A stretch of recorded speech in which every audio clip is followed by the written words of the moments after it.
Qin Mu traversed into a world dominated by ferocious beasts, where he initially acquired an invincible system, allowing him to ascend rapidly and crush all opposition.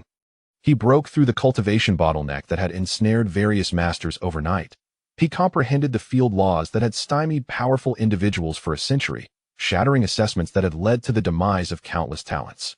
At the pinnacle, he obliterated everything. Across the myriad universes, he rampaged through all races. In the land of origin, he suppressed eternity. Chapter 1. The Invincible Upgrade System ***. Punching Power, 5,270 kg, Qin Mu. Apprentice Level 5. In the martial arts arena of Jiangxing No. 2 High School, Qin Mu left the testing apparatus with a grave expression. 18 years, and still only at Apprentice Level 5. He was still 5,000 kilograms away from becoming a martial artist. Behind him, his classmates were gradually completing their punch power tests. Punching Power, 6,720 kg, He Hongwei. Apprentice Level 6, Zhou Qiming. Apprentice Level 6, Qian 1. Apprentice Level 5, Bang. A startling impact resonated throughout the arena. Punching Power, 10,200 kg, Ling Qianxue, a prospective martial artist. With the instructor's exclamation, the results were announced. Qin Mu glanced sideways, and through the crowd, amidst envious gazes, a striking young lady with a high ponytail and captivating beauty exited the testing apparatus with a faint smile. "Hey, Mu, stop staring," his close friend Qian Wen patted him on the shoulder from behind. Ling the beauty was already a level 9 apprentice last year. Her promotion to a prospective martial artist was only natural. Indeed, the apprentice level merely assessed punching power, with each level requiring 1,000 kg. Surpassing 10,000 kilograms meant one could become a prospective martial artist, eligible to participate in martial assessments. To ascend to the exalted status of a martial artist, a general, a master, or even a grandmaster, and ultimately become a council member of Longxing, Qin Mu had crossed over, initially believing himself to be a prodigy.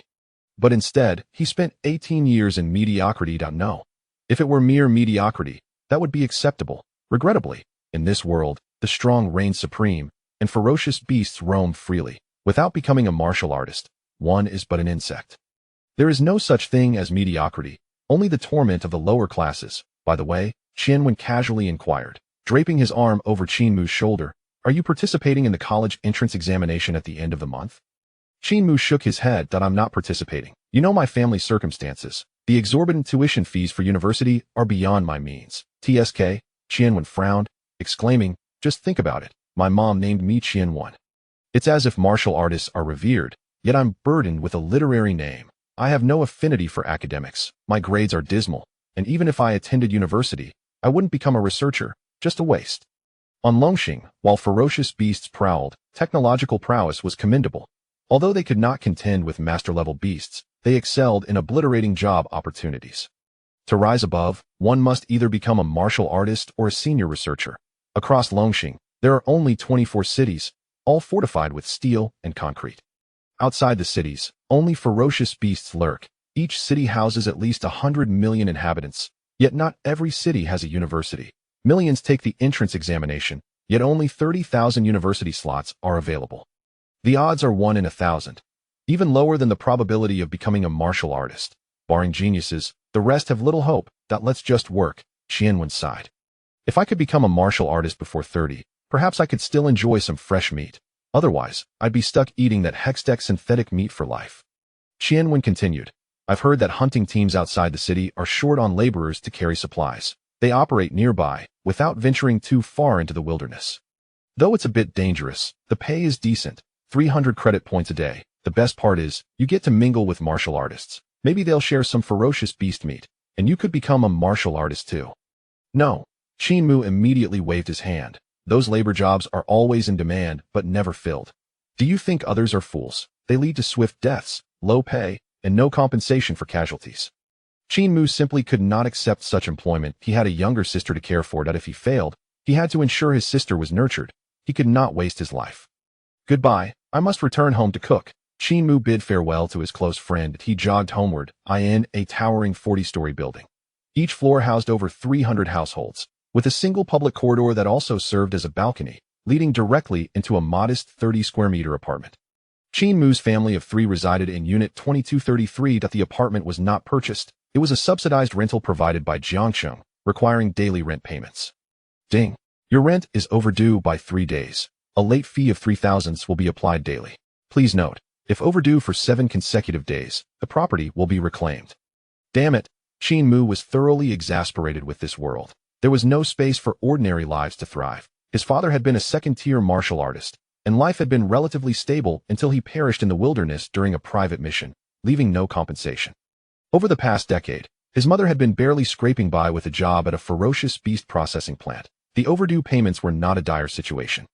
However, his mother insisted on preparing for her upcoming graduation and participating in a simulated martial artist assessment to improve her skills. This endeavor had inadvertently led to their rent falling into arrears. Upon entering, he turned on the lights, but they did not illuminate. Ding. Dear user, as of 5 p.m. today, your account is overdue by 18.22 credit points. Bang. Qin Mu punched the wall. Stop it. He accessed the virtual screen on the wall, transferring 30 points from his meager savings of over 100 points into the electricity account. In this world, everything required power. Without electricity, the hextech synthetic meat tasted like ice shards. Zing. The lights flickered on. Ding. Host binding successful. Ding. Invincible upgrade system activated. What, a system? Qin Mu truly thought he had misheard. 18 years. Do you know how I have endured these 18 years? Chapter 2. Continuous upgrades. Mind power awakens. System? Qin Mu whispered, fearful that it had all been a mere illusion. In an instant, a panel emerged within his mind. Invincible upgrade system. Qin Mu. Upgrade points. 0. Martial arts cultivation. Apprentice level 5. Mental power cultivation. No level. Techniques. None. Oh my, such a simple panel. Yet, this uncomplicated interface nearly brought Qin Mu to tears. That I too possess a system now. I haven't embarrassed fellow traversers. Huff. Qin Mu took a deep breath. Please introduce the system's functionalities. Ding. The Invincible upgrade system has but one function, upgrading. Each day, receive 1 upgrade point to enhance martial arts, mental power, techniques, and other cultivation levels. So simple. Qin Mu, an experienced individual, had read no less than 800 novels. That it was indeed the first time he encountered such a straightforward system. Upgrade, a direct upgrade, devoid of any pretense. However, I possess no upgrade points, Qin Mu remarked awkwardly as he gazed at the panel. Ding. Upgrade points refresh promptly at midnight every day. They must be utilized on the same day.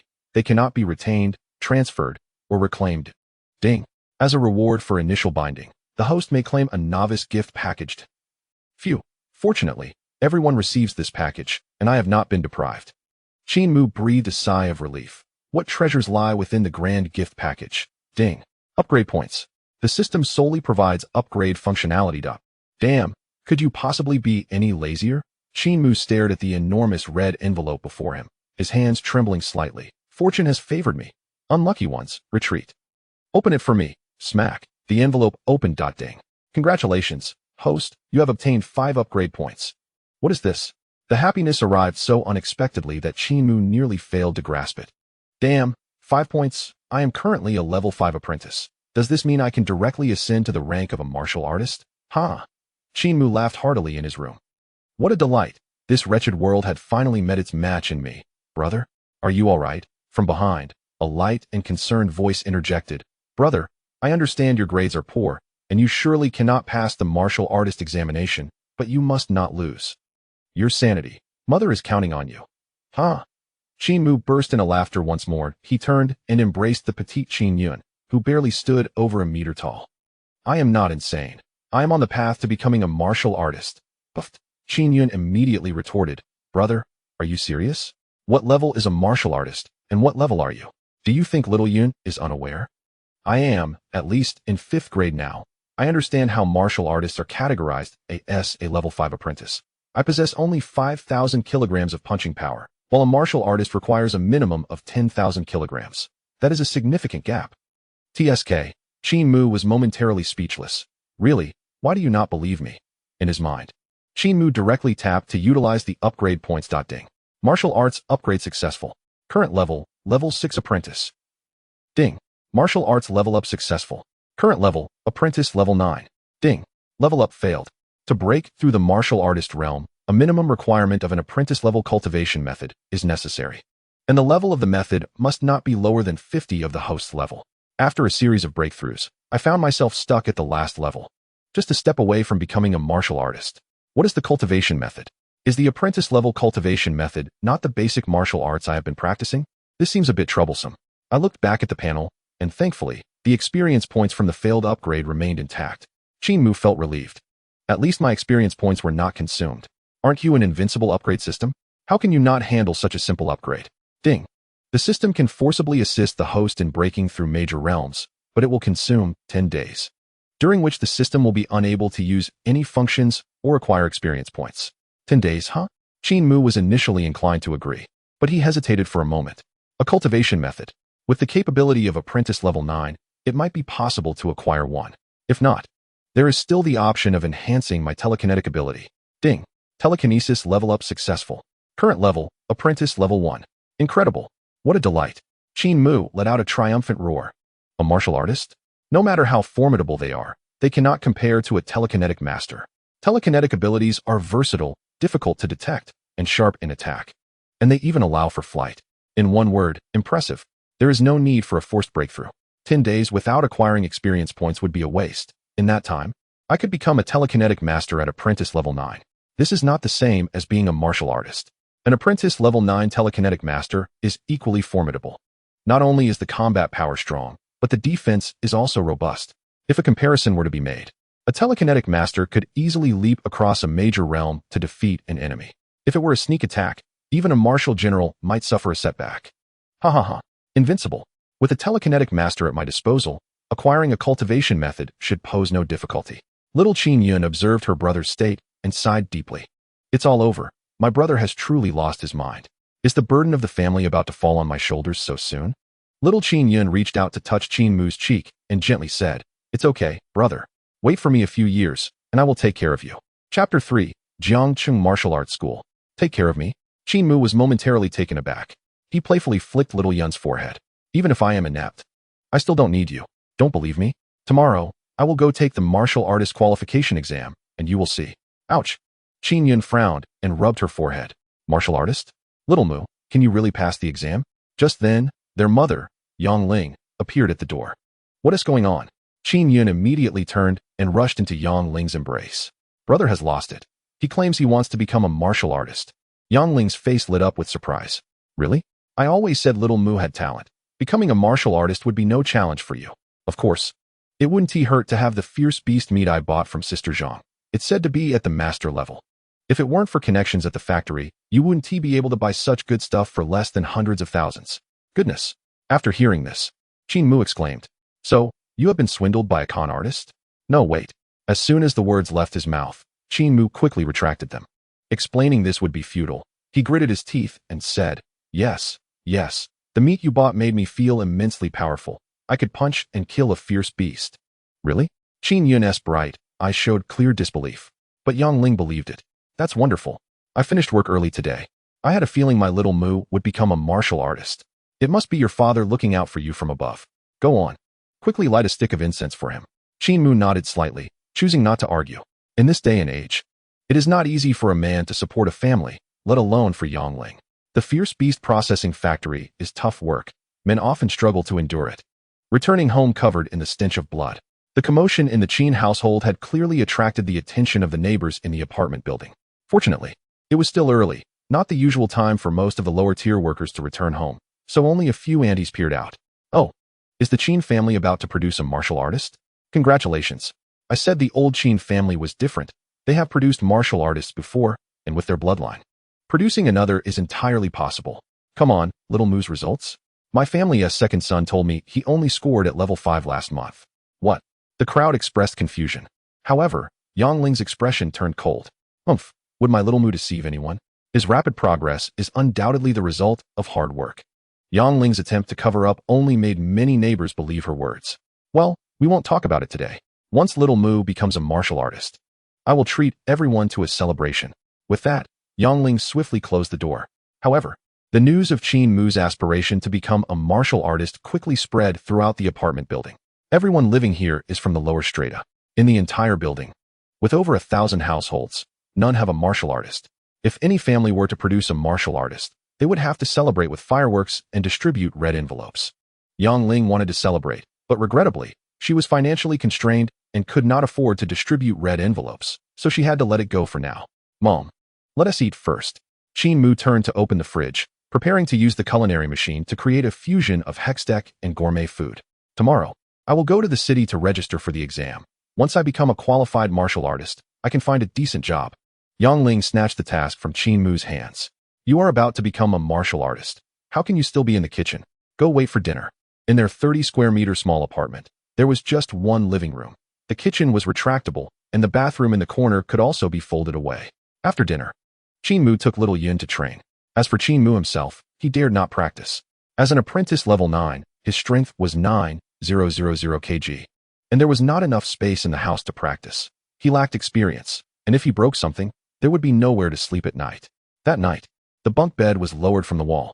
Little Yun climbed up with a grunt. Brother, tell me the truth. I can plead with Mom for you. Otherwise, if you fail the exam tomorrow, it'll be disastrous. Go, go, go. Hurry and take a shower. Qin Mu pulled her down playfully. Woo-woo. Qin Yun immediately looked aggrieved. I'll wash tomorrow, in the morning. I promise not to tell Mom, and will help you plead.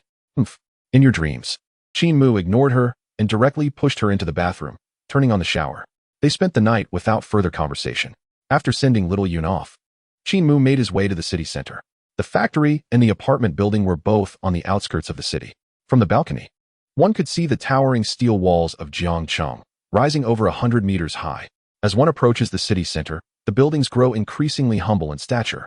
It seems that the towering, multi-story structures form the city's second line of defense. Jiangxing Wuguan stands as the second largest martial arts school in Jiangxing, serving as the primary training ground for most martial artists here. In addition to Jiangxing Wuguan, there are 3 other martial arts schools within the city: Poxing Wuguan, Bei Wuguan, and Junshin Wuguan. The first 2 are privately owned, while the latter is affiliated with the military. The largest of them all is Poxing Wuguan, presided over by its master, Wu Poxing, rumored to possess the prowess of a grandmaster and hailed as the finest fighter in Longxing. There is no need for haste. Qin Mu cast a glance at the Poxing Wuguan across the street, silently vowing that he too would soon reach such heights. Very soon. Each day brings him closer. And he yearns for the moment he can claim the title of Grandmaster, establishing a martial arts school even grander than Poxing Wuguan, overseeing the entirety of the 24 cities. Chapter 4. The test that shocked the campus bell for a millennia. As Qin Mu stepped into the martial arts school, he was greeted not by the robotic figures typical of street vendors, but by real, exquisite young women clad in form-fitting kipayos, their smiles enchanting. Welcome to Jiangxing Wuguan. How may we assist you?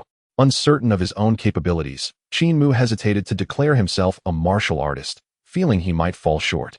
I wish to test my punching strength. Certainly, replied one of the qipao-clad women with a slight nod. Mr. Qin, our system indicates that you are not a member. Would you like to register? The first month is half price at just 999 credit points, and automatic renewal offers a 30% discount. Goodness, that is exorbitant. Qin Mu nearly choked on his words. The first month's fee of 999 credit points was nearly half of his mother's salary for 2 weeks. Who could afford such a price without being a martial artist? I merely wish to test my strength before officially registering as a martial artist, he replied hesitantly. Oh. The qipao-clad beauty tapped at a virtual screen, her expression revealing confusion. In this age of big data, upon entering, the system recognized him and displayed all his information. A level 5 apprentice wishing to take the martial artist test? That raises eyebrows, doesn't it? My apologies, Mr. Qin. Unfortunately, non-members and non-martial artists cannot access the training or testing areas. She maintained her professionalism, even as Qin Mu's request seemed unreasonable. Alternatively, you could consider registering as a martial artist. The first attempt is free. That way, you can assess your abilities. Very well, Qin Mu conceded, having little choice. He followed the qipao-clad woman to the martial artist assessment area. You've come at an opportune time, she remarked cheerfully. Many high school students are on break today, so those eligible for the martial artist test have gathered, which may cause some delays. Please bear with us. No introduction was necessary. Qin Mu had already spotted Ling Qianxue, whose remarkable presence stood out in the crowd. It was not that he harbored any particular thoughts. Rather, it was impossible to ignore someone of her stature. Surely, he could not spend each day at school merely fixating on Qianwen, the fellow student whose visage was as forgettable as a rubber stamp. Beside Ling Qianxue stood a young man clad in metallic gray combat gear. Goodness, for a martial artist test, he has donned full battle attire? This individual appeared unfamiliar, suggesting he was not a student from the second high school. Otherwise, he would have been recognized.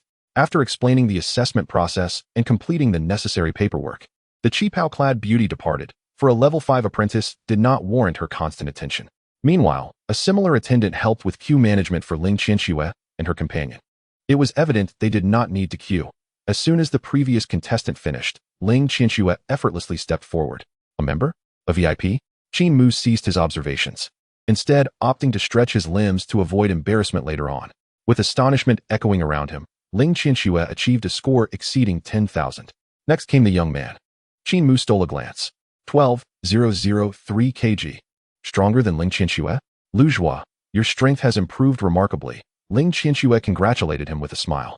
Oh, it is merely a result of my recent diet, Lu Zhua replied nonchalantly. As their conversation continued, Qin Mu chose not to engage. The line progressed swiftly. Each participant had but one chance, and the examiner observed closely. Qin Mu? The examiner scrutinized the data on the virtual screen, mirroring the previous attendant's look of bewilderment. What business do you have here at level 5? You are wasting an opportunity. Unfazed, Qin Mu replied, I believe in my strength. Even if I do not pass, I doubt I will be far from the mark. Humph. The arrogance of youth, the examiner scoffed, voice booming. I have sent away countless like you. You are not the first to demand an assessment forcefully. This is a martial artist evaluation, not child's play. Should you dare to produce a significantly inferior score, I will ensure you never participate in an assessment again. Is there such a rule? Qin Mu was genuinely unaware. Previously, the disparity between him and martial artists had been too great for him to concern himself with the regulations. A glance at the assessment requirements had sufficed to demonstrate he was unworthy. The examiner's voice drew the attention of those nearby. Ling Qianxue, who had intended to leave, was now intrigued. That name sounds familiar. Qin something. She had only recently undergone the assessment herself, so she vaguely recalled the name, though it eluded her memory. Qin Mu, too, found himself at a crossroads. Now that he was present, he could not simply retreat. May I inquire how much I need to score to avoid being deemed excessively inferior? Oh, you have not fled yet? The examiner seemed surprised. Most candidates would have bolted at the prospect of a lifetime ban. Since you exhibit some confidence, I shall not make it difficult. Achieve 8,000 kg, and you will not be considered disrespectful to the martial artist test. Qin Mu nodded. 8,000, understood. No problem. As a level 9 apprentice, even without extensive training, his daily regimen of 1,000 punches should suffice to achieve at least that threshold. Whether he could surpass it remained uncertain. With determination, he inhaled deeply, steadied his stance, and concentrated all his strength in his waist before unleashing his punch. Bang! With a resounding crack, Qin Mu struck the testing device, the force of his punch creating a sharp sound in the air. 10,001 kg. The device registered a score surpassing 10,000. Gasp! The examiner inhaled sharply, disbelief shadowing his features as he gazed at the testing device. He turned to the virtual screen. No way. The data was just updated yesterday. He was only a level 5 apprentice then. How could this happen today? Beside him, Ling Qianxue's eyes mirrored his astonishment. How is this possible? He tested right in front of me yesterday. Chapter 5, The Quasi-Warrior. Growth Package. He was merely at level 5 yesterday, and now he claims to be a warrior? With that impoverished appearance, he must not be able to afford the gene enhancement fluid, right? Lu Zhua followed Ling Qianxue's gaze and, after a moment of surprise, chuckled lightly. Qianxue, I suspect I might have inadvertently caused a minor malfunction in the machine. If the examiner allows that lad to retest, he will surely display a normal score. Ling Qianxue could not help but roll her eyes at this. She thought to herself, a malfunction? That is a testing device meant for warriors. Do you possess the strength of a warrior? However, aside from the gene enhancement fluid, it seemed there were no other possibilities, unless. On the other side, the examiner approached the testing device with suspicion, fiddling with it for a significant duration. No issues here, self-diagnosis is normal. This won't do. The examiner turned sharply towards Qin Mu and commanded, try again, give it your all. Qin Mu himself was somewhat perplexed. How could a mere apprentice at level 9, without any martial arts skills, manage to exceed 10,000 with a single strike? Surely the system couldn't be malfunctioning? There was no time for further contemplation. Qin Mu positioned himself, fists aimed at the center of the testing device, and launched himself forward with full force. Bang, bang, bang. Each punch struck the device, producing a series of rhythmic explosions. 9,210 kilograms, 9,129 kilograms, 8,810 kilograms. The display screen beside the testing device flashed numerous numbers. Bang! With the final punch, he achieved 9,450 kilograms. The requirement for the full force punch test was 50 strikes. One punch tested your explosive power, while 50 punches tested your sustained attack power. The testing device displayed the results, an average full force of 9,180 kilograms at apprentice level 9. The examiner was momentarily stunned. The result was valid. However, the previous strike had exceeded 10,000, which was a rarity for an apprentice at level 9, even in peak condition. In truth, the testing device only served as an auxiliary. The punch power of a warrior differed markedly from that of an apprentice at level 5. Anyone with a modicum of experience would be aware of this disparity. If it weren't for the virtual screen displaying that Qin Mu had only been at level 5 yesterday, the examiner wouldn't have even bothered to inquire. Yet now, the examiner looked grave as he asked, "You are a student, correct? You must have concealed your abilities during yesterday's high school graduation assessment." On this matter, Qin Mu had prepared his response before arriving. "No, my previous performance was indeed lacking, but in the past couple of days, I consumed some beast meat bought by my mother from a back alley, and after a fever, I felt as though my abilities had significantly improved, which is why I came to test." This explanation should suffice to prevent him from being subjected to further scrutiny, as it seemed plausible enough. "Oh," the examiner appeared taken aback. "Beast meat from the black market is either a scam or highly toxic. You dare to purchase that? Aren't you afraid of poisoning yourself? You appear healthy and vigorous, but it would be prudent to have a checkup." Qin Mu was not afraid of the examination. He simply preferred to avoid it if possible. The examiner continued, "With your abilities, although you still have a ways to go before becoming a warrior, you are already sufficiently qualified to be considered a quasi-warrior and participate in practical assessments. Now it is up to you whether you wish to take the test." Naturally, Qin Mu had come specifically to test for warrior status, so it was impossible for him to refuse this opportunity. "All right." The examiner tapped on the virtual screen. "The martial exam is in 7 days. Prepare yourself accordingly. And do refrain from consuming those black market items. Just because you survive this time does not guarantee good fortune in the future." "Understood," Qin Mu nodded in response. Meanwhile, Luge was scoffed derisively. "This guy's luck is truly absurd. He buys unknown substances from the black market and miraculously increases his strength?" Ling Qianshue's eyes reflected her confusion. She seemed intent on uncovering the truth and stepped forward 2 paces. "Excuse me, Qin classmate, may I inquire what kind of beast you consumed? I am quite curious. Surely the meat that could elevate one's strength by 5 levels must belong to a master-level beast?" Inquiry. It was evident she was unaware. Although Qin Mu was surprised that Ling Qianxue would approach him, he had already prepared an answer. "I'm sorry, but I truly do not know. I only ate it. I wasn't involved in its preparation." Ling Qianxue was momentarily taken aback, and just as she was about to ask something more, Qin Mu had already distanced himself. Lu Zhuo was becoming increasingly irritated. "Qianxue, such fortunate individuals are abundant. Why waste our time?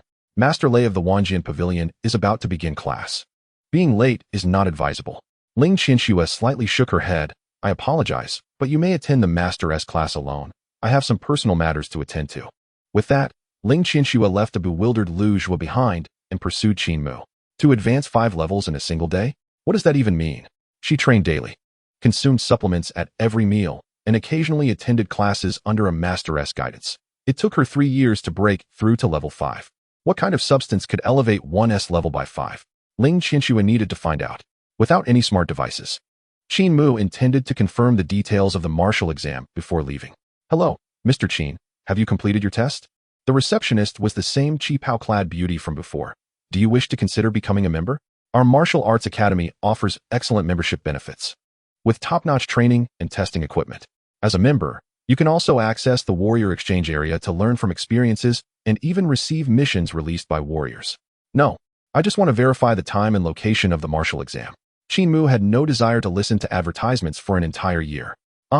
The qipao beauty appeared somewhat surprised and turned to check the screen. "The martial exam? That requires quasi-warrior strength too."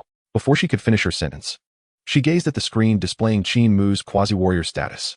Suddenly, the qipao beauty's expression transformed. Though she wore the same smile, it was distinctly sweeter this time. "Esteemed quasi-warrior Mr. Qin Mu, customer service Xiao Bing is delighted to assist you." Xiao Bing, with a radiant smile, bowed slightly.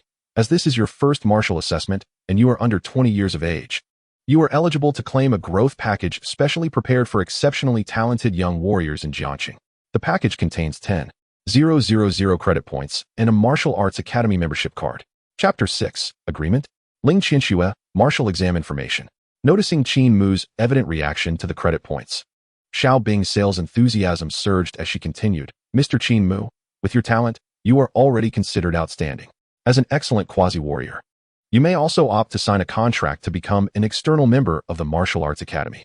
External members not only receive free membership, but also a monthly subsidy of 10,000 credit points. In return, you simply need to sell all hunting spoils to the Academy at publicly listed prices, ensuring there will be no exploitation. Free membership. And doing nothing for a monthly stipend of 10,000 credit points? How much does my mother's salary even amount to?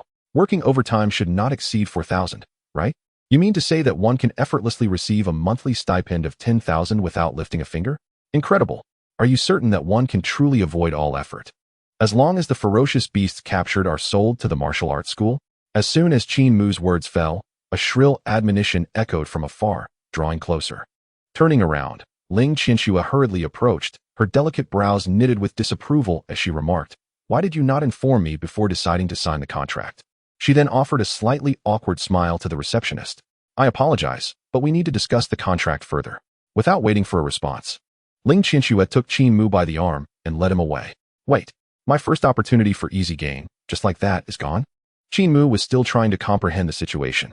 Behind them, Lu Zhuo was nearly crushing his fist in frustration, gritting his teeth in anger. Where did that penniless fool come from? The intelligent device activated, its voice low yet commanding. "That kid scanned our information just now, right? I want his complete data." Immediately. In the blink of an eye, Qin Mu's photograph and all relevant information materialized in a virtual projection. Qin Mu, a student from the second high school. His father perished in battle, and his mother is Yongling Luge was lips curled into a defiant smirk. Tianlu Beast Processing Plant? Meanwhile, as Qin Mu and Ling Qianxue exited, she finally released him, playfully sticking out her tongue as she said, "I apologize, classmate, for being a bit presumptuous earlier. But it was unexpected. Who could have guessed you would suddenly want to sign such an agreement?" Qin Mu was taken aback. "Is there a problem with that agreement? It merely stipulates the directed sale. There is no requirement for mandatory sales or quantities." "What?" Ling Qianxue's eyes widened in surprise. "You can't be thinking of trying to slip through the cracks, can you? Every martial arts school has strict scrutiny measures.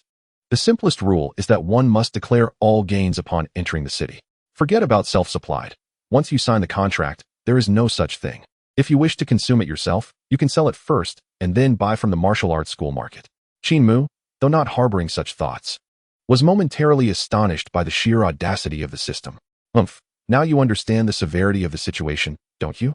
Ling Qianxue proclaimed with a hint of pride. "Your talent is commendable. While you might not discern the value of lower-tier ferocious beasts, the price disparity becomes significant with beasts of martial general level or higher. At that point, even if you wish to consume or present it to your family, you will incur a markup of over 30. 30? Wow, that's quite a profit." Seeing Qin Mu rendered speechless, Ling Qianxue smiled and added, "So, should you not express your gratitude to me? What a peculiar notion. To demand gratitude for such a primary requirement." Qin Mu felt that the contract was somewhat disadvantageous, albeit not excessively so, and he still managed to express his thanks. Ling Qianxue nodded in satisfaction. "Received. Now, let us get down to business. Most agreements from martial arts factions contain exclusivity clauses, and there are numerous deceptive terms. You are still young, and your talent is commendable. There is no need to rush into signing an agreement. Once the martial artist assessment concludes, if your performance is outstanding, various factions will offer you more favorable conditions. Consider this a small piece of advice, freely given." Qin Mu genuinely wished to convey that what he sought was simply the monthly stipend of 10,000 credit points. The days of financial struggle had taken their toll. "You seem well versed in the matters of martial artists. Are there also tricks for the martial assessment?" he inquired, then added, "For a fee, of course, provided it is reasonable." Ling Qianxue pondered for a moment. "Not really. During the martial assessment, drones follow the entire process, leaving no room for tricks or techniques. The only advice I have is to avoid concealing your strength." Her expression turned serious. "There is no need to hide your strength. Doing so will only hinder your development. Resources are limited.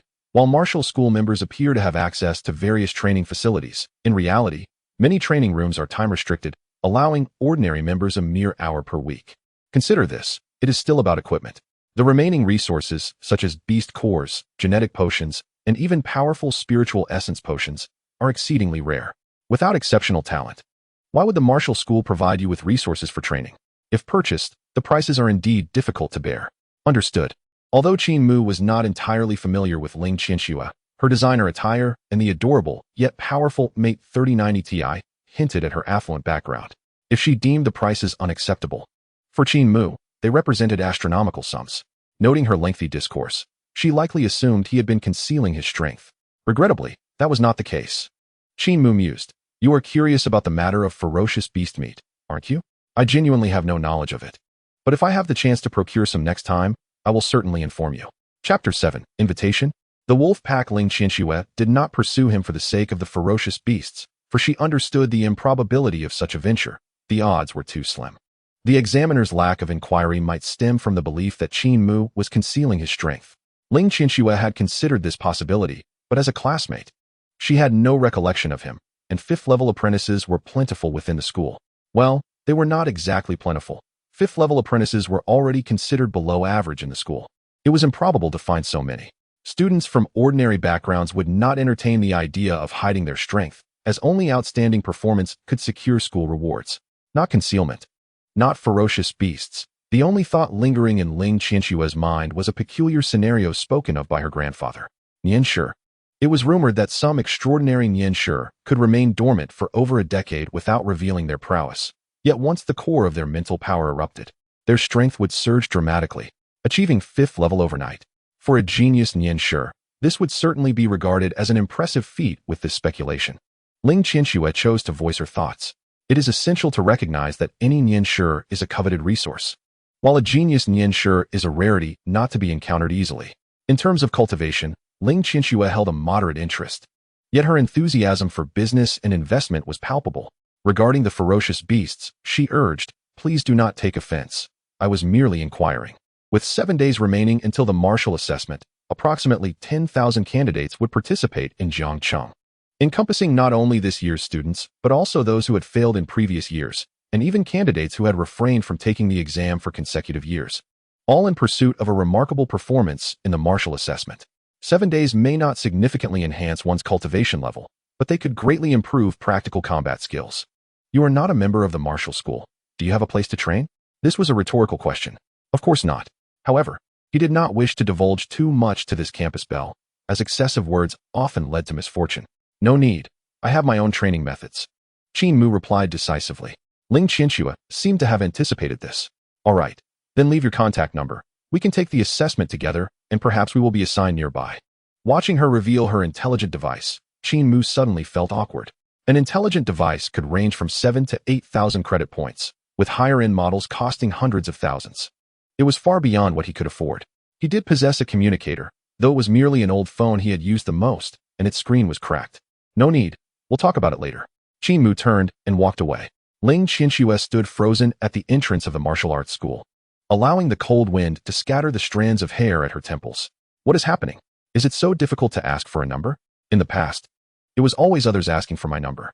To be honest, Ling Qianxue would only give her number based on her mood. If someone did not catch her eye, no matter how wealthy they were, she would not oblige. So this is how it feels to be refused when asking for a number? It's disheartening. I should refuse more next time. I must recoup this, at least 100 rejections. On the way, Qin Mu checked his phone and saw a notification that 10,000 credit points had been credited. Finally, a sigh of relief escaped him. 10,000. Such a fortune. Instead of going straight home, he passed by an automated supermarket and bought some fresh meat, low-tier fierce beast, Qi Wei Xiongyo. He had no other intention. He merely wanted to change his diet, as he could not keep consuming Hex-Deck cuisine. Your current expenditure is 200 credit points. Goodness. 3 gene of meat, paired with some fresh, water-rich vegetables, costs 200 credit points. He had initially intended to save some money for a smart device, but now he reconsidered, deciding to wait until after the martial artist assessment to make any further purchases. Qin Mu opened his panel. Invincible upgrade system. Qin Mu. Upgrade points, 0, martial arts level, apprentice level 9, mental power level, apprentice level 2, skill, none. There are still 7 days left. And he had not yet inquired about the skills. It seemed he would only have the opportunity after the martial arts examination. Those remaining 7 days would be just enough to elevate his mental power to level 9. Upon seeing the mental power, he recalled that his recent strike had surpassed 10,000 kg. Could it have been due to his mental power? Indeed, the more he pondered, the more it made sense. That punch had exerted pressure. He had gone all out, concentrating all his mental energy, and the secondary mental power had amplified the striking force. If that is the case, as long as he studies mental power thoroughly, even if his martial artist level is insufficient, his actual punching power would undoubtedly rival that of a martial artist.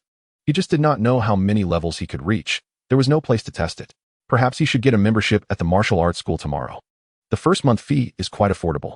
While lost in thought, a shadow suddenly flashed before Qin Mu, and with a thud, the two collided. Ouch! The shadow opposite him was sent flying, while he remained unscathed. The physique of an apprentice level 9 is not something any passerby can easily challenge. Qin Mu looked up and realized he was right at the entrance of his building. The individual who fell was as thin as a monkey and was now grumbling as he got up. "Kid, do you know who I am?" As he spoke, several robust shadows quickly surrounded him. Each of them was bare-chested, wearing pure black metallic vests adorned with colorful graffiti, rendering the inscriptions unreadable. However, one emblem of a wolf's head was unmistakably clear. Qin Mu not only recognized it, but also knew its significance. The Hungry Wolf Gang. This is a gang that has established itself in the nearby community. Chapter 8. Mental Power Level 2. Initial Emergence of Power. Well, I thought it was someone. But isn't it our community's newly ascended martial artist? On the left, a bald man with a sinister smile rubbed his own bald head. What the heck? You know me? You even know I've become a martial artist? The gossip in the community is incredibly swift. In just a day, everyone knows. Suddenly, the thin monkey he had just collided with rolled over, brandishing a spinning dagger with a wicked grin. "Martial artist, the world is tough these days. Lend us some credit points for emergencies, will you?" Qin Mu chuckled. He would definitely steer clear of the Hungry Wolf Gang. This bunch knew who in the lower-tier apartments had money and who did not, and they generally did not seek trouble with him. Since they recognized him as a martial artist, how dared they attempt to rob him? Oh, the group erupted in laughter. "Kid, just because we call you martial artist doesn't mean we fear you. Does the Hungry Wolf Gang fear martial artists? You clearly don't know the reputation of my Qin Yanlang. There are at least 8 or 10 martial artists who have perished at my hands." The others jeered in agreement. "A broke kid like you has no knowledge of the world. Do you see that? That's a 98K. You can't even afford a D-grade helmet, can you?" One of the burly men pointed at his head, pretending to shoot. Bang. A headshot. Wow. Do today's thugs really carry that around? Qin Mu had not interacted with these scoundrels before. He knew they were ruthless and had blood on their hands. But he truly had no idea they wielded sniper rifles in a city brimming with martial artists. That said, this was not a small caliber weapon. It certainly carried a significant deterrent. Qin Mu had no intention of using his head to test that large caliber bullet. "So what do you want?" "Hey," Qin Yanlang smirked. "Let's not beat around the bush. I can tell you just came from the martial arts assessment, right? TSK. Martial artists under 20 are rewarded at least 10,000 credit points. Damn, these guys have a keen sense of smell. Is that all?" Qin Mu furrowed his brow. "Ha. Qin Yanlang laughed heartily. "Of course not. We know your situation. Otherwise, we wouldn't have blocked you right outside your building. Hand over all that fierce beast meat that let you jump 5 levels. The thin monkey added sternly, "And don't forget to mention where you got it and who your contact is." Speechless, Qin Mu was truly at a loss for words. What his mother casually mentioned yesterday had morphed into countless versions overnight. Now they were blocking his door asking for it, as if it were treasure. Taking a deep breath, Qin Mu considered that if these were mere road thugs, it would be wiser to avoid conflict. However, it was clear they were targeting him, blocking his way, and had knowledge of his home address. What would happen in the future? A chill ran down his spine. He did not intend to sit idly by. Meanwhile, the blade pieces in his pocket began to tremble slightly, as if responding to his thoughts. Excellent. Qin Mu had awakened early today. His mother had brought back some discarded blade pieces from the factory, which he had initially intended to melt down to forge a battle knife for his training. Instead, he had taken a piece the size of a fingernail to practice his mental power. The level requirement for a mental master is the same as that of a martial artist, 1000 kg for the first level. As for a mental apprentice at level 2, it equates to 2000 kg. That punch landed on a physically robust guy with steel armor was akin to tickling them. But what if it were a 2000 kg blade piece? It is essential to know that the initial impact force of an ordinary bullet hitting a target is only about 500 kilograms. The metal projectile explodes at a small point, which highlights its force. A 2000 kg impact is absolutely comparable to a sniper rifle, and this is under his free control. In simpler terms, the sniper blade piece in Qin Mu's hand can curve and is reusable. Positioned about 6 meters to his left and behind, the sniper lay in wait. The initial threats were not as grave as they seemed. Hey, what are you still contemplating? The burly man bellowed. Do you truly wish to face the consequences? No need. Qin Mu hastily waved his hand in refusal. He placed the vegetables down and set aside his phone. The Qin wolf burst into laughter. What era are we in? Still using a phone. Truly a penny pincher. Qin Mu chose not to respond further, laying down the packaging and slowly reaching into his pocket. Suddenly, with a swift motion, he unleashed a force of 9,000 kilograms, creating a fleeting shadow. The sound of air being displaced echoed sharply, accompanied by a subtle black silhouette concealed within that very sound. What the hell? The Qin wolf was taken aback by the audacity of this seemingly impoverished youth to retaliate. Erlingzi shoot. Faced with a martial artist, he felt a twinge of panic. Losing money was one thing, but losing his life was another matter entirely. A shout rang out, but there was no response. Again, Erlingzi? The Qin wolf glared, only to find Erlingzi, armed with a Type 98K, staring blankly, a faint trace of blood marking his brow, nearly imperceptible. What was happening? Having struck down the sniper, Qin Mu swiftly followed up with a powerful punch. With a force of 10,000 kilograms, it connected with the Qin wolf's face. The sound of bones cracking echoed as his nose, eye sockets, and entire visage caved in, blood gushing forth from around Qin Mu's fist. Chapter 9. All must perish, damn it. You shall die. The thin monkey was not intimidated by the blood. Instead, he became more ferocious, lunging forward with his knife. At that moment, Qin Mu retracted his fist and transformed it into a knife hand, aiming directly at the thin monkey's arm. The thin monkey smirked, leaning back with an agility reminiscent of an invertebrate, evading the attack. Below, he swiftly kicked up, targeting Qin Mu's vital points. Out of the corner of his eye, Qin Mu spotted a glint of cold steel. Damn, there's a knife on his foot. Though Qin Mu had previously held a low cultivation level, it did not imply he had never engaged in fights. What were schools for?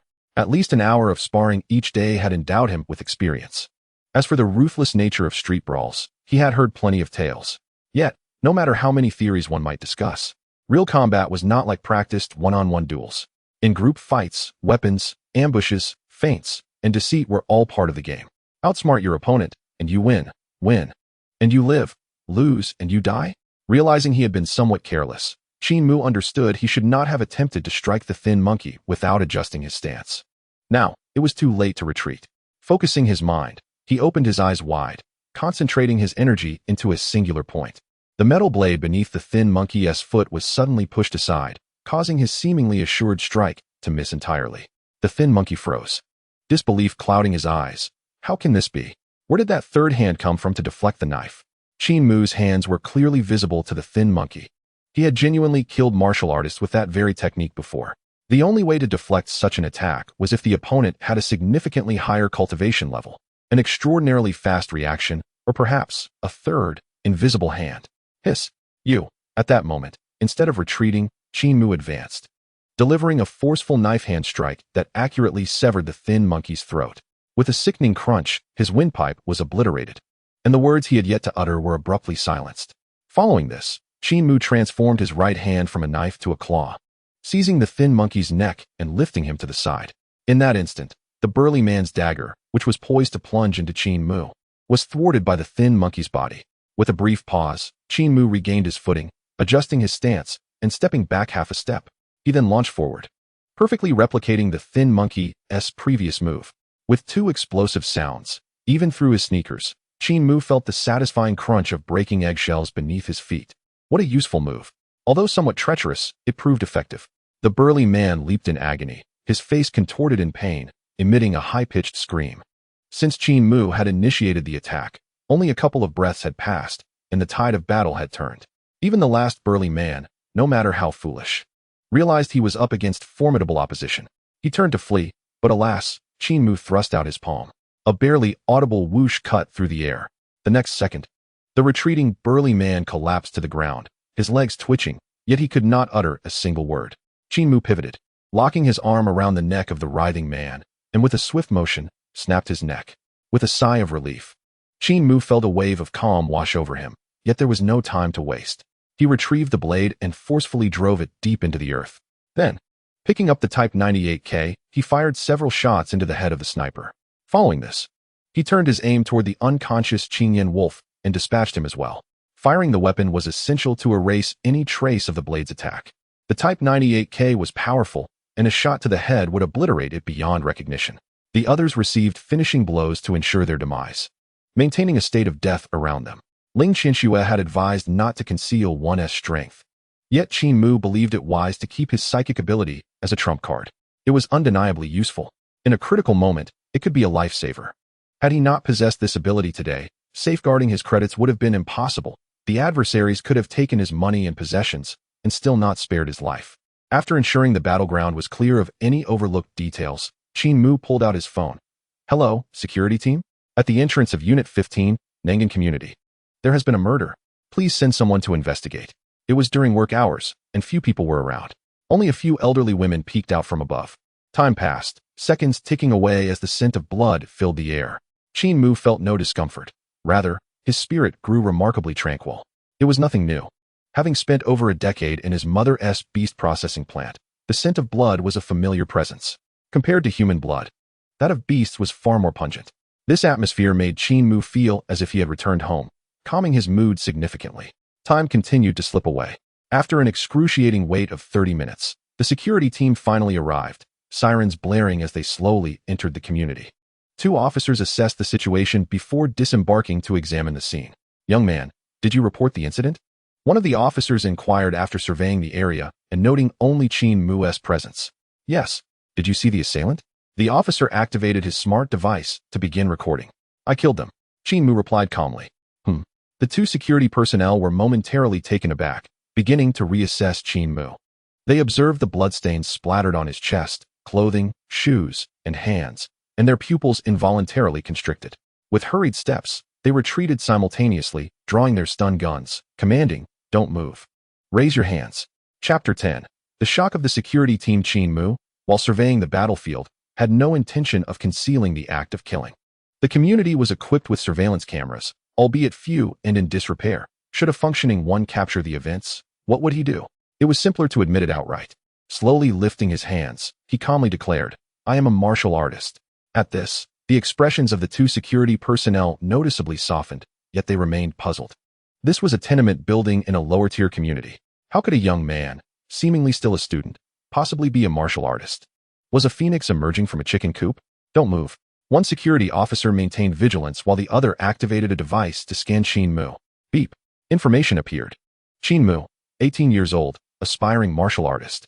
Indeed, it was true. The tension dissipated, and they holstered their stun guns. As an aspiring martial artist, he still enjoyed the special provisions afforded to martial artists. One of the officers slowly remarked, "These individuals are from the Hungry Wolf Gang, attempting to rob you?" There was no need for Qin Mu to elaborate. They already understood the situation. This was a lower-tier community, lacking adequate security forces, or rather, no one paid attention to the happenings here. Even if a corpse were to appear on the street, it would take a considerable time to address it. Minor disputes typically went ignored. As long as no lives were lost, they would not intervene. Those who practiced martial arts were expected to fend for themselves. If one had the ability, they could fight back. Otherwise, they had to endure. Thus, the gangs that roamed here usually avoided causing fatalities to avert complications. Qin Mu lowered his hands and nodded gently. Yes, they knew I had tested for martial artist status and were waiting for me downstairs. I fought back. That's acceptable, right? The security officer waved his hand dismissively. Hey, what's the big deal? Just a few small-time delinquents. At your age, you're considered an excellent martial artist, right? This group has previously targeted other excellent martial artists in nearby communities, mostly young people lacking experience who dared not retaliate and ended up getting robbed. You should be the first to fight back. 10,000 credit points. For a lower-tier community, this was no small sum. It equated to several months' wages for an ordinary person. Delinquents typically made 1,000 or two at a time. Though dealing with excellent martial artists seemed perilous, they were usually up against young, inexperienced individuals who had never encountered bloodshed. When a gun was drawn, who would dare resist? The security officer suddenly recalled something, right? I heard from the informant that they had a 98K rifle. What the hell? You seem to know everything, yet you just don't act, do you? Qin Mu's brow twitched slightly. Well, if the first shot didn't fire, I was quicker with the second. The two security personnel's initial skepticism towards Qin Mu transformed into admiration. Quite impressive. With good fortune and considerable skill, it seemed he was poised to achieve commendable results in the upcoming martial arts examination. What do you think? Have you considered joining the military? Even if you don't wish to enter a military academy, you could be directly assigned to the security team. For martial artists, especially those of exceptional caliber, every faction was eager to recruit them, as there were rewards involved, and they were substantial. Qin Mu hesitated momentarily. I need to discuss it with my family.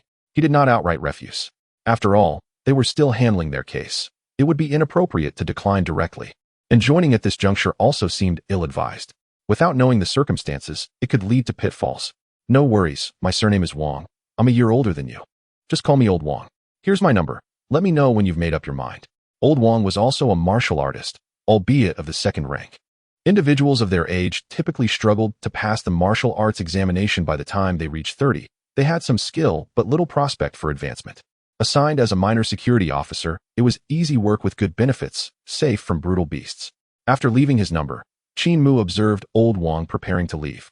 Aren't you going to take notes for your report? Both men burst into laughter. This minor issue is already recorded. The remaining matters will be handled by the logistics team. Old Wang patted Qin Mu's shoulder reassuringly. Just focus on going home, practicing diligently, and aiming for a top rank to bring glory to our tenement. With that, the two departed in their vehicle, not even waiting for the logistics team to arrive. As for the fallen members of the Qingyan Wolf gang, Qin Mu could only express indifference. Upon returning home, he began preparing dinner. To his surprise, Xiao Yun had come back with Yongling. Upon entering, Qin Yun dashed to the stove. Brother, I don't know about your martial skills, but your culinary skills have certainly improved. The meat broth smells like it has the essence of fierce beasts. Qin Mu playfully pinched Xiao Yun's nose, teasing, with your keen nose. You can smell the essence of fierce beasts? It's red-tailed fierce bull. Eat it while it's hot.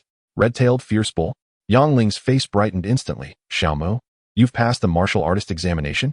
Suddenly, Xiao Yun, who was busy serving the meat, paused. Oh right, fierce beast meat costs hundreds per pound. Where did you get the money?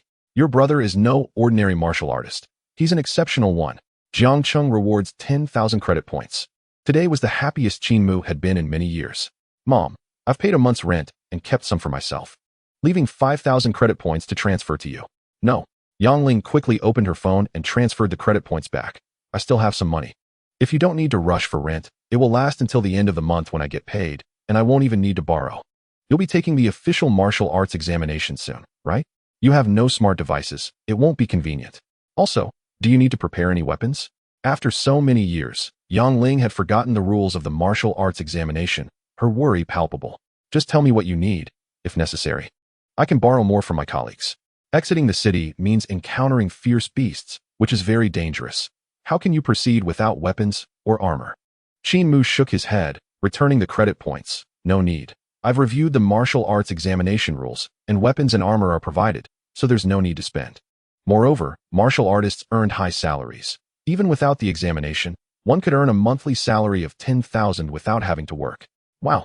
Xiao Yun jumped up in astonishment. Brother, you really passed the martial artist examination? At this point, she still could not believe it. A monthly salary of 10,000. Without having to work? Mom, you must tell me about this. What kind of job is so good? Yongling was equally perplexed. Your father was also a martial artist, and his treatment exceeded 10,000, but it was never this easy. Qin Mu grinned. Exceptional martial artist. Do you know what that means? Xiao Yun tilted her head, still incredulous, but seeing her brother's demeanor, it seemed authentic. Stop dawdling and eat. The meat will get cold. Okay.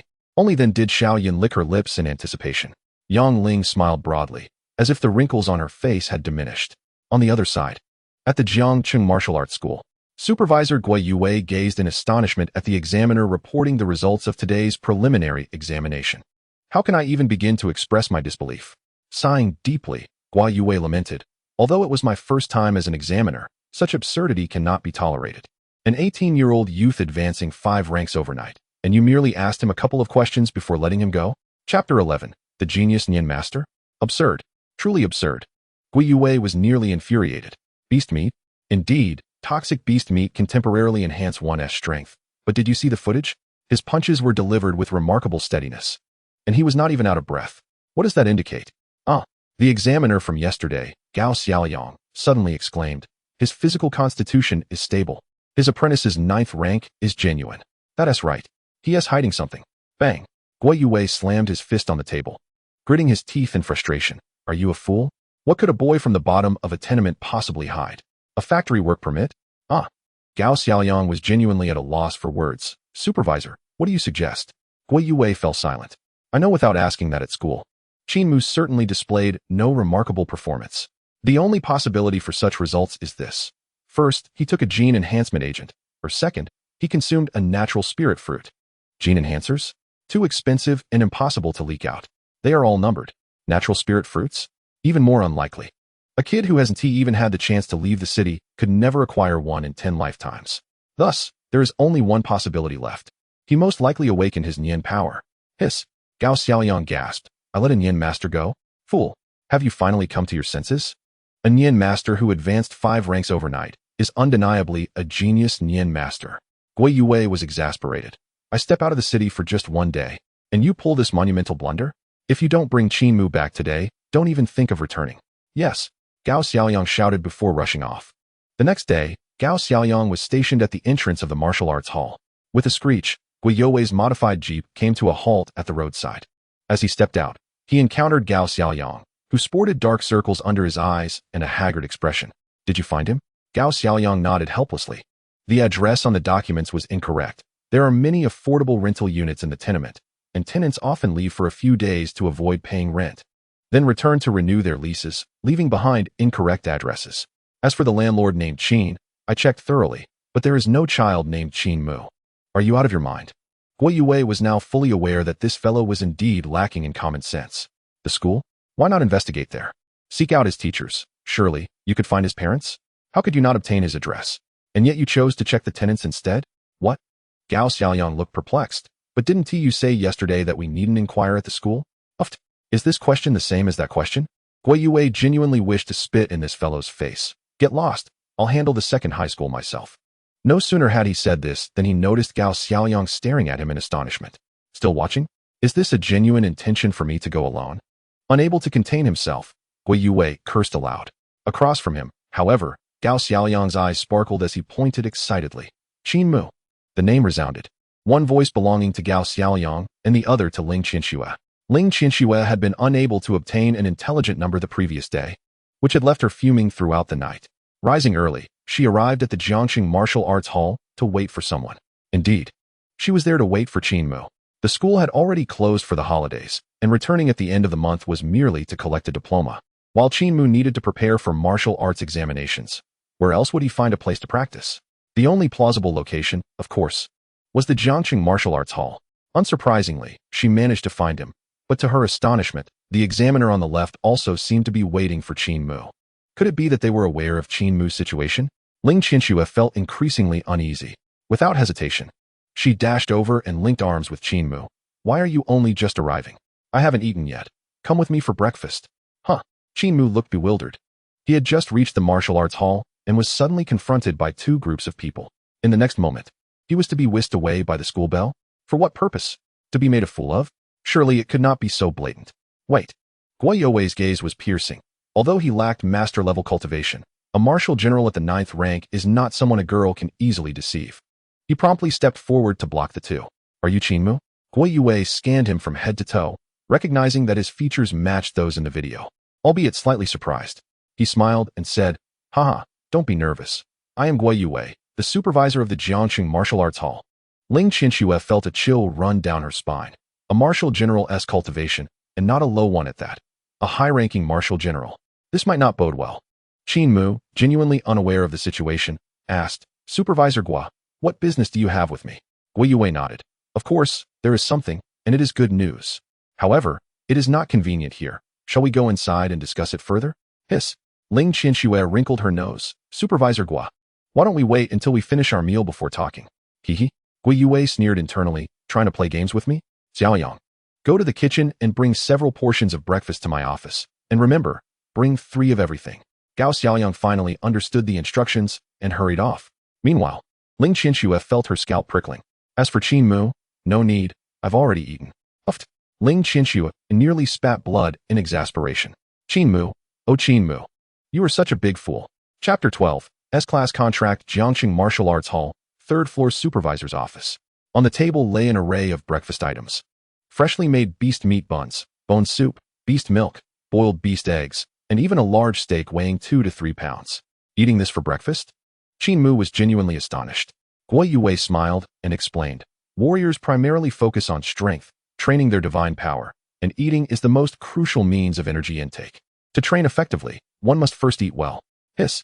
Qin Mu certainly understood the necessity of good nutrition, but this was excessive, consuming 3 pounds of beast meat for breakfast, followed by dozens of beast eggs, and then gulping down several pounds of beast milk. Good heavens. This meal could easily cost several thousand. No joke. Moreover, it must consist of low-tier beast products. If they were high-tier, the price could escalate to tens of thousands. Extreme poverty indeed limited Qin Mu's imagination. Guo Yue cast an approving glance at Gao Xiaoyang. This fellow had finally accomplished something worthwhile. Qin Mu, emerging from the tenement, was a poor child unaware of how warriors cultivate. Such a young lad. To begin with, one must first instill a sense of shock in him, and then negotiations will become feasible. However, Ling Qianxue merely responded with a hint of disdain. The second-tier ferocious beef, milk, and the cuisine at Jiangqing Martial Arts School are rather ordinary. Well, this egg is passable, but the third-tier fire-tailed bird is something I am aware of. Qin Mu was cognizant of the distinctions between fierce beasts and martial artists.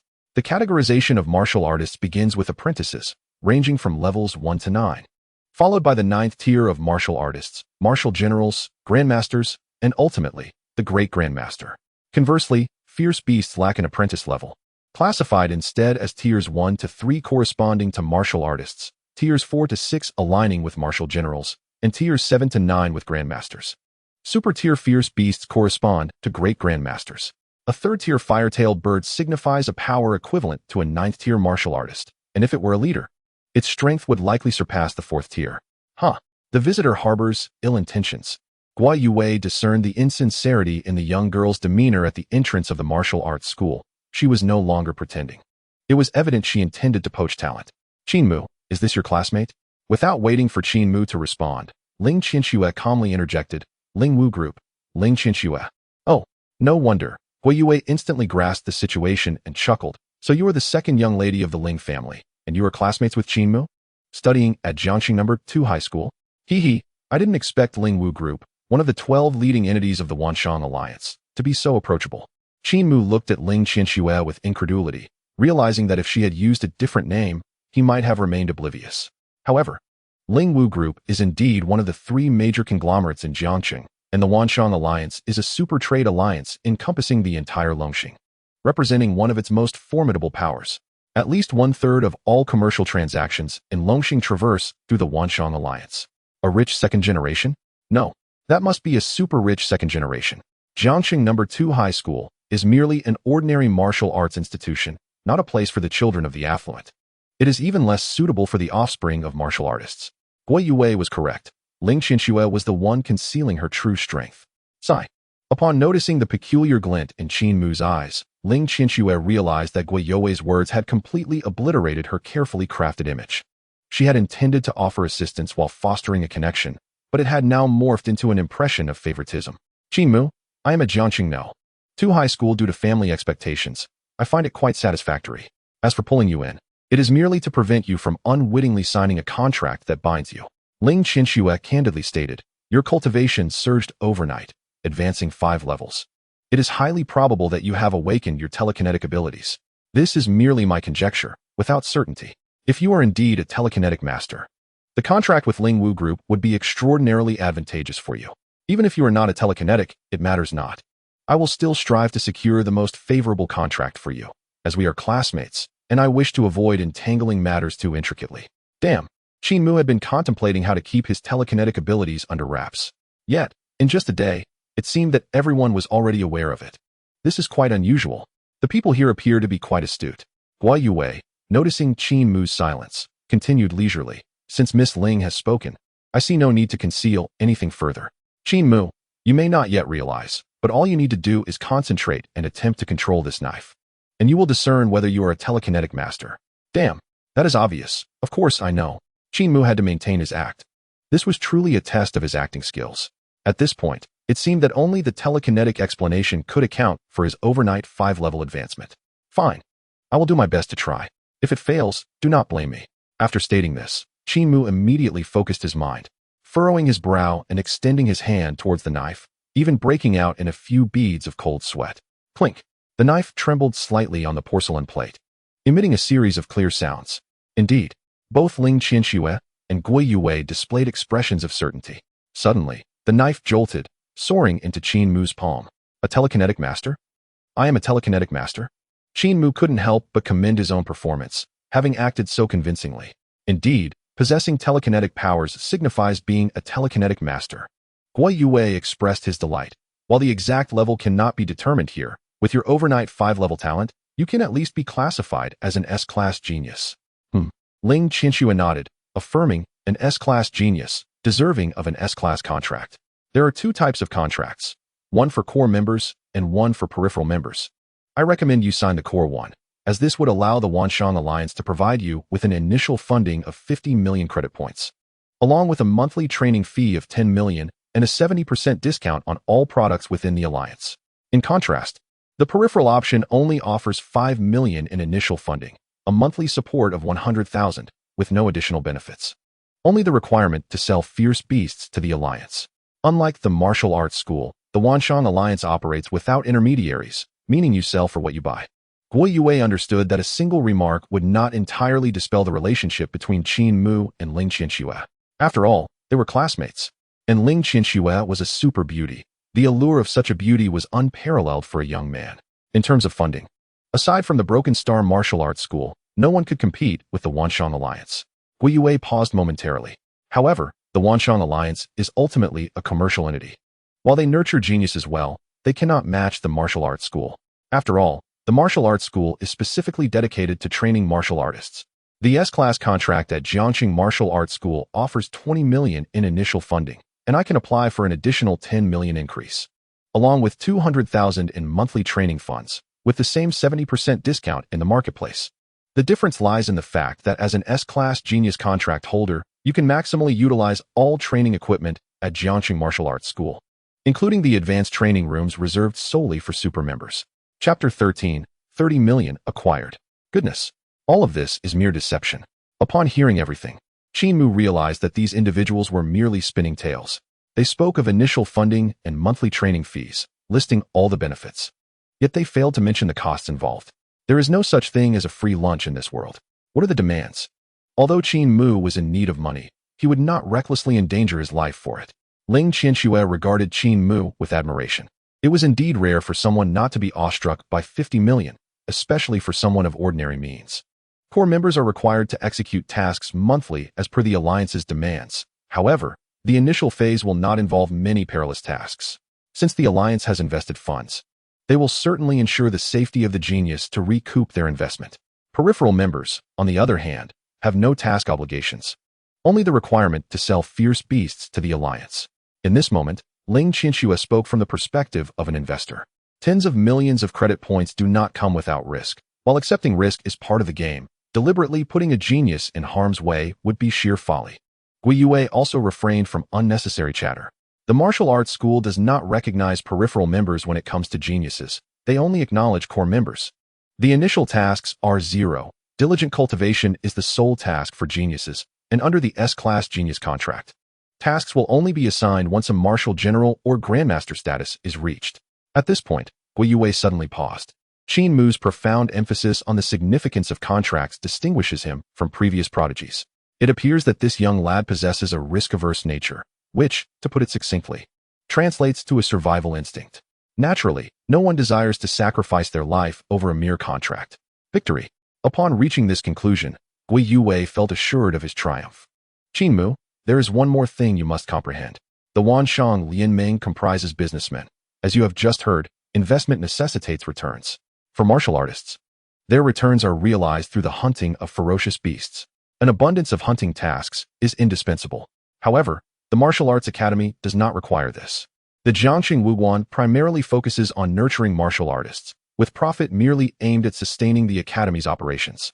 Our objective is to safeguard Jiangxing, develop its prosperity, and ultimately reclaim the territories seized by ferocious beasts. With this perspective in mind, Gui Yue confidently asserted, the hunting of ferocious beasts is not our primary goal. Investigating and eliminating these threats must be predicated on safety, for it is the formidable martial artist who serves as our greatest reliance. Defending Jiangxing is the martial artist's mission. Your family resides in Jiangxing. would you abandon them? If so, even if Jiangsheng were to lose a talented practitioner today, we would not permit any forces to claim you. Martial artists must not harbor cowardice. It is acceptable to value one's life, but one must not forsake their principles. A chill ran through Qin Mu's heart as he pondered. When a nation is in ruin, where lies the home? This principle is not lost on me. The disparity in contracts amounts to 20 million. To be candid, Qin Mu felt he would not require such an exorbitant sum. His foremost concern is safety. Capital, while it may be willing to provide funds, it also demands your life. Whether to join a faction, this matter had been clarified in Qin Mu's mind the previous night. The Lushan Min offers an excellent environment for cultivation. With a special provision for martial artists, one can effortlessly resolve homicide cases, even if they involve local gangs notorious for their malevolence, concluding matters without even a handful of inquiries, thereby clearly transcending the limitations of ordinary individuals. The Wanshang Lianmeng is a powerful entity, yet its foundation remains rooted in commerce. No matter how affluent a businessman may be, they cannot rival the Jiangxing Wuguan in terms of authority. This academy is established in Jiangxing and is affiliated with the Federation. It represents the most formidable power structure in Longxing. Possessing wealth and power naturally secures the safety one seeks, along with that of their family. This wretched society. At present, Qin Mu finds himself bereft of the power to instigate change. First, he must ensure his own survival before addressing anything else. The security of the Tongzi building is known only to its residents. Survival hinges on luck. Qin Mu has no intention of wagering his family's lives for a fleeting sense of meaningless freedom. I shall join the Wuguan. Without further contemplation, Qin Mu made his decision. Ling Qianxue was momentarily stunned. 20 million. A monthly difference of 2 million, translating to over 20 million in a year? Such a vast disparity, why? In her inaugural investment, Ling Qianxue was resolute, determined to contend even against Guo Yuwei, a 9th-tier martial general. Financially, she even invoked her father's utmost authority to secure an additional 20 million. The S-level contract of the Wanshang Lianmeng has a maximum cap of 40 million. Only the 12 decision-makers of the Wanshang Lianmeng possess the authority to augment it by 20%. 50 million. This exceeds the competitor by a significant margin. Can we lose? I refuse to believe it. Ha! Guo Yuwei laughed heartily. Indeed, the youth should opt for the Wuguan, to cultivate, to develop, and to defend their homeland. Progressing further. As for wealth, with capability, one can earn abundantly. The price of a ferocious beast at the master level exceeds 10 million. Strength is the martial artist's greatest fortune. Qin Mu did not share this view. Safety is his greatest asset. Each day brings a level up. I shall become invincible through idleness. Why exert myself? It is unnecessary. Qin Mu finally came to this realization. Seek a secure location and remain idle. I shall be invincible. Guo Yuwei projected a contract from his smart device. You may review the specific terms, or you can have this Miss Ling assist you in examining them. Ling Ruoxue remained in a daze. Qin Mu needed to study the contract himself. After elevating his mental prowess, his cognitive abilities and memory had improved. Now, he could read 10 lines at a glance, and comprehending the contract posed no hindrance, allowing him to swiftly grasp all terms. No issues. The Wuguan contract imposes no rigid demands beyond safeguarding Jiangxing. Tasks and assignments unfold in a developmental model, should you wish to focus solely on cultivation. You may entirely decline hunting tasks and defer the hunting quotas. In this manner, Qin Mu's minimum requirements would be adequately met. Furthermore, the academy would present additional tasks, whether guiding junior martial artists or participating in the 24 cities martial arts exchange. Very well. After reviewing, Qin Mu promptly affixed his handprint on the projection, confirming the contract via video recording. Splendid. Guo Yuwei waved his hand grandly, immediately transferring 20 million to Qin Mu's account. There remains another 10 million. I will apply to the director, and it will arrive in a few days. You may first familiarize yourself with the weapons and equipment in the Academy's training room before making purchases. The upcoming martial arts examination does not restrict the use of high-grade equipment, which will greatly benefit your performance. By the way, Guo Yuwei added, we must confirm your mental prowess level. Saying this, he ignored the still-dazed Ling Qianxue and directly led Qin Mu to the testing ground. Mental prowess is an exceptionally peculiar ability. Despite the tireless efforts of Longxing scientists, they have been unable to fully decipher this capability, nor can they conduct accurate assessments. In the testing area, Guo Yuwei provided a blunt-tipped dagger. Using mental prowess to control it, he struck it forcefully against the punching power tester. Do not worry about damaging it. This apparatus is specially designed for mental masters, with a strength comparable to that of a master level. Huh. Qin Mu took a quiet breath. Since they are already aware of mental masters, there is no need for further concealment. In this moment, he comprehended the advantages of a genius martial artist. Without any effort, 30 million would be deposited. Even if he were to sleep at home, he would still earn 300,000 a month. What kind of treatment is this? It borders on the absurd. A genius of inestimable value. Yet the prerequisite is that one must reveal corresponding talent. Qin Mu raised his hand, controlling the dagger. Focusing deeply, break. All mental prowess surged forth explosively. Bang!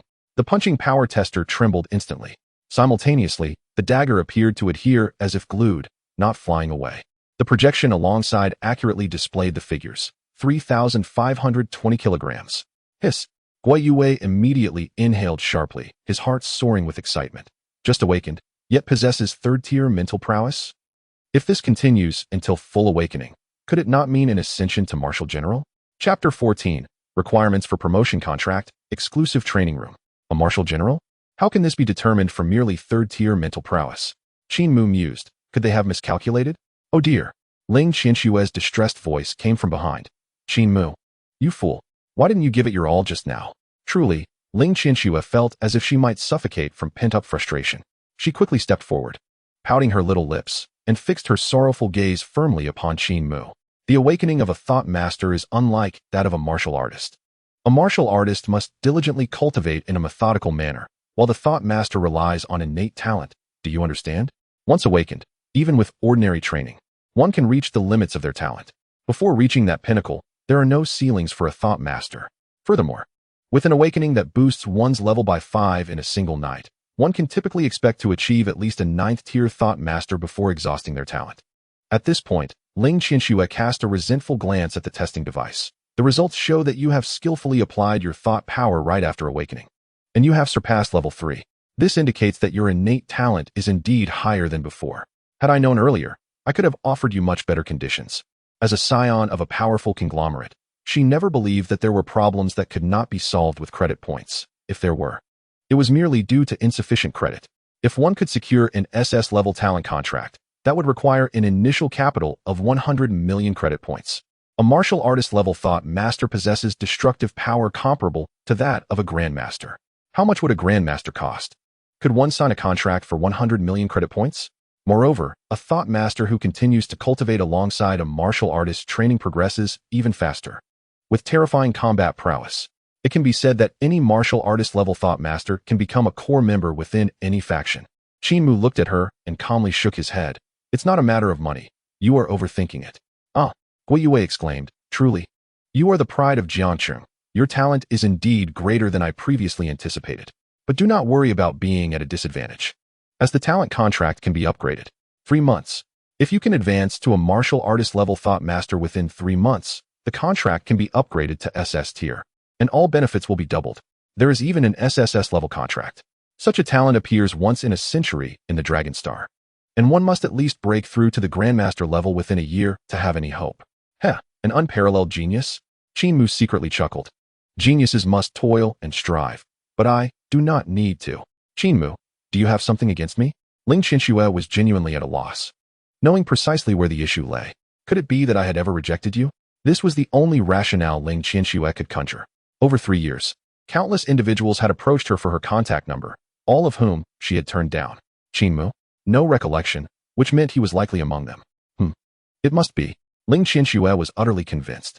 On the other side, Qin Mu appeared completely bewildered. I don't remember us speaking at all during our 3 years of high school. Uft. Ling Qianshue felt her pride wounded. All right then, goodbye. Haha. Guo Yue stepped forward and patted Qin Mu on the shoulder. Little Qin, do not feel burdened. The daughter of the Lingwu group indeed bears an extraordinary identity. But you are a genius, do you understand? If martial artist seems unattainable, then aim for Grandmaster. If Grandmaster seems distant, then strive for the Great Grandmaster. I refuse to believe the Lingwu group would dare to reject a Great Grandmaster. Work hard to achieve martial artist status this year, and then advance to Grandmaster. Hiss.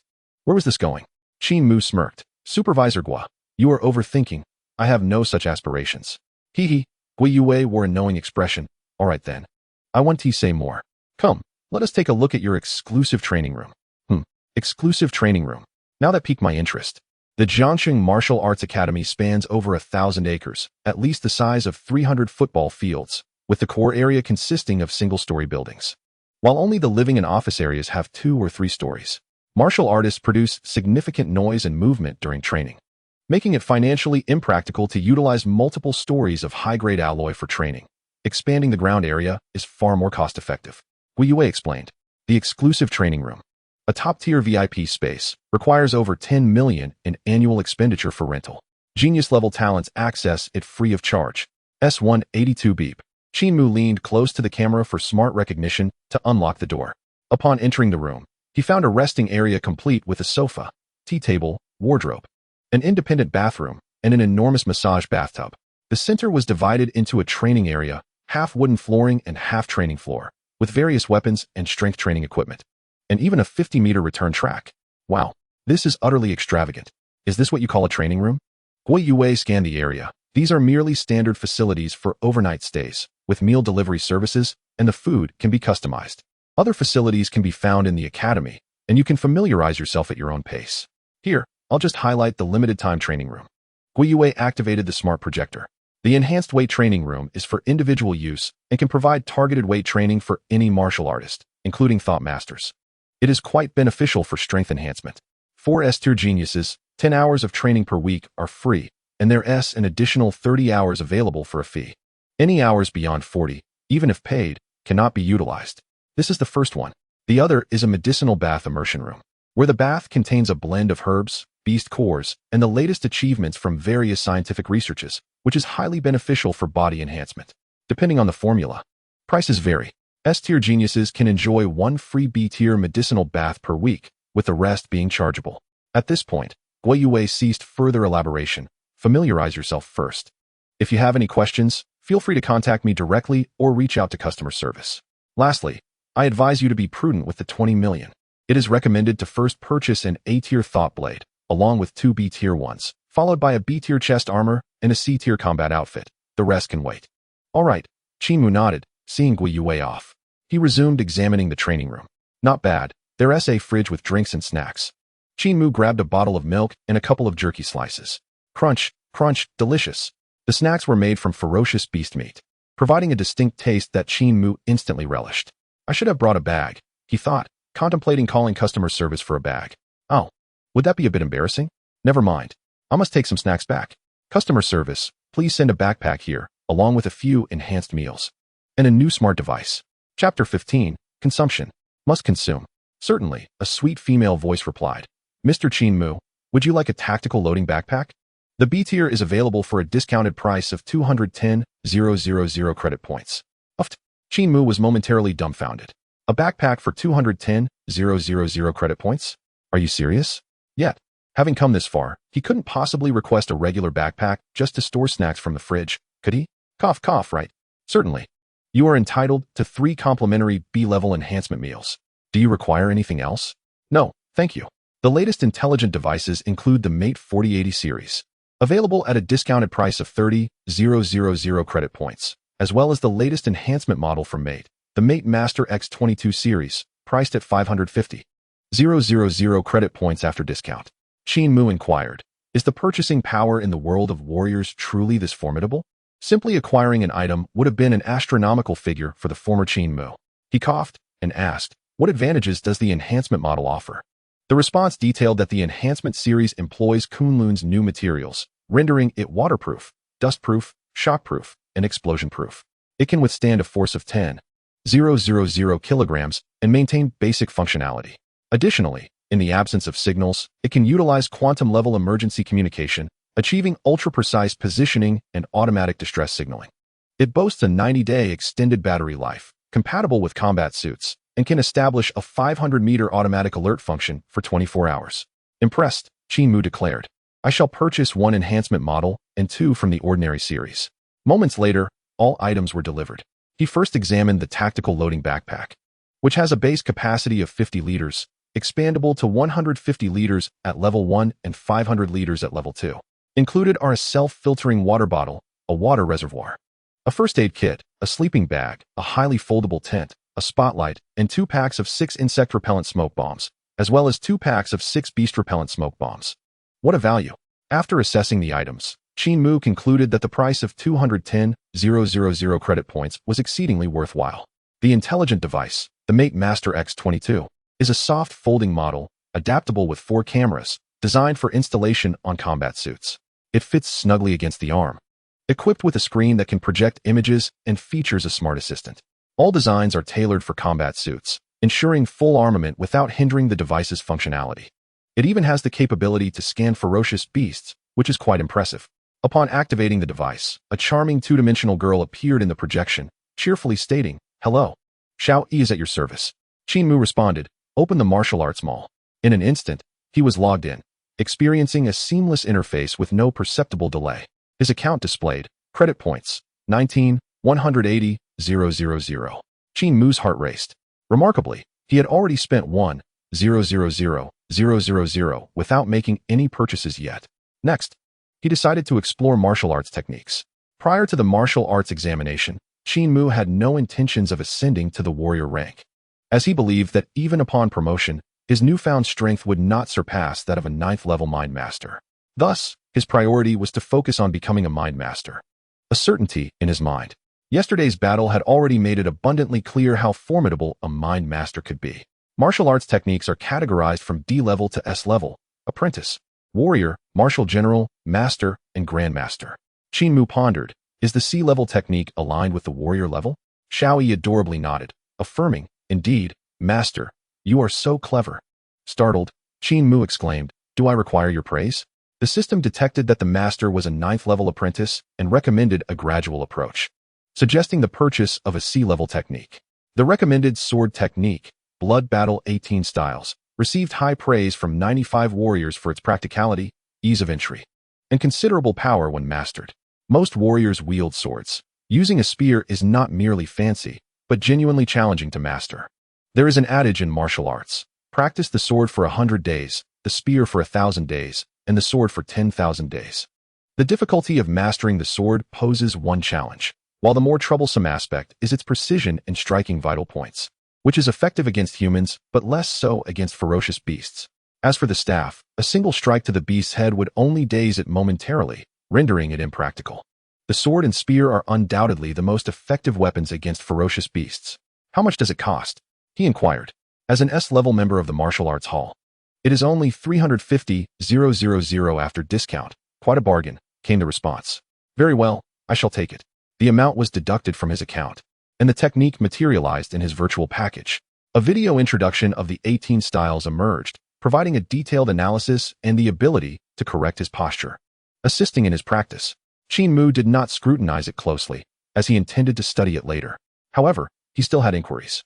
System, he called out in his mind.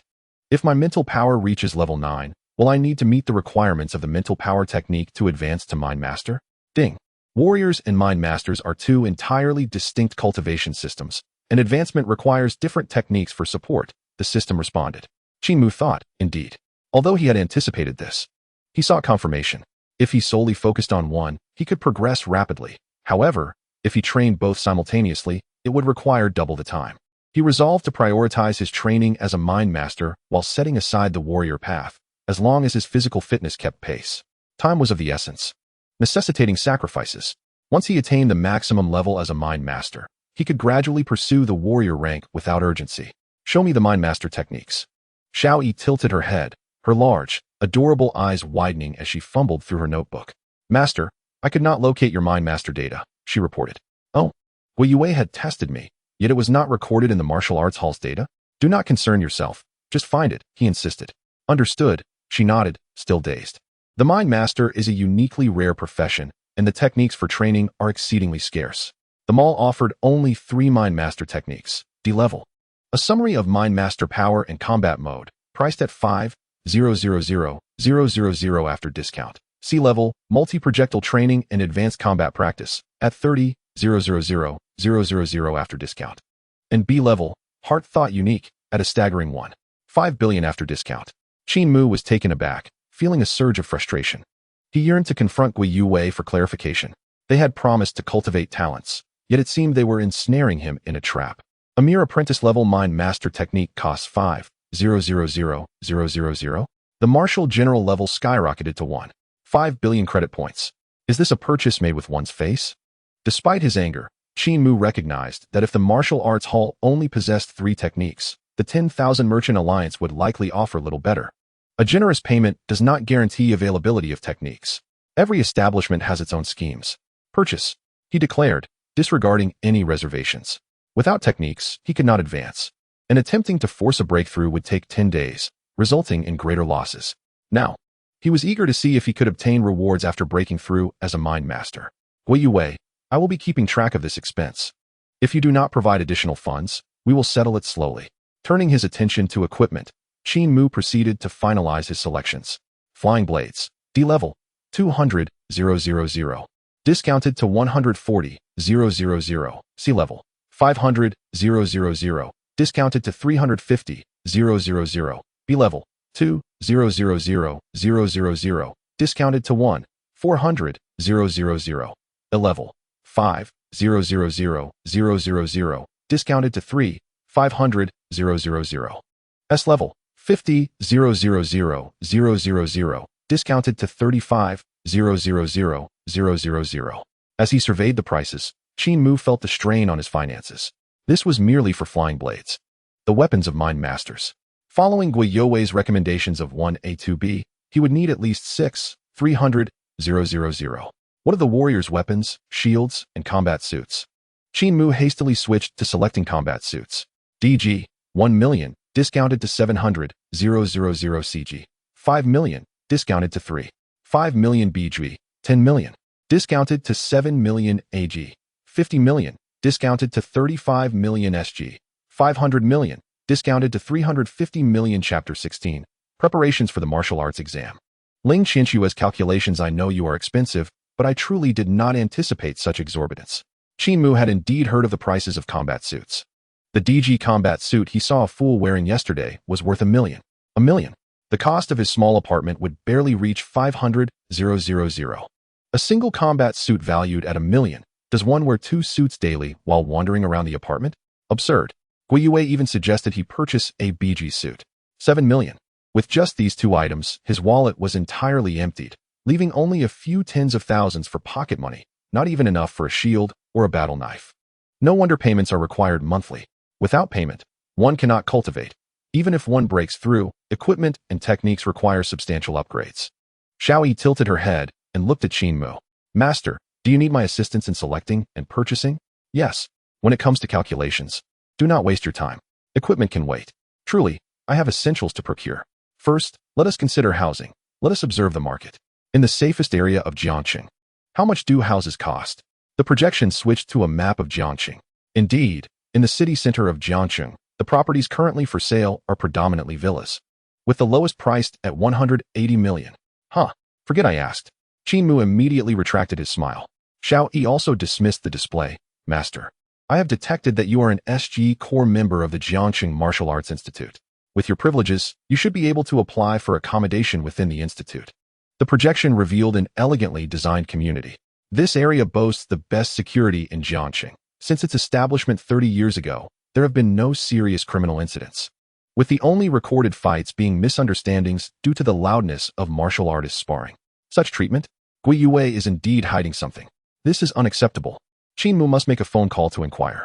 Director Gua, I would like to ask what conditions are required to move into the Jiangqing Martial Arts Institute community? The sound of a slap echoed from the other end of the line as Guiyue smacked his forehead. My apologies, Xiao Qin. I got a bit too excited and forgot many things. There is a row house available in the institute community. Just find a time to move in, and I will grant you the permissions. Also, as a practitioner, do not rush to buy the techniques from the martial arts mall. I am currently in contact with a teacher who will teach you the techniques when the time comes. Qin Mu nearly spat blood upon hearing this. A free accommodation in the martial arts community would certainly be comfortable. However, techniques are a different matter. What a loss. 5 million. 5 million worth of credit. Qin Mu could hardly comprehend how he had been so generous to buy it on a whim. Director Gua, what should I do since I have already purchased it? Is there a possibility of a refund? Huh. Guiyue was taken aback. Do you think there is a refund option for techniques? Speechless. Of course not. Once the techniques are in your possession, any photographs or videos taken will be permanently recorded. How could one return them? Sigh. Guiyue sighed. My fault, my fault. Do not purchase any more techniques. I will personally cover that 5 million for you. The additional 10 million has also been approved, and I will transfer it to you now. Xiao Yi instantly cheered, clapping her hands. Master, congratulations on receiving 15 million credit points. Current account balance, 28. 83 million. Phew, I temporarily forgive you. Thank you, Director Gua. Qin Mu was not at all courteous. What if he ran out of money after being polite? Guiyue did not mind much. 5 million. That's merely the price of a ferocious beast. It is truly nothing. Just bringing Qin Mu into the Martial Arts Institute comes with rewards greater than this amount. Moreover, if Qin Mu can request reimbursement from me, can I not ask the director for reimbursement? Our Jiangxing Martial Arts Institute's director must be quite wealthy. Earlier, when I mentioned the flying blade, do not think I am being careless and trying to save money. Guiyue cautioned, the combat suit ensures safety. I should not need to remind you. However, the flying blade is undoubtedly the best means to enhance your efficiency in vanquishing ferocious beasts. The AG flying blade, even for apprentice practitioners, can easily breach the defenses of most fourth-grade demon beasts. Qin Mu certainly resonated with this. I understand. Thank you for the reminder. After Guiyue hung up the call, he chuckled to himself. Xiaoyang, check the odds for the martial arts exam outside. What are the odds for Qin Mu to be in the top 10? Gao Xiaoyang's eyes brightened. Director, could it be? Of course. Guiyue cursed silently. Not making money would be foolish. Qin Mu is a practitioner equipped with an AGE flying blade. It is effortlessly within reach for him to enter the top 10. Understood. I comprehend. Gao Xiaoyang promptly opened his device, skillfully accessing the Jiangxing black market. The black market, while it sells items not typically seen, is still under the jurisdiction of the Jiangxing Martial Arts Institute. Some black market vendors even receive support from the 10,000 Merchants Alliance. The odds for the martial arts exam. At the top is Tianjin Pavilion's talented practitioner by Qiyue, followed by Poxing's Chu Han, and by a Martial Institute's Wen Wu. Many from the 10,000 Merchants Alliance are also among the front-runners, including Ling Qianxue and Lu Zhua. The odds for Qin Mu in the top 10 are 155? Bang. Upon hearing this, Guiyue was instantly enraged. Ling Qianxue, that girl is making moves so quickly? The change in odds was undoubtedly the result of Ling Qianxue's interference. Otherwise, a 9th-level apprentice candidate without any reputation would require odds of at least 10 to enter the top 10. Director, should we still place a bet? Gao Xiaoyang inquired. Are you an idiot? 155 is still free money, just slightly less. Without a second thought, Guiyue placed a wager of 80 million. Meanwhile, on the other side, Qin Mu, I will recoup all the money I lost from you. 500 million. Ling Qianxue borrowed 500 million from her father and placed the entire bet on Qin Mu entering the top 10 in the martial arts exam. The odds, originally in the double digits, were instantly smashed down to single digits.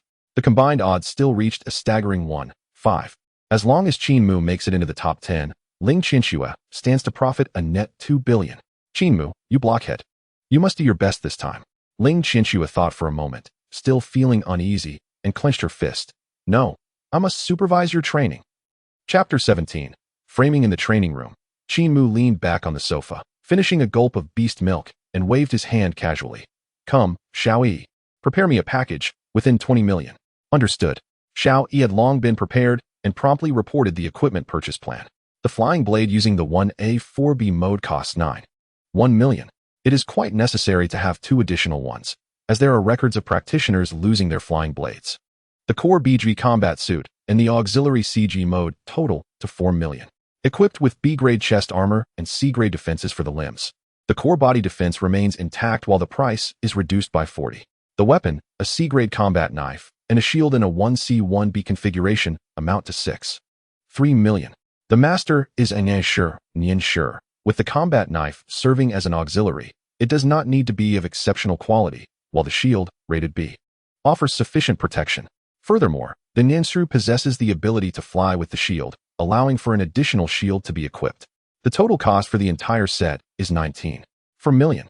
This is the mark of a true professional. Qin Mu has no objections to Xiao Yi's proposal and proceeds to make the payment. The equipment is provided by the martial arts school and is swiftly delivered to the training room. The B-grade battle suit features a gray-brown camouflage, complemented by a C-grade tactical helmet in dark gray camouflage.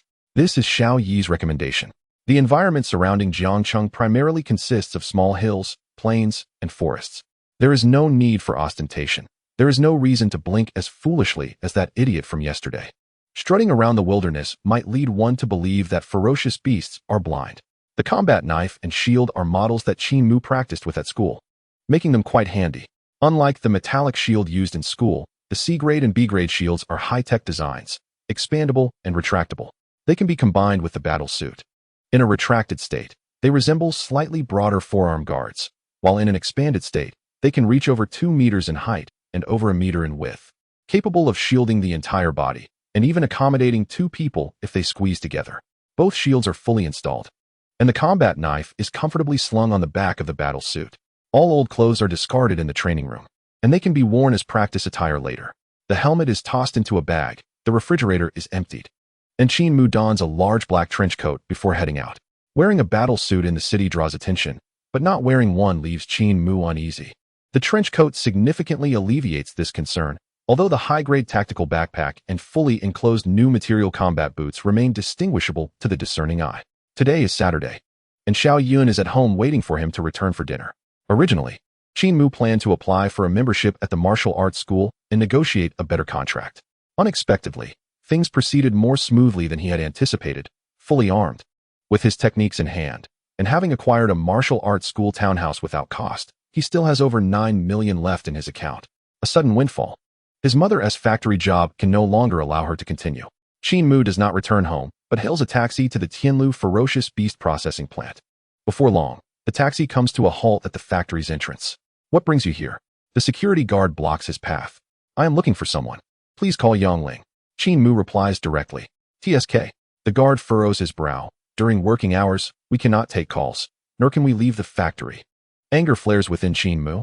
I am a warrior. Think carefully about how you respond to me. The guard's expression falters slightly as he notices Qin Mu's combat boots rated C. My apologies. Please wait a moment. I will notify her right away.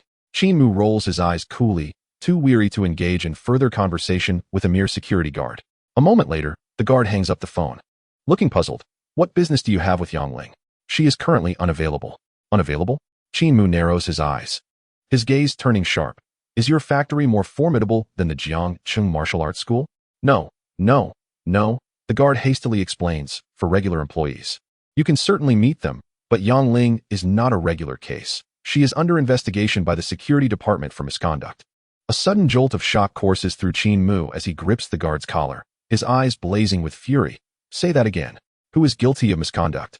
Please don't be angry. It's not my words. The security department received a report, and evidence was found. The guard stammers, his complexion paling. To work as a security guard here, one must possess some skill. However, upon noticing Qin Mu's C-grade boots, he realizes that anyone who can afford such million-yuan combat boots is either a warrior or a wealthy individual, and either way, he cannot afford to offend him. Where is the security department? Qin Mu demands, pulling the guard along as he charges inside. His mother has dedicated her life to their family, and only Qin Mu understands the hardships she has endured. Xiao Yun is still young and does not comprehend the horrors of her mother's early days in the factory. Her hands stained with the blood of ferocious beasts, the countless scars on her arms. In the beginning, at least half of her salary went to purchasing bandages. And despite that, she never took a single day off. Misconduct? It is utterly impossible. If his mother possessed such inclinations, their family would not be in such dire straits. As Qin Mu storms into the ferocious beast processing plant, the pursuing guard raises his stun baton. Stop. Even as a warrior, you cannot barge in here. Put him down. With a swift motion, Qin Mu unfurls his shield with his left hand, while his right hand retrieves the combat knife from his back. The blade, named Song Lang, gleams with a chilling radiance under the sunlight. The guards recoil at the sight of his imposing presence. This is no joke.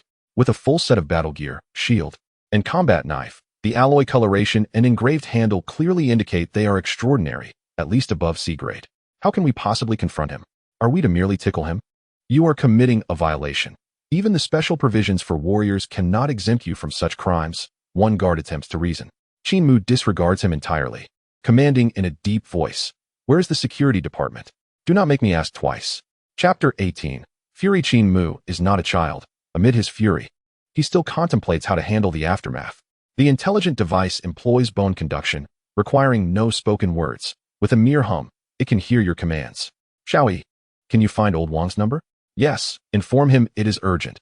Bring a team to the Tianlu ferocious beast processing plant. Understood. Before him, the security guard. Intimidated by Qin Mu's murderous aura, quickly realizes the gravity of the situation, go straight ahead, then take a left. Within the security department, Section Chief Zhang Ji smirks at Yangling.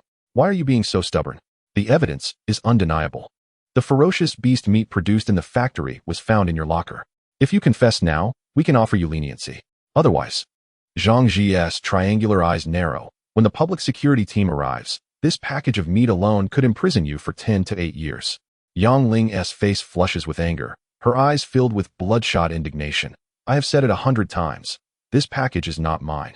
And the meat inside does not belong to me. Someone is framing me. I have not left the production line since I started my shift today. Humph.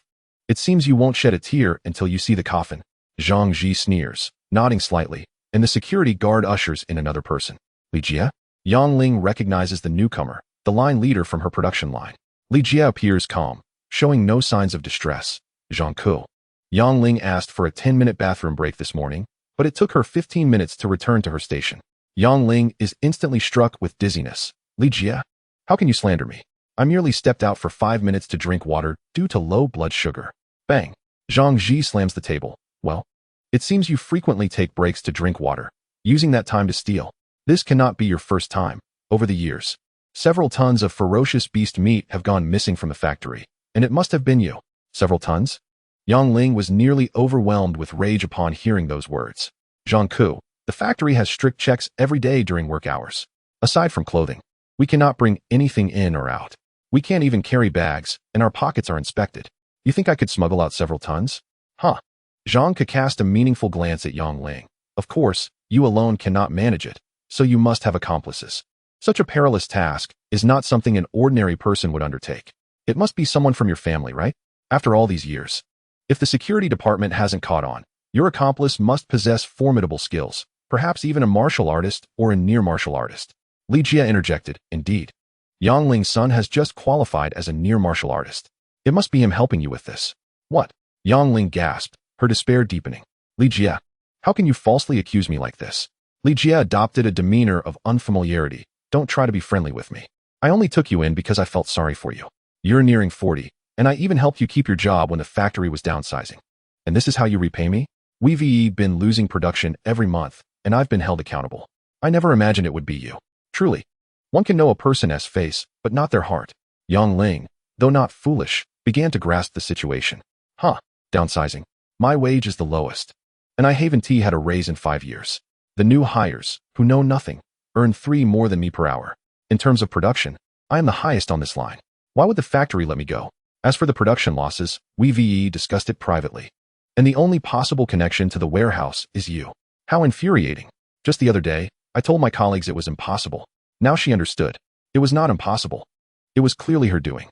Now that the factory was investigating, she feared being uncovered and sought to implicate herself first to take the blame. I will report this. The security team will get to the bottom of it. Humph. Both Zhang Ji and Li Jie scoffed in unison. Report it? Today. You will either die here or expose your son. At that moment, Zhang Ji took a few steps forward, revealing an electric baton. Yang Ling, let me be frank.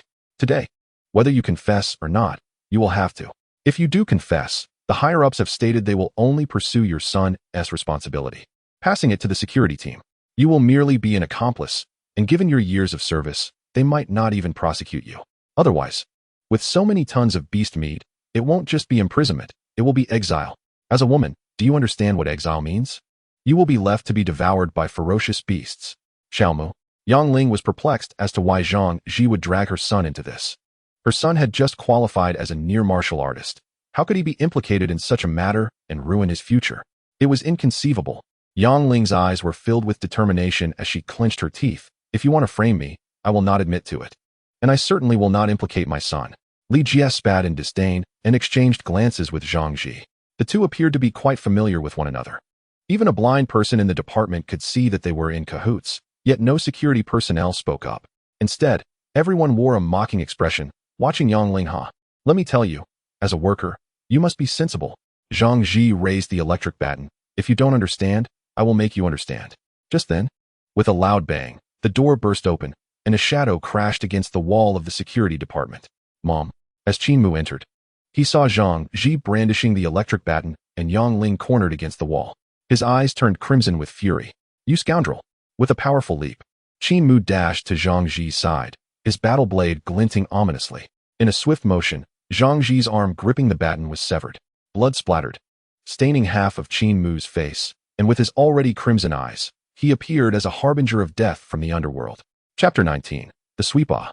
Zhang Zi was momentarily stunned, losing an arm. Amidst his cries of agony, he still managed to shout, "Who the hell are you?" "I." Qin Mu's eyes flared with murderous intent as he coldly replied, "I am the one here to take your life." Yang Ling, upon seeing her son, initially felt joy, but upon hearing his intent to kill, she exclaimed in horror, "No." Zhang Zi, although he had some connections as the head of security, was still a martial artist. He had not hunted beasts in years and had become complacent, yet he had forgotten all the skills he once possessed. In an instant, he lost an arm and now, instead of fighting back, he turned to flee, shouting, "Kill him." Before he could finish, Qin Mu's blade cleaved through the air. In a flash, a large head soared into the air. The onlookers in the security department were paralyzed with fear, unable to move. A martial artist? A martial artist killing someone? Those capable of being security guards were mostly at the apprentice levels of 8 or 9. Ordinary individuals could not handle this. But this youth, fully armed, wielded his blade with chilling precision. This was what a martial artist truly was. While they were merely a group of ordinary people who had practiced a few days of martial arts. At that moment, a flicker of malice crossed Li Jia's eyes. "Well, you wretched woman, you truly did have your son come to your aid. Now that we have you both, are you planning to kill us to silence us? Why is everyone just standing there? Go capture this criminal." Qin Mu cast a cold gaze around the room. There were 5 security guards, yet not one dared to move. "Go." Li Jia, furious and desperate, pointed and scolded, "Aren't you security guards? What are you all doing? You boast of your strength, yet now you stand idle." Qin Mu sidestepped and moved beside Li Jia, his hands gripping the blade as he delivered a downward strike. With a swift motion, Li Jia's arm was severed. The C-grade battle blade was meant to contend with 4th to 6th grade beasts. How could a mere human withstand it? The sensation was akin to slicing through tofu. Before Li Jia could react, Qin Mu swiftly backhanded her across the face. The force of 9,000 kilograms, even without fully exerting himself, sent her spinning in the air 3.5 times before she hit the ground. In a fit of rage, Qin Mu felt a surge of blood. Yet his mind remained surprisingly calm, far from the chaos typically associated with anger. "Don't move." The surrounding security guards were terrified, hastily raising their electric batons at Qin Mu. "We have already reported this. The security team will be here shortly." "Huh." Qin Mu smirked coldly, ignoring the group entirely as he charged forward, wielding his battle blade. There was no need for technique. The power of the C-grade blade was unstoppable, requiring only the act of slicing. With a single strike, the left side guard's arm was severed. With another swift motion, the 2 guards beside him had their legs cleaved. Qin Mu delivered a powerful kick. Crack! The knee of the disarmed guard shattered, and without protective gear, the full force of that kick split his leg in 2. The guards on the right could no longer withstand the horror of the scene. They turned to flee. Qin Mu pursued them, delivering 2 swift kicks.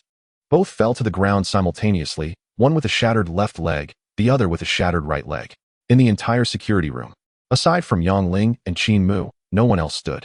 "Ah, help! There's a murderer!"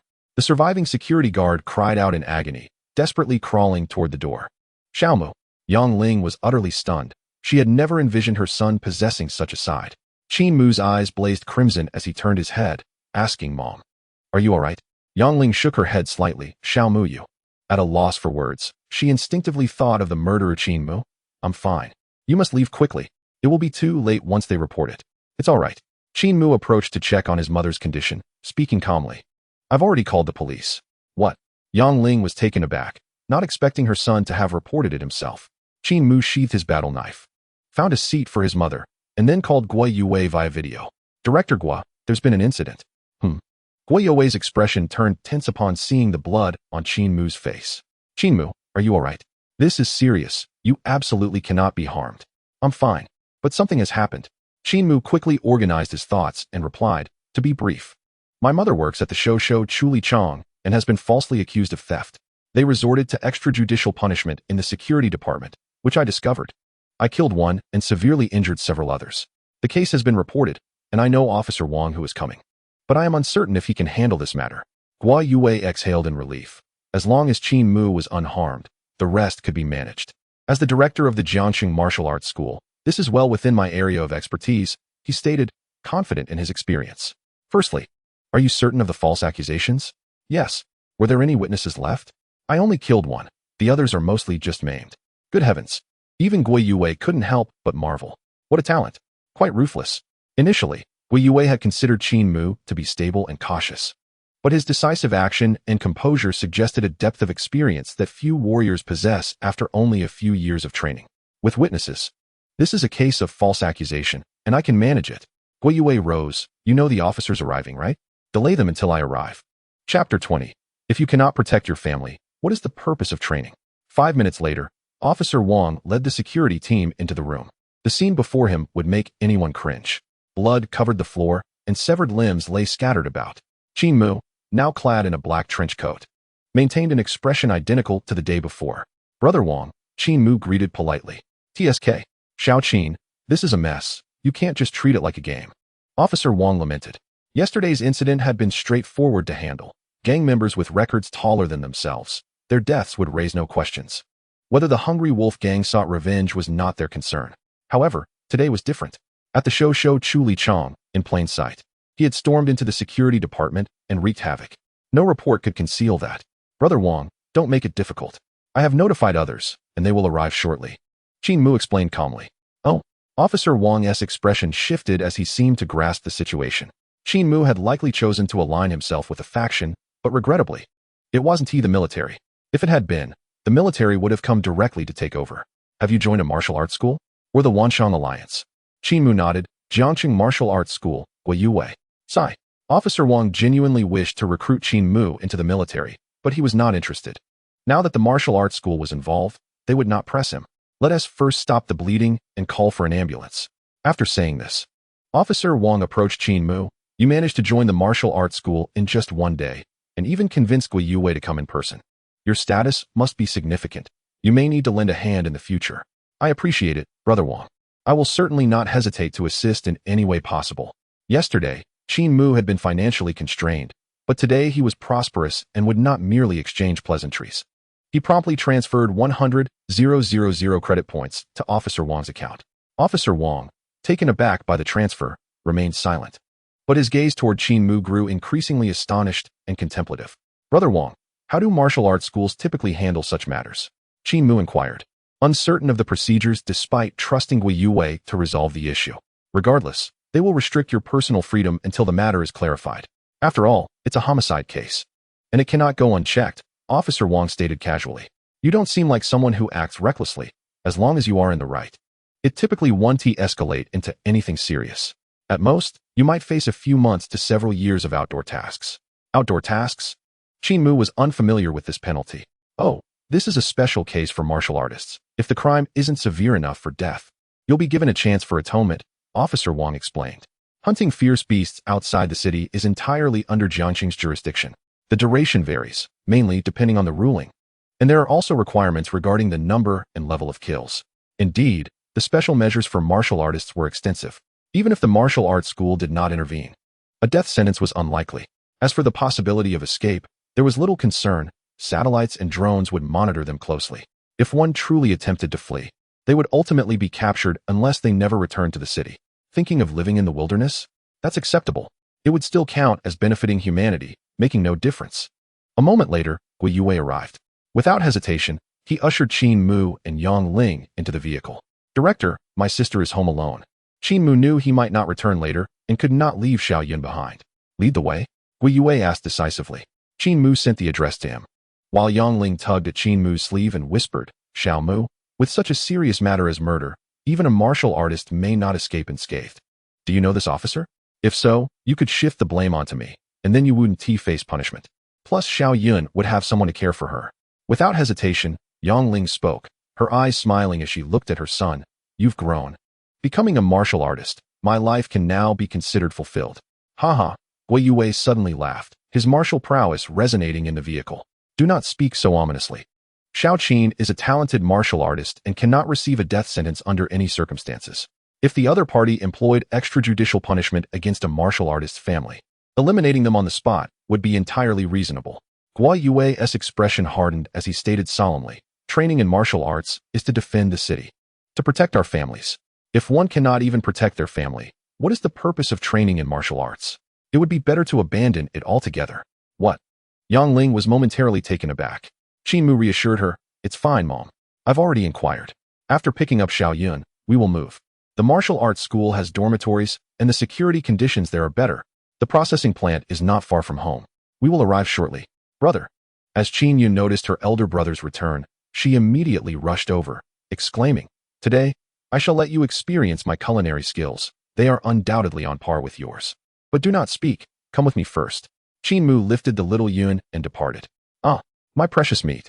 Little Yun furrowed her brow, casting a regretful glance at the pot within the house. "What a pity. It will become unappetizing if it cools down." Qin Mu chuckled. "In a moment, I will treat you to a grand feast, all meat, a variety of meats." "Wow." Little Yun gasped. "Brother, have you struck it rich again?" "Sort of." Qin Mu thought to himself, not wishing to elaborate further at that moment. The two traveled in silence until they arrived at the entrance of the community. The golden characters spelling out Jiang Chung Martial Arts Institute dormitory shimmered in the sunlight, almost blinding. Behind the unpretentious name lay a lush expanse of trees. Only occasionally could one glimpse the eaves of a few villas through the dense foliage. It was little Yun's first visit to such an upscale community.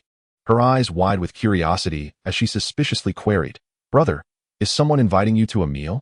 That family must be wealthy to reside in a villa area. I heard from classmates that the prices in villa districts are exorbitant, enough to buy dozens of apartments." "Dozens?" Qin Mu thought, chuckling internally.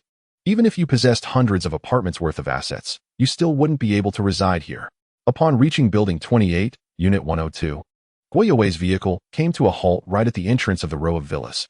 The yard exceeded 100 square meters. Behind it was a garage, and the building stood 3.5 stories tall, complete with a basement and a training room, boasting an overall usable area of at least 800 square meters. This scale was comparable to the detached houses Qin Mu had in mind, merely with closer neighbors. "Xiao Mu, where did you say your dormitory is?" Yang Ling inquired. Having just heard Qin Mu mention receiving a dormitory assignment, yet now they found themselves in a villa district. "Building 28, Unit 102, this is my dormitory." Qin Mu approached and opened the door with his face. "Mom, Xiao Yun, please come in and register your information." Simultaneously, Qin Mu produced the prepared smart devices. "Woo-woo." Rather than being surprised, little Yun burst into tears, lamenting, "Mom, my brother must be breaking the law. Those intimidating uncles must be here to apprehend him. Brother, you should run quickly, otherwise it will be too late." Chapter 21. Silencing witnesses in Jiangchong, at the Xianjing Martial Artist Club, within the VIP room. A row of young women clad in modest skirts and half-sleeve shirts knelt on the ground, the picturesque scenery of snow country fully displayed. They awaited the inspection of Lu Zhua and Lu Zhuodi. Suddenly, a notification pinged from the smart device. "What?" Lu Zhua frowned, expressing his impatience. "Young master, Zhang Ji is dead." "Who is Zhang Ji?" Lu Zhua momentarily failed to recall. Cough, cough. He worked in the Tianlu processing plant security department. His last report was regarding the interrogation of Qin Mu's mother. "Ah, now I remember." Lu Zhua indeed intended to eliminate Qin Mu, yet merely disposing of him did not satisfy Lu Zhua. Moreover, Qin Mu's mother worked at his company. Recently, the financial records of the processing plant had been scrutinized by the headquarters, providing the perfect opportunity to eliminate two problems with one solution. "You mentioned Zhang Ji is dead? How did he die?" "Qin Mu killed him." "Haha, isn't that just perfect? Instruct the security team to deal with him at the temporary detention site, and it will all be resolved." "But young master, Qin Mu has joined the Jiangcheng Martial Arts Institute and was taken away by Guoyuwei. We cannot reach him now. Not only Qin Mu, but his mother and sister have all been taken away as well." The followers reported that their vehicle did not go to the Martial Arts Institute, but headed directly to the dormitory. "What?" Lu Zhua's expression suddenly twisted. "What do you mean? You can't handle such a trivial matter?" "No, young master. It seems Qin Mu must have signed a genius contract, judging by the benefits. It is likely an S level. This is beyond my limited manpower." With a kick, Lu Zhua sent a nearby bottle flying, growling, "S-level genius? On what grounds? He merely leveled up 5 ranks in one night." "Young master, I am investigating, but on Zhang Ji's side. There is still a production line leader and several security guards who are still alive. What do you think?" The ferocity in Lu Zhua's eyes became evident as he barked. "If they are still alive, then you have no right to live." "Yes." The video call ended. Lu Zhua smirked, pressing down on the person in front of him. "Do not utter a word. I am extremely displeased right now." At the martial arts dormitory, Yang Ling initially felt a glimmer of belief. But as she gazed at the villa and the smart devices, her faith faltered. "Xiao Mu, do not deceive me. This is clearly a villa, worth at least several million. Right? And these smart devices from the Mate series, I'm familiar with that brand. They must cost at least tens of thousands of credit points. Where did you acquire such funds? Sighing inwardly, Qin Mu contemplated how to explain slowly. However, suddenly, he too needed time to process the situation, making it all the more difficult for them. After a brief moment of reflection, he replied, "Well, I am currently employed at the Martial Arts Institute and have advanced a portion of my salary. Moreover, this truly is a dormitory. Did you not see it when you entered? It is temporary accommodation, and whenever I cease working, I will certainly return it." Little Yin looked at her brother with skepticism, then glanced back at Yongling Qin Mu, with matters still to attend to, hurriedly said, "You both stay here for now. I will explain everything upon my return." He tossed his backpack at the door, pulled out some jerky, handed it to Little Yun, and gently ruffled her hair. "Be good. Eat well, and do not wander off." After dealing with matters at home, Qin Mu stepped outside. Guo Yue leaned against the vehicle, seemingly communicating with the security team. "Supervisor, we may leave now," Qin Mu spoke. "Leave? Where are we going?" Guo Yue patted Qin Mu's shoulder. "Before the martial arts examination, you will reside here. There is no need to go anywhere. Isn't there a need to investigate the case?" Qin Mu thought that at the very least, some level of inquiry should be conducted. Guo Yue looked up at Qin Mu. "What era are we in? Is it still so arduous to investigate a case? The site video was turned off before you entered the beast processing plant. One can deduce that something is amiss. Your mother was likely scapegoated. And those security guards do not require questioning. The data from the smart devices will reveal everything." Before he could finish, Guo Yue's device chimed, and he immediately smiled. "Oh, it's resolved." The video connected, revealing Gao Xiaoyang with a grave expression. "Supervisor, all the surviving witnesses were silenced in the ambulance, and the smart devices were destroyed." Poof. This truly infuriated Guo Yue. "Silenced?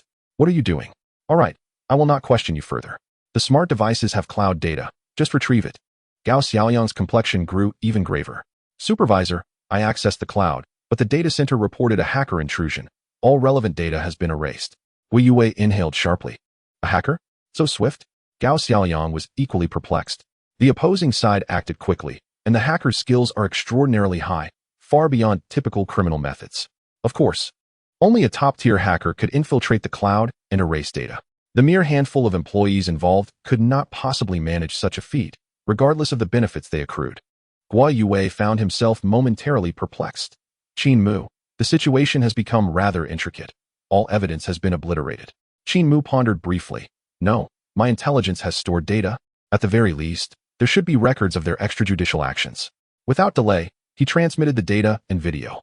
As Guo Yue observed the footage, his brow furrowed deeper. It appeared to be a simple case of internal personnel theft, followed by framing. However, the involvement of hackers clearly exceeded their capabilities. The only plausible explanation was that the stolen items were of significant value, and someone had siphoned off a considerable profit. To orchestrate this, the senior management of the beast processing plant must have been complicit, possibly even individuals from the Tianlu Group headquarters. Guo Yue's thoughts grew increasingly troubled. But why target your mother? That should not be the case. You passed the certification yesterday, confirming your identity as a quasi-warrior. And all these details are verifiable. With so many employees at the beast plant, why would they choose to frame the mother of a quasi-warrior? Particularly one as distinguished as yours? Isn't that inviting trouble for themselves? Upon hearing this, Qin Mu felt a twinge of unease. "Supervisor, do you mean that they framed her as a mere afterthought, possibly intending to target me?" Guo Yue abruptly lifted his gaze. "Who have you offended recently?" Chapter 22, Blood Battle 18 Styles. Indeed, there was something. Qin Mu casually scratched his nose, a hint of embarrassment evident. "Yesterday, on my way home, I was cornered by several ruffians from the Hungry Wolf gang. I killed a few of them. Was that their retaliation?" "What? You killed a few just yesterday? Good heavens." Guo Yue now had to reassess Qin Mu's character. Additionally, the stakes for this martial arts examination had just solidified. This young man appeared to value his life. Yet when it came to killing, he was undoubtedly formidable. In martial assessments, it is most critical for a young warrior to remain composed when first encountering blood outside the city. The sight of a ferocious beast could induce trembling hands and fainting at the sight of blood, leading even the strongest to perish at the jaws of the beast. Yet, given Qin Mu's current state, was there any chance of him panicking? Absolutely none. Guo Yue considered this and scoffed. The Hungry Wolf gang? The total assets of such a small faction would even suffice for a first-rate hacker to order takeout. Focus on your training. I will handle this matter. Qin Mu turned and returned to his dormitory. Yang Ling waited at the door for an extended period and approached her son as he arrived. How did it go? Did you uncover the truth? Is everything all right? Inside the villa, the furniture was all in place. Qin Mu led his mother to the sofa, determined not to let her worry. Look, I've returned. What could possibly happen? Yang Ling, reflecting on this, quickly patted her chest to calm herself. That was close. Truly, it is the heaven's blessing. Your father's spirit must be watching over us. That scoundrel Zhang Ji knew that framing me was unreasonable to cover his tracks. He insisted that I implicate you as an accomplice. What? Qin Mu's pupils constricted sharply. He forced himself to remain calm, asking with composure, Mother, does Zhang Ji know my name? Does he know I'm a quasi-warrior? And why would he insist you confess my involvement? To steal? Indeed, Yang Ling admitted. Recently, the headquarters initiated an audit, claiming we have been short by several dozen tons of beast products over the years. It must have been collusion between the line supervisor and the security department. I had previously considered them good people. Tons. It seems my mother truly has no grasp of wealth. The market price for beast meat, at the lower tier, is measured by weight, while mid-tier is sold by grams. To lose such an amount at your plant is worth billions even at the lowest product tier. If the quality is slightly better, the total value could soar into the tens of billions. How audacious for a security chief and a line supervisor to dare to embezzle such wealth and conceal it for years. Wu Yue was correct. There must be higher-ups involved behind the scenes. Moreover, there was another point. The other party was undoubtedly targeting me intentionally. Have I offended anyone with such immense wealth? I may not have even met them. Ling Qinshuo? If there was anyone I had encountered who possessed both considerable assets and some degree of conflict, it would only be this hidden wealthy schoolflower. Qin Mu was not one to jump to conclusions lightly. Ling Qinshuo had the capability, yet the likelihood was minimal, less than 1%. First, the beast plant does not belong to the Lingwu group. Secondly, Ling Qinshuo is not particularly ostentatious at school. She is wealthy. Yet I have not seen her spend extravagantly. The only conceivable reason for her to pilfer her own family's wealth would be if she, this seemingly perfect schoolflower, engaged in rampant gambling every day after school, accumulating debts that she was too afraid to share with her family, thus resorting to clandestine means to acquire money. Achoo! Ling Qinshuo sneezed in the Jiangqing Martial Arts Hall's lounge, wrinkling her nose. Is the air conditioning so chilly? Where is that wooden figure? Why sign the genius agreement if one doesn't practice? Floating away? Unable to wait for Qin Mu, Ling Qinshuo could only train on her own. Meanwhile, Qin Mu was at home preparing a meal. The takeout from the martial arts hall had been left in the fridge for too long, and he would eat it at night when hungry. He ordered fresh meat from the market, delivered right to his door. A sumptuous meal was prepared, 8 dishes and a soup. Brother, did you rob a bank? Xiao Yun gazed at the table laden with unfamiliar dishes. Feeling a pang of anxiety, Qin Mu reached out and playfully pinched her soft cheek. Focus on your meal. This is not a concern for you. Xiao Yun pouted, lifting her bowl to devour her food heartily. Oh, I forgot. Qin Mu swiftly snatched the bowl from her. From now on, no staple foods at home. You can fill up on meat. If you feel unsatisfied, just eat more. Yang Ling stared at her son in disbelief. Xiao Mu, how much of your salary have you advanced? Qin Mu contemplated for a moment. Over 1 million, I suppose. As he spoke, he transferred 1 million to Yang Ling. Yang Ling had not even taken a sip of soup before she spat it out, utterly astonished. 1 million? Qin Mu explained. Warriors earn high salaries, it's true. A monthly salary of several million is quite normal. Xiao Yun, clutching a meat leg with both hands, chewed vigorously. Brother, why do I hear classmates say that a warrior's initial salary is only around 20 to 30,000? Humph, your brother is not like an ordinary warrior. Qin Mu continued.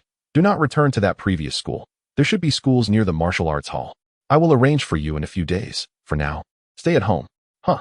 Xiao Yun felt somewhat awkward, but seeing her brother's demeanor, it seemed there was no room for negotiation, so she could only silently munch away. After dinner, Qin Mu headed to the training room.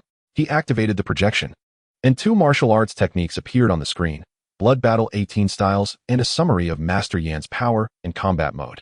Master Yan's techniques seemed more challenging, so he decided to start with the swordsmanship. Qin Mu had no considerations for upgrades. He did not even need to attend to physical training, and he would only learn the basics of the martial arts techniques, leaving the remainder to the system. Blood Battle 18 styles comprised a total of 18 straightforward sword techniques, covering evasive movements and combat responses when facing ferocious beasts. For an ordinary warrior, it is not the complexity of the techniques that matters, but rather their effectiveness in real combat. The essence lies in practicality, swiftly transforming an apprentice into a warrior capable of battling fierce beasts through a minimal array of techniques. The blood battle 18 forms excel in this regard. In the scene, a formidable warrior wields a combat knife, demonstrating his craft. The foundational 13 forms consist of chop, slash, lift, hack, thrust, intercept, push, stab, slide, stir, crash, dot, and draw. Mastery of the foundational forms requires daily practice of 500 repetitions. Upon mastering the basics, one advances to the 5 advanced forms. Observe closely. The warrior lunges forward in a bow stance, initiating with a lifted knife, spinning to deliver a horizontal slash, and ultimately sheathing the knife defensively. Just as Qin Mu presumed the demonstration to be over, the warrior roared, thrusting blade technique. In an instant, he and his blade transformed into a flurry of knife shadows, effortlessly piercing through a 5-centimeter steel plate. Quite impressive. Qin Mu was left speechless.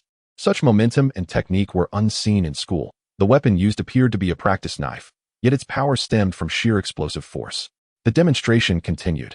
In addition to the thrusting blade technique, there were the drawing blade technique, horizontal blade stance, 8 forms, and blood battle technique. Each of the 5 advanced forms seamlessly integrated the preceding 13 foundational techniques. Although they appeared simple, the variations were numerous, encompassing dozens of strategies for countering fierce beasts and adversaries. Qin Mu immediately commenced practice, refining the foundational forms before progressing through the 5 advanced techniques one by one. With his mental prowess, mastering these techniques became significantly easier than before. While not yet proficient, he found entry-level mastery attainable. Ding! The host has acquired C-rank warrior technique. Blood battle 18 forms. Accomplished. To transcend into the warrior realm, merely learning the apprentice-level technique suffices, and this one is sufficient to advance to the rank of general. Qin Mu exhaled in relief, glancing at the time. It was already past 7 in the evening. Oh no.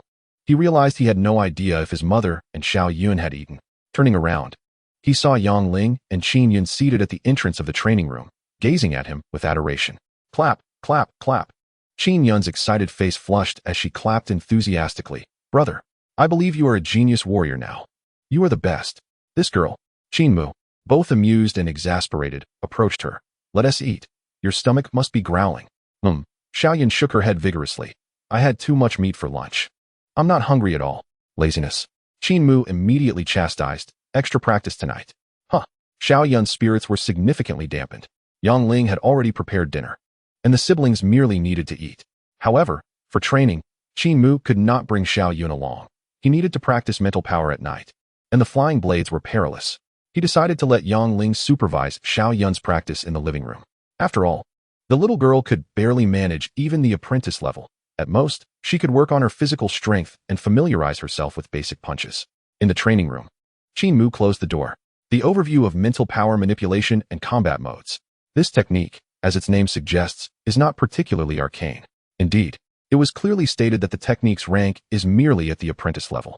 The demonstration featured a 3-dimensional projection. In the video, a mental master could summon 5 flying blades with a mere thought.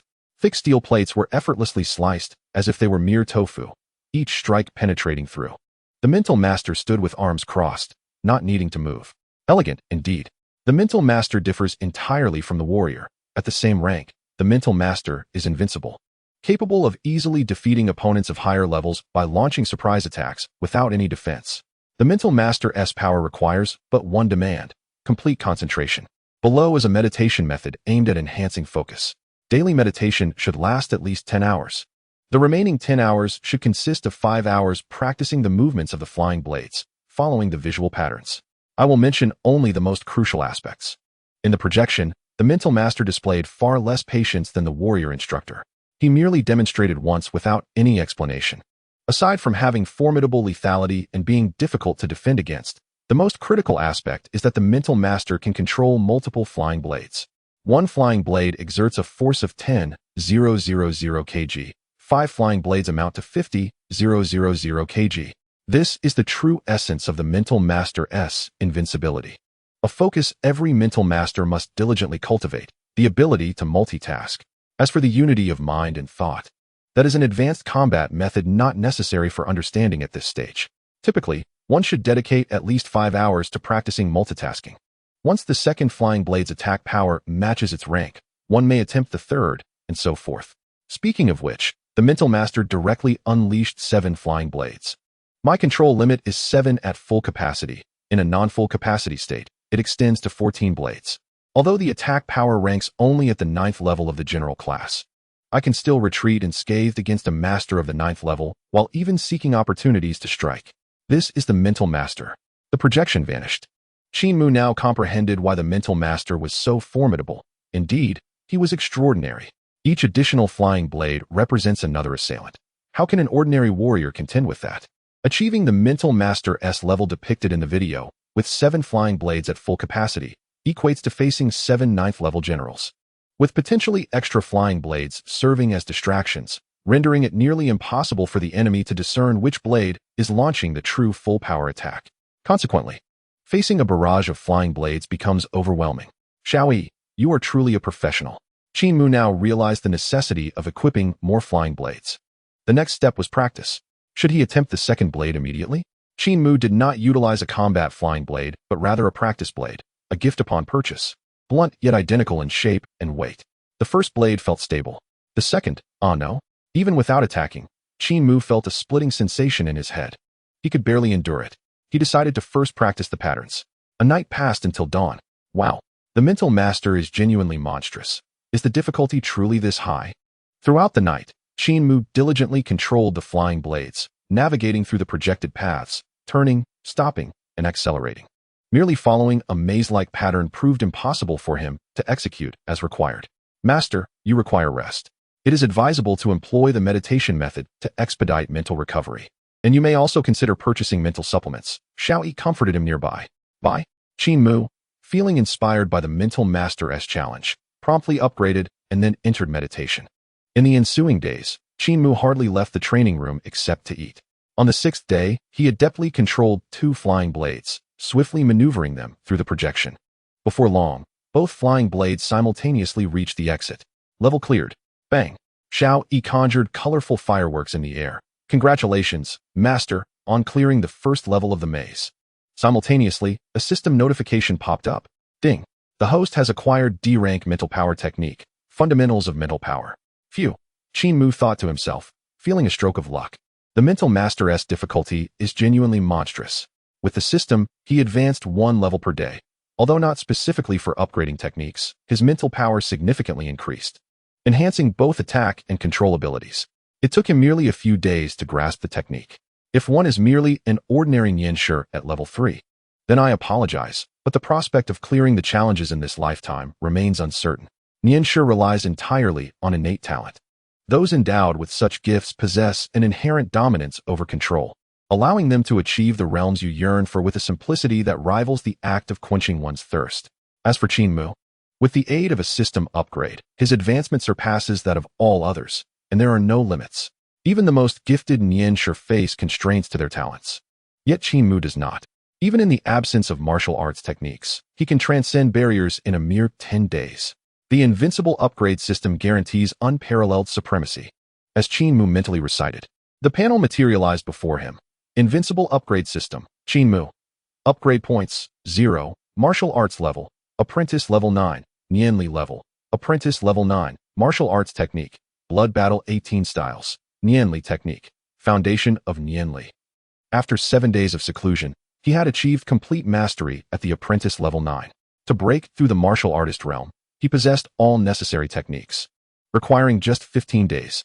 In a mere 15 days, he could elevate his Nianshi rank to martial artist level 9. Beyond this, he could currently exert full control over 2 flying blades. If he chose not to exert maximum effort, he could unleash 5 flying blades simultaneously. However, when all 5 were activated, neither speed nor force could be guaranteed. Simply put, practicing with all 5 blades would likely result in failure to clear the challenges, unable to progress even halfway. Nonetheless, Qin Mu was quite satisfied with this achievement. With 2 flying blades, coupled with his martial prowess, he effectively wielded the strength of 3 apprentice level 9 individuals. Moreover, the remaining flying blades could be utilized for feints, as there was no need to deploy full strength during regular attacks. Maintaining a steady pace could confuse opponents, allowing him to find an opening and suddenly accelerate. With a hearty laugh, Qin Mu felt a surge of exhilaration. Xiaoyi, standing nearby, reminded him, Master, today is the day of the martial examination. You still have 3 hours to rest before gathering at the Jiangcheng 2A city gate by 10 o'clock. Chapter 24. The martial examination commences. There was no rush to rest. Given Qin Mu's elevated Nianli level, a single challenge would not necessitate a break. Consuming supplements had drained the over 8 million in his account over the past few days, leaving him hesitant to indulge further. The cost was simply exorbitant. 1 ton costs 300,000. After a few hours, he craved another meal. Who could afford to spend over 1 million a day on food? While martial artists can earn quickly, their expenses spiral just as swiftly. Xiao Yi released the filtered messages. During these days of seclusion, Qin Mu had no desire to engage with anyone, having no acquaintances except for Guo Yuwei, who would seek him out if necessary. You have 27 unread messages. Guo Yuwei. 2 messages. Qin Mu, are you in seclusion? I understand, no need to reply. There has been no progress in the case. But the Tianlu Beast processing plant still intends to sue you. In your video, only Zhang Ji acted, while the other security personnel did not participate. Yet you sustained serious injuries. However, do not worry, it is likely to be resolved with financial compensation. Additionally, I will come to pick you up on the day of the martial examination. Ling Qianxue, 25 messages. Qin Mu, what are you doing? Why aren't you at the martial arts hall? Wood, have you become aloof? Cultivate. Hurry and cultivate. Don't slack off. I'll be supervising you. Qin Mu was rendered speechless. What was this? A large-scale magical drama scene? The school belle becomes a Yandere after being rejected? Ignoring her, he had no intention of responding to the messages to avoid being influenced. 3 hours later, Xiao Yi reminded him that Guo Yuwei had arrived at the door. Qin Mu grabbed his prepared tactical backpack and stepped outside. In the car, Guo Yuwei looked at Qin Mu with a hint of excitement. So, how was your time in seclusion at home? What a pity. If the case could be resolved, you could definitely practice at the martial arts hall, which would yield better results. About the same, Qin Mu replied nonchalantly. The martial arts hall offered additional features, one being a heavy load training room he had yet to utilize, and another being medicinal baths, whose effectiveness was uncertain for him. After all, martial artists needed to enhance their strength and condition their muscles and bones. While he couldn't claim it was unnecessary, it wasn't urgent. The greatest benefit might be the ability to assess his strength at any time. How is your Nianli progressing? Are you confident in handling 2 flying blades? Guo Yuwei inquired. Yes, Qin Mu nodded. It's somewhat challenging. I just broke through this morning, managing exactly 2. Stabilized. Guo Yuwei felt a surge of elation. Excellent, excellent. You truly are a talent I value highly. After confirming his strength, Guo Yuwei proceeded to explain the rules. Your equipment is all set. Once we arrive, there's no need to change. Maps and routes will be sent later. The martial examination essentially allows martial artists to experience combat and select a group of exceptionally skilled and combat proficient prodigies for focused training. The martial examination leaderboard is a staple of every examination in Jiangcheng, and your intelligence can access it. My expectation for you, or rather, the Jiangcheng Martial Arts Hall's expectation, is a minimum ranking in the top 10, with a goal of striving for the top 3. At this point, Guo Yuwei shared information on several prodigious martial artists to keep an eye on. Each year, the martial examination coinciding with the school graduation period garners significant attention from all factions. While examinations at other times exist, they lack the same prestige. Only during this period do rankings attract the focus of major factions. The rationale is simple. Can the candidates for reassessment be considered prodigies? If not, are they worth the investment? Guo Yuwei opened the dossier. Others may be disregarded, but this one. On the screen, a white-haired youth appeared, exuding an air of indifference, as if looking down upon the world. Bai Qiuyue, hailing from the Tianjin Pavilion, is also a Nianshi like you. He awakened 6 months before you, and it is rumored he may possess the strength of an apprentice level 9 Nianshi, capable of manipulating 3 flying swords. Indeed, Guo Yuwei paused, projecting an unusually designed weapon. The flying sword is a Nianli weapon from the Tianjin Pavilion, twice the length of a flying blade, with a higher manipulation difficulty and greater lethality, and can split into subswords at will, making it extremely sharp in combat. Such specialized Nianli weapons exist? Qin Mu pondered. Is the Tianjin Pavilion exclusively a faction of Nianshi? Guo Yuwei chuckled, patting Qin Mu on the shoulder. Certainly not. But the head of the Tianjin Pavilion is a Nianshi and the strongest Nianshi in Longxing, by Ming, known as the White Sword Sect. He is one of the 10 members of the Federal Council, at the pinnacle of strength, and it is rumored he has only ever been defeated once by the Wubaxing. Longxing's experts, Qin Mu mused, having previously only known of Wubaxing, given that he was the most renowned figure in Longxing, attracting considerable attention. The Tianjin Pavilion's strength was formidable, and its leader would naturally not be weak. he was surprised to discover that the individual was the strongest in Yanshi. Are they all surnamed Bai? Qin Mu suddenly realized something. Indeed, Gui Yue replied casually. Bai Qiuyue is indeed the grandson of Bai Ming. For many years, the Federated Research Masters have achieved little. Yet it must be acknowledged that these masters indeed possess an intricate lineage. The progeny of high-ranking masters have a significantly elevated probability of awakening their innate powers. Upon hearing this, Qin Mu fell into deep contemplation. However, Gui Yue sighed deeply, remarking, I have reviewed the records concerning your father. It is indeed a lamentable situation. He fell in battle at the tender age of 28, just shy of 30, and he still had a chance to awaken his abilities. As for your sister, Qin Yun, I have arranged for her to attend the affiliated primary school of the Martial Arts Academy. She will receive focused training in the direction of becoming a master, and perhaps she may have an opportunity. Qin Mu was momentarily taken aback. What on earth are you implying? The likelihood of my father awakening his powers is rather slim. As for Qin Yun, it would be wonderful if she could awaken, but if not, it matters little. I will protect her. Naturally, I will not refuse the training offered by the Martial Arts Academy. I have come to realize that such training is quite costly. Ignoring Gui Yue, Qin Mu scrutinized the rules for the martial arts examination. The exam spans 7 days, providing only 1 day of emergency rations. The rest must be foraged. Slaying first-tier beasts yields 10 points, second-tier beasts 30 points, and third-tier beasts 100 points. Candidates must act independently, and to pass, one must kill 10 first-tier beasts alone. Failure results in disqualification. The top 10 candidates on the leaderboard will receive additional rewards. The more one kills, the more they earn. All beasts hunted during this examination will be redeemed for credit points, returned to the qualifying candidates without any middlemen profiting from the exchange. If one manages to slay several hundred beasts, a modest fortune can indeed be amassed. The vehicle halted at the entrance of City 2A. Jiangcheng's entrances and exits are designed as moats, with 3 layers of defense. The surrounding metallic fortifications stand impervious, with an array of weapons aimed at the outside. Even a bird flying overhead would be obliterated. On the open ground, martial artists were already queuing to change their gear. I will escort you to this point, Gui Yue said as he guided Qin Mu out of the vehicle and pointed to the assembly area. One last piece of advice. As a master, there is no need to venture far into the wilderness. Harvesting first-tier beasts nearby is an excellent strategy for earning points. Not only will it quickly elevate your ranking, but it will also suppress the scores of other candidates. Indeed, Qin Mu nodded in understanding, recognizing the wisdom in his words. When suddenly a strikingly beautiful face appeared before him. You blockhead, why haven't you responded to my videos? It was none other than Ling Qinshuo. What videos? Qin Mu replied, slightly taken aback. You. Ling Qinshuo's cheeks flushed with indignation as her brows knitted together. You can't possibly have ignored all those video messages. I don't know.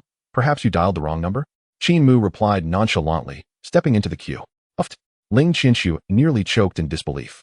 Dialed the wrong number? You think I spent hundreds of thousands acquiring this number only for you to dismiss it? Calm down, calm down. Ling Qinshuo could not afford to be angry. With a 500 million bet at stake, if Qin Mu were to back out now, she would be left in a dire situation. It wasn't that her family couldn't bear the loss, but rather that she had confidently assured her father that she would not fail. With this thought in mind, Ling Qinshuo suppressed her ire and hurried to catch up. Qin Mu, how have your training results been lately? Can you wield 2 flying blades now? Why this sudden inquiry? Qin Mu found it curious, as Gui Yue had asked the same question earlier. Was there some hidden agenda? As he found a spot in the line, he turned to her and asked, what is the significance of wielding 1 blade versus 2? Of course, there is a difference. Ling Qinshuo turned to face him directly. Given your awakening speed, you would likely possess the strength of a 5th-level apprentice, with control over 1 blade weighing 5,000 kg. And with 2 blades, that is 10,000 kg. Isn't that a considerable disparity? Qin Mu understood the difference. Yet he pondered the relevance of his cultivation to Ling Qinshuo. Did she not grasp this? Ling Qinshuo, however, stamped her foot in frustration. How does the Jiangcheng Martial Arts Academy cultivate geniuses? They don't even share such simple information. I have studied the candidates for this examination. As long as you possess 5th-level apprentice powers and can wield 2 flying blades, you have a high probability of entering the top 10 on the leaderboard. The mention of the top 10 caught Qin Mu's attention. While he might have dismissed it initially, 2 people emphasizing its importance warranted consideration. Was it merely for the sake of rewards? That seemed improbable, as the rewards would be for themselves, not for others. A sudden realization struck Qin Mu, and he blurted out, Could it be that bets can be placed on the martial arts leaderboard? Ling Qinshue's heart skipped a beat, and she quickly turned away, exclaiming, "No way. Don't speak nonsense. Such serious matters cannot be treated as a gamble. Training is for oneself, for Jiangcheng, for humanity. How can you involve other factors? It truly disappoints me." Before she could finish, Xiao Yi interjected, "Master, I have located the entrance to the black market website. Your current odds for the top 10 are 135, and the championess odds are 127. Qin Mu realized that Gui Yue had undoubtedly placed bets, and Ling Qinshui was likely involved as well. "How much did you wager?" Ling Qinshui was momentarily speechless, her large eyes darting around nervously, avoiding Qin Mu's gaze while fidgeting with her feet. "Stop fidgeting. The floor is made of super alloy and at least 3 to 5 meters thick. You won't wear it down," Qin Mu remarked, attempting to redirect her focus. "Uft." Ling Qinshui immediately burst out laughing. "How can you accuse me?" "Fine. A stubborn one indeed." Qin Mu chose to ignore her. "Xiao Yi, how much do I have left?" 1,020,000 credit points. This was a reminder for Xiao Yi to extract the funds. Qin Mu resolved not to squander all his money on training. An opportunity to earn had finally presented itself. The odds for the top 10 were indeed low. Both Ling Qinshui and Gui Yue must have placed considerable amounts, certainly in the tens of millions. Otherwise, how could his odds be so favorable as a 9th-level apprentice? Next, he considered the champion's odds, which seemed reasonable at 27 times. With Bai Qiuyue participating in this martial arts examination, his prowess was well known throughout Jiangcheng, making him a strong contender for victory, thus causing the odds for others to rise. 1 million, I bet on my victory. Uft. Ling Qinshui was still contemplating how to explain herself when Qin Mu abruptly placed a bet of 1 million on himself to win. "You lunatic." The Martial Arts Academy never mentioned. Before she could finish her sentence, a commotion erupted in the arena. Qin Mu glanced up to see a young man in a pure white martial arts uniform, standing upon a flying sword, soaring through the air. Wow, how outrageous is this? A master can fly with a shield, yet you are flying on a sword? Even if it is twice the length of the flying blade. It measures no more than a foot in length, with a width of merely half a finger. Under the sunlight, unless it reflects a glimmer of cold light, it is nearly invisible. For a practitioner of the art of thought, wielding a shield poses little challenge. With a physical limit of 100 kilograms and an initial thought power of 1,000 kilograms, how could it possibly be uncontrollable? The only difference lies in speed and mastery. As for the flying sword of such a size, maintaining stability is no easy feat. One's martial prowess cannot be lacking, and the command of thought power must be exceptional. A genius thought master. Bai Qiuyue. Dashing, indeed exceptionally dashing. The crowd gasped in admiration. Not only does he possess remarkable looks, but his level of cultivation is astonishing, truly absurd. Why is it that I am only handsome but lack such high cultivation? Get lost. With that face of yours, even a steel-helmeted pig would feel nauseated for 3 days. Huh, that pig simply lacks an appreciation for beauty. Do you not understand either? The surrounding people debated among themselves, while Ling Qinshui cast a fleeting glance at Qin Mu, signaling, "That is Bai Qiuyue of the Wanjin Pavilion. The ruler, the champion of this martial examination, without a doubt." Ruler? A practitioner-level thought master? Qin Mu expressed mild astonishment. "Now you realize that your 1 million is going down the drain?" Ling Qinshui raised her brow and excitedly patted Qin Mu on the back. "Do not worry. Since we are classmates, as long as you work diligently and place in the top 10, I shall reimburse you that 1 million. Damn. Qin Mu's expression darkened. "If you're playing with capital, I do not know how much you wagered, nor do I care. However, if you want me in the top 10, it will cost you 50 million. Anything below that is negotiable. As long as I pass. Whether I make it into the top 10 is irrelevant to me." Uft. Ling Qinshui had never anticipated that matters would escalate to this extent. Her eyes fixed on Qin Mu, flickering repeatedly. Yet, she was already calculating in her mind. This wooden-headed fellow, seeming so dull. How is it that he is quicker on his feet at crucial moments than anyone else? 50 million. To be honest, if one could buy a guarantee for the top 10, it is indeed not expensive. All right, let us speak plainly and establish 3 rules. Ling Qinshui waved her hand to project a contract. 50 million to be paid upon entering the top 10. If not, what then? Impossible. Qin Mu waved his hand dismissively.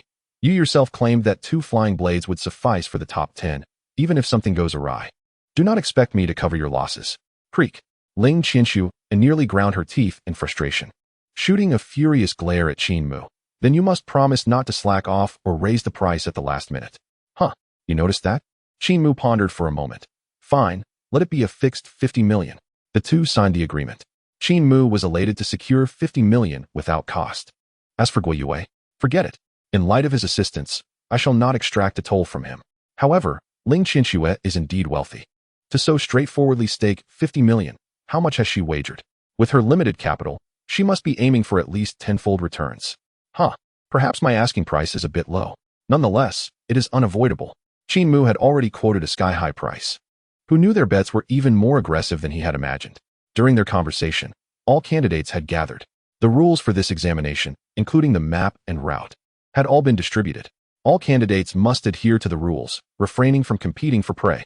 No harming fellow participants. Violators will face immediate penalties. Up to and including the death penalty. Executed without delay. Depart. Chapter 26. Flame-Headed Badger. 3 city gates, passed in succession. Outside the city, the metallic ground was stained with blood. These were the remnants of fierce beasts that had attacked Jiang City for years, slaughtered by weapons and warriors. As far as the eye could see, it was a vast expanse. The area surrounding Jiang City, extending 30 kilometers, was entirely desolate. Apart from automated sentry posts and bunkers, there were no trees, hills, or any form of cover. Qin Mu's combat suit was equipped with a holographic visor, which could display the map when lowered. In this examination, each prospective warrior had a unique route. If the designated path proved insufficient for combat, they would have to continue deeper along the route. Guiyue's method seemed ineffective. One could not stray too far from the route. At most, one could seize resources from 2 other candidates. Or perhaps, upon reaching the end of the route, if the level of fierce beasts was still not dangerous, could one then disregard the route? Qin Mu could not be certain for the moment. He took out his water bottle and had a sip. Ling Qinxue, confident in her own ability to pass, had no pressure. She possessed an A-level core combat suit and A-level weaponry. Her concern was solely for Qin Mu. Bai Qiuyue has already taken flight. What are you waiting for? After the route's end, the fierce beasts will be of higher rank, granting more points. If Bai Qiuyue slaughters them all, your chances of making it into the top 10 are truly at risk. Indeed, Qin Mu thought to himself. The fierce beasts within the route are intended for the warriors to complete their assessments, while the end of the route is where the rankings are fiercely contested. Just then, a voice exclaimed nearby, "What the hell? Bai Qiuyue has already killed 3 fierce beasts, ranking first." Ling Qinxue shot Qin Mu a look, as if saying, "Didn't I tell you?" She urged him incessantly, but Qin Mu paid her no heed. What's the rush? There are 7 days for the martial examination. If Bai Qiuyue clears the outer fierce beasts, that is good for everyone, as I can simply kill 2 and still make it into the top 10. Ling Qinxue was momentarily stunned by his reasoning. Such twisted logic. She found herself unable to refute. Before she could speak again, Qin Mu had already moved on. The route regulations stipulated that they could not act together in the early stages. Ling Qinxue stamped her foot in frustration, angrily turning to follow her own path. Qin Mu was indeed unhurried. His current level was not low, but his techniques remained unpracticed. With 7 days, if his thought master techniques could rise 5 levels, he could achieve a breakthrough. Ruler. At that time, it would not be too late to contend for the championship with Bai Qiuyue. First-tier fierce beasts yield 10 points, while third-tier fierce beasts yield 100 points. A tenfold difference. If given the chance, Qin Mu would certainly not forego his 1 million wager, as that could yield 27 million in returns. First, familiarize himself with combat, advancing step by step. Money is important, but life is even more precious. Even with abundant funds and stakes, Qin Mu would not act recklessly. An hour later, having left the plains outside Jiang City, the terrain began to grow complex. The map of Longxing had been thoroughly studied by Qin Mu, and it bore little difference from his memories of Blue Star. Jiang City is approximately 500 kilometers from the coast and over 100 kilometers from Longjiang. It is called Jiang City because it is the only city in a 1,000-mile radius that has retained its name. The origin of the fierce beasts remains untraceable. They suddenly appeared a century ago, sweeping across Longxing in an instant. Initially, defenses relied on weapons, while ancient martial arts shone in battle. Coupled with the awakening of thought masters, warriors who hunted fierce beasts consumed them, significantly enhancing their power. Gradually, the strength of warriors began to surpass that of technological weapons. Stabilizing only 10 years after the anomalies began, humanity has studied fierce beasts for a century. Brutal, formidable, and bloodthirsty are the collective descriptors for all fierce beasts. In the wild, different species of fierce beasts employ various survival strategies. Master, 300 meters ahead, a solitary fierce beast has been detected, the flame-headed badger. Within the realm of holographic spectacles, the location of the fierce beast was swiftly marked by a crimson dot. Yin Tu Huan, Level 1, Attack, 5,000 kilograms to 10,000 kilograms. Characteristics: flame-like fur on its head, imbued with fire poison, and remarkably hard. This part holds the highest value. Weakness: vulnerable to water, with the area beneath its tail being the softest. Remarkable: the advanced combat suit is indeed exhilarating. This exemplifies the worth of such equipment. Qin Mu had previously donned an ordinary combat suit during his time at school. It possessed basic functionalities, yet lacked scanning, alerts, and warnings. With a swift motion, Qin Mu drew his battle blade and unfurled his shield. Safety first. Even a level 1 fierce beast should not be underestimated. In a one-on-one confrontation, the brutality of such beasts was something Qin Mu had witnessed in school videos. Upon spotting its target, the Yin Tu Huan launched a frenzied assault. Its claws capable of effortlessly tearing through 3-centimeter steel plates, while its teeth could shatter bones even through standard combat gear. After biting, the Yin Tu Huan would use its head to ram into its foe. The fire poison from its sharp spines, once embedded in the skin, would cause immediate redness, blisters, and an unbearable itch, accompanied by immense pain. Suddenly, the Yin Tu Huan detected the approaching Qin Mu and wasted no time.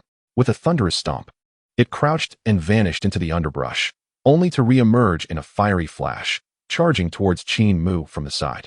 Cursed be, Qin Mu's combat experience was indeed insufficient.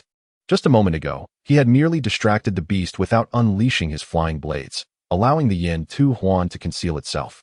How could he launch a flying blade attack when the target was invisible? Retreat.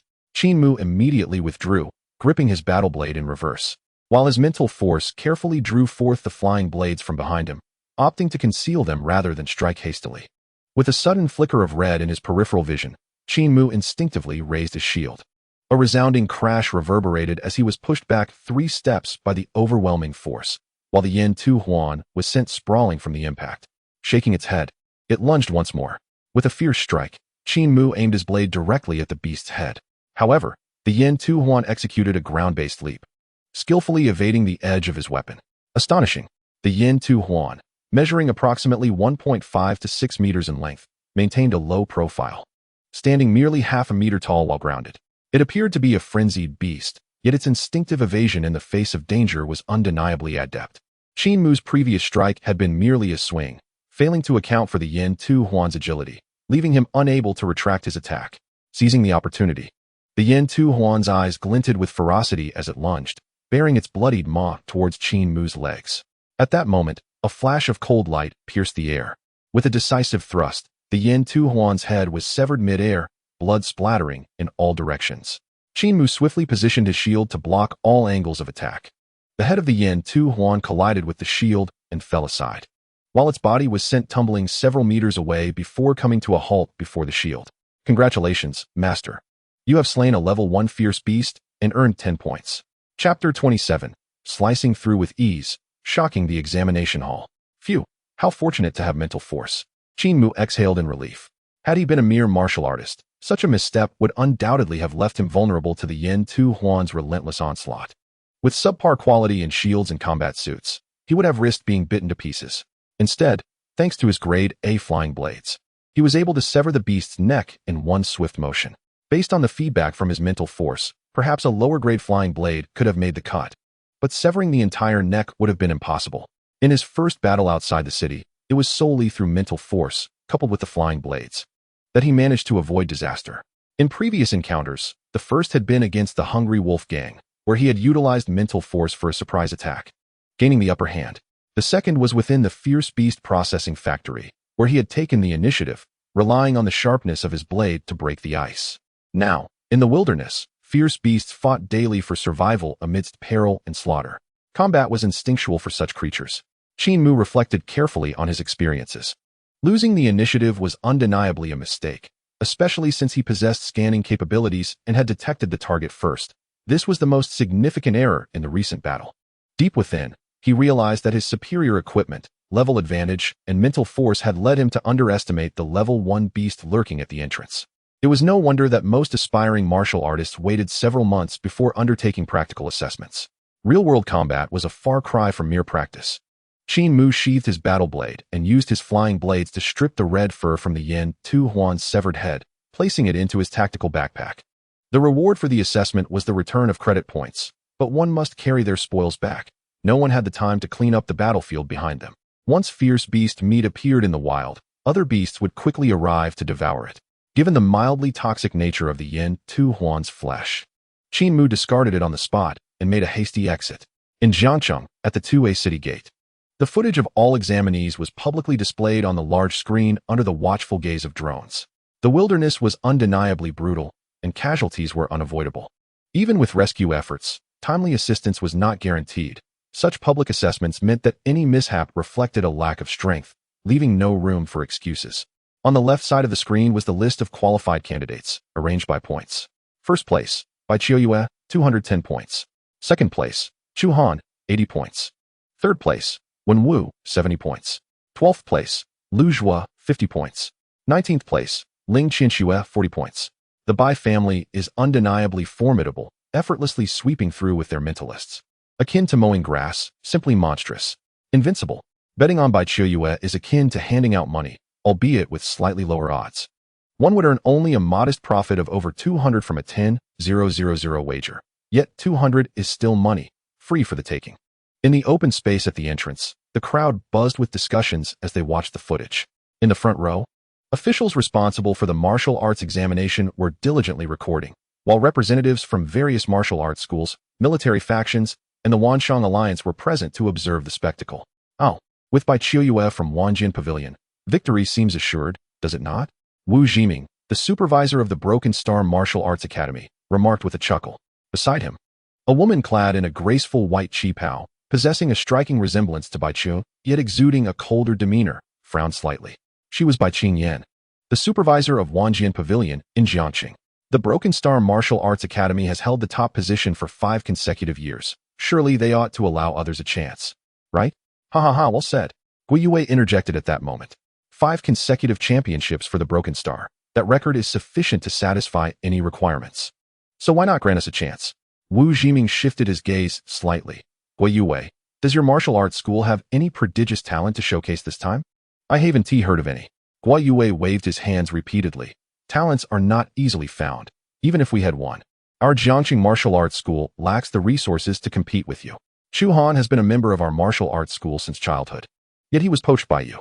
In Jiangxing, several martial arts schools coexist, their public demeanor harmonious, while secretly competing against one another. Among these rivalries, the cultivation of genius is paramount. A martial artist with ample resources can progress rapidly. For instance, during the beast outbreak years ago, Wu Poxing ascended to the realm of master within 3 years, a feat of unparalleled talent. In contrast, ordinary practitioners quickly encounter their limits on the path of cultivation. Even with abundant resources, their advancement remains agonizingly slow. Whether in martial arts schools, cities, or the military, the greatest avenues for resource acquisition lie in the wilderness. Only those possessing formidable martial artists can amass greater resources. Geniuses represent the future of martial arts schools. Without them, the foundational strength of a school will swiftly decline. This is why various factions have established lucrative agreements favoring talented apprentices and young martial artists, often investing tens of millions or even billions. Wu Jiming scoffed. So, Supervisor Gua is still fretting over Chu Han's matter? A wise bird chooses the right tree to perch upon. Only at Pexing can talented martial artists secure superior resources and promising futures. This is an undeniable truth. Guiyue's gaze turned icy, and his expression darkened slightly. So, according to Supervisor Wu, all the geniuses in Jiangxing should flock to Pexing, leaving no place for the other schools? Upon hearing this, the atmosphere shifted, and the faces of other martial arts schools, including the military, grew grave. While Pexing may be formidable, granting the other factions even a fleeting chance to breathe or develop would make them public enemies. Wu Jiming, undeterred by the rising animosity, retorted coolly. Pexing aims to cultivate geniuses capable of supporting Longxing in the future. Should anyone disagree, they are welcome to compete openly. The conference in Longcheng established the federal system precisely to encourage competition. If you wish to contest, I, Pexing, will gladly accept your challenge. If we lose, Pexing will refrain from signing any talent contracts in Jiangxing for 3 years. Competition is meant to be transparent, a fundamental principle of the Federation. If one can afford to invest and possesses resources, while another cannot, what is there to discuss? The crowd's expression soured, and even Bai Qin Yan remained silent. Though Bai Qiuyue possessed commendable strength, initiating a challenge would entail that Pexing could summon geniuses from other cities to participate. The outcome was uncertain. Guiyue had been waiting for this moment, and he immediately declared, "All right, it is settled. The arena will open at the end of the year. Supervisor Wu, do not back down." The spectators turned their attention to Guiyue, puzzled. Jiangqing's martial arts schools had remained silent for years. What had prompted this sudden boldness? Did they truly possess some hidden advantage? Just then, the projection screen showcased a central segment, magnifying a well-equipped youth surrounded by two flying blades, traversing through the grass. The screen split, revealing a second-tier ferocious beast, the red-spotted viper, coiled within the grass, poised to strike at any moment. In the blink of an eye, the two blades transformed into streaks of light, crossing 100 meters in an instant. The viper was swiftly cleaved into several segments, writhing on the ground until its demise, never even glimpsing its assailant. Instantaneous kill. The crowd erupted in excitement. What? A mind master? There's a mind master in the martial arts examination? Look at that weapon. At least B-grade flying blades. Where did he come from? Why is there no record of him? Qin Mu. What the hell? The records clearly state he is a 9th-level martial apprentice. Are you running an underground gambling den? The odds for the top 10 are 11-22. Quickly, place your bets. There's still profit to be made. The betting crowd was in an uproar, with many directly calling the bookmaker to express their outrage. Wu Jiming's pupils constricted as he turned to Guiyue. Is this Qin Mu your hidden talent? Chapter 28. Astonishing talent, what is there to hide? Guiyue leisurely sipped his tea. Our Jiangqing martial arts school has always been open and generous, never concealing talents for fear of others knowing. The others were genuinely astonished. Was he truly a talent from Jiangqing martial arts school? How could the awakening of a mind master be so well concealed? Not a whisper of information had leaked. At that moment, Zheng Zhan, the manager of the Wanshang Alliance, smacked his forehead. I knew the odds for Qin Mu were off. I should have investigated further, especially since the largest funding source came from the Wanshang Alliance. I didn't expect it to be your Jiangqing martial arts school. Ling Qinxue had placed her bets through the Wanshang Alliance, given her substantial capital. Even if Zheng Zhan had suspicions, he would not delve deeper, as it could lead to internal discord. However, who would have guessed that the most substantial bets were not placed by the faction that possessed the talent? Bai Qingyan stared intently at the screen, her expression growing grave. Gui's supervisor truly knew how to conceal. Observing the youth's powerful psychic energy and adept manipulation of the flying blades, it was clear he was no mere 8th-level apprentice. He was undoubtedly at the 9th level. He was only slightly inferior to Qiuyue, and given his proficiency, he might still have more to offer. Well, what an impressive concealment. A 9th-level apprentice wielding two flying blades with full force. Such talent should be impossible to hide. This was indeed more astonishing than the emergence of the talent itself in the eyes of the various factions in Jiangqing. Every faction had its own channels for information. Impressive indeed. Aside from Wu Jiming, the other factions clasped their hands respectfully, acknowledging the depth of Jiangqing martial arts school. After 10 years of silence, when they finally act, they reaped the rewards of a decade. To conceal a single genius mind master without any rumor. Remarkable. Wait, a 9th-level apprentice? Guiyue was momentarily stunned before he spat out his tea. What is going on? Did Supervisor Bai make an error? Qin Mu is a 9th-level apprentice? He never mentioned it. Is Supervisor Gui questioning the vision of my Wanjin pavilion? Bai Qingyan's expression turned icy. Do you still wish to hide? The footage is public. You certainly signed the contract. Who could possibly poach him? To be honest, she felt a twinge of disdain for such behavior. How pretentious. You could conceal it. But why the need for pretense? It was excessive. Guiyue felt utterly wronged. Hadn't I only tested his mind master level a few days ago? It was only tier 3, not a rank higher. I even inquired beforehand. I truly did. I asked Qin Mu if he was wielding two flying blades. He said yes. Good heavens, could it be that this lad was referring to the full control of the two blades? I never asked about his level. Damn it, this is too exaggerated. In a span of 7 days, achieving 1 rank per day? Who could possibly fathom such a notion? By heavens, what does this entail? Guiyue gasped in disbelief. A genius of this caliber might very well rival the legendary Bai Ming and Wu Poxing of yore. Astonishing. Is it possible that the Jiangqing martial arts school is poised for a meteoric rise? The onlookers cast their gazes upon Guiyue, with expressions ranging from envy to jealousy, and even resentment. Wu Jiming found himself significantly outmaneuvered. In the arena battle, if one were to employ a genius Nian master, would you dare to accept the challenge? Observing the prodigious talent of this youth, he could very well be on par with Bai Qiuyue, and given the uncertainty surrounding his awakening, it is plausible that he has concealed his potential for longer perhaps awakening even later than Bai Qiuyue. The possibility that his talent surpasses Bai Qiuyue's cannot be dismissed. Cursed be this fate. How could such a genius emerge from the Jiangxing martial arts school? With this thought in mind, Wu Jiming's eyes suddenly sparkled. Xingzhan, did you not mention that the Wanshang Alliance has invested heavily in Qin Mu?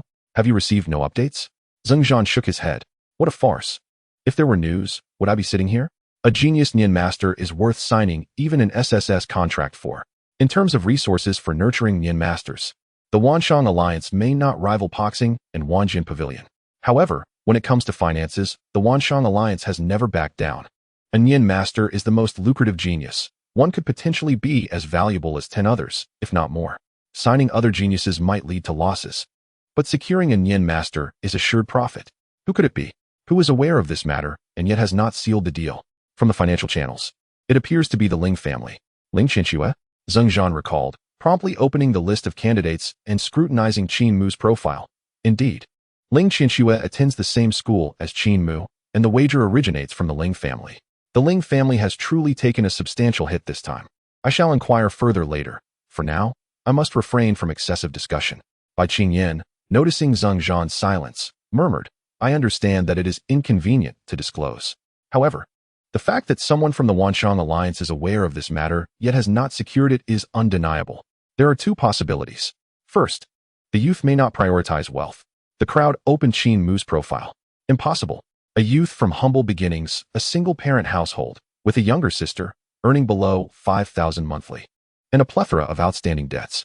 Gua, Bai Qingyan gasped inwardly. Then it must be the second option. The Wanshang Alliance indeed has knowledge of this Nian master. Yet the talent of that Nian master at the time was deemed unremarkable. This is the only explanation. The crowd nodded in agreement. Quite right. Bai supervisor's reasoning is sound. Furthermore, the Wanshang Alliance has not leaked any information. Rather, they have placed direct bets, which suggests that the awakening of this Nian master occurred recently. Look, there are assessment records from the school. A week ago, during the graduation assessment, a martial artist apprentice of level 5. The next day, participating in the martial arts examination, a martial artist apprentice of level 9. As the words fell, astonishment washed over the faces of all present. What? Awakened 7 days ago? Now a Nian master apprentice at level 9? With 2 flying blades at full strength? Is this even conceivable? The crowd was perplexed. Bai Qingyan took a deep breath, slightly trembling as he spoke. The progress of my grandfather's initial awakening was likely akin to this. Bai Qingyan's grandfather, Bai Ming, the foremost Nian master in Longxing. The crowd paused for a brief moment before springing into action, opening their communications and rushing out. Wu Jiming followed suit. Such talent, even at a premium, is worth incurring penalties for breach of contract. A second Bai Ming? What does that signify? Even if he cannot ascend to the rank of Grandmaster, remaining at the level of a master would place him among the elite in Longxing. Bai Qingyan turned to Guo Yue, his gaze softening slightly. So, it appears that Supervisor Guo was truly unaware of this youth's talent? Guo Yue nearly spat blood in disbelief. Why must you say such things? Who would know if you do not? Unable to remain seated any longer, Guo Yue swiftly departed to contact the pavilion master via video. Immediate financial augmentation is essential. It must be expedited, lest we risk losing him. 100-fold penalty. 3 billion credit points. While this sum may seem astronomical, it pales in comparison to the powers that can afford it. Meanwhile, the martial arts examination continues. For 7 days, outsiders are prohibited from intervening. Amendments to the agreement cannot be made in time. We must first stabilize Qin Mu. Bai Qingyan did not leave, but opened her communication to send a message, notified Qiuyue. Ensure to locate Qin Mu and bring him into Wanjin Pavilion. He may set his terms. We will cover any penalties for breach of contract. Chapter 29. Unforeseen Circumstances. The invasion of beasts into the examination hall. The various factions in Jiangxing were thrown into chaos. Meanwhile, Qin Mu, in the wilderness, pressed forward at a measured pace. Master, you currently have 170 points. By slaying one more second-tier beast, you will pass the assessment, and your score will place you among the top 10. Xiao Yi's voice chimed in his ear. With 2 hours left until dusk, continuing onward may deprive him of the closest safe point for the night. Statistics indicate that 92 of candidates who perished during the martial arts examination did not opt for a shelter during the first night. The activity of beasts at night is markedly heightened compared to daytime, and they are far more adept at navigating the darkness than humans. Thus, over the years, there have been airdrop shelters made of pure alloy near the wilderness surrounding Jiangxing. For martial artists, These represent havens for overnight stays in the vast outdoors. The wilderness is a far cry from the city, often several hundred kilometers away, making a round trip a matter of days.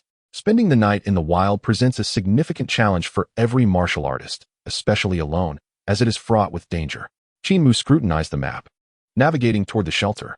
The site of a pure alloy cube, 3 meters long and 3 meters high, stood starkly on the grass. With entrances on all 4 sides for easy exit, its structure was exceedingly simplistic, featuring design latches that humans could easily operate. Beasts, on the other hand, would struggle to unlock it, relying solely on brute force to break in. Thus, even if a martial artist were to fall into a deep slumber, they would have ample time to react. Just me, Qin Mu noted, arriving rather early. With time to spare before nightfall, he decided to have a meal. The shelter was equipped with a stove and a supply of single-use compressed fuel, which needed replenishing after use. Qin Mu retrieved a prepared steel-cut pork chop and ignited the stove to grill it. The aroma wafted through the air, and soon the chop was sizzling enticingly. Using his flying blade as a knife, he sliced off a piece and savored it. Ah, pure satisfaction. Qin Mu exhaled, leaning against the wall of the shelter to rest. As dusk approached, the shelter awaited the arrival of other candidates. Each candidate's route was unique, and by adhering to their paths, encounters were unlikely. This being Qin Mu's first venture into the wilderness, sleep eluded him. He practiced controlling the flying blade with his Nian power, keeping the intensity low and not exhausting himself. As night fell, the upgrade points refreshed. Upgrade. Technique. Basic Nian power. Ding. Upgrade successful. Basic Nian power. Level 2. It appears that Nian power also follows a leveling system, with a total of 9 levels. If one were to reach the maximum level, it could support progression to the rank of Level 2 Master. Qin Mu quietly calculated the implications. At present, the martial examination is underway. First, one must elevate their level to 6. By the final day of the examination, one shall be perfectly poised to ascend to the 2nd tier of the Dominator. Suddenly, a chorus of wolf howls emanates from outside the sanctuary. Master, the voice of Shaoyi resonates, based on the howls. We can deduce that the ferocious beasts known as Lan Zhua Sen Yin Lang typically dwell in packs, are generally of the 3rd tier, while their leader may possess the 4th tier. A preliminary estimation suggests their numbers exceed 50. Furthermore, the pack is advancing towards the sanctuary. Startled, Qin Mu turns to peer through a spy hole. In the distance, the grass sways ominously. Master, Shaoyi offers another warning. The data indicates that your survival rate using aerial evasion is as high as 99. 2. If you choose to defend the sanctuary against the potential onslaught of a 4th-tier Wolf King, there exists a significant risk of its destruction. Under siege, even a master of the mind will see their survival probability diminish by 30. A confined environment is not conducive for a master to exhibit their greatest advantage, flight. Even as an apprentice, once proficient, one can take to the skies. The wolf pack is incapable of flight. Hence, you stand on solid ground. Engage them. Without hesitation, Qin Mu opens the door, hurls his shield, and leaps gracefully atop it. In Jiangcheng, a throng of spectators remains gathered before the projection. Various factions have not dispersed, as the first night poses the greatest peril for the candidates. The scene of the wolf pack besieging Qin Mu promptly appears at the center of the projection. Goodness! A master of the mind is truly formidable. Once airborne, I am invincible while you remain at my mercy. If only I could awaken as a master of the mind as well. Ha ha ha, stop daydreaming. In Jiangcheng, at most 3 to 5 masters awaken annually. What are the odds of that? It's a probability akin to smoke rising from ancestral graves. Indeed, by Qing Yan, observing Qin Mu's maneuvers, praises, in just a few days, he has mastered the combat techniques of a mind master. His talent and practical skills are of the highest caliber. The Jiangcheng Martial Arts Academy must have exerted immense effort, practically emptying their coffers to teach him. Gui Yue, despite his thick skin, cannot help but blush slightly. Qin Mu, embroiled in legal troubles, has been unable to attend the academy, opting instead for solitary cultivation, rendering him unreachable to outsiders.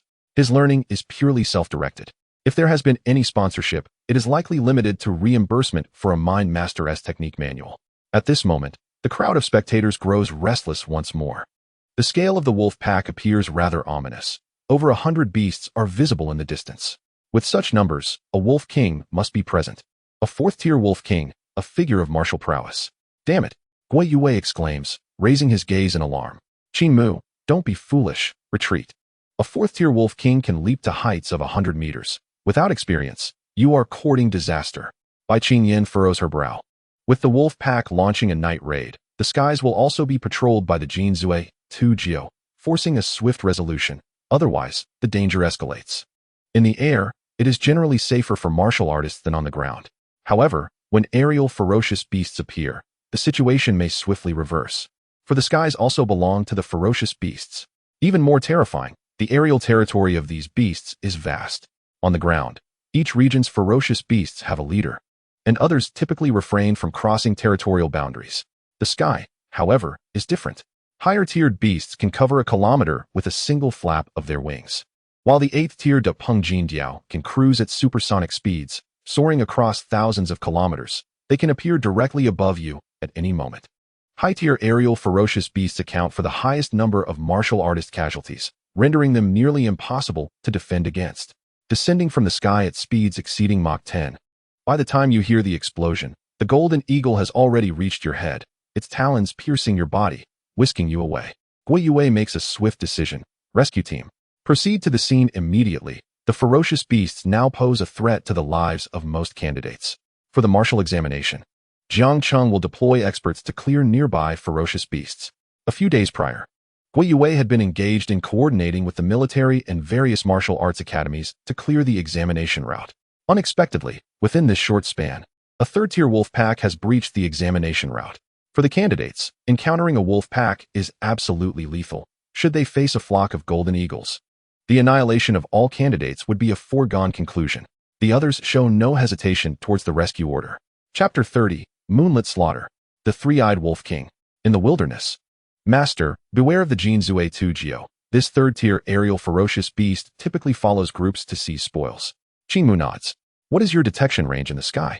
Xiao Yi replies. Master, I am equipped only with a close-range detection radar. Your combat helmet is outfitted with air surveillance radar of level C. It can detect aerial ferocious beast groups within a 10-kilometer radius, but it cannot track the attack speed of beasts above the 4th tier. I can only alert you a maximum of 0.5 seconds before an aerial ferocious beast strikes. Half a second. Such a tight margin? Qin Mu inwardly marvels. Yet it is not surprising. While one may be aware of aerial ferocious beasts circling above, outrunning them is an impossibility. Flight upon the shield is feasible. But at his current apprentice level, his maximum flight speed is merely 90 meters per second. While the Qin Mu 2 Geo of the 3rd and 4th tiers cruise at speeds of 150 meters per second. With a single flap, they can dive close to the speed of sound, reaching 300 meters per second. 0.5 seconds is already quite generous. Just then, under the moonlight, a towering figure exceeding 5 meters in height reveals itself, its 3 eyes resembling blue searchlights scanning the plain. With a proud roar a woo, the Wolf King announces its presence, and from the grass, over 100 wolf shadows surge forth, no longer concealed, charging directly at Qin Mu. At a distance of over 1,000 meters, the Wolf King has already spotted Qin Mu in midair, while dozens of three-eyed wolves flank him. Even when targeting Qin Mu alone, the wolf pack has devised a strategy. Taking a steady breath, Qin Mu exhales. All 4 flying blades are unleashed. Whoosh, whoosh, whoosh. The blades shimmer with a cold light around Qin Mu. Having just upgraded his technique, he hasn't had the chance to test it until now, and he exerts his full effort. Though he can only control 3 blades, with 4, each possesses an attack power of approximately 6,000 kilograms. Lan Zhua Sen Yin Lang. 3rd tier attack, 90,000 kg characteristics. Blue claws, exceptional armor-piercing capability, can penetrate 10 centimeters of steel plate. A C-tier shield can withstand a maximum of 9 strikes, while a B-tier shield can endure over 100. The blue claws are of the highest value. Weakness: the eyeballs and abdomen have lower defenses. A C-tier battle knife can breach these. Master, I must remind you that your shield and armor core are both B-tier, capable of withstanding the armor-piercing attacks of ferocious beasts. However, given your physical capacity as a 9th-tier apprentice, you cannot withstand the impact of such an attack. After a maximum of 3 strikes, your sternum will fracture, placing you in extreme danger. High-tier combat attire is not invulnerable. While the attire will not sustain damage, a 90,000 kilogram impact, even mitigated, is beyond the endurance of a 9th-tier apprentice's physique. If a 9th-tier martial artist were to absorb 90,000 kilograms, they might merely grunt. In contrast, for Qin Mu, even spitting blood would be a mild reaction. Severe cases may lead to broken ribs. In light of this challenge, can an ordinary candidate truly survive?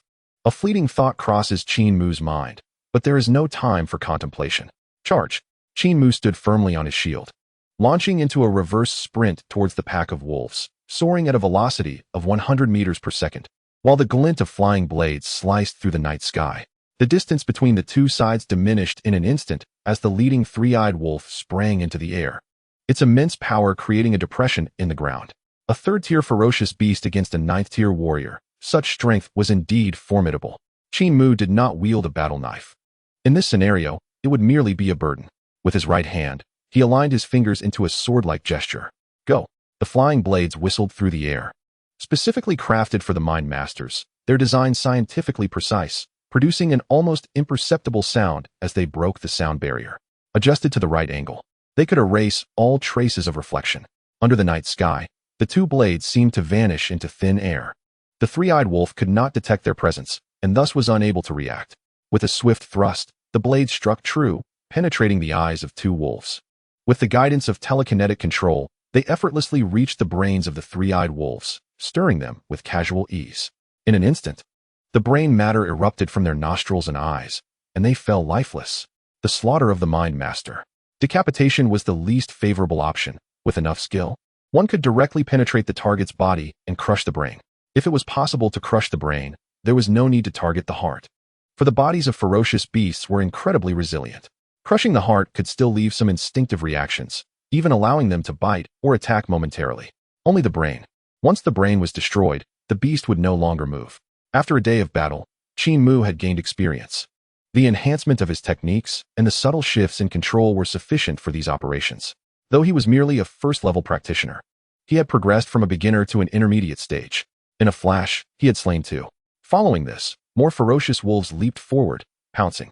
Qin Mu maintained a controlled elevation of around 40 to 50 meters. Too high, and the pack could not pursue. Too low, and it would pose a danger to himself, leaving just the right distance. With a swish, two blades emerged from their previous entry point, deftly maneuvering in the air to assault the beasts behind. Qin Mu's mind was intensely focused, multitasking as he controlled the shield and his position, slowly retreating. In that fleeting moment, the blades could only claim 2 lives, while the number of three-eyed wolves was evidently greater. The blades almost vanished under the moonlight, leaving no trace. All that could be heard were the sounds of the blades piercing the eyes of the three-eyed wolves. Their 3 eyes made them more vulnerable than other beasts. As the pack advanced, numerous wolves fell lifeless to the ground. For a moment, it appeared as if the wolves were charging into flames, showing no signs of hesitation. How? Dozens of three-eyed wolves perished, and not a single one managed to touch Qin Mu's shield. The Wolf King, unable to contain itself, let out a roar and transformed into a blur, swiftly rushing onto the battlefield. Master, a 4th-tier ferocious beast, be cautious. Xiao Yi confirmed the target and immediately warned him. A warrior-level creature. Its foundational strength lay between 1st and 3rd-tier warriors, potentially even higher, for this was the leader, the ferocious beast leader. Its form, claws, eyes, and fur all illustrated its distinction from the other three-eyed wolves. In an instant, Qin Mu hovered in the air, locking eyes with the Wolf King, a cold smile gracing his lips. The Wolf King, infuriated by this smirk, howled in rage and, from several meters away, abruptly launched itself off the ground. Boom! An explosive sound resonated across the plains as the Wolf King's leap created a deep crater spanning several meters. Such explosive power must have exceeded hundreds of thousands of kilograms. Just a single leap produced an effect akin to a rocket strike, utterly outrageous. Yet this was the 4th-tier ferocious beast, capable of withstanding warrior-level attacks. Smack! Qin Mu extended his right hand into the air, and 4 blades converged in his grasp. Go! With the strength of a warrior combined with telekinetic force, he unleashed them with all his might. The Wolf King, seemingly familiar with aerial opponents, lowered its head the moment Qin Mu raised his hand. Bang! The 4 blades, moving at incredible speed, exceeded Qin Mu's control, failing to veer off course and crashing directly into the Wolf King's skull, producing a sound akin to striking a punching power meter. In midair, the Wolf King's form was slammed down by the force of tens of thousands of kilograms. However, it merely shook its head, the blades barely embedding into its skull, easily flung away. I admit, your intelligence is somewhat present, but only to a slight degree. Qin Mu sighed inwardly. Just then, a glint of cold light suddenly shot up from the ground, emerging from the Wolf King's blind spot. At such close range, even if the Wolf King had seen it, it would have been too late to evade, instinctively closing its eyes. Yet this blade's sharpness was clearly superior to the previous ones, penetrating effortlessly and reaching the brain, wreaking havoc. In an instant, the three-eyed Wolf King's gaze turned vacant. Its body remained frozen in place, posture unchanged, yet it was unable to move. Jiang City. The onlookers were all astonished by this sudden turn of events. What? Who witnessed how the Wolf King died? The fifth blade? Where did it come from? Chapter 31. Points surpassing 10,000. Instantly rising to the top concealed blade? A glimmer of excitement flashed in by Qinyan's eyes. This transformation was beyond her expectations. Having awakened for merely 7 days and experienced her first day of combat, she could learn to conceal blades in the midst of battle. Mind masters differed from warriors. Warriors had established techniques, regardless of their complexity. As long as one practiced each move, a semblance could be achieved. In contrast, mind masters possessed only basic combat methodologies. For instance, concealing blades. Hiding one's core blades during combat to deliver a fatal strike at a crucial moment. It sounded simple, and its explanation was easy. But once combat commenced, the mind went blank. Although one knew the method, recalling it was a challenge, and even if remembered, execution was clumsy, rendering concealment impossible. Qin Mu's earlier maneuver had deceived, even by Qin, several supervisors, and even the examiners. No one had noticed that Qin Mu had concealed a blade while unleashing his power. Bai Qinyan's eyes sparkled with desire, her longing gaze almost as if she wished to pull Qin Mu out of the projection and devour him whole. What a tragedy! Guai Yue lamented inwardly. Qin Mu, could you please tone it down a bit? If this continues, the other factions may truly go berserk and snatch you away. That fellow Wu Jiming had been missing for half a day and still had not returned. Could he be up to something? Just then, several voices nearby erupted in outrage.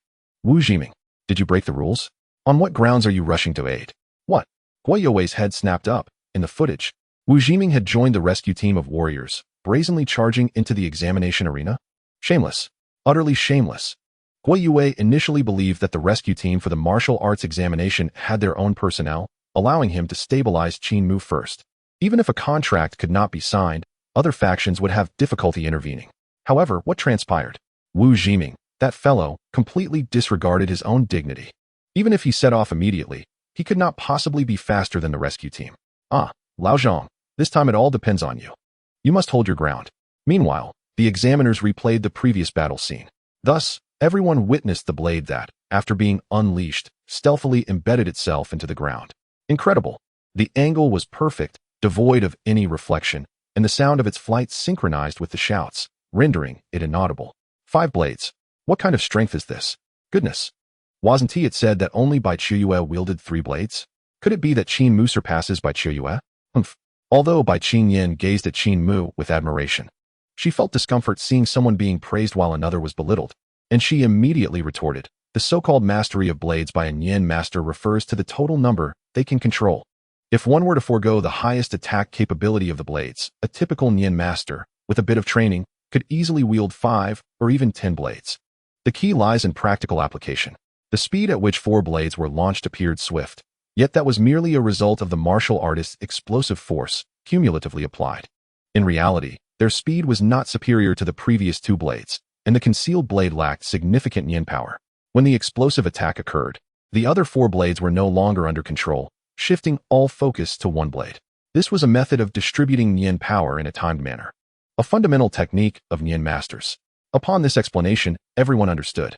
However, Bai Qinyan secretly admired, awakening for merely 7 days, wielding 2 blades at full capacity, a maximum of 5, and even grasping some fundamental techniques of Nian masters, achieving results. This truly was a prodigy.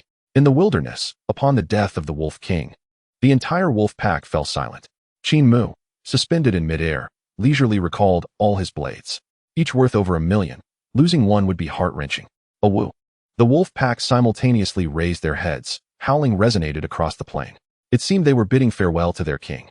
Qin Mu speculated, but in the next moment, the surrounding wolves pounced upon the Wolf King's corpse, tearing into it.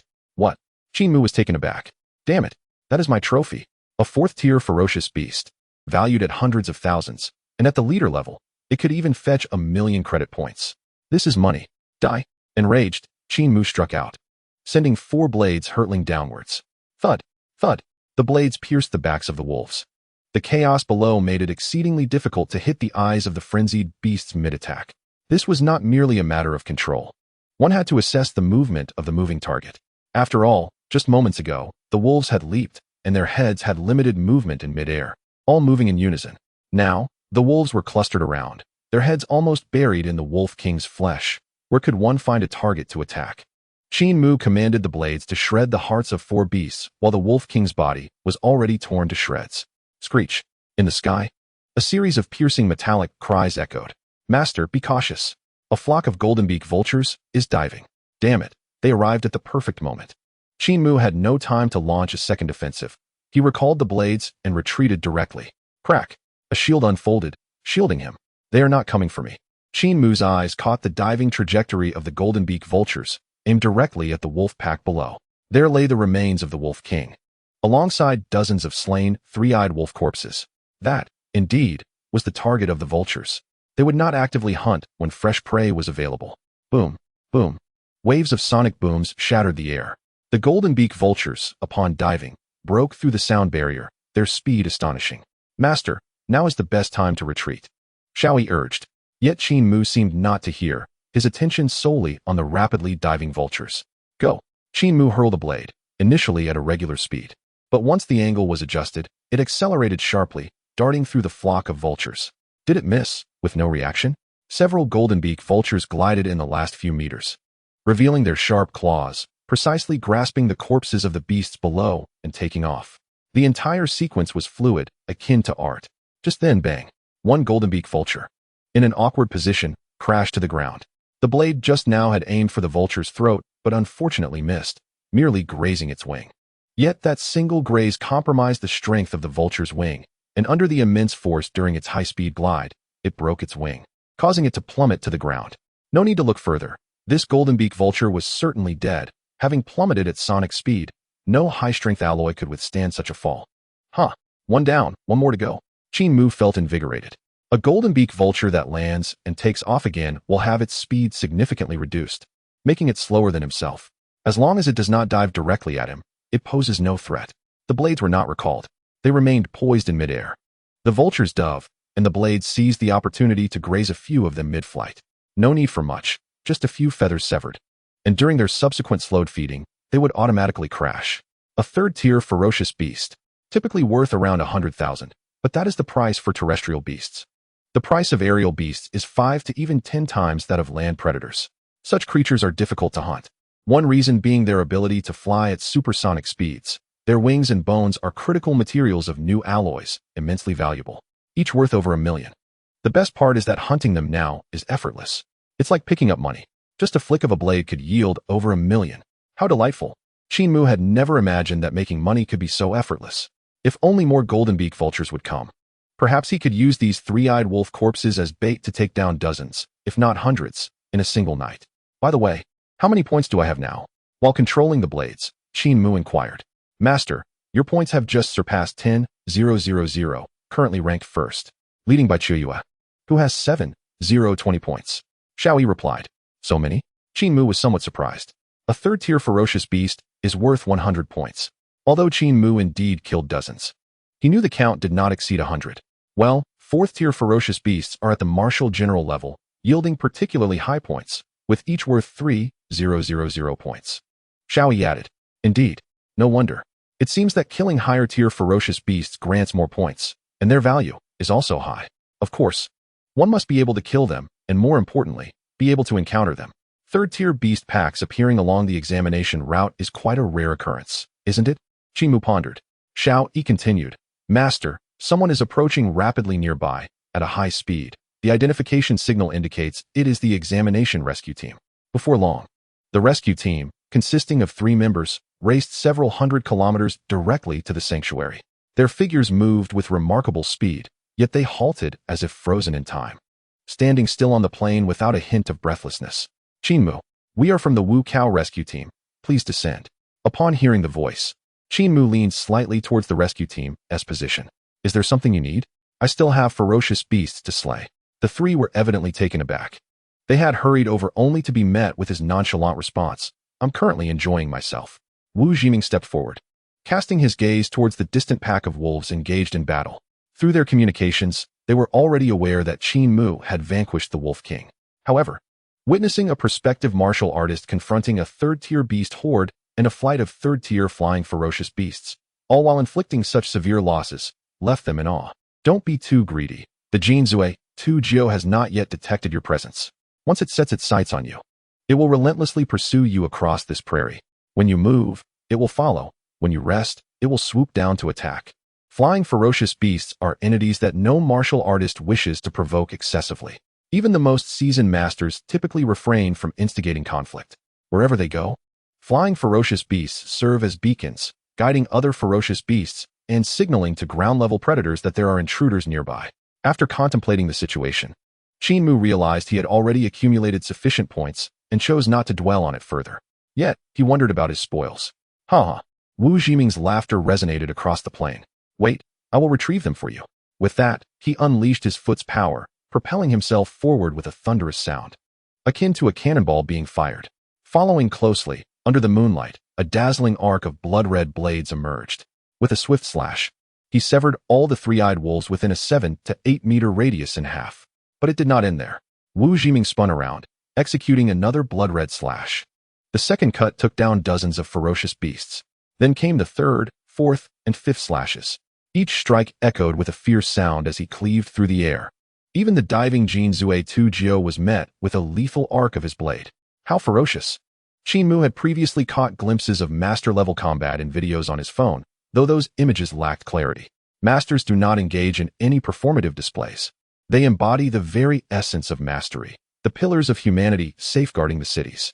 Observing this rescue team's martial artist now, it was evident that he possessed the mastery of a true master. Faced with a throng of ferocious beasts, he had dispatched 8 blades with astounding precision. The ground was cleared, and the fearsome Jinzue 2Geo dared not dive down any longer. It ceased its circling and instead soared high, retreating several thousand meters away. This was the epitome of mastery. Wu Jiming, the Bloodblade Master, was indeed worthy of his title. Although he had been managing the Pashing Martial Arts School in recent years with little opportunity for combat, this display of swordsmanship was still breathtaking. Beside him, a middle-aged man spoke up. Zhang Wei from Jiangcheng Martial Arts School, a 9th-tier martial general, part of this Wu Cao rescue team. The man beside him was Yin Zhun from the military, also a 9th-tier martial general. As for Wu Jiming, he had requested to join this rescue operation upon noticing the beast horde's presence. Upon realizing they were allies, Qin Mu felt compelled to descend from the air, stowing away his shield as he approached. Jiangcheng Martial Arts School, Qin Mu. Upon hearing this, Zhang Wei nodded in approval. I've been informed of your situation by Lao Gua. Given your remarkable talent, after the Wu Cao concludes, I will apply for you to receive an SSS-level contract. The specifics will be conveyed to you later. There's no need to rush. Qin Mu was left bewildered. Am I in a hurry? When have I ever been in a hurry? After Zhang Wei spoke, Yin Zhun added, Qin Mu, have you considered joining the military?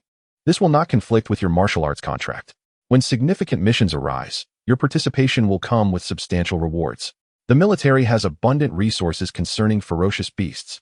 In simple terms, you won't have to worry about food and drink. Observing that Zhang Wei did not object, Qin Mu inquired further. What kind of significant missions are we talking about? Yin Zhun replied, typically, these involve city defense missions. You must understand that ferocious beast hordes can launch coordinated attacks on cities. In the past few decades, various cities have suffered greatly from such assaults. These are lessons written in blood. Hence, in recent years, we have altered our strategy, regularly clearing out large ferocious beast groups, which has reduced the frequency of city defense missions, though they still occur. Qin Mu shook his head slightly. No need. I will participate in the city defense missions myself. After all, those won't be happening in the next few days. It has been 3 to 5 years since I last heard of a large-scale ferocious beast attack on a city. What are the chances that it will erupt again in a year or two? By then, I would have likely wiped out the ferocious beasts. Yin Zhun's eyes widened in astonishment before he bellowed. Excellent. Truly worthy of being a son of Jiangcheng. You have spirit. Since you will be participating anyway, let us get your name on the list. The military will notify you immediately in case of a ferocious beast siege. This was inconsequential. Qin Mu provided his contact information, and Yin Zhun subsequently issued him a certificate and military rank. What, Major? Upon examining the certificate, Qin Mu was taken aback by the rank. Jiangcheng's military comprised only 4 districts. The general commanded all city defenses, while the other generals were at least of master-level cultivation, right? Yet here he was, Merely a prospective martial artist who had not even passed the assessment, suddenly awarded the rank of major? Haha, it's a nominal position, but it has its advantages. With monthly stipends amounting to several thousand. Yin Zhun spoke casually, yet it made Qin Mu feel somewhat embarrassed. Zhang Wei chuckled, no worries. Most martial generals and above hold positions in the military. As a talented disciple, it would be troublesome if your rank were too low, necessitating constant changes. This made sense. A monthly stipend of several thousand may seem trivial to martial generals and masters, barely enough for a meal. Yet the fact remained that it was given without requiring any effort on his part. As for city defense, it is inherently a martial artist's duty. An obligation that cannot be shirked. Even without monetary compensation, one must still respond. At that moment, a figure darted past them. Bang! Wu Jiming tossed a heap of Jin Zue, 2 Jiu corpses onto the ground. Forget the ordinary three-eyed wolves. The golden eagles will take care of them later. This is a tacit understanding between martial artists and ferocious beasts. When we slay, they do not interfere. However, when we leave, we should at least leave some behind. Lest they hold a grudge. Huh, is that really a thing? This was Qin Mu's first time hearing about such a matter. Seeing Qin Mu in a daze, Wu Jiming could not help but chuckle. There is much that a martial artist must learn in the wild. The path of cultivation is no different. As a unique branch among martial artists, the Nianshi is often perceived by outsiders as relying solely on talent. However, this is far from the truth. With his hands clasped behind his back, Wu Jiming unleashed the aura of a master, solemnly declaring, any method to enhance one's strength constitutes a form of cultivation. This applies to both martial artists and Nianshi. To progress, to ascend to the ranks of masters, and even to transcend into grandmasters, talent, perseverance, insight, guidance, training, and resources are all indispensable. I know you have joined Jiangcheng Martial Arts School, but I still extend an invitation for you to join Pexing. Because at Pexing, we possess the finest resources, the best teachings, and the most formidable experts of Longxing. Only under the tutelage of the strongest can one truly grasp the differences and have the opportunity to approach the pinnacle. While Nianshi may rely on talent, there will inevitably come a day when that talent is exhausted. At that point, even advancing a single level will become an arduous task. Jiangxing Wuguan, located solely in Jiangxing, truly cannot provide you with the comprehensive resources and instructional advantages necessary to help you transcend into a master, or even a grandmaster. What is this about? Are they trying to poach? At least acknowledge the presence of someone, right? Zhang Wei from Jiangxing Wuguan is still here. Did you assume he has perished? Or perhaps, masters are so audacious that they need not show you any regard? Qin Mu hesitated to confront Zhang Wei. Yet Zhang Wei's silence indicated he would not challenge Wu Jiming's presence directly. A master possesses this audacity and does not resort to underhanded tactics. If faced head-on, what can you do? Coughing lightly, Qin Mu smiled, realizing that breaching the recently signed contract in such a manner was somewhat awkward. Wu Jiming laughed heartily, asserting that since he could speak, he would certainly not violate any regulations. Under the pressure from ferocious beasts, everyone must vie for supremacy. Merely seeking refuge in a corner leads only to demise. Competition among warriors, martial arts schools, and cities is relentless. The advantages of Pexing Wuguan are self-evident. The contract offers you an SSS rank, with an additional 30% increase in benefits. That is my proposal. Chapter 34, Underlying Malice. SSS rank. How much is that? I am unaware. Unfortunately, even if I were informed, it would not matter, as no amount could compensate for the breach of contract. Farewell. Qin Mu muttered to himself before replying, I will consider it. Wu Jiming had come merely to establish a preliminary understanding, clarifying the advantages. As the martial examination was not yet concluded, making contract signing at this juncture a violation. Many warriors must await the martial examination to showcase their abilities, as selections are made during this period. Regardless of the reasoning, those who have not signed contracts prior to the martial examination cannot do so during the examination. Otherwise, it constitutes a breach of protocol. With only a few days until the martial examination, he advised Qin Mu to train in the wilderness, emphasizing the significance of resources and renowned instructors. Wu Jiming spoke succinctly and then departed. It was then that Zhang Wei spoke up. Supervisor Wu, we did conduct a clearance before this martial examination, correct? This beast horde is quite sizable, and their intrusion into the examination grounds warrants investigation. Indeed, it should be examined. Yin Zhun furrowed his brow. Fortunately, it was Qin Mu who encountered them. Had it been another candidate, even with a sanctuary point, they would likely have been torn apart by the time we arrived. Wu Jiming frowned. I clearly allowed you ample time. Was it insufficient? The martial examination is ongoing. and any issues can be addressed post-examination. Moreover, the golden-beaked vulture remains, and its presence will only attract more ferocious beasts. Zhang Wei pondered. Then let us escort Qin Mu to the next sanctuary point. It is unwise to be targeted by the golden-beaked vulture at night. This exceeds the examination's restrictions, but it is not a violation. Wu Jiming did not respond further. Very well, I shall take my leave first. Since Zhang Wei had made this statement, he would not go back on his word. All were high-level warriors, and maintaining face was important. Instead of venturing outward, they would utilize the nearby sanctuary point and allow Qin Mu to return to his examination route the following day. Keep an eye on the map. Qin Mu collected the golden-beaked vulture, carefully extracting its feathers, claws, and skeleton to stow away in his pack. The trio then set off. Along the way, Qin Mu initiated the conversation. Earlier, Master Wu mentioned that there are certain rules for warriors in the wilderness. Aside from flying ferocious beasts, are there any others? Zhang Wei replied directly. It is not overly complex. It is simply knowledge acquired from spending extended periods in the wild. The martial examination is an individual task, whereas warriors leaving the city typically form teams, with seasoned members guiding newcomers during these experiences. Yan Zhen added, some things cannot be conveyed solely through words. One must also learn through demonstration. In the wild, small hunting teams prioritize eliminating smaller beast groups, targeting the leader first, and encountering tri-eyed wolves, which tend to consume the leader, resulting in the loss of spoils, is not uncommon. In essence, be cautious and avoid greed. At that moment, Zhang Wei suddenly halted, swiftly moving to the roadside. Qin Mu followed his gaze to see two sets of tire tracks left in the grass. What? Yan Zhen exclaimed in surprise. Tire tracks? When did this happen? Zhang Wei knelt to examine them, his expression growing serious. The grass roots where they are broken appear quite fresh. This is from today? What is happening? Qin Mu, not comprehending, directly inquired. Is the presence of tire tracks unusual here? Yan Zhen's brow furrowed slightly, nodding. The martial examination involves a clearance 7 days in advance, and the 2-way city gates are not open to warriors. Those responsible for the clearance are all 9th-tier martial generals.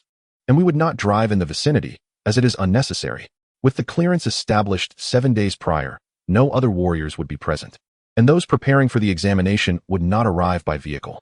This tire track indicates a problem, especially since the individual avoided the martial examination's drone surveillance. The possibility of an accidental intrusion is also low. Zhang Wei rose, following the trail of the tire tracks into the distance. The schedule for the martial examination has been fixed for many years, and the range has been publicly announced. Even if someone were to return to the city, it would not be through this gate. Yan Zhen shook his head. The tire route does not lead back to the city. Zhang Wei sensed that matters were amiss. They were not returning to the city. They had driven to evade the drones, and their purpose for reaching this location was unclear. Yan Zhen's eyes glimmered with alertness. Report immediately.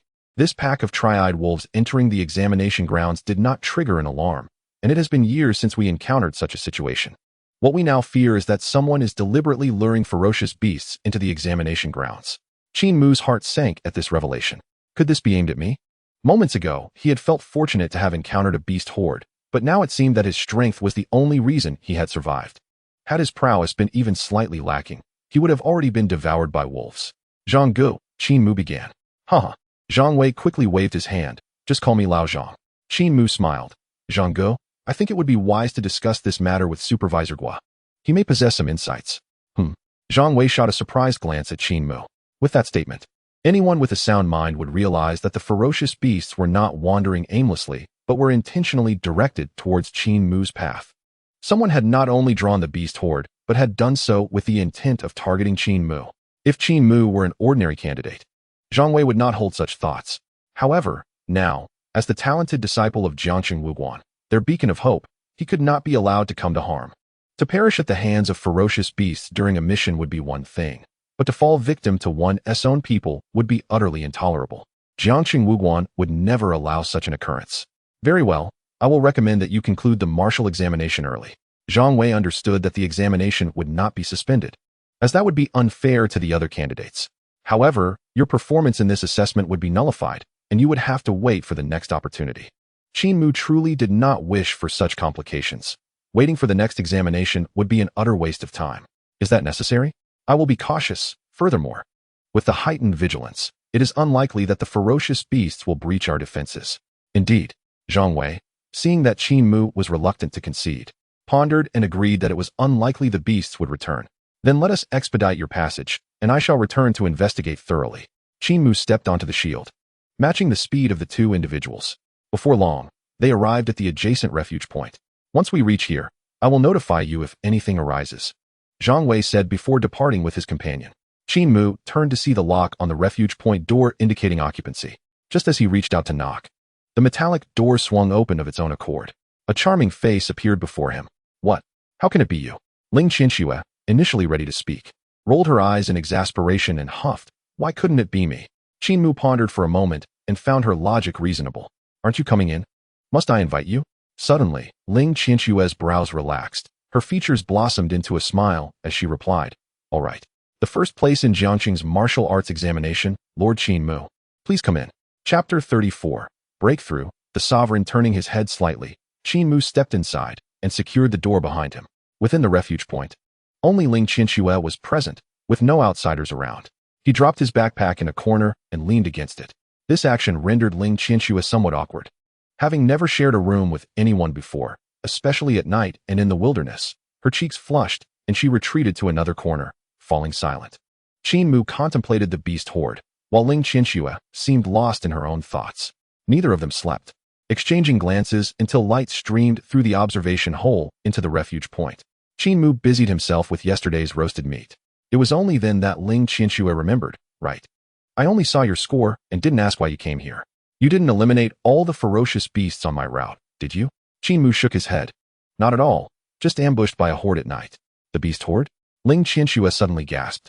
The martial arts examination authorities had not informed all examinees, as the problem had been resolved and there was no need to expose the flaws in the examination. Qin Mu provided a brief explanation. In that case, it isn't safe for us to go out today, Ling Qianxue remarked, lacking any desire to engage in battle. Her family also did not wish for her to confront dangers in the wild. So will you go out today? Qin Mu shook his head again. I won't go out. If we Haven T identified the hidden danger behind the ferocious beasts, we might continue with the examination, earning some extra points. Now, someone is enticing the beast horde for an ambush. Yesterday, I could handle a third-tier beast, but if they send a fifth-tier beast after us, what then? Can we still fight? Ling Qianxue's eyes twinkled. Then fine, I won't go out either. I've already passed the examination, and with your score over 10,000, there's no way you'll drop out of the top 10. It's just a pity that the championship seems out of reach. Qin Mu was not overly concerned about the championship at this moment. It's not worth risking my life for a title. Meanwhile, Zhang Wei and Yin Zhen traced the tire marks to a jeep abandoned in the muddy terrain. It was a standard model, sourced from the black market, with no clues to pursue. After inspecting it, Zhang Wei spoke up. Yin Zhen nodded. It seems evident that someone is secretly enticing the ferocious beasts. The tire tracks extended from outside to the examination venue, leading directly to Qin Mu's refuge point, indicating someone had leaked information and moved under the cover of night with a clear objective. With a resounding thud, Zhang Wei slammed his fist onto the jeep, causing it to shatter. Damn it, don't let me find out who it is. Are they even targeting the examinees? Or enticing the beasts for ambush? If we don't root out this scoundrel, how can Jiangqing find peace? Yin Zhen sighed softly, choosing not to elaborate further. The ferocious beasts had been surging for a century. In recent years, major masters had been suppressing them, and with the military, martial artists, and martial arts schools working in concert, the threat to the cities seemed to diminish. Meanwhile, some individuals had profited during this period, their mindset shifting, with numerous wealthy individuals even taking pride in not leaving the city. Such sentiments remained unspoken in public, yet everyone understood the underlying truth. They could not be held accountable merely for these words, as every year, they could submit their tasks involving ferocious beasts. Even if all martial artists were compelled to venture outside for hunting, the wealthy would simply hire them, completing the tasks as if on a leisurely trip. Under these circumstances, some individuals disregarded the law, even harboring ill intentions toward martial artists, which was inevitable. I will report this case for a thorough investigation by the military, Yin Zhen declared resolutely. Yes, I will return to shut down the examination livestream. Making the location public is unsafe, Zhang Wei stated before hastily returning to the city. 30 kilometers away from the abandoned jeep, within a refuge point, a 5-member martial artist team was resting. Suddenly, the door swung open, and a young man rushed in, activating his signal jammer. What is the status? Is that kid dead yet? The speaker was none other than Lu Zhua, the leader of the martial artist team. A burly man with a scarred face replied, Young Master Lu, your information was inaccurate. That kid isn't a third-tier martial artist, but rather a 9th tier. He took down the three-eyed wolf king in one blow. What? Lu Zhua had only seen Qin Mu's rising score and knew the beast horde attack had succeeded. But he hadn't anticipated the operation's failure. Damn it. Do you know how much risk I took for this operation and how many resources I expended? The scarred man rolled his eyes. A third-tier beast was the limit for enticing into the examination venue. If it were a fourth tier, the commotion would inevitably attract official attention. A ninth-tier martial artist is a genius beyond Bai Qiuyue's level. This cannot be handled by mere enticement. Fools. A fierce glint flashed in Lu Zhua's eyes. If you can't kill the beasts, then you must go and kill them yourselves. You accepted the mission, and if you don't complete it, none of you will escape. Humph. The scarred man was resolute, pondering. Young Master Lu, the task was to entice the beasts. We completed it. Whether we kill them or not is irrelevant to us. If that kid emerges, we will naturally act. But if he remains within the examination area, we will not take the risk. Damn it. Lu Zhua immediately reached for his blade, but in the next moment, his body froze. In the corner, a uniquely designed metallic weapon was aimed at him. A new model laser gun? Excellent. Very well. Lu Zhua gritted his teeth. It seems you can still complete the task as planned. With that, he turned and stormed out. After his departure, the others finally spoke up. Scar, should we continue? The scarred man shook his head. Are you out of your mind? That kid is a genius martial artist. The examination will definitely investigate the beast incident thoroughly. It's not easy to earn 200 million. Let's not return to Jiangqing. We can roam around outside for a while. The refuge point they occupied was conveniently situated over 10 kilometers outside the martial arts examination route. After sharing the information, they immediately set off. Soon, a drone hovered above the refuge point, but after failing to detect anything, it continued searching elsewhere. However, today, this refuge point was noticeably livelier. A middle-aged martial artist dressed in B-grade combat attire arrived first at the refuge point.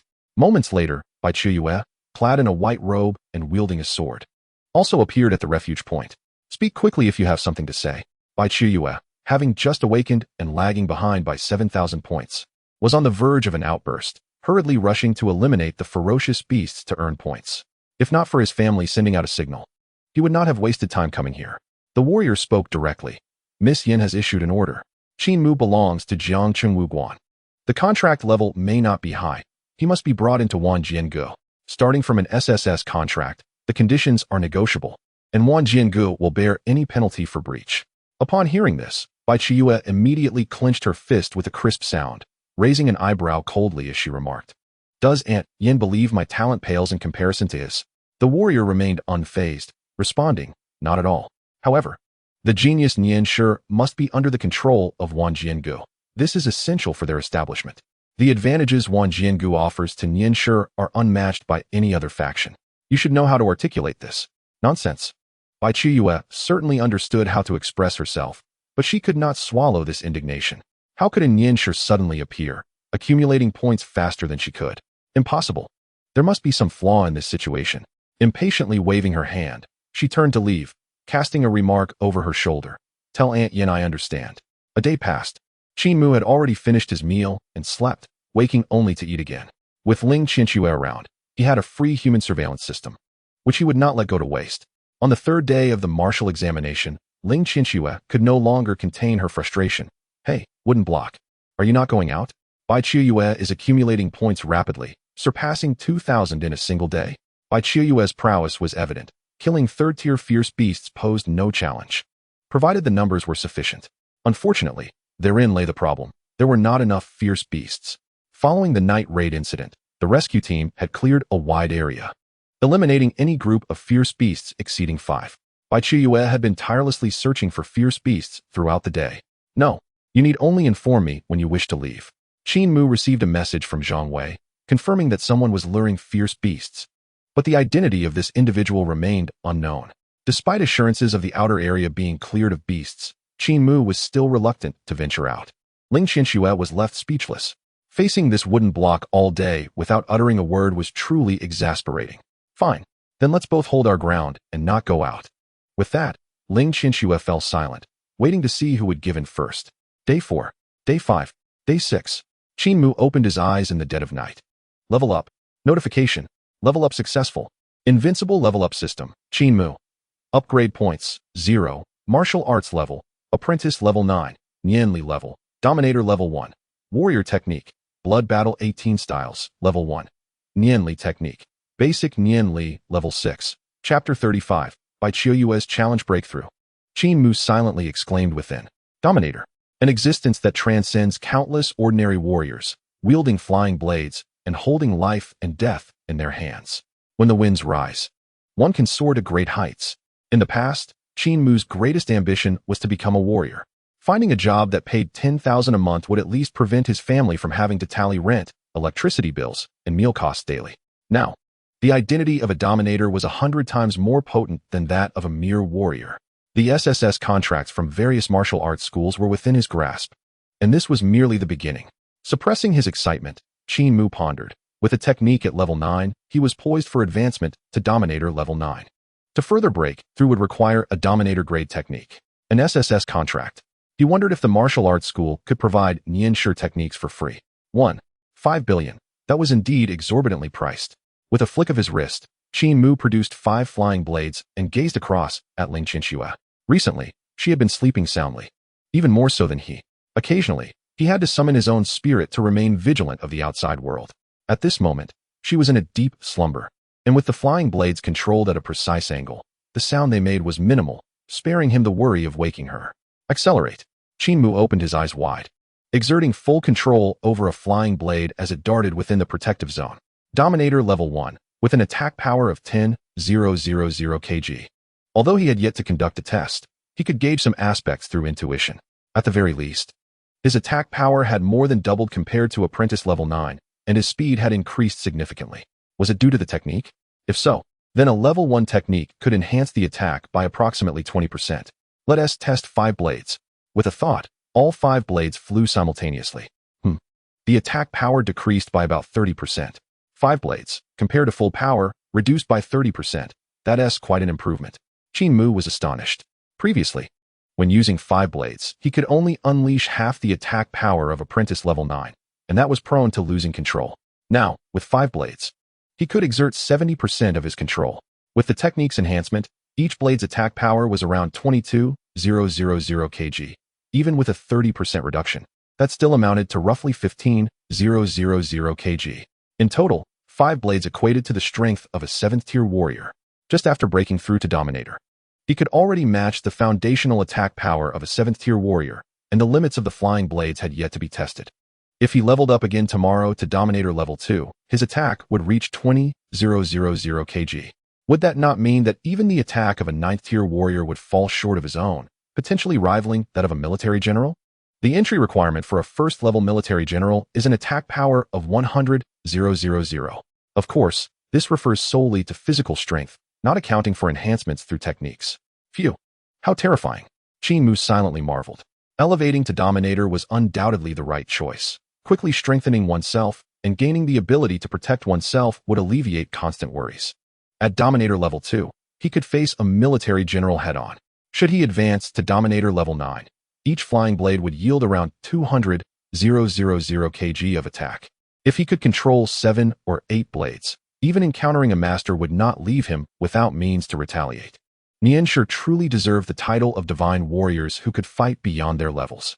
Suddenly, Ling Qianxue in the corner turned over, her mouth moving as if savoring some delicious treat in her dreams. Qin Mu cautiously retracted the flying blades and closed his eyes to rest. On the 7th and final day of the martial examination, Bai Qiuyue's eyes were bloodshot and her eye sockets appeared dark. 7 days. She had searched the examination area for a full 7 days and had yet to find a fierce beast worth 10,000 points. Infuriating. Bai Qiuyue glanced at the rescue team in the distance. Had it not been for the strict prohibition against candidates hunting outside the designated area, she would have rushed out to challenge a 4th-tier fierce beast. Qin Mu, this time you are lucky. If the beast horde had come my way, you would not have stood a chance at victory.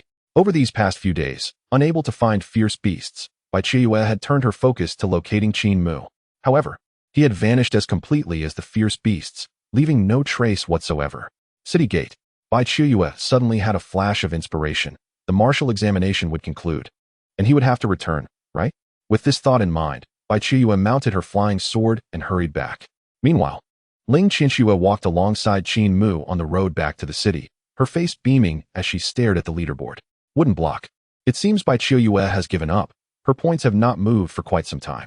In the final 1,000 points, he surprisingly failed to catch up. You slept for 7 days and still emerged as the first place. It is truly absurd.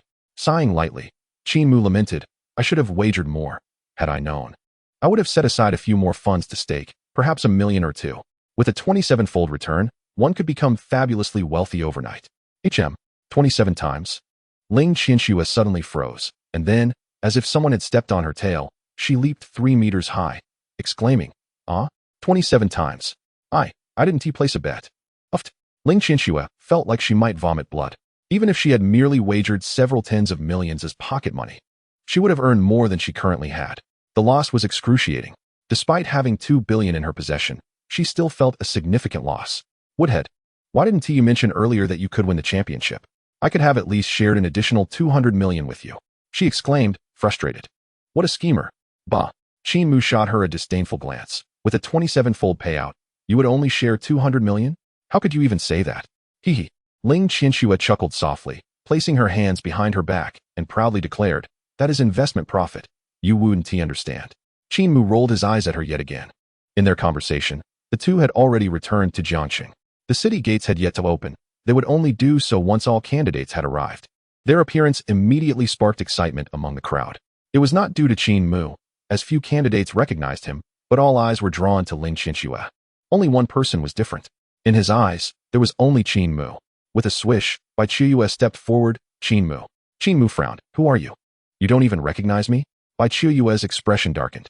I do not, Qin Mu replied nonchalantly. You? Bai Qiuyue had long forgotten his task of trying to win Qin Mu over, and was now infuriated. Qin Mu, do not be too arrogant. This time, the beast exam has limited ferocious beasts. Even if you win, it will not be a fair victory. Qin Mu casually rubbed his nose and inquired. So who are you? Does it matter? If you think the examination is unfair, go file a complaint. What do you want with me? The rules of the examination have been established for many years. Where is absolute fairness? Some candidates might encounter 10 easily hunted ferocious beasts and pass by sheer luck. That is still considered passing. If one were unfortunate enough to run into second or third tier beasts right from the start, even if they lost their life, they would have to accept their fate. Bai Qiuyue took a deep breath, his gaze icy as he stared at Qin Mu. I am Bai Qiuyue of the Wanjin Pavilion. A Tier 3 Dominator. I challenge you. Chapter 36. Opening the betting. Ling Qianxue's money-making scheme, a challenge.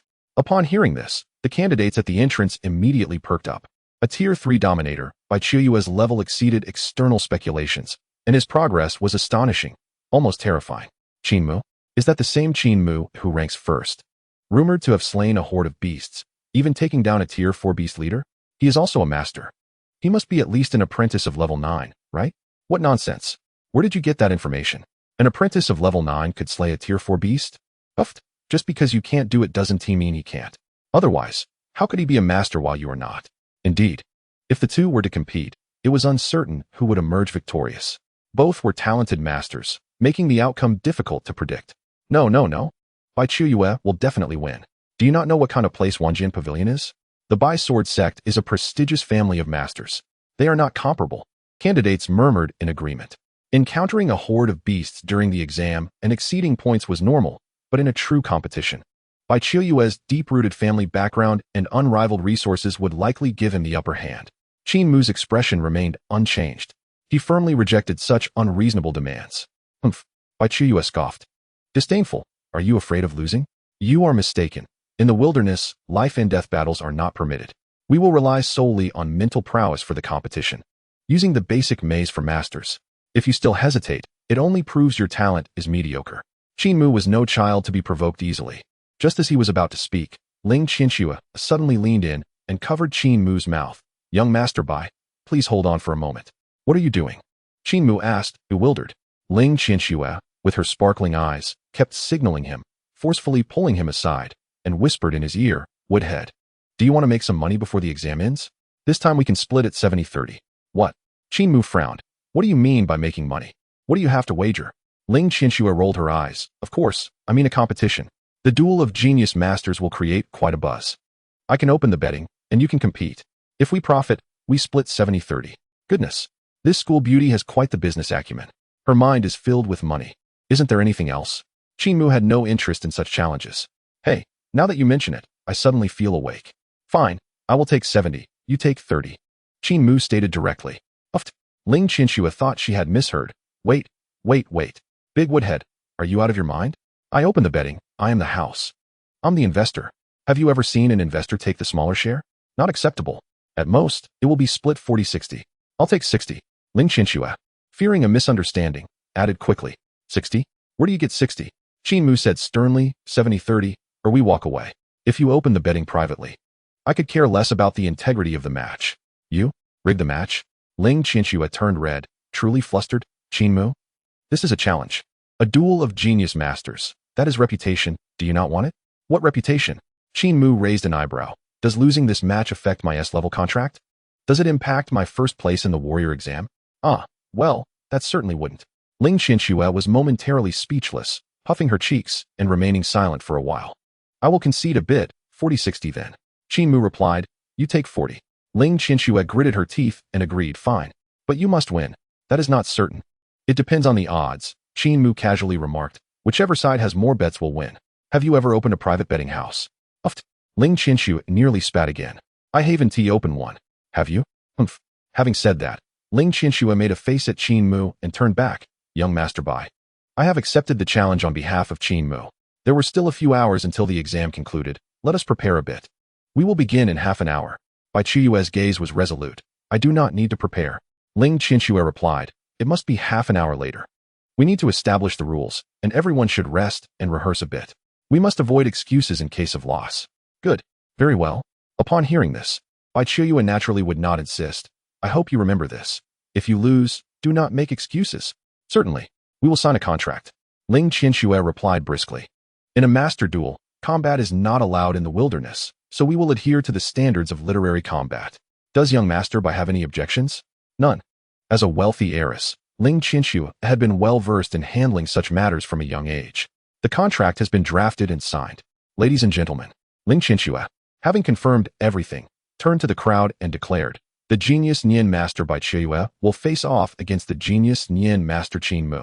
Everyone, log on to Zero Number website to cheer for your chosen side.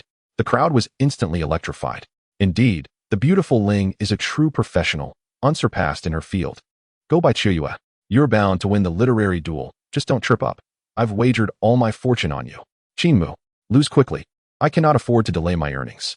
Ling Qianxue shot a glance at Qin Mu, seemingly conveying, did you see that? Everyone knows you are destined to lose. If you do not win, we shall suffer great losses. Suddenly, a hearty laughter erupted from the crowd.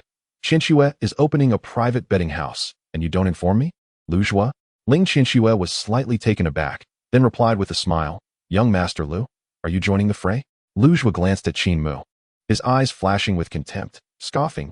This private betting is too trivial to be of interest. You may play as you wish. Too trivial? Ling Qianxue's expression grew serious. With the reputation of the Ling group at stake, as long as anyone dares to wager, Qianxue shall accept. Lu Zhua grinned. Very well, I wager 1 billion. Bai Qiue for the win. What? 1 billion? The crowd was left in awe by this proclamation. A single wager of 1 billion. Such was the audacity of a wealthy heir from a major corporation. Ling Qianxue, upon hearing this figure, merely frowned slightly, her demeanor largely unchanged. Bai Qiue was favored, the odds would surely not be high, and the potential loss would be minimal. With 2 billion already secured, she could certainly afford to bear the cost. No problem, Ling Qianxue calmly acquiesced. While Lu Zhua feigned nonchalance in his wagering, he inwardly reveled. Ling Qianxue, you shameless wench. You actually associate with a pauper like Qin Mu? If I do not make you bleed this time, I will write my name backwards. Chapter 37, The Speed-Limited Labyrinth. 5 tasks at once the final day of the martial examination. Lu Zhua was among the first to return. Upon seeing Bai Qiue, he immediately sought to incite trouble, only to discover that Bai Qiue was already planning to confront Qin Mu, which suited his intentions perfectly. Lu Zhua directly pointed out the route for the literary duel to Bai Qiue, with the backing of Wanjian Pavilion and the Bai family's techniques. For Qin Mu, a newly awakened novice, regardless of his innate talent, he was destined to meet a dead end in this literary bout. Mastery of Nian requires rigorous practice and guidance. Lu Zhua was acutely aware of Qin Mu's recent legal troubles, preventing him from attending the martial arts school or receiving instruction. Bai Qiue's victory was utterly predictable. If he could not eliminate Qin Mu, he must find a way to make him appear foolish, collect some interest, and vent his frustrations. Unexpectedly, Ling Qianxue had the audacity to open a private betting house, which was an opportune moment to seize everything. Perfect. Outside the examination venue, Zhang Wei had initially contemplated suggesting the removal of the drone surveillance, but ultimately did not follow through. The duel between Bai Qiuyue and Qin Mu, coupled with the Ling group's betting, instantly provided all spectators with a chance to recoup their losses. Surely Bai Qiuyue would not lose this time, right? Damn it. I've staked my entire year's savings, hoping to earn a little extra. Who would be thought Bai Qiuyue could actually lose? His scores cannot even compare to a newly awakened Qin Mu. Rest assured, Bai Qiuyue is bound to win this time. Oh, how so? This is a literary duel, not a martial one. In a Yin Master literary duel, 5 flying blades will traverse a projected labyrinth, testing the fundamental skills of the Yin Master, which has little to do with their level. What is truly tested is the Yin Master's control over the flying blades. The foundational skills of Yin Masters have remained unseen. Once observed, one would find only one name among the authors, Bai Ming. A chorus of gasps erupted in the arena. The White Sword Sect. Good grief. The Yin Master techniques were all pinned by his grandfather. After half a year of training, how could Bai Qiuyue possibly lose? Impossible. Absolutely impossible. The crowd reached a consensus and promptly activated their smart devices to place bets. What? The odds are still so low? Alas, there's no other option. Lu's family just wagered 1 billion all at once, and the odds have plummeted. Let us at least grab some soup. Even if we take out a loan, we can at least recover a bit. Double the bet. Let us go all in. A 10,000-fold. Just smash it down. In the front row, the martial examination department. Various factions watched with eyes wide open as Ling Qianxue opened the betting, both amused and indignant. This Ling family girl is truly audacious. Wu Jiming laughed first. Although everyone knew this was illegal, none spoke up to stop it. Only Bai Qingyan harbored doubts. Didn't I instruct you to have Qiuyue win over the crowd? How did he end up in a duel? Bullying, perhaps? That makes sense. Let Qin Mu first understand the advantages of the Wanjian Pavilion's Yin Masters, which will make it easier to win him over. Ladies and gentlemen, the second young lady of the Ling family is young and inexperienced. Should she win, all would be well, but if she loses, she will have nowhere to hedge her bets and could suffer a significant loss. The Ling group can still afford this sum, but they must teach the youth a lesson. She must understand that this industry is no easy meal. The crowd seemed eager to witness the unfolding drama. The Wanshang Alliance had also gathered information over the past few days. They knew of the Yin Master news, and that the one who bet on Qin Mu and made a handsome profit of 2 billion was this second young lady of the Ling family. Oh, the Wanshang Alliance does not intend to intervene? The crowd had expected the alliance to limit the betting to mitigate Ling Qianxue's losses, but unexpectedly, they aimed to deliver a decisive blow to her. If that's the case, we must place our bets. Bai Qingyan joked. No problem, Zheng Zhan replied with a shrug. I've already spoken to the president of the Ling group. He will not interfere. Such an opportunity to exploit was not to be missed. The crowd would bet heavily, regardless of the low odds. They wagered millions, but no one dared to place a bet in the billions, preserving some semblance of face. Gui Yue had no funds, but if he had money, he would likely make do. Qin Mu, I cannot help you this time. Losing is inconsequential. After all, it is not your money at stake. Outside the city, an increasing number of candidates returned. The arena was cleared for the duel. Ling Qianxue's expression grew increasingly grave. Mu, it seems this matter has escalated. The total bets on the opposing side are nearing 2 billion, while we have only 60 million on our end. If we lose, we will owe approximately 5 billion. All due to that ruthless Lu Zhua. He had driven the opening odds to 12, and the maximum odds had been consumed. 5 billion. This represents the entirety of Ling Qianxue's fortune, with 400 million borrowed from her family. You, as the bookmaker, cannot possibly lose? Qin Mu was truly befuddled by this school bell. What nonsense is this? What are the odds even about? Even if we were to take a step back and overspend, could we not hedge our bets? Use client funds to bet on other markets? Ling Qianxue shook her head. I am well aware of hedging. But there are no markets available. I have checked, and no one has opened this market. The Wanshang Alliance and the black market have not opened any. Logically, the black market should have opened, but since they had not, it was clear someone was pulling strings behind the scenes. Suddenly, Ling Qianxue suddenly grasped the entirety of the situation. She had previously oversimplified matters, neglecting the multitude of external forces fixated on the Wu Cow. Oh no, it seems we have offended the black market, and consequently, the Wanshang Lianming behind it. They are surely watching us incur losses. Ling Qianxue felt tears welling up.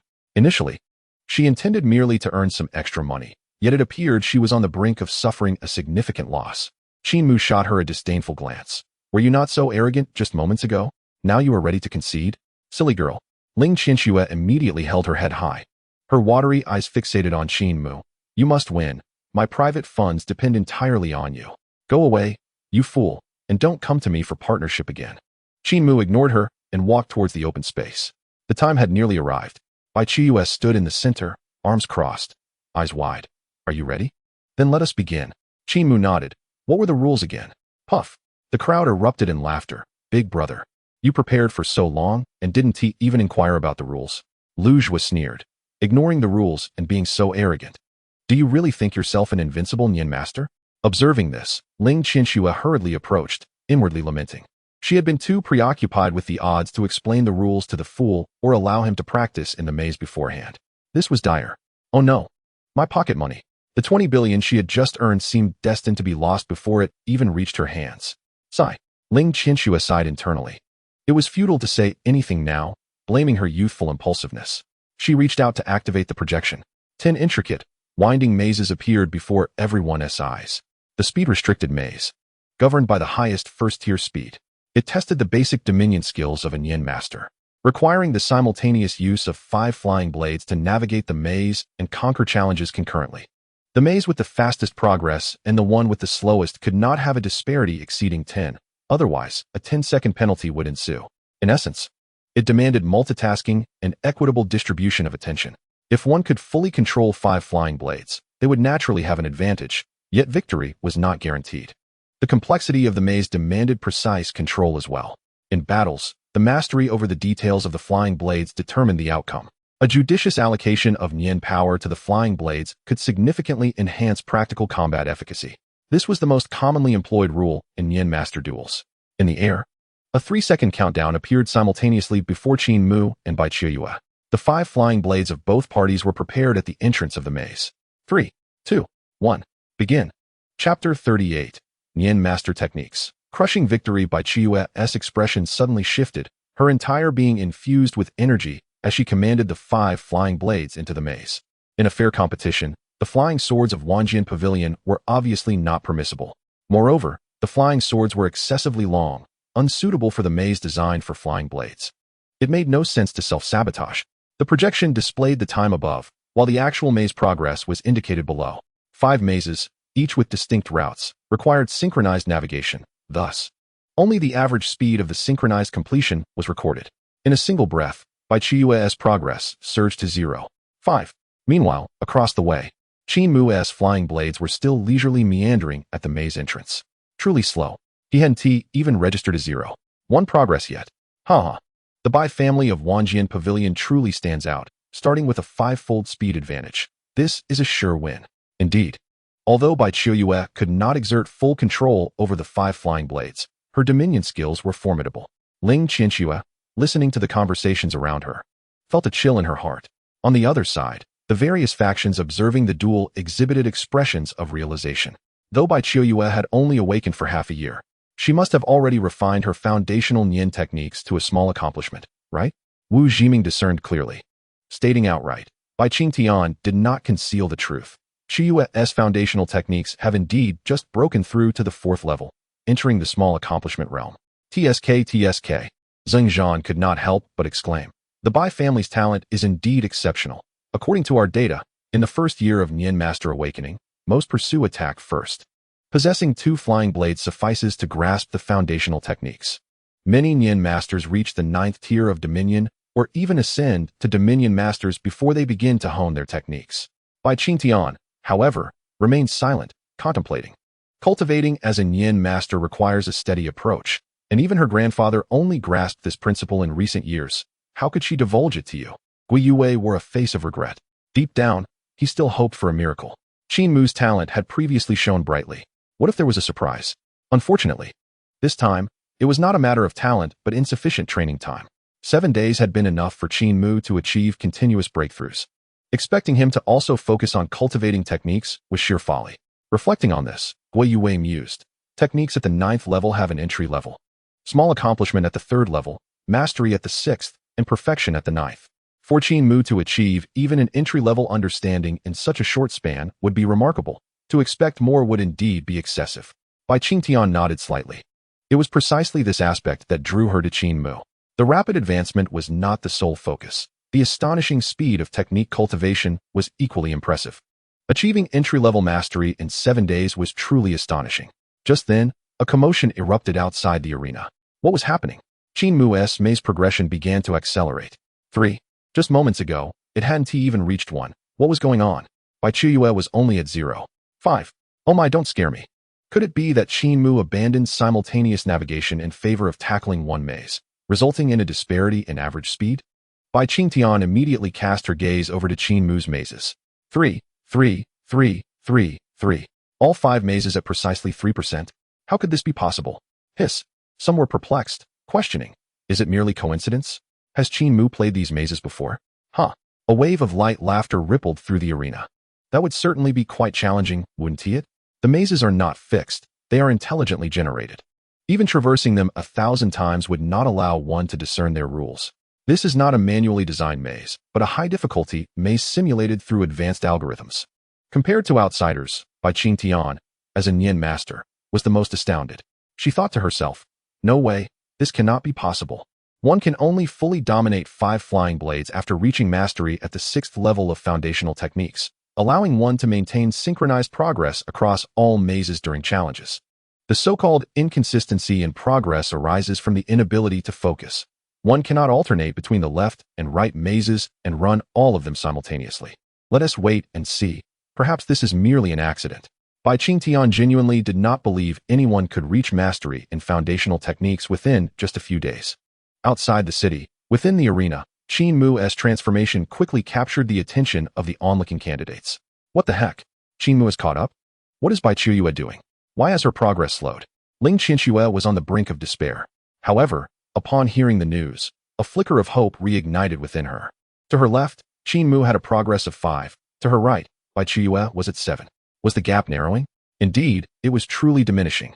In the next moment, Bai Qiuyue's progress surged dramatically, reaching 8, then swiftly escalating to 10, and within a mere minute, it soared to 12.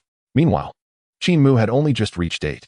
Ling Qianxue thought to herself, is this still insufficient? Suddenly, a notification beeped. Bai Qiuyue had committed a foul, incurring a 10-second penalty. The crowd erupted in confusion. What was happening? A foul. Everyone turned their gaze towards Bai Qiuyue's maze. The scores displayed were 17, 11, 15, 10, and 7. The last score was merely 7. The gap had exceeded 10. Oh no, Bai Qiuyue was panicking. Don't rush, Qin Mu cannot surpass you. Stay calm. It's just 10 seconds, not long at all. The crowd continued to cheer for Bai Qiuyue. Yet, Bai Qiuyue was genuinely anxious. He caught sight of Qin Mu, who was about to synchronize with a score of 10. How could this be possible? Bai Qiuyue screamed inwardly. What gives him the right to synchronize his progress? On the opposing side, Qin Mu remained utterly composed. The 6th level technique was indeed formidable, although the 5 flying blades could not be wielded to their full potential. Their precision and control allowed him to navigate the maze with focused distraction. His speed may not have appeared rapid, yet it was stable and error-free. At that moment, Qin Mu finally comprehended why the system upgrade required technique levels. Cultivation was akin to one's foundational attributes. Techniques served as skills to unleash those foundational attributes. If one possessed 100 points in foundational attributes but only had a capacity to utilize 50, the remaining 50 points would be squandered, rendering practice futile. However, with his current approach, if one had 100 foundational points, yet was capable of utilizing 200, that would yield an additional 100 points of effective attributes, a significant advantage in combat. The notification sounded. The 10-second penalty was over. Bai Qiuyue resumed his progress, fully focused this time. Yet, after just a few breaths, another beep signaled a foul, resulting in another 10-second penalty. In that instant, Qin Mu's progress reached 12, while Bai Qiuyue remained in penalty. By the time Bai Qiuyue resumed, Qin Mu had surpassed him, advancing to a score of 13. The arena erupted in astonishment. My heavens, is this truly happening? How could Bai Qiuyue lose in this literary duel? The match has only just begun. There must still be hope, right? Bai Qiuyue, muster your strength. Charge! Charge! Ling Qianxue's heart soared with joy. Go! You wouldn't block. Push forward. On the other side, Lu Zhu's face turned green with rage, and he shouted furiously, Bai Qiuyue, what on earth are you doing? Chapter 39, 1. 2 billion within the city, numerous factions stared at the projection in stunned silence. Bai Qingyan felt a chill run down her spine. nearly dropping her jaw in disbelief. Mastery of techniques? This was the realm of mastery. It was hopeless. Bai Qiuyue had already lost, even without reckless moves or penalties. Once he entered the mid-stage of the maze with a progress of 30, the difficulty would escalate, making it impossible to catch up to the masterful Qin Mu. Bai Qingyan clenched her fists tightly. Bai Qiuyue, it doesn't matter if you lose, don't panic. Remember the mission given to you. A genius like Qin Mu cannot fall into the hands of other factions. At that moment, Gui Youwei's face turned red from stifling laughter, not from fear, but from the urge to laugh. What a windfall. This was an incredible gain. Qin Mu's talent was not merely in his mind-reading abilities. His comprehension was extraordinarily unparalleled. During the 7-day martial examination, while others were testing, he was honing his skills at the refuge point. 7 days. He had managed to achieve mastery of his techniques. A genius with exceptional comprehension. What a concept. It was unfathomable.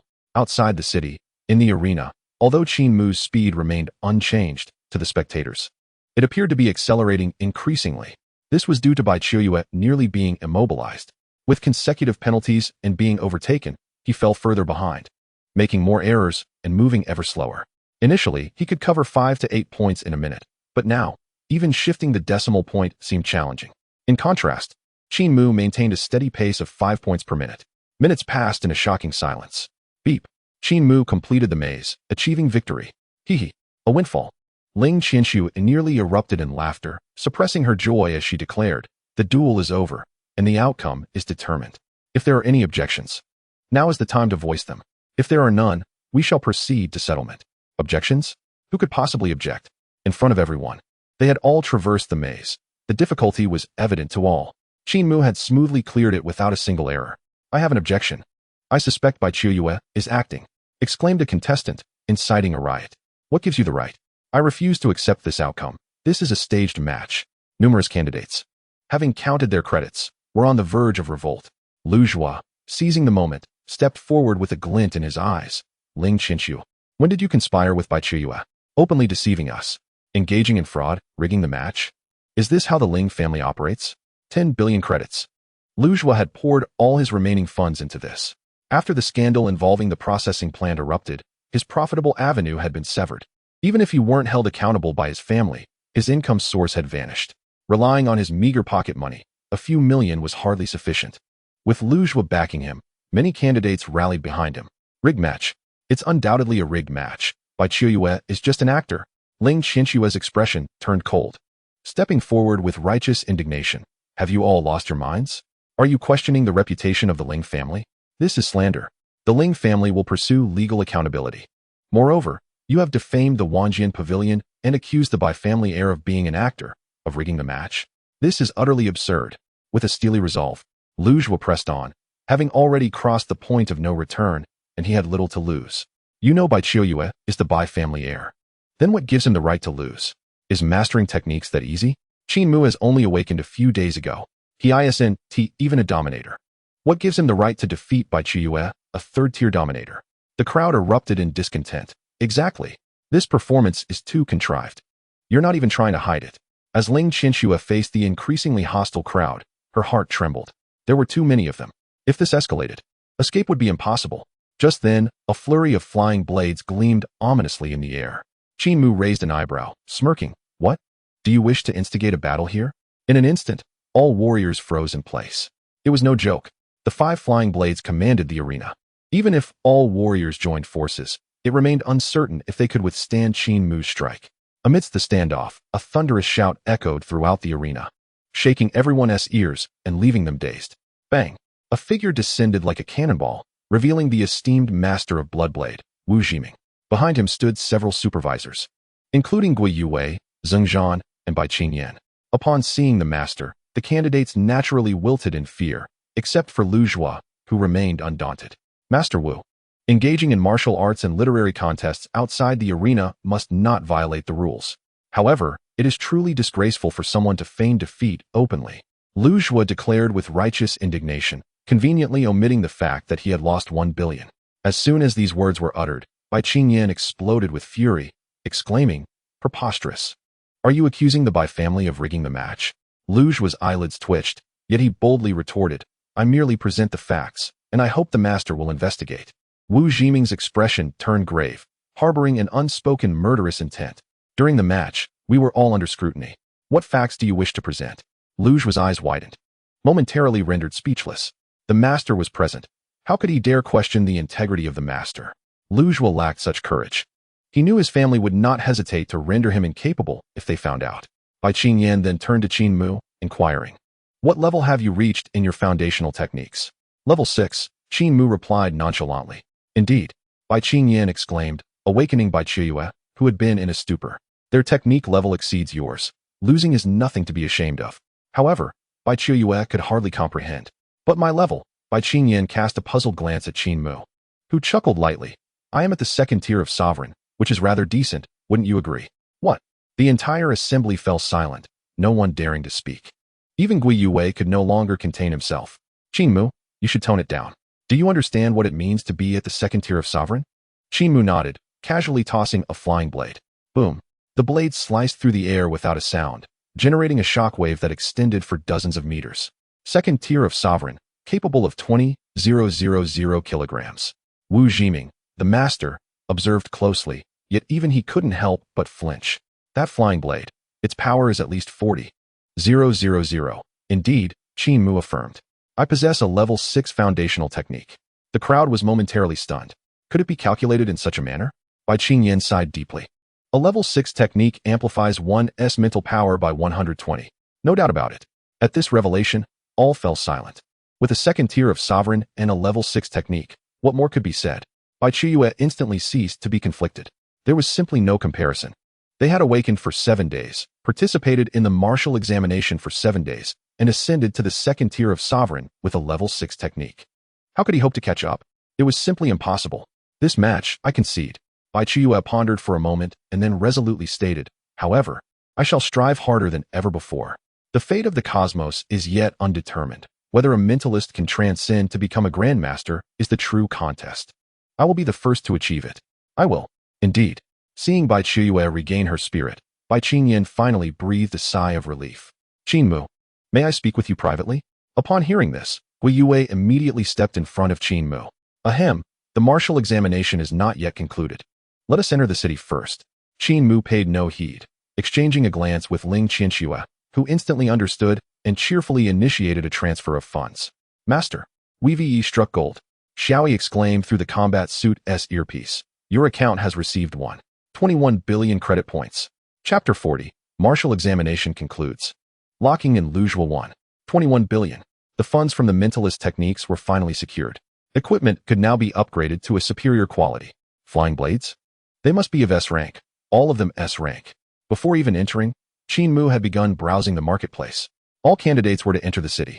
Those who failed the examination would return their equipment and leave, dedicating themselves to rigorous training for the next martial examination. Those who passed had officially become martial artists. Yet, it was not a time for pride. Becoming a martial artist was merely the first step on the arduous path of cultivation. A long martial career awaited them. The martial examination was confined within a certain safe range, and even so, over 30% of candidates were injured, with dozens severely injured or even perished. Once they left the martial examination and entered the wilderness, ferocious beasts would not adhere to any rules, nor would they engage in one-on-one battles. Martial artists must cultivate, ascend, hunt ferocious beasts, and protect cities. All of this required a robust team to support them. As the examiner concluded, representatives from various factions took to the stage one after another. Wu Jiming, hands clasped behind his back, proclaimed with resounding authority, "The Pexing Martial Academy, founded by the strongest in Longxing, speaks for itself.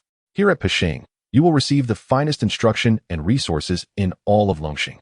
Of course, the prerequisite is that you possess sufficient talent to merit these resources." Indeed, the Pexing Martial Academy was formidable. Just a few words ignited excitement among the assembled martial artists. The title of the strongest was not a mere facade. Beside Wu Jiming stood a man, rifle in hand, embodying a robust pine tree, exuding an extraordinary aura. The Ba Yi Martial Academy, founded by the King of Guns. All gun techniques in Longxing originate from Ba Yi Martial Academy. Our resources and instruction are not inferior to Pexing, but we only accept gun-wielding martial artists. Following this, Bai Qingyan gracefully stepped onto a flying sword, exuding an ethereal elegance. The Wanjian Pavilion, founded by the most powerful mentalist in Longxing. Wanjian Pavilion boasts the strongest mentalist techniques and a rich training team for mentalists. Wanjian Pavilion is the unequivocal choice for all mentalists in Longxing. During this discourse, Bai Qingyin's gaze was evidently fixed on Qin Mu, yet he was too engrossed in browsing the marketplace to notice. Zhengzhan, impeccably dressed in a tailored suit with polished shoes and gold-rimmed glasses, appeared hardly like a martial artist. The Wanshang Alliance encompasses all sizable corporate groups across the 24 cities of Longxing, consolidating all commercial resources. Within Wanshang, if you possess credit points, you can acquire anything you desire. Moreover, martial artists earn the highest returns within Wanshang, which also offers various levels of contracts suitable for all martial artist demographics. Once this was stated, a chorus of cheers erupted from the martial artists. The previous requirements were too stringent. Pexing would not accept mediocrity. Baiyi Martial Academy only accepted gun users, and Wanjian Pavilion had only mentioned mentalists this time, whereas only 2 mentalists participated in this examination. The Wanshang Alliance was the preferred choice for the majority of martial artists. There was abundance of wealth, truly abundant. A brief inquiry would reveal that Wanshang Alliance's ferocious beast procurement and martial artist salaries were the highest among all factions. The military representative, Yin Zhan, stood tall with a stern expression, declaring, as martial artists, protecting our cities is an inescapable duty. Though the ferocious beasts in the wild have seemed quiet in recent years, there have been continuous sightings of superclass ferocious beasts recently. Until these beasts are eradicated, the crisis will never be resolved. The military serves as the most formidable pillar of support for the city, where all martial artists can receive selfless guidance. Everything is aimed at making you faster and stronger. Guo Yuwei, the last to take the stage, declared that the Jiangqing Martial Arts Academy, from the moment of its inception, has had a singular purpose: to cultivate the martial prowess of the warriors of Jiangqing. The military is responsible for defense and large-scale extermination of ferocious beasts on the city's outskirts, while the Jiangqing Martial Arts Academy is tasked with enhancing the strength of the city's martial artists, with no consideration for the costs involved in their training. If one wishes to swiftly elevate their martial realm, coming to the Jiangqing Martial Arts Academy is undoubtedly the right choice. As the speeches concluded, martial artists eagerly approached to inquire about specific conditions. Mastering both literature and martial skills is essential for any aspiring warrior, whose primary goal is, of course, to protect the city. However, for ordinary martial artists, self-interest must come first. Choosing a suitable faction is an inevitable decision for all new martial artists. Unless they possess a distinguished lineage like Ling Qianxue, an ordinary martial artist, on their own, may struggle to find a team, as any faction seeking profit would be reluctant to take on newcomers, even for free, as they may be seen as burdensome and a source of danger. Only by joining a faction can one swiftly assimilate into the martial artist community and grow rapidly. Mu too, have you considered joining my family? Ling Qianxue, eager to seize the opportunity, directly asked Qin Mu. Huh, what did you say? Qin Mu looked up in confusion. Why would I go to your house? Are you trying to take advantage of my wealth? Uft. Ling Qianxue nearly choked on his words. You have over $1 billion. It wouldn't impoverish you. I am inviting you to join the Wanshang Alliance. Qin Mu rolled his eyes and waved his palm in front of her. Wait a moment. Does this hand look like it's worth 50 million? Crack. Upon hearing this, Ling Qianxue's teeth clenched in frustration. Fine. 50 million. Can we talk business now? With Qin Mu's 27 million in bets now deposited, along with the 50 million, his assets approached 1.3 billion, comfortable and secure. Ling Qianxue continued. The S-level contract from the Jiangqing Martial Arts Academy is too low for you. The Wanshang Alliance can offer you an SSS contract. Don't rush. I know about the breach of contract penalties at the Jiangqing Martial Arts Academy, and we can cover that. Qin Mu shook his head. Didn't Tiwi just say that it's not about the money? The Wanshang Alliance is complex. While it is indeed affluent, it is also perilous. Ling Qianxue merely wished to make one last attempt. Since it was futile, she could only sigh, accepting their fate. By the way, Qin Mu recalled the earlier competition. That guy who bet 1 billion and lost miserably. Didn't he appear with you at the academy last time? Are you acquainted? Ling Qianxue paused slightly, frowning. Lu Zhuo from Tianlu Group is indeed within the Wanshang Alliance system. Our two companies have collaborated many times, so I suppose I know him. But if he lost that much money, would he cause trouble? Having been targeted multiple times, Qin Mu had learned to remain vigilant. Ling Qianxue reassured him. The betting house is mine. If he seeks trouble, he'll come to me, not you. Come on. Qin Mu thought to himself. Are you naive or simply foolish? You are both from prominent companies and acquaintances. Even if he wished to confront you, he would know you're not easily dealt with. The only one left vulnerable is likely me. Tianlu Group? Qin Mu's eyes flickered as he recalled the peculiar gaze Lu Zhuo had cast upon him, clearly laden with ulterior motives. Are you familiar with the Tianlu beast disposal plant? Ling Qianxue blinked. I'm not sure, but if it carries the Tianlu name, it must be a subsidiary of Tianlu Group. We also have a beast disposal facility. It's a stable profit-making company. Though the only issue is the inconsistency of beast sources. Tianlu Group has developed rapidly over the past few decades, primarily due to their stable beast sources. Lu Zhuo, the beast disposal plant belongs to him. Qin Mu's heart sank at this revelation. What did this imply? In that incident, it was evident that high-ranking officials within the beast disposal plant were targeting him. While he did not know who, they were undoubtedly from Tianlu Group. Was Lu Zhuo considered high-ranking? Certainly. Moreover, he was the only high-ranking official from Tianlu Group that Qin Mu had encountered. Regardless of Lu Zhuo's motives for targeting him, he was most likely the one orchestrating the attacks, at least a 90 probability. Chapter 41. The Azure Flame Flying Sword. The Sword Pavilion is desperate to recruit talent. At this moment, Qin Mu's mind was plagued by a final question. Ling Qianxue, how does your family compare with Tianlu Group? About the same, I suppose. In recent years, Tianlu Group's revenue has surpassed ours, currently leading by approximately 10 billion annually, Ling Qianxue candidly stated. Ling Qianxue, you are quite the affluent second generation, aren't you? This question left Ling Qianxue momentarily tongue-tied. Without waiting for a response, Qin Mu continued. Based on your experience, is it reasonable for Lu Zhuo to casually wager 1 billion? Ling Qianxue's expression shifted to one of contemplation. If it were for cultivation, my family would not skimp on resources, but for pocket money, it wouldn't be substantial. 1 billion does seem a bit excessive. I haven't spent much over the years, accumulating only a couple of 100 million. Ahem. Pocket money. A couple of 100 million? Absurd. Ling Qianxue truly was a wealthy heiress. However, as for Lu Zhuo, he may be a second-generation rich kid, but his expenditures would surely not be as frugal as Ling Qianxue's. To casually pull out 1 billion raises questions that outsiders might overlook, assuming that Lu Zhuo's family is simply generous. But Qin Mu knew the beast disposal plant was rife with internal theft. Lu Zhuo, he is undoubtedly the one pilfering from the beast disposal plant. With a crack, Qin Mu's fists clenched, a flash of murderous intent flickering in his eyes. The items he stole and the entire scheme to frame him must have been orchestrated by him, if he hadn't fortuitously signed a contract. Wishing to spare his mother from continued labor, and had gone to the disposal plant early to pick someone up, the consequences would have been unimaginable. What ruthlessness! Furthermore, this recent surge of beast activity could very well be his doing. Eliminating witnesses. Lu Zhuo should be quite adept at this. Silencing security and erasing surveillance footage. He must not hesitate to hire a few desperate individuals to eliminate a candidate during the martial examination. Mu 2. What is wrong with you? Ling Qianxue noticed the intensity in Qin Mu's gaze and couldn't help but voice her concern. Taking a deep breath, Qin Mu silently regained his composure. Knowing the identity of the shadowy figure was a relief. Reporting?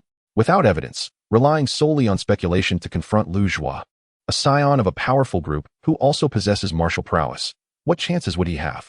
Everything must rely on himself. Qin Mu would not let such a person escape. But now was not the time to act. He needed to plot carefully. Feigning nonchalance, Qin Mu asked, Isn't there a reward for the top scorer in the martial examination? Where can I claim it? At that moment, Guo Yue happened to walk over. For the top scorer in the martial examination, an S-level weapon is yours. But since you are a scholar, you can't utilize an S-level battle blade right now. Would you prefer I exchange it for 5 flying blades? S-level? Certainly. This is quite remarkable. Qin Mu's eyes sparkled with excitement. With this information, I am no longer weary. Indeed, upon witnessing Qin Mu's score surpassing 10,000, Guo Yue had already prepared the rewards. Originally intended as an upgrade incentive for the SSS contract, it now appears that there is further potential for enhancement in the contract rewards. 5 S-grade flying blades are now in hand. Examining their material, it is evident that they differ significantly from A-grade, as the alloy emanates a serene azure hue when illuminated. The S-grade flying blades, built upon the finest alloys, incorporate the cores of the 8th-tier mental energy beast, the Qingyan lion. They are not only razor-sharp, but also harmoniously attuned to mental energy, potentially augmenting a mentalist's power by approximately 20%. Each S-grade battle blade is valued at 200 million, while the quintet of S-grade flying blades is worth 250 million. Utilizing a modicum of influence, Guo Yue could easily fetch 50 million in the market. The S-grade flying blades are indeed exceptional. yet they may not be the pinnacle for a mentalist. Suddenly, a voice interrupted. The crowd turned their gaze to find by Qin Yan. Qin Mu, you are the top scorer in this martial examination and a mentalist. The Wanjian Pavilion holds mentalists in high regard. So this Qin Yan flying sword is awarded to you as a prize. With a wave of her hand, a flying sword, about a foot in length, appeared before Qin Mu. The sword, entirely azure, radiated a brilliance surpassing that of the S-grade flying blades, with what appeared to be flickering azure flames clinging to its surface under the sun. Is this the latest limited edition flying sword from Wanjian Pavilion, SS grade? Ling Qinshuer exclaimed, recognizing its value. Within the Merchants Alliance, acquiring this sword is nearly impossible. A truly limited edition, with a market price of at least 3 billion. What? 3 billion? Such a generous gift is overwhelming. Qin Mu felt somewhat embarrassed. Yet he nonchalantly channeled his mental energy into the sword's body. The instant his mental energy made contact, the Qin Yan sword unexpectedly unfolded, splitting into 12 smaller swords of varying lengths. Subswords? Qin Mu gasped. While he was aware of the letter sword functionality of the flying swords from Wanjian Pavilion, he never anticipated there would be 12. Moreover, the subswords varied in length and curvature, suggesting an intentional design, likely accompanied by corresponding weapon techniques. With a slight manipulation, Qin Mu effortlessly controlled the mental energy that enveloped the Qin Yan sword, finding it significantly easier than wielding the A-grade flying blades. Despite the Qin Yan sword's greater length, it felt remarkably light. Impressive. Truly, it is a weapon designed for mentalists. Is this sword genuinely meant to serve as a prize for the martial examination? Qin Mu needed to clarify. The item is undoubtedly splendid, but if it comes with conditions, it is not worth considering. 3 billion was once an astronomical figure. Yet now it seems manageable. However, if paired with 7 or 8 others, it would indeed become burdensome. One is still manageable. Bai Qingyan smiled gracefully, naturally. The emergence of a talented mentalist is beneficial for Jiangxing and Longxing. As a mentalist organization, Wanjian Pavilion will not shortchange a mentalist. Guo Youwei's eyelids twitched. Before the Broken Star Martial Arts Hall could act, Wanjian Pavilion had already made a substantial investment. Bai Qingyan summoned another Qin Yan flying sword. It unfolded and, in an instant, transformed into an ancient, majestic long sword suspended in the air, exuding an imposing aura. Something feels off. Qin Mu's pupils constricted. The power of this combined Qin Yan sword clearly surpassed its previous iterations by several folds. Bai Qingyan regarded him with an approving gaze. Indeed. After the combination, the Qin Yan sword, in conjunction with Wanjian Pavilion's advanced technique, Xinyan Wei, achieves a perfect fusion of all mental energies into one, even surpassing the total of a mentalist's powers. If a mentalist can control 10 flying swords, each weighing 10,000 kilograms, the Qin Yan sword can concentrate all 10 mental energies, unleashing a force of 150,000 kilograms, yielding an overall increase of 50%. Guo Youwei could hardly contain himself. This is an undeniable temptation. Who would have thought that Bai Qingyan, typically so reserved, would display such allure today, and right in front of me? It is utterly shameless. Chapter 42, The Command Trial? The Origins of Xinyan Wei. Qin Mu, supervisor by means well, you should accept it. Guo Youwei interjected, positioning himself between Qin Mu and Bai Qingyan. He then added, now that the martial examination has concluded, it is time to address your case. Come, I will take you to the Martial Artist Management Department. Guo Youwei hurriedly led Qin Mu away, eager to exit the scene. The director had matters to attend to and would not return soon, while Wu Jiming, a master, was present, and Bai Qingyan, a 9th-tier commander, was not to be trifled with. If an argument ensued, it would be futile to raise one's voice. Wait. Bai Qingyan's eyes flickered as she called out, Supervisor Guo, does Jiangxing Martial Arts Hall have a slot for next month's command trial? Guo Youwei felt as though he had been struck on the head. Qin Mu displayed a puzzled expression. What trial? Ah, Bai Qingyan smiled, explaining. Mentalists follow a rather unique cultivation path. While martial artists have various techniques and styles, mentalists rely heavily on the experiences summarized by their predecessors. This distinction is evident in the names and content of their techniques. Indeed, Qin Mu agreed, acknowledging the difference. The martial artist's technique, Blood Battle 18 Styles, contrasts sharply with the foundational techniques available to mentalists. Not only do the costs differ vastly, but the advanced techniques seem equally simplistic. This disparity arises from the scarcity of mentalists, Qin Mu surmised. Correct, Bai Qingyan affirmed, then slightly shook her head, but it is not solely that. While mentalists are few in number, they are undoubtedly all geniuses. In terms of aptitude, talent, and diligence, Mentalists do not lag behind any martial artist, and in many cases, they surpass them. The limited techniques available are not due to a lack of talent among mentalists or insufficient research, but rather because the mentalist path is exceedingly challenging, difficult beyond measure. As she spoke, Bai Qingyan sighed lightly, her expression becoming serene. Even the founder of Wanjian Pavilion, with the extraordinary talent of the Bai-Sword sect, has only managed to compile a basic set of cultivation practices over the past century. The foundational mentalist techniques you are learning are authored by the Bai-Sword sect, and the more advanced techniques, including Xinyan Wei, are also penned by them. What? So impressive? Qin Mu was taken aback. A foundational technique costs 5 million, while Xinyan Wei is priced at 1.5 billion. This is astonishing. One could easily amass a fortune by simply collecting knowledge royalties, rivaling entire nations. Indeed, as long as a book gains popularity, it can be immensely profitable. The fear lies only in being a complete failure, writing something that no one would read, rendering the effort fruitless. Observing Qin Mu's astonishment, Bai Qingyan mistakenly believed he was awed by the Bai-Sword sect's prowess and spoke with a hint of pride. But do you know? Even though the Bai-Sword sect boasts extraordinary talent, the technique Xinyan Wei was not originally created by them. Grandfather merely summarized and synthesized the knowledge he acquired, tailoring it for the learning of the Nian Shi of Longxing. Hiss! Guo Yue gasped at the revelation. This was merely a rumor circulating in the streets, yet it turned out to be true. The techniques of the Bai Sei Jianzong indeed originated from the Tongyu Shilian. Bai Qingyan nodded in affirmation. The Tongyu Shilian, whose creator remains unknown, has existed for an indeterminate number of years. Before Longxing had Nian Shi, this trial did not manifest. Currently, it permits only 10 Nian Shi to enter each year. Grandfather was the first to discover the trial and also the first to complete it. The unique technique of Xian Nian was derived from this trial. One could assert that it harbors the most profound secrets of Nian Shi. And even the Qin Yin Fei Jian was forged as a weapon modeled after the rewards of the trial. The significance of the trial is, I trust, self-evident? Alas, Gui Yue sighed internally. I understand your concerns, yet the Jiangxing Wuguan truly has no quotas. Across all of Longxing, only 10 spots exist. 5 belong to the Wanjian Pavilion. 2 are sold by the Wanshang Alliance, and the final 3 will be determined during the Longxing Martial Arts Conference. Qin Mu, I initially thought it was too early for you to attempt the Tongyu Shilian, which is why I refrained from mentioning it. Gui Yue turned to explain. Incorrect. Bai Qingyan interjected sharply, her brow furrowing. The minimum entry level for the trial is the Tongyus, while the highest is the Jiu Jie Tongyushi. Once one ascends to the Zongshi level, the trial is no longer accessible to you. In the past, many Nian Shi would wait until they reached the Jiu Jie Tongyushi before considering it, even choosing not to break through in order to hone their commanding abilities. However, recently, Grandfather seemed to have realized that the trial should be entered at the youngest age possible for geniuses.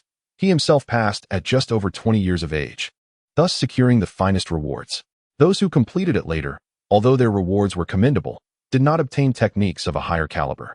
My goodness, this information is invaluable. Gui Yue contemplated this and fell silent again. The Jiangxing Wuguan is not a superpower like the Wanjian Pavilion that spans Longxing. It lacks fixed quotas. To send a genius in, the Nian Shi must participate in the martial arts conference themselves. Yet at the conference, only Tongyusha level Nian Shi qualify to compete for quotas. This is why Gui Yue believed Qin Mu had no chance this year and would need to wait until next year. There is no time left. The trial commences next month. The martial arts examination month overlaps with the conference month at the end of the month, leaving less than 20 days, all told. Time is pressing. How can one be prepared? Qin Mu, should you wish to participate early, you must attend the martial arts conference at the end of the month. Compete against all the talented Nian Shi of Longxing, aiming for a top 3 finish to secure a trial quota, Gui Yue concluded. Historically, achieving the Jiu Jie Tongyus is a prerequisite. Without it, the chances are slim. Chapter 43. Shameless Judgment. Qin Mu was aware of the timing of past martial arts conferences and calculated internally. 20 days should suffice for the Jiu Jie Tongyus. Yet the leap to Jiu Jie Tongyushi is a gap of 10 levels. Including techniques, that amounts to another 10 levels. An additional 20 days would pose no challenge. But lacking those 20 days complicates matters greatly. Do not fret too much. When the director returns, I will report to him and endeavor to assist you. Gui Yue began to weave a hopeful narrative. Bai Qingyan scoffed internally, addressing Qin Mu. Consider this carefully. Such an opportunity is rare and precious. At your current age of 18, should you succeed, the rewards may surpass even those of grandfather. This is not only significant for you, but for the entire community of Nian Shi, and indeed for all of Longxing. The Wanjian Pavilion's ability to attract so many Nianshi is not mere rhetoric, it is rooted in strength. Bai Qingyan candidly stated, I am currently at the Jiujie Tongyushi level, and the competition rankings of the Wanjian Pavilion have been released. I possess one of the quotas. However, since grandfather asserted that younger ages are advantageous, my delay in entering holds little significance. At least, there has not been an 18-year-old genius who has successfully passed the trial, making that achievement far more impactful. Thus, if you are willing to join the Wanjian Pavilion, I can bestow this quota upon you. Bai Qiyue, who had remained silent until now, was utterly shocked at this moment. Aunt Yin, have you considered the implications? Even if the quota belongs to the Wanjian Pavilion, it is not to be distributed lightly. If you choose to give it away, others may have no objections, but you will lose the chance to compete for a quota altogether, forfeiting the opportunity for the trial. Bai Qingyan was fully aware of the implications and remained composed. Shua, after meeting with grandfather, I had no intention of participating in this trial. The quota was originally intended for you. Unfortunately, crack. Bai Qiyue clenched her fists tightly, veins bulging on her forehead. Her face flushed as she lowered her head and gritted her teeth. I apologize, Aunt Yin. I have disappointed you. I will strive for the quota myself. I intend to participate in the martial arts conference at the end of the month and reclaim a spot through my own strength. Qin Mu shot a surprised glance at her. What? Are you implying that I rely solely on others for assistance? I will participate in the conference at the end of the month. It is merely a quota. Do you think I cannot secure one? Qin Mu was unconcerned. It is merely a trial. Whether I obtain it or not is of little consequence. Next year, even without techniques, I should be able to surpass the Grandmaster through sheer force. What? Bai Qingyan nearly collapsed at the thought. After laying so many foundations and investing considerable resources, how could he come in and provoke others with such naivete? Was this intentional? Bai Qingyan felt an urge to physically reprimand her foolish nephew on the spot. Useless at everything, yet unable to hold back. If only you could complete the task of winning over Qin Mu, I would seek a quota for you from grandfather. Haha, we appreciate the good intentions of Supervisor Bai. We can discuss the trial matters after the martial arts conference concludes, Gui Yue thought joyously. Regardless of the outcome, as long as the delay persists, with Qin Mu's talent, securing a quota should not be impossible. The others merely watched as Gui Yue escorted Qin Mu into the vehicle, departing with haste. Aunt Yin, rest assured, I will enter seclusion for 20 days, fully dedicated to developing my Nian Li. And I may yet have a chance to break through to the Tongyushi. Bai Qiyue, seeing her aunt's discontented expression, quickly promised. Tongyushi? What use is that? Bai Qingyan could not suppress a long sigh. The Jiujie Tongyushi. It is not merely a threshold. It is a constraint. In the 24 cities of Longxing, how many Nianshi are there each year? At the very least, there are hundreds, yet only 10 spots are available. You will not only be competing against this year's talented Nianshi, but also contend with the exceptional Nianshi of previous years, who have had an additional year, 2 years, or even 3 to cultivate. Even I had to invest 2 years after achieving minor success in Xian before I chose to participate in the ranking battles within the pavilion. Do you still believe that merely being a Jiujie Tongyushi is sufficient? Bai Qiyue's complexion turned pale. Jiangcheng, Martial Artist Management Department. This is the designated location for handling cases involving martial artists. The local security forces lack the capacity to intimidate martial artists of the general level or above. Gui Yue brought Qin Mu to the judgment hall. Opposite them, as a representative of the Tianlu beast processing plant, Lu Zhuo was unmistakably recognized by Qin Mu as the frivolous youth seated at the forefront. The gavel of the presiding judge struck down with authority. Qin Mu, due to the insufficiency of the evidence you provided, we are unable to confirm the illegal activities of Zhang Ji and others at that time.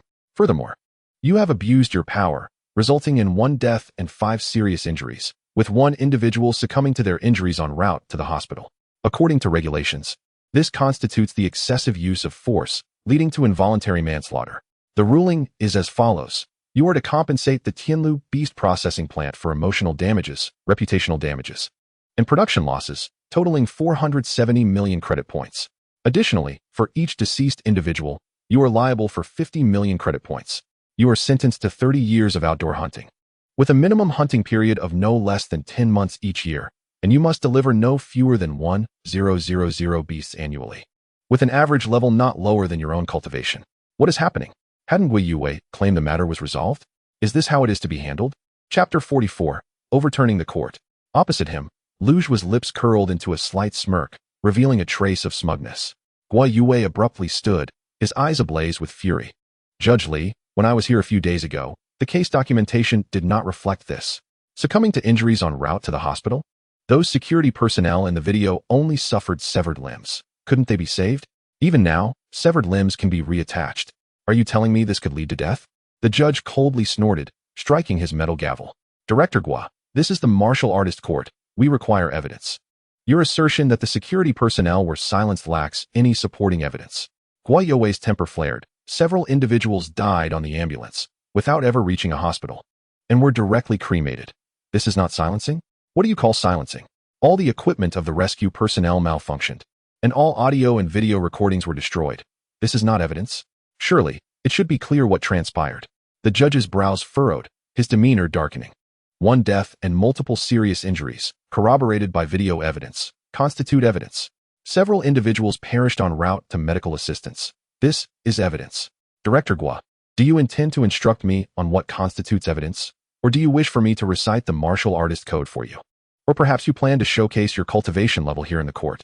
In an instant, Gua Youwei's expression soured, his brows knitting tightly. The martial artist court undoubtedly possesses the authority to render judgments.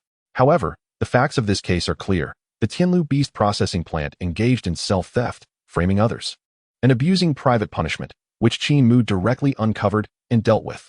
The security personnel in the video, including that staff member, are indeed co-conspirators. Even if they were slain on the spot, it would merely be excessive self-defense. Bang. Once more, I remind you, this is the martial artist court. The judge barked. The theft of property from the Tianlu beast processing plant falls under economic offenses, which are beyond our jurisdiction. If you have questions regarding the case, you may inquire with the public security team. Passing the buck? Bang. Gua Youwei could no longer contain his wrath, smashing the table before him with a single blow, unleashing a surge of malevolent energy honed through years of combat. This is not my first visit to the court, yet I have never witnessed such a ruling. Li Qingwang, how much benefit have you received from the Tianlu group to dare to so brazenly disregard the facts and issue a capricious judgment? The judge's complexion turned a shade of iron. Gua Youwei, are you aware that you are disrespecting the court? I have the authority to detain you on the spot. Get lost. Gua Youwei spat. You dare to lay your hands on me. Who are you to threaten me? Since the martial examination, you have not even left the city. And you presume to exert authority before me? When I was slaying beasts, you were still at home swaddled in your blanket. You insolent fool. After years in his position, the judge had evidently lost his senses, growing audacious beyond reason. Qin Mu, remaining silent, understood that this was not the appropriate time for him to speak. Firstly, he was not well versed in the matter. Secondly, excessive discourse might complicate Gua Youwei's situation. The presence of a professional voice was sufficient. Yet, to his surprise, Gua Youwei's temper was no small matter, erupting unexpectedly, leaving even Qin Mu astonished. Bang! Gua Youwei kicked aside the remnants of the shattered table, splintered wood disintegrating in the air under the force of his power.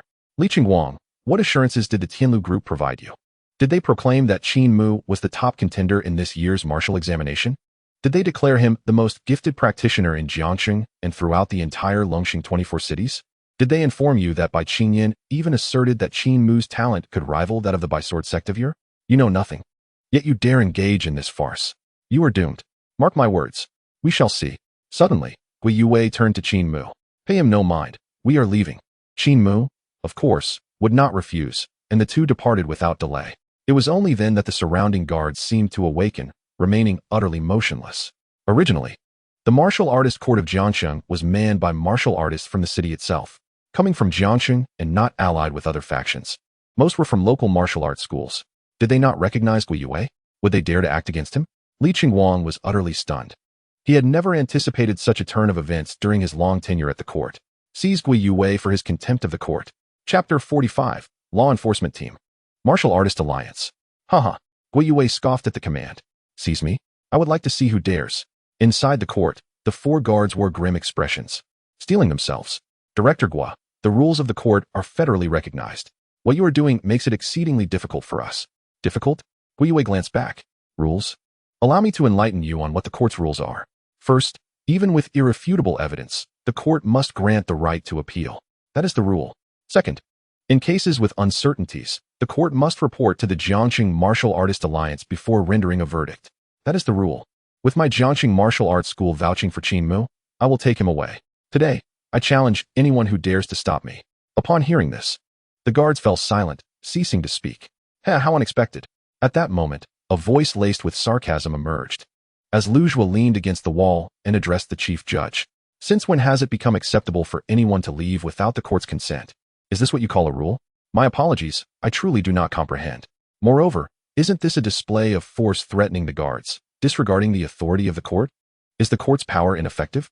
If necessary, the Tianlu group can provide assistance at any time. Bang! Bang! Li Qingguang nearly shattered the gavel in his hand. Guo Yue, the court has rendered its judgment. You cannot take him away. Come, notify the law enforcement team of the Martial Artist Alliance. Guo Yue smirked nonchalantly. Qin Mu, if they wish to contact the law enforcement team, let us indeed wait for them to arrive, and we shall discuss matters at length. Li Qingguang, do you know how to reach the law enforcement team? Shall I assist you in contacting them? Li Qingguang stood in stunned silence, gazing at Guo Yue, utterly bewildered by his frenzied demeanor today. The enforcement team. It could be said to represent the pinnacle of martial prowess in Jiangxing. The law must possess the power to intimidate all lawbreakers and treat everyone equally. Even martial artists must be apprehended and punished for their crimes. No master could escape retribution. Although the court's force was somewhat limited, with guards and caseworkers merely at the martial general level, the enforcement team comprised permanent members of the Martial Artists Alliance, with a minimum rank of master and even grandmasters among them. No martial artist could evade capture at their hands. Do not think that by remaining still, you can deceive the law. Li Qingguang glared fiercely at the two. As moments ticked by, two figures dashed into the court almost simultaneously. Qin Mu took a look and thought, whoa, they look familiar. It was none other than Bai Qingyan, who had just bid farewell, and Wu Jiming from the Pexing Martial Arts School. The two scanned the room, their eyes filled with confusion. What was happening? Wu Jiming was momentarily at a loss. Li Qingguang pointed at Qin Mu, gritting his teeth, and said, Master Wu, this Qin Mu is a notorious criminal attempting to evade justice in court. And this Guo Yue has openly defied the court, using his status to intimidate the guards. His crimes are egregious. What? Wu Jiming thought he misheard. Bai Qingyan looked at Qin Mu in astonishment. Notorious criminal? Didn't you just take the martial examination? What did you do? Li Qingguang coldly snorted. He trespassed into the beast handling facility, killed one person on the spot, severely injured 5 others, and they died en route to the hospital. Wu Jiming's brow furrowed, his expression turning frosty as he glared at Guo Yue. Is that true? Without uttering a word, Guo Yue projected a video showing the events captured by the high-grade combat suit's main camera, clear visuals and sound. Within a few minutes, the video concluded. Guo Yue then spoke calmly. I will state 2 points. First, at the beast handling facility, dozens of tons of products were reported stolen, yet instead of reporting it, they apprehended an ordinary employee without any martial prowess and subjected him to private interrogation. Second, all 5 injured individuals had external wounds, and their injuries were evident from the video. An ambulance arrived within 10 minutes, yet all 5 perished within 15 minutes. Their remains cremated without examination, leaving no ashes behind. Furthermore, this selfless chief judge Li has sentenced Qin Mu to 30 years of hunting and ordered compensation of billions of credit points. What? Bai Qingyan exclaimed in disbelief. Are you kidding? The individuals in the video were security guards. Even if they aren't martial artists, their physical capabilities are several times that of ordinary people. They couldn't have died in just a few minutes, especially not in the ambulance. And all of them died. Bang! Li Qingguang slammed his hand on the table. Guo Yue. The court stated that the beast handling facility is an economic case. Now that there is irrefutable evidence of murder by Qin Mu, the court's judgment stands unchallenged. You are attempting to help Qin Mu evade justice, openly disrespecting the court and intimidating its guards. Wu Jiming's frown deepened. Deciding cases was not the enforcement team's responsibility. They were merely executors. However, the judgment indeed seemed a bit absurd. Had the deaths of those 5 security guards been thoroughly investigated? Who was responsible? Clap. Guo Yue clapped his hands. Exactly. This is the crux of the matter. The perpetrator not only silenced the witnesses, but also hacked the cloud server. When did Jiangxing acquire such a formidable force? I haven't even caught a whisper of it. You all can see Qin Mu's situation. Before his awakening, his family was in a state of unpaid rent. Li Qingguang's face turned red with anger. I have stated countless times that this is an economic case, not subject to our investigation. Master Wu, regardless of whether Qin Mu appeals, he must be imprisoned. Guo Yue, too, must be detained and await judgment. Moments later, Wu Jiming and Bai Qingyan remained unmoved.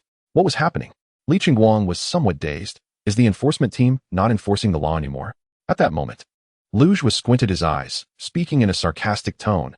Chief Judge, you may not know, But Qin Mu is a genius martial artist, highly favored by various factions. It seems that geniuses indeed have their privileges. Boom. Wu Jiming did not move, yet the entire court hall trembled. Impudent. Are you questioning our impartiality? Luge was shrugged slightly. I wouldn't dare. How could I question a master? Li Qingguang appeared to suddenly understand. If you refuse to relent, I will report this matter to the city lord. Guai Yue interjected. Fine, let us go directly to the city lord. Instantly, Li Qingguang's expression changed. The city lord is the head of the Jiangqing Martial Arts School. I think it is inappropriate. We should report directly to the Martial Artists Alliance. All right, report it now. Guai Yue activated his device, promptly reporting the urgent matter to the Martial Artists Alliance. Chapter 46, Suspension and Thorough Investigation. The Martial Artists Alliance can make the final decision. At this moment, Qin Mu found himself utterly perplexed. A mere trivial case had attracted the attention of masters, the enforcement team, the city lord, and now the Martial Artists Alliance? Guai Yue. What exactly is the Martial Artists Alliance? Qin Mu had heard the name, but had never understood its power, which seemed to surpass even that of the city lord. Well, Guai Yue spoke softly. It is normal for you not to be aware of this just after becoming a martial artist. All martial artists automatically join the Martial Artists Alliance after passing their examinations. This alliance encompasses all martial artists in Longxing. In matters involving martial artists, the Martial Artists Alliance holds the highest authority, surpassing even the federal government and subordinate city lord institutions. In the Martial Artists Alliance, martial artists are ordinary members. Martial generals are silver members, and masters are gold members. Gold members can be elected as permanent members in various cities, surpassing the authority of the federal government. Is this the power of the United Martial Artists? Or does this mean that martial artists are the true rulers of Longxing? Qin Mu fell into deep thought. Meanwhile, Guai Yue seemed to sense Qin Mu's contemplations. Haha, are you somewhat surprised? Martial artists are indeed the masters of Longxing. We risk our lives for Longxing. Why should we entrust our fate to a bunch of fools lounging in the cities enjoying the fruits of our labor? As they conversed, Bai Qingyan pondered for a long time, reviewing the case details before finally speaking. Based on my current understanding, I express my doubts regarding the outcome of this judgment. Although Wu Jiming had some grievances with Guai Yue, this concerned martial artists. If anyone dared to use their full strength to frame a martial artist, he could not allow personal grievances to interfere. For if they could frame ordinary martial artists today, they could frame masters tomorrow. If one does not speak up for martial artists, they would inevitably fall under the sway of power. On behalf of the Pexing Martial Arts School, I express my doubts regarding this judgment. Do not tell me this is merely an economic case. Since it involves martial artists, it must be investigated jointly. While it was true that Qin Mu had committed murder, it was under extraordinary circumstances. For the other 5, he merely inflicted harm without causing fatalities. Now, the tribunal is forcibly imposing the lives of those 5 upon Qin Mu, a decision that the Wu Zhilianmeng cannot accept. What madness is this? Li Qingguang exclaimed in shock. Are you all insane? Even the enforcement team dares to openly defy the tribunal? Do you wish to be thrown into prison? Upon hearing this, Wu Jiming and Bai Qingyan simultaneously emanated a chilling aura of killing intent. Are you the mad one? They retorted. Who told you that the tribunal can supersede the Wu Zhilianmeng? Nonsense. The tribunal's authority is bestowed by the Wu Zhilianmeng, granted by the martial artists. A ruling vetoed by the Wu Zhilianmeng is rendered null and void. If the Wu Zhilianmeng demands a thorough investigation, then a thorough investigation must be conducted. This declaration stirred even the guards of the tribunal, who wore expressions of excitement. They had truly found themselves in a difficult position. Master Wu is correct. Anyone with discernment can see that this case is problematic. How can a judgment be passed without clarifying the facts? We martial artists are not to be trifled with. To silence witnesses and conduct no investigation before placing the blame on the martial artists, by what right? In an instant, the atmosphere within the tribunal was no longer under Li Qingguang's control. He didn't even dare to retort. Luge was heart-raced with fear. A joint investigation? Surely nothing will come of it. Thought racing, Luge was sprang to his feet. The economic dispute regarding the ferocious beast processing plant is a matter for our Tianlu group. Outsiders need not interfere. Humph. Guai Yue suddenly let out a cold laugh. Now you fear? Let me tell you, it's too late. I don't care what benefits you have bestowed upon Li Qingguang. The Wu Zhilianmeng can unearth it all. A hacker? Huh. I will see if a hacker has the capability to transcend the martial artists. In normal circumstances, no one cares about the data. But now you dare to tamper with information concerning martial artists? I see your audacity has grown. Bai Qingyan, upon hearing this, also wore a grave expression. Indeed, the hacker incident must be thoroughly investigated. Had we not encountered this today, I would have remained oblivious to the issues with the daily monitoring data. If this continues, martial artists will be bullied and dare not retaliate, for they will fear being framed. Over time, if martial artists are rendered timid, humanity itself will be in peril. Lu Zhuo was momentarily stunned. You are being ridiculous. On what grounds do you have to investigate our Tianlu group? The Wu Zhilianmeng? Can the Wu Zhilianmeng ignore the law? Humph. The faces of Wu Zhiming and the others were etched with disdain. Individuals like you sullying the ranks of martial artists is a disgrace. Lu Zhuo, shaken by the master's imposing presence, turned pale. Suddenly, a group of formidable figures strode in. Second uncle? Lu Zhuo gasped, his face alight with joy. Second uncle, you have arrived just in time. These people are arbitrarily investigating our Tianlu group. Humph. Lu Tian snorted coldly, his piercing gaze sweeping the room. Investigate my Tianlu group? I wonder who dares. Wu Zhiming and Bai Qingyan's expressions shifted simultaneously. Lu Tian, whether to investigate Tianlu group is a decision for the Wu Zhilianmeng, not for you to dictate. Wu Zhiming spoke thoughtfully. Lu Tian, however, wore an air of arrogance, seemingly dismissive of Wu Zhiming's words. Can you represent the Wu Zhilianmeng? What trivial case necessitates the involvement of the Wu Zhilianmeng? Do you think our executive members have nothing better to do? Wu Zhiming's brow furrowed, his expression hard as iron. Lu Tian was renowned, a master at the 9th level, and indeed had the qualifications to be proud. However, Bai Qingyan was indifferent. Is a case involving low-level martial artists not a case? If low-level martial artists can be framed today, so too can you tomorrow. As a martial artist and an executive member of the Wu Zhilianmeng, do you prioritize your own interests or those of the martial artists? The words left no room for Lu Tian's dignity. Lu Tian's eyes twitched slightly, and he looked at Bai Qingyan with a hint of malice. Very well. The Bai family truly possesses remarkable audacity. You wish to investigate my Tianlu group over a trifling matter? Fine. Let us convene a martial artist council and put it to a vote. With that, Lu Tian disregarded the gathered crowd and left with a flourish. Lu Zhuo hurriedly followed. Wu Zhiming's expression darkened, revealing no details, and he scanned the others. Did you all hear that? This case is suspended, awaiting the final decision of the Wu Zhilianmeng. Li Qingguang was incredulous. You? Even if we await the Wu Zhilianmeng, the ruling has been issued. Qin Mu cannot leave, and Gui Yue must be apprehended. Huh. Wu Zhiming laughed. Earlier, Lu Tian was a master at the 9th level. It was understandable he would not give me face. Now, a mere martial artist with no rank dares to challenge me? Has the world changed? Fool. You are also one of the subjects under investigation. You are to be suspended immediately, pending inquiry. Li Qingguang's eyes widened in shock. What? On what grounds can you suspend me? Wu Zhiming glared in fury. By virtue of my position as an executive member of the Jiangxing Wu Zhilianmeng. Except for the city lord, any Jiangxing personnel must be suspended and accept investigation upon the agreement of 3 executive members.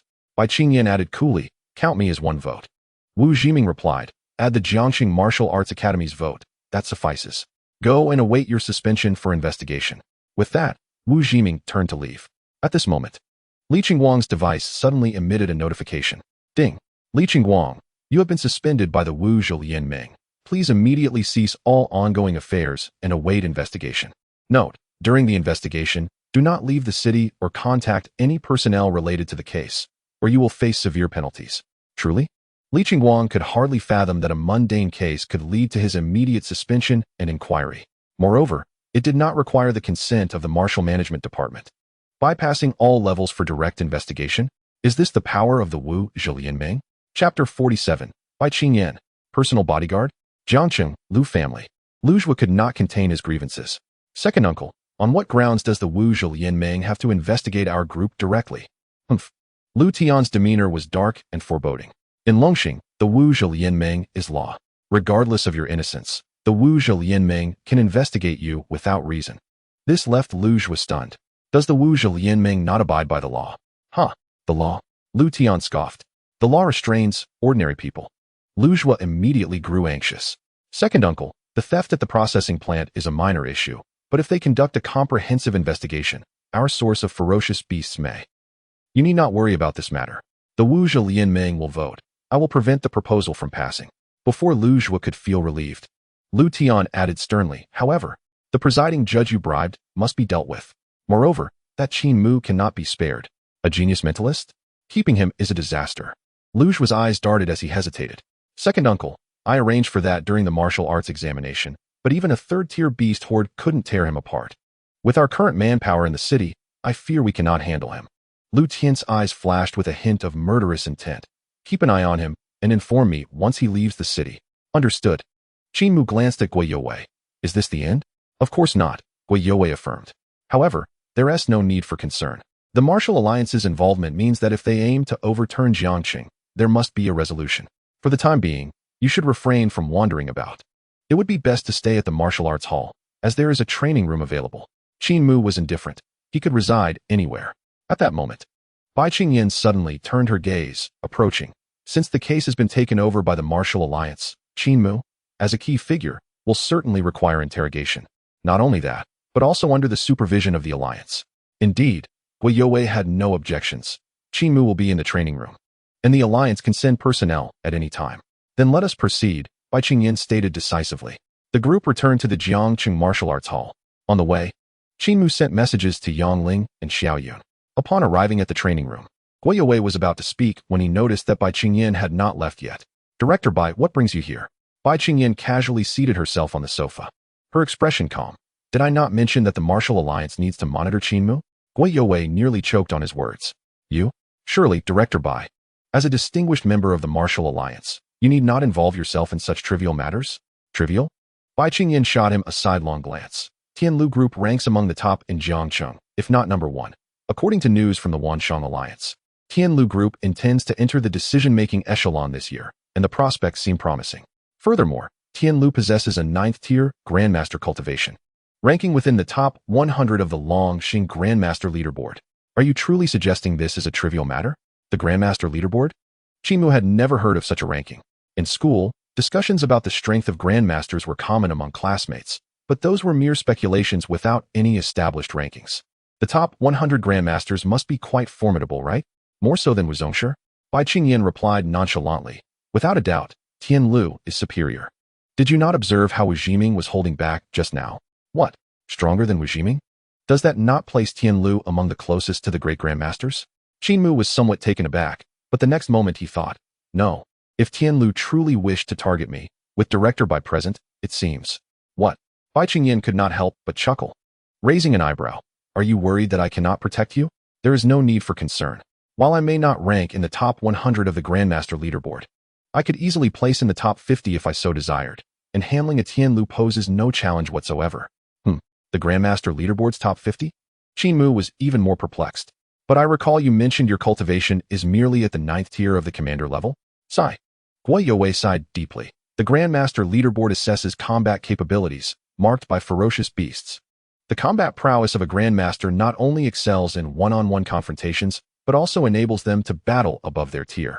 Director Bai was the top of the martial examination back in the day, a standout among talented practitioners, and now, fighting against a 9th-tier Grandmaster is naturally well within her capabilities. As long as no great Grandmaster intervenes, Director Bai has always been under no pressure. Having Bai Qingyan's close protection is a blessing that no one in Jiangcheng, or perhaps even the entire Longxing, would refuse. All martial artists would dare not even dream of such a privilege. Yet Guiyue felt particularly uncomfortable, as there were hardly any suitable accommodations in the training room, which had only 2 beds for resting. Would it be inappropriate? How about I arrange a room next door for you, Director Bai? Bai Qingyan replied nonchalantly. Qin Mu is merely a child. The bed is large enough for me to hold him while he sleeps. This time, Qin Mu could no longer contain himself. Cough, cough, Director Bai, I am not a child. Besides, you are not that much older, merely 2 years senior to Ling Qianxue. Bai Qingyan, upon hearing this, promptly covered her mouth, stifling a laugh. Little as you are, your tongue is quite sharp. Xiaoya calls me Aunt Bai. You are of the same age, so what is wrong with calling me Aunt too? It seems that there is indeed a generational gap. However, Qin Mu did not think so. No, that is a matter concerning Bai Xiaoya and has nothing to do with me. This matter is not up to you. Bai Qingyan instantly turned cold, her demeanor haughty. If a 9th-tier Grandmaster were to ambush you, taking your life would be but a matter of seconds. After saying that, she turned to Guiyue. Do you have anything else to say? If not, leave quickly. I have further inquiries for Qin Mu. Damn, Guiyue inwardly cursed. In the Jiangqing Martial Arts Hall, must you force me out? Are you treating a mere feather as an imperial edict? Yet despite his grievances, Guiyue could not voice them. Competing with Wu Jiming was due to business matters, a matter of principle. Moreover, Wu Jiming had only recently ascended to Grandmaster status, and he himself would have the opportunity to break through by the year's end, so he was not too far behind. Faced with Bai Qingyan, even if he had attained Grandmaster status, he could not muster the same confidence. Cough, cough. Guo Youwei could only pull Qin Mu to the other side of the training room. For the next few days, focus on your training. Once the director returns, your SSS contract will be upgraded. Qin Mu was not in a rush regarding the contract. Now that he possessed the Qingyan Fei Jian and 5 S-tier flying blades, with approximately 1.3 billion in funds, he could afford combat gear. However, for martial arts techniques, that amount was insufficient. Director Guo, does the SSS contract include martial arts techniques? No, Guo Youwei replied. The SSS contract offers a 50% discount and additional training room resources. Most importantly, it provides 2 billion in funds, half of which can be used to purchase martial arts techniques. Alas, that is still insufficient. Qin Mu frowned. Xinyan Wei alone costs 1.5 billion, and at half price, that is 750 million. What about the others? Will I not learn them? What? Guo Youwei was taken aback. You wish to learn Xinyan Wei now? Chapter 48. The bet. Is it so difficult to practice a B-tier technique? Is it not allowed? Qin Mu retorted. Guo Youwei inhaled sharply. It is permissible. I will utilize my personal authority to send you the techniques for practitioners, and when the time comes, I will have them reimbursed to save your own funds. That saves you 1 billion. A windfall. Qin Mu certainly had no objections. Guo Youwei glanced at Bai Qingyan on the sofa and finally cautioned.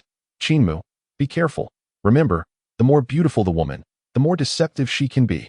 With Bai Qingyan's stunning looks, her words should not be taken at face value. Furthermore, do not be misled by her authoritative demeanor. That is merely due to her high standing in the Bai family. After all, she is only 22 this year. Cough, cough. Bai Qingyan suddenly cleared her throat. Guo Youwei's heart raced. I have said enough. You must exercise caution. What? Is she a viper? Why speak so ominously? Qin Mu was half convinced. Director Guo. She is here to protect me, right? She would not harm me, would she? Oh, certainly not. Guo Youwei heavily patted Qin Mu, leaving him with a cautious glance before departing the training room. It was not that he wished to leave, but rather that if he lingered any longer, Bai Qingyan's flying sword would likely cleave him in two. Qin Mu. Bai Qingyan spoke directly. It is far too early for you to learn the heart-thought unity. It is not a matter of your capability to grasp it, but rather a waste of time. Huh. Qin Mu was taken aback. You heard that? Why wouldn't I? Bai Qingyan rolled her eyes. The application of mental force is simple. By focusing your mind, you can extend your perception to wherever your mental force can reach. With my cultivation, I can clearly hear even a mosquito buzzing within a kilometer radius. Goodness. Guo Youwei, you are in for a rough time. I cannot save you now. Bai Qingyan continued. The method of heart-thought unity requires the mentalist to concentrate all their mental force into a single point. Naturally, the more mental force you concentrate, the greater the power. I can currently control 9 flying blades at full capacity, and at most, I can divide them into 27. When unified, I can unleash an attack that is 15 times more powerful. Impressive. Qin Mu thought back to the mentalist he had learned from previously, realizing that he was likely no match for Bai Qingyan. At present, I can control 3 blades at full capacity, and I can only divide them into 9. Any more, and I would lose control. Bai Qingyan regarded him with a hint of admiration. To achieve this level in just a few days is indeed commendable. However, mastering the heart-thought unity is exceptionally difficult. It would be better to focus on advancing your mentalist techniques. As a dominator, if you can cultivate 5 flying blades to their fullest, you would have the opportunity to reach 9 once you ascend to the rank of dominator. In terms of experience in cultivating as a mentalist, Qin Mu certainly could not rival Bai Qingyan, so he did not argue. Master, you have an email? Xiaoyi prompted by his ear. Guo Youwei was swift in his actions, as the techniques he sought had arrived. Simultaneously, the customer service outside delivered an S-grade battle suit and 20 A-grade flying blades. Huh.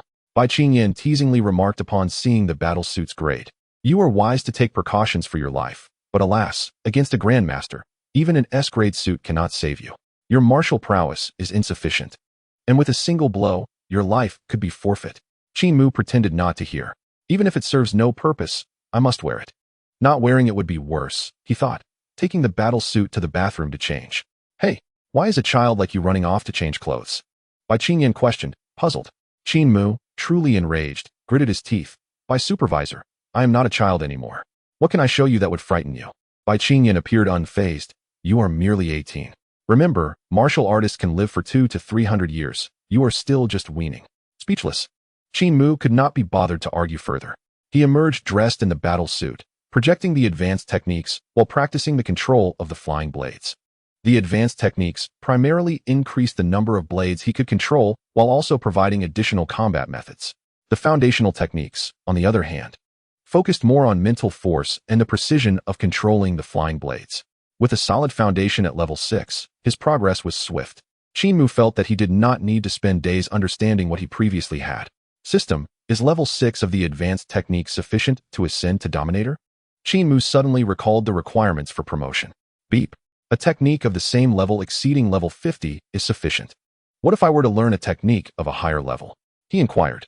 I am currently a Dominator. If I directly learn the techniques for Dominator, would I still need level 6?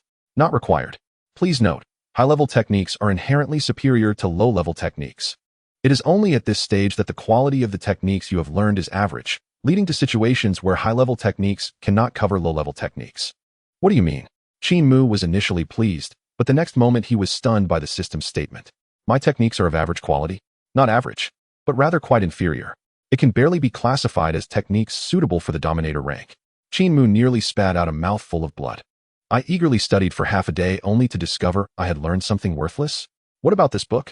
He opened the marketplace projection, examining the heart-thought unity. Beep. The classification of technique quality is as follows: ordinary, excellent, rare, legendary, mythical. The mentalist advanced techniques belong to the lowest quality of the ordinary. Heart-thought unity should be classified as excellent, but the version you have is incomplete, hence can only be considered close to excellent. Speechless, Qin Mu heard nothing else. Only that the heart-thought unity was incomplete. Disgusting. He truly felt repulsed. Thank goodness he had not spent money on it. Otherwise, he would have been utterly disgusted. 15 billion. Just think about the mentalists outside. Without any discounts, they would pay 15 billion to acquire the heart-thought unity. To find out it was a truncated version. What a farce. Who could be responsible for this? As he pondered, his gaze fell upon by Qin Yin sitting across from him. She had previously mentioned that the techniques were provided by the bisect, sourced from the Dominator trials. If that trial could offer techniques, it surely would not deliver a censored version, right? Most likely, it was the bisect's doing. They wanted to profit while withholding the core of the techniques. How devious. Huh. What rank is by Qin Yin? Qin Mu stared at her for 3 seconds, sensing something was amiss, and immediately asked, do you have something to say? With a shift in his thoughts, Qin Mu directly stated, the heart-thought unity from Jiangcheng Martial Arts is also sold by the Wanjian Pavilion, right? Indeed. Bai Qingyan admitted candidly, 8 billion is the unified authorization price. You shouldn't have to worry about this. How interesting. An incomplete technique is still sold for 8 billion. That's quite a profit. Qin Mu shrugged, sounding somewhat disgruntled. What? Bai Qingyan leaped up immediately upon hearing this. Where did you hear that? Qin Mu projected the heart-thought unity.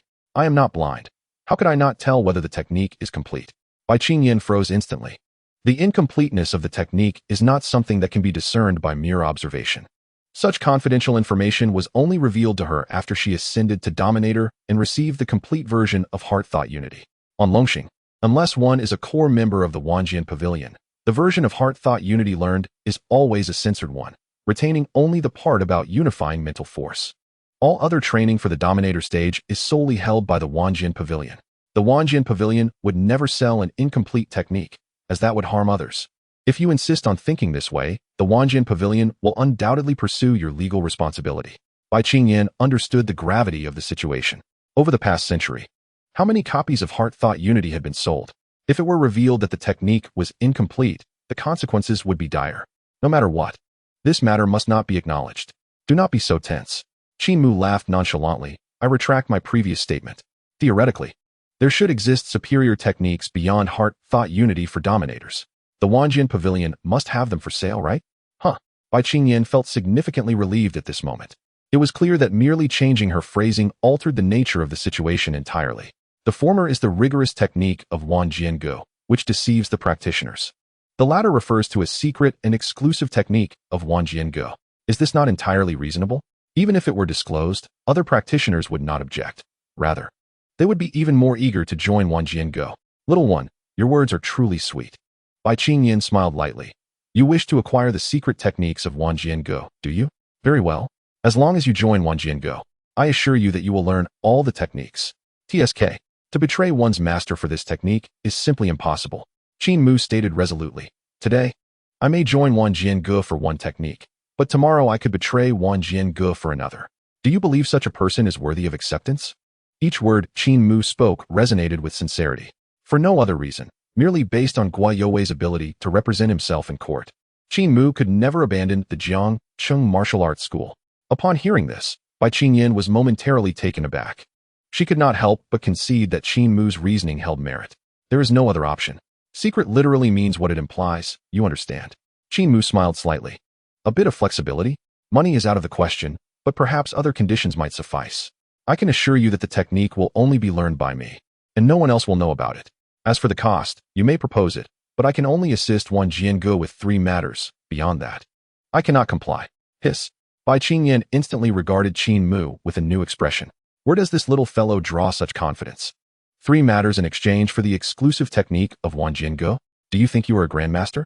In an instant, Bai Qingyan discerned undeniable confidence in Qin Mu's eyes. She pondered aloud. Are you so certain that you can ascend to the status of grandmaster? Qin Mu shrugged slightly. You may not believe it, but I can indeed achieve it. Becoming a grandmaster is not an insurmountable feat. Within a year, I shall undoubtedly attain that level. Arrogant, overconfident, or perhaps truly exceptionally gifted? For a moment, Bai Qingyan found it difficult to distinguish. However, one thing was clear. Qin Mu's talent was indeed formidable enough to instill a sense of awe in her. Do not rush. Bai Qingyan took a deep breath and slowly said, It is still early. You have just become a ruler. If you do not learn the advanced techniques, your singular focus will be difficult to master. The complete version, no, the exclusive technique is particularly challenging, without a year or 2 of effort. It is nearly impossible to achieve success. TSK, Qin Mu clicked his tongue slightly. Just because others cannot master it does not imply that I cannot. As for whether I choose to practice, I have my own judgment. Bai Qingyan is indeed formidable, but Qin Mu places greater faith in the system. How could this be? Bai Qingyan suddenly burst into laughter, covering her red lips, shaking with mirth, her fitted qipao barely containing her impressive curves. Even I took 2 full years to master the singular focus. Qin Mu's eyes sparkled. Shall we make a wager? A wager on what? Within a month, I shall achieve minor success in the technique, Qin Mu thought. Even if it is challenging, surely mastering level 1 within 10 days, or half a month, is not beyond reach. At that point, I can directly allocate points for an upgrade and secure my place. A month? Bai Qingyan was momentarily stunned, then without hesitation said, Very well, what shall we wager? On your joining Wan Jiange? No problem. Chapter 49, Learning in a Day. Bai Qingyan was astonished. No problem. Bai Qingyan thought she must have misheard. Are you certain? If you cannot achieve minor success within a month, you must join Wan Jiange. No additional conditions? Qin Mu nodded emphatically. Correct. Now, shall we expedite the process and present the techniques? Hiss. Bai Qingyan truly did not anticipate such swift delight. It was simply perfect, with no additional conditions. Qin Mu could be brought over, and as for the technique, it was inherently something he could learn, thus there was no need for concern. Very well, let us first sign the agreement. Overjoyed, Bai Qingyan nearly forgot to secure a safeguard.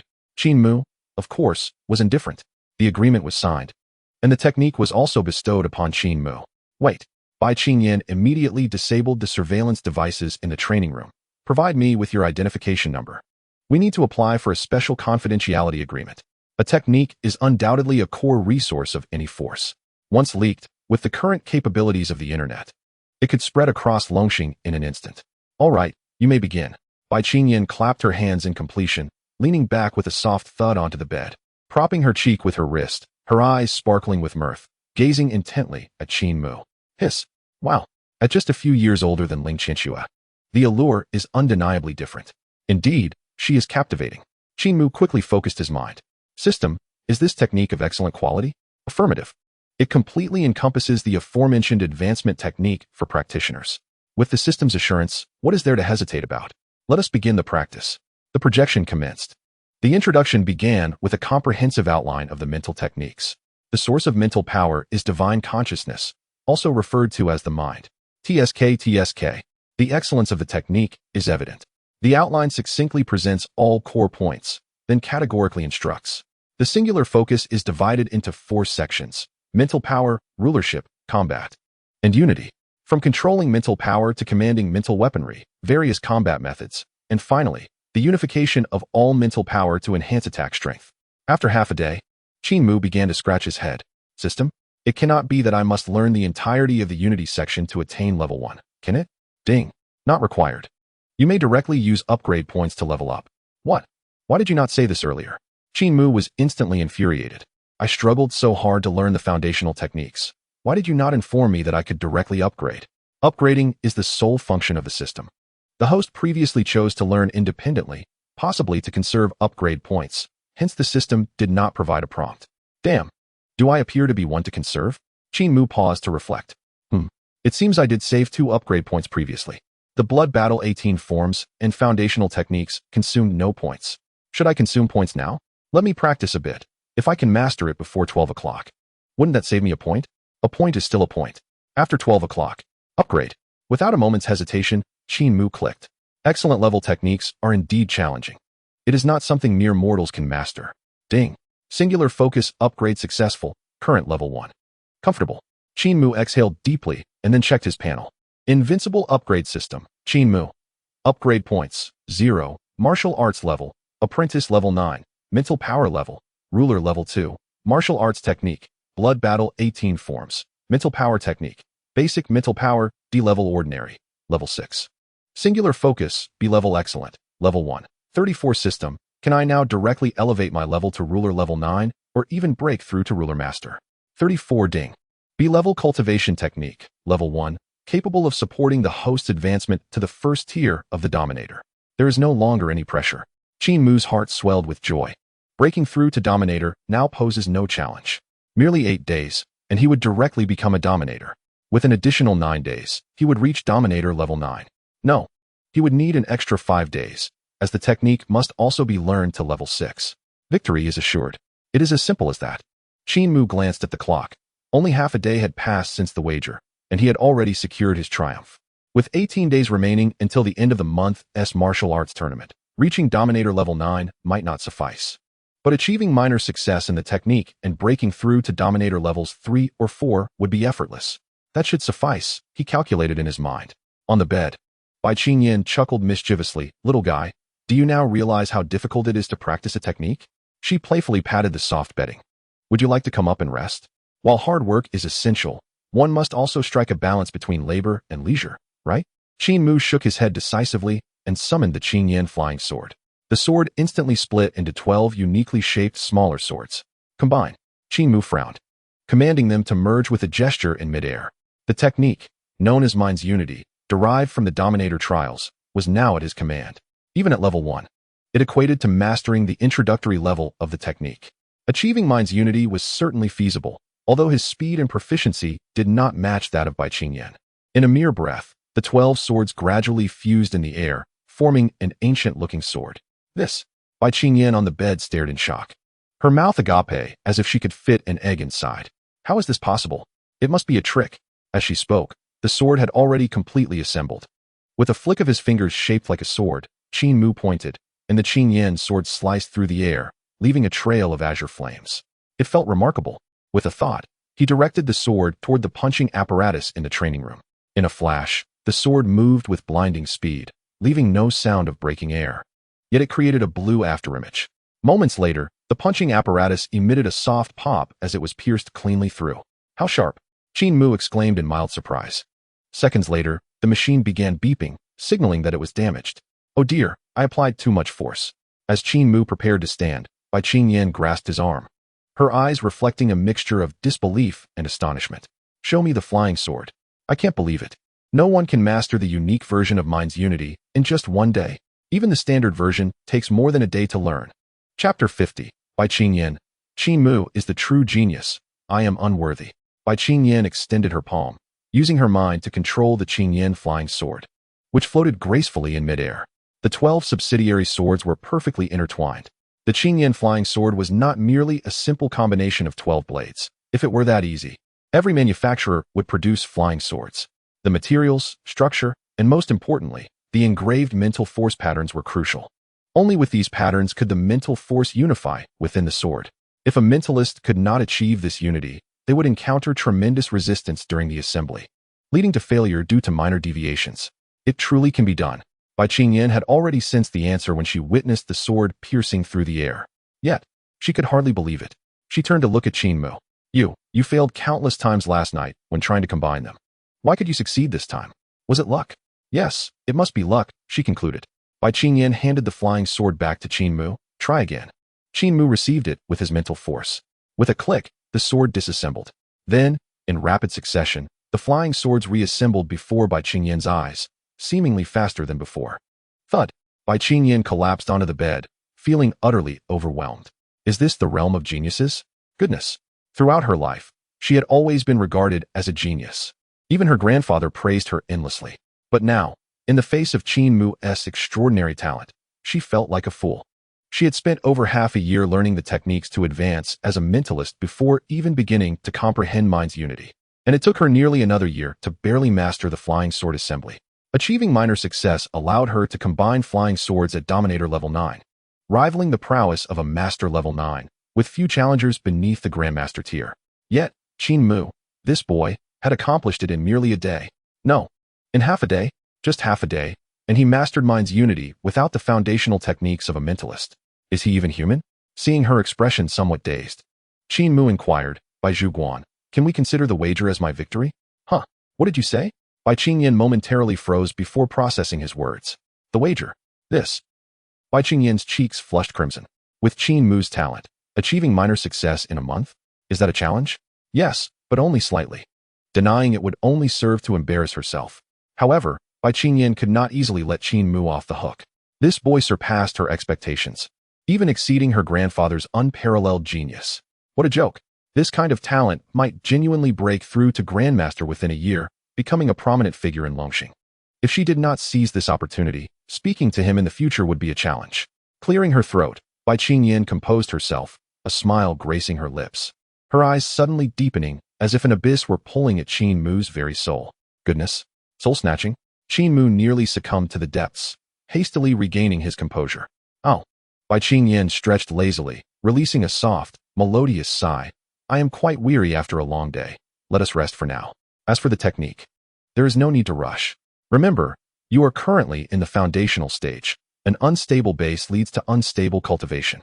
Sometimes, being overly zealous can be counterproductive. Are you still stalling? I wonder how long you can keep this up. Qin Mu paid her no mind. Then Bai Zhuguan, you may rest. I still have some areas to reinforce and practice. Huh, call me Yinny. Bai Qingyan frowned slightly. If you do not wish to, you may also call me Yinjia. Upon hearing this, Qin Mu nearly rolled his eyes. No need, he replied coldly. Afterward, Qin Mu immersed himself in practicing mind's unity. The Qingyan sword required ample practice, as its application in real combat could be infinitely varied. Learning without application would be the greatest tragedy. Bai Qingyan, seeing Qin Mu disregard her, felt her temper flaring. She has begun to doubt herself. In the past, did the warriors and mentors around her praise her so fervently solely because she belonged to the Bai family? Is it true that my true appearance is unsightly? The collapse of her worldview. Bai Qingyan is truly on the verge of depression. Qin Mu practiced all night, while Bai Qingyan lay on her bed, brooding. The next day, Gui Yue knocked and entered. Upon entering, he immediately saw Bai Qingyan sprawled on the bed, and his heart cried out in disbelief. Shameless. Qin Mu. He is still just a child. How could you be so cruel? Director Gua, is there news about the case? Qin Mu inquired. Gui Yue looked perplexed. That was a regular meeting of the Warriors Alliance. I am not a permanent member. How would I know? Isn't Director Bai present? Doesn't Tishi know? Alas. Upon seeing Gui Yue, Bai Qingyan regained a semblance of her composure. After checking her devices, she replied, the city lord has not returned. The meeting has been moved online. Qin Mu, since you are involved in this matter, I am making an exception to allow you to listen in, but you must remain silent, understood? Qin Mu nodded. Gui Yue surely intended to stay for the meeting. The meeting soon commenced. Bai Qingyan sat opposite the two men, facing the projected screen, where more than a dozen permanent members appeared. At the head of the table sat a stern-faced man with a square jaw, his hair graying, with a backdrop that seemed to be outdoors. His name and title were displayed alongside him. Jiang Hong, City Lord and head of Jiangqing Martial Arts Academy. Everyone had seen the details of the case. Jiang Hong spoke first. Murder to silence, corrupting cloud data. This is simply lawless. Even more shocking is that Li Qingwang from the Warriors Management Department dared to accept bribes, coercing charges against the Warriors. When did Jiangqing become a haven for such scoundrels? Qin Mu was taken aback. News of Li Qingwang's bribery surfaced so quickly. Y&T by Qingyan mentioned it. But now was not the time for questions. It was better to observe. On the left, Lin Zhang, head of the Breaking Star Martial Arts Academy, stated, Li Qingwang died last night. We cannot rule out the possibility of him being silenced. I believe we must thoroughly investigate Tianlu Group and its subsidiaries to unearth the hackers and strike hard against all criminal elements behind this. Simultaneously, the black market must be comprehensively scrutinized. Zheng Zhan, general manager of the Jiangxing branch of the Wanshang Alliance, replied, Li Qingwang's death has been confirmed as suicide. There is no evidence indicating foul play. Furthermore, please note, City Lord, we currently have no concrete evidence of his bribery. In truth, the case itself is not complex. Qin Mu's intrusion into the processing plant, his acts of murder and injury, are facts. While there may be justification, the severity of his actions warranted no punishment. Which is clearly unjust. The court's ruling was merely based on the video evidence and did not delve into the complex economic disputes behind the processing plant. Upon hearing this, Bai Qingyan was instantly furious. What does Wanshang Alliance mean? Do you believe that such coerced judgments are lawful and reasonable? Zheng Zhan, with an indifferent demeanor, replied, Please note my wording. Based solely on Qin Mu's case of murder and injury, a 30-year sentence is not excessively harsh. Lin Zhang scoffed, what a joke. Clearly it is the same case, yet you selectively choose to view only the guilty aspects without investigating the entire situation? If that is the case, all cases could yield absurd judgments. Lin Zhang then questioned, in the past, any case involving warriors was thoroughly investigated. When did the court begin to neglect investigation and only issue random judgments? Zheng Zhan attempted to retort, but Lu Tian casually remarked, Is this truly such a trivial matter that we must bicker until nightfall? Qin Mu's case is clearly a lead for investigating the silencing. The hackers are a separate issue. What do those matters have to do with my Tianlu group? Lu Tian, with an imposing demeanor, continued, Today is a voting session. I support the investigation of the case. But this is a separate matter from Tianlu group, so please vote accordingly. Zheng Zhan chimed in. According to our understanding, the black market has never accepted any business involving cloud data intrusion. If anyone believes they can investigate this matter more thoroughly than Wanshang Alliance, please proceed. Lin Zhang looked toward the city lord. If we do not conduct a thorough investigation, in the future, we may not even be able to identify the murderer behind a warrior's death in the city. Jiang Hong surveyed the assembly, and after a moment of contemplation, finally spoke. First, let us vote on the motion to conduct a thorough investigation. What? Both Lin Zhang and Bai Qingyan nearly thought they had misheard. Gui Yue stood up, his expression one of disbelief. Soon, the projection displayed the results. Aside from Bai Qingyan and Lin Zhang, all others voted in favor. Bai Qingyan cast a glance at Lin Zhang. They had no other choice but to nod in agreement. The motion passed unanimously. Jiang Hong continued, Next, let us vote on the motion to thoroughly investigate Tianlu Group and the black market. This time, only Lin Zhang and Bai Qingyan voted quickly, while only two others joined them. Jiang Hong also pressed an agreement, but it was still insufficient, falling short of 7 votes. For ordinary proposals, a minimum of 7 votes is required, while crucial proposals necessitate at least 10 votes. Moments later, Jiang Hong, with an inscrutable expression, pondered, the votes are insufficient. The proposal is rejected. Tianlu Group and Wanshang Alliance are only required to cooperate with the investigation. Lu Tian displayed a look of as expected, showing no surprise. Bai Qingyan furrowed her brow, but ultimately remained silent. City Lord, can we conclude this temporary meeting? Lu Tian asked impatiently. Jiang Hong shook his head slightly. I have one more announcement to make. 300 kilometers northwest of Jiangxing, a dragon's nest has been discovered. A dragon's nest? At this, all present displayed expressions of shock. City Lord, what level is this dragon's nest? Jiang Hong's expression turned grave. Above the 9th tier, the scale is unknown. But initial assessments suggest at least 3 extraordinary beasts are present. Above the 9th tier? Bai Qingyan's face turned extremely serious. Does that mean there are at least over 100 9th tier beasts? Jiang Hong nodded. At least that number. This is the largest dragon's nest discovered near Jiangxing to date. All martial artists of master-level combat strength are to report to the unified command of the Warriors Alliance. Within 3 days, drop everything and gather at XB 210 Refuge Point. Understood. No problem. Lu Tian unexpectedly did not refute. The others also nodded in agreement. Ding. The meeting concluded. Qin Mu was taken aback by this astonishing news. A 9th tier dragon's nest? Over 100 9th tier beasts, with 3 extraordinary beasts? Are there truly 100 masters in Jiangxing? Gui You's expression darkened. If all factions are forced to come together, it might barely reach 100. The key issue is the extraordinary beasts. This is a dragon's nest. Dragons. They are undoubtedly the most ferocious, brutal, and difficult to kill of all beasts. The ninth order fierce dragon poses a formidable challenge, even for a master like Bai Zhuguan. Bai Qingyan nodded in agreement. Qin Mu, it seems that delving deeper into your case may be impossible now. The re-emergence of the superclass dragon beasts complicates matters. Even with the city lord and the two grandmasters, Pexing and Bai Yi, it may prove difficult to manage the situation effectively. With a sigh, Bai Qingyan continued. Bai Zhuguan, I entrust Qin Mu to you. I must leave for a while. Furthermore, the information regarding the ninth order dragon nest was fortuitously overheard. But it must remain confidential. No one should be informed. Gui Yue nodded in understanding. Rest assured, I comprehend your concerns. Without wasting a moment, Bai Qingyan departed. It was then that Gui Yue turned his attention to Qin Mu.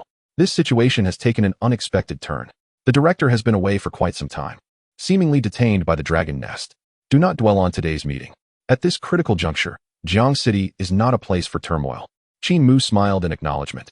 In truth, from the moment the city lord mentioned the ninth order dragon nest, he realized that Jiang City would not pursue inquiries regarding Tianlu Group and the black market. To investigate now would only harm Jiang City. As for revisiting the ninth order dragon nest after it has been dealt with, that would likely prove challenging as well. Ultimately, one must rely on oneself, Qin Mu reflected. Very well, I shall handle matters concerning Luzhua myself. Gui Yue harbored his own frustrations. The Tianlu Group was likely behind this mess, but now was not the time to confront them. Just wait. Once the dragon nest incident is resolved, I shall find a way to unearth the Tianlu Group's misdeeds. After offering Qin Mu a few words of reassurance, he added, for the next few days, focus on your training at the martial arts hall. I may be quite busy and unable to provide my full attention. As the supervisor, Gui Yue understood that the city lord had not informed him due to the futility of doing so. The ninth order fierce beasts rival the martial prowess of a grandmaster. Even ordinary grandmasters would struggle against them. To inform the martial generals would be tantamount to sending them to their demise. It was better left unsaid. The martial practitioners were the ones silently safeguarding this city, this dragon planet. All the privileges they enjoyed were earned through blood. Once Gui Yue departed, the training room fell into complete silence. Qin Mu took his time and contacted his family, advising them to stay indoors before immersing himself in his training. That evening, Gui Yue returned once more. Your case has concluded. Li Qingguang's death was ruled a suicide, with no evidence of bribery. The individuals responsible for silencing him are Zhang Ji's gang. Based on the accounts, we recovered several $100 million in illicit funds, and the hacker was also hired by them. Though unfortunately, they are not located in Jiang City. We can only request assistance from the York City side to trace the hacker's leads. Given that you have just passed the martial examination and have not studied the martial regulations, the Alliance has decided to refrain from imposing any penalties. Additionally, your SSS contract has been approved. Do you have any objections regarding the contract? Qin Mu had already determined to handle this matter independently and had no comments on the outcome. It was all as he had anticipated. As for the contract, receiving money without any strings attached was something he could hardly object to. After Gui Yue finished speaking, he hurriedly left. Qin Mu then dialed a video call to Ling Qianxue. Humph. Ling Qianxue's haughty snort came through from the other end. Mu too. Didn't you say you hadn't received my video? How do you have my number? I purchased it. Qin Mu was taken aback that the other party still held a grudge after several days. What? Ling Qianxue was so enraged, she nearly ended the video call. Does your family sell equipment? Qin Mu had no intention of beating around the bush. Of course. Ling Qianxue crossed her arms, feigning anger. Are you interested in buying? No discounts, you know. That's irrelevant. Qin Mu replied, indifferent to such details. Do you have combat suits that do not come equipped with cameras and tracking devices? You must have some untraceable smart devices as well. Luzhua had the means to erase evidence. As someone akin to Tianlu Group, Ling Qianxue should be capable of doing the same. An eye for an eye, blood for blood. This was the only principle Qin Mu adhered to. Allowing Luzhua to remain unharmed was out of the question. His death was the only way for Qin Mu to find peace. What do you need those for? Ling Qianxue asked, her tone immediately shifting to one of concern. Are you unaware? Selling and manufacturing untraceable devices is illegal. Huh. The corners of Qin Mu's mouth curled upward. Is it worse than your private gambling den in the black market? Uft. Cough, cough. Ling Qianxue was caught off guard and began to cough. Mu too. Don't say such things. What gambling den? I have no knowledge of such matters. Are you pretending? You must use your brain a little, Qin Mu replied. Enough with the nonsense. If you don't sell them to me, I'll go find the black market. As he spoke, he was about to end the video call. Wait. Ling Qianxue quickly intervened upon hearing this, her expression serious. I heard about the incident at the Fierce Beast Factory. Tianlu Group seems to have some issues. But if you want those items, you aren't planning to investigate on your own, are you? Isn't Tianlu Group your family as competitor? After posing her question, Qin Mu was not inclined to listen to her response. Don't you think you should provide these items for free? Ling Qianxue's expression immediately fell. You don't have to be so direct. In the past, Ling Qianxue might have considered them friends since they were both in Jiang City. However, after returning home from the martial examination, she had gained a thorough understanding of the situation. Even realizing that the Wanshang Alliance was prepared to let her suffer losses while prohibiting others from opening gambling dens to share the risks. Previously, she had been oblivious. All those black dens were backed by protection money. In fact, half of the merchants in the black market paid protection fees, while the other half were simply operating under a different name for the Wanshang Alliance. In the business world, there are only interests, not friendships. With Tianlu Group occupying a significant portion of the Fierce Beast resource market and seizing many of her family's businesses, they were no longer friends, but rather enemies. Lu Zhua's proximity to her could very well be a ploy to swallow the Ling family's corporation. Despicable. Ling Qianxue felt a surge of anger as she realized these truths. The items you seek are all illegal. I definitely don't have them. And the Ling family won't sell them either, she affirmed. Then, her tone shifted to a sweet smile. However, as your classmate, if you need my help, I happen to have some damaged equipment and smart devices, so I can generously give them to you for free. S-Class, Qin Mu inquired. Ling Qianxue rolled her eyes in response. Mu too, you are going too far. S-Class battle suits and battle blades are too conspicuous. If you wear them outside, who wouldn't he stare? I can wear a jacket over it. That won't he do? Ling Qianxue clenched her small fist defiantly. S-Class is registered and accounted for. Only B-Class suits are available. If you don't want them, so be it. All right, let us settle on that. Deliver them to my training room at the martial arts hall. Qin Mu concluded before hanging up the call. What? Ling Qianxue glared at the darkened video screen. Utterly furious. Half an hour later, she stormed over, knocking on the door. After signaling Qin Mu to deactivate the combat suit and smart devices, effectively blocking the surveillance in the training room, she finally set down her backpack and retrieved its contents. Mu too. All the items are clean. But if anything happens bought from the black market, Qin Mu approached to examine the items. In truth, these could have been sold on the black market. But while others might remain oblivious, the Wanshang Alliance would certainly be aware. Should any trouble arise, it would depend on whether he chose to speak up. Given Zheng Zhan's demeanor today, it was highly probable that he would not conceal anything. The Ling Group was the sole channel for acquisition. Just on this point alone, it was clear that the Ling Group was far more reliable than the Wanshang Alliance or the black market, as they did not wish for the Tianlu Group to thrive. Now that he was here, he surely did not intend to bring only these items, did he? After inspecting, Qin Mu followed up with a question. Can the daily movements and detailed information about Lu Zhu be synchronized to this device at any time? Ling Qianxue was about to inquire further, but caught herself before she could speak. Humph, you must also exercise caution, as Lu Zhu is protected by a 9th-tier martial general. Having said this, she opened a document on her device, which she had obtained from her father. Since Ling Qianxue was aware of the Tianlu Group as a competitor, her family must have conducted some investigation. The information was indeed meticulous. The affairs of the Tianlu Group were intricate and shrouded in strong confidentiality. Ling Qianxue settled onto the sofa and began to explain the details to Qin Mu. The Lu family's developmental history was not extensive. It had begun 20 years ago when Lu Tian ascended to the rank of master, after which the Tianlu Group transitioned from a mere intermediary to a corporation. Over the past 2 decades, the Tianlu Group had encompassed nearly every business related to martial artists and fierce beasts.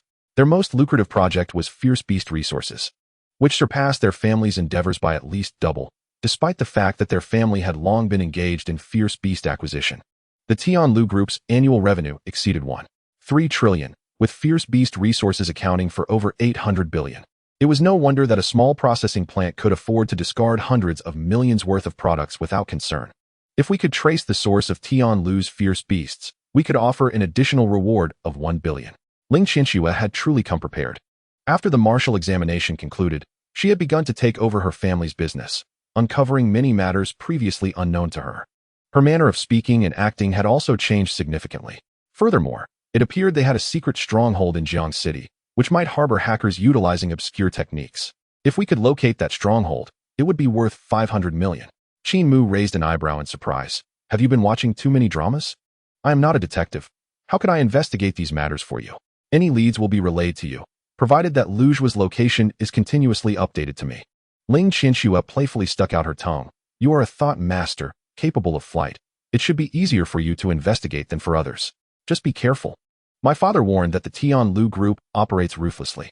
Yes, indeed. Those 4 words, Qin Mu replied, understanding the gravity of the situation. After Ling Qianxue finished speaking, she lingered for a while before leaving, to avoid raising suspicion that she had come solely to deliver items. For the following days, the device remained in Qin Mu's bag, untouched, as his focus remained on cultivation. After all, the 9th-tier martial generals were not foes that an ordinary commander could hope to defeat. Late at night, Qin Mu utilized the upgrade points he had earned that day to access his panel. Qin Mu.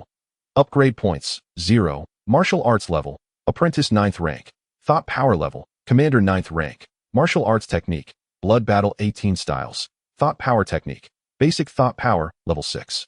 Unique heart thought, excellent, level 7, commander 9th rank. Each blade under full control exerted a force of 90,000 kilograms. Unique heart thought, level 7. With full control, 12 blades. The maximum number of controlled blades was 36. Bai Qingyan's technique appeared to be at a minor success, perhaps at level 3 or 4. Yet I am currently at level 7. Even if she is a commander, she cannot match my number of blades.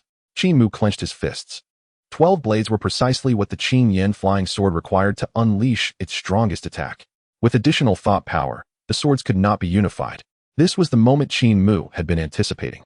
12 blades, all fully unleashed. An astounding force of 1.08 million kilograms. Onward. Chapter 53. Flying swords slashed the enemy. Qin Mu deactivated Xiao Yi and changed out of his S-grade combat suit, though he retained the core inner armor.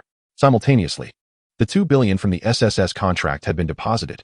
Qin Mu did not allow the funds to sit idle. The S-grade shields, valued at 200 million, were purchased at half price, totaling 100 million. He bought 20 S-grade shields in one go. This was not mere extravagance, but a necessary defensive measure. A combat suit could not guarantee survival against a master's strike.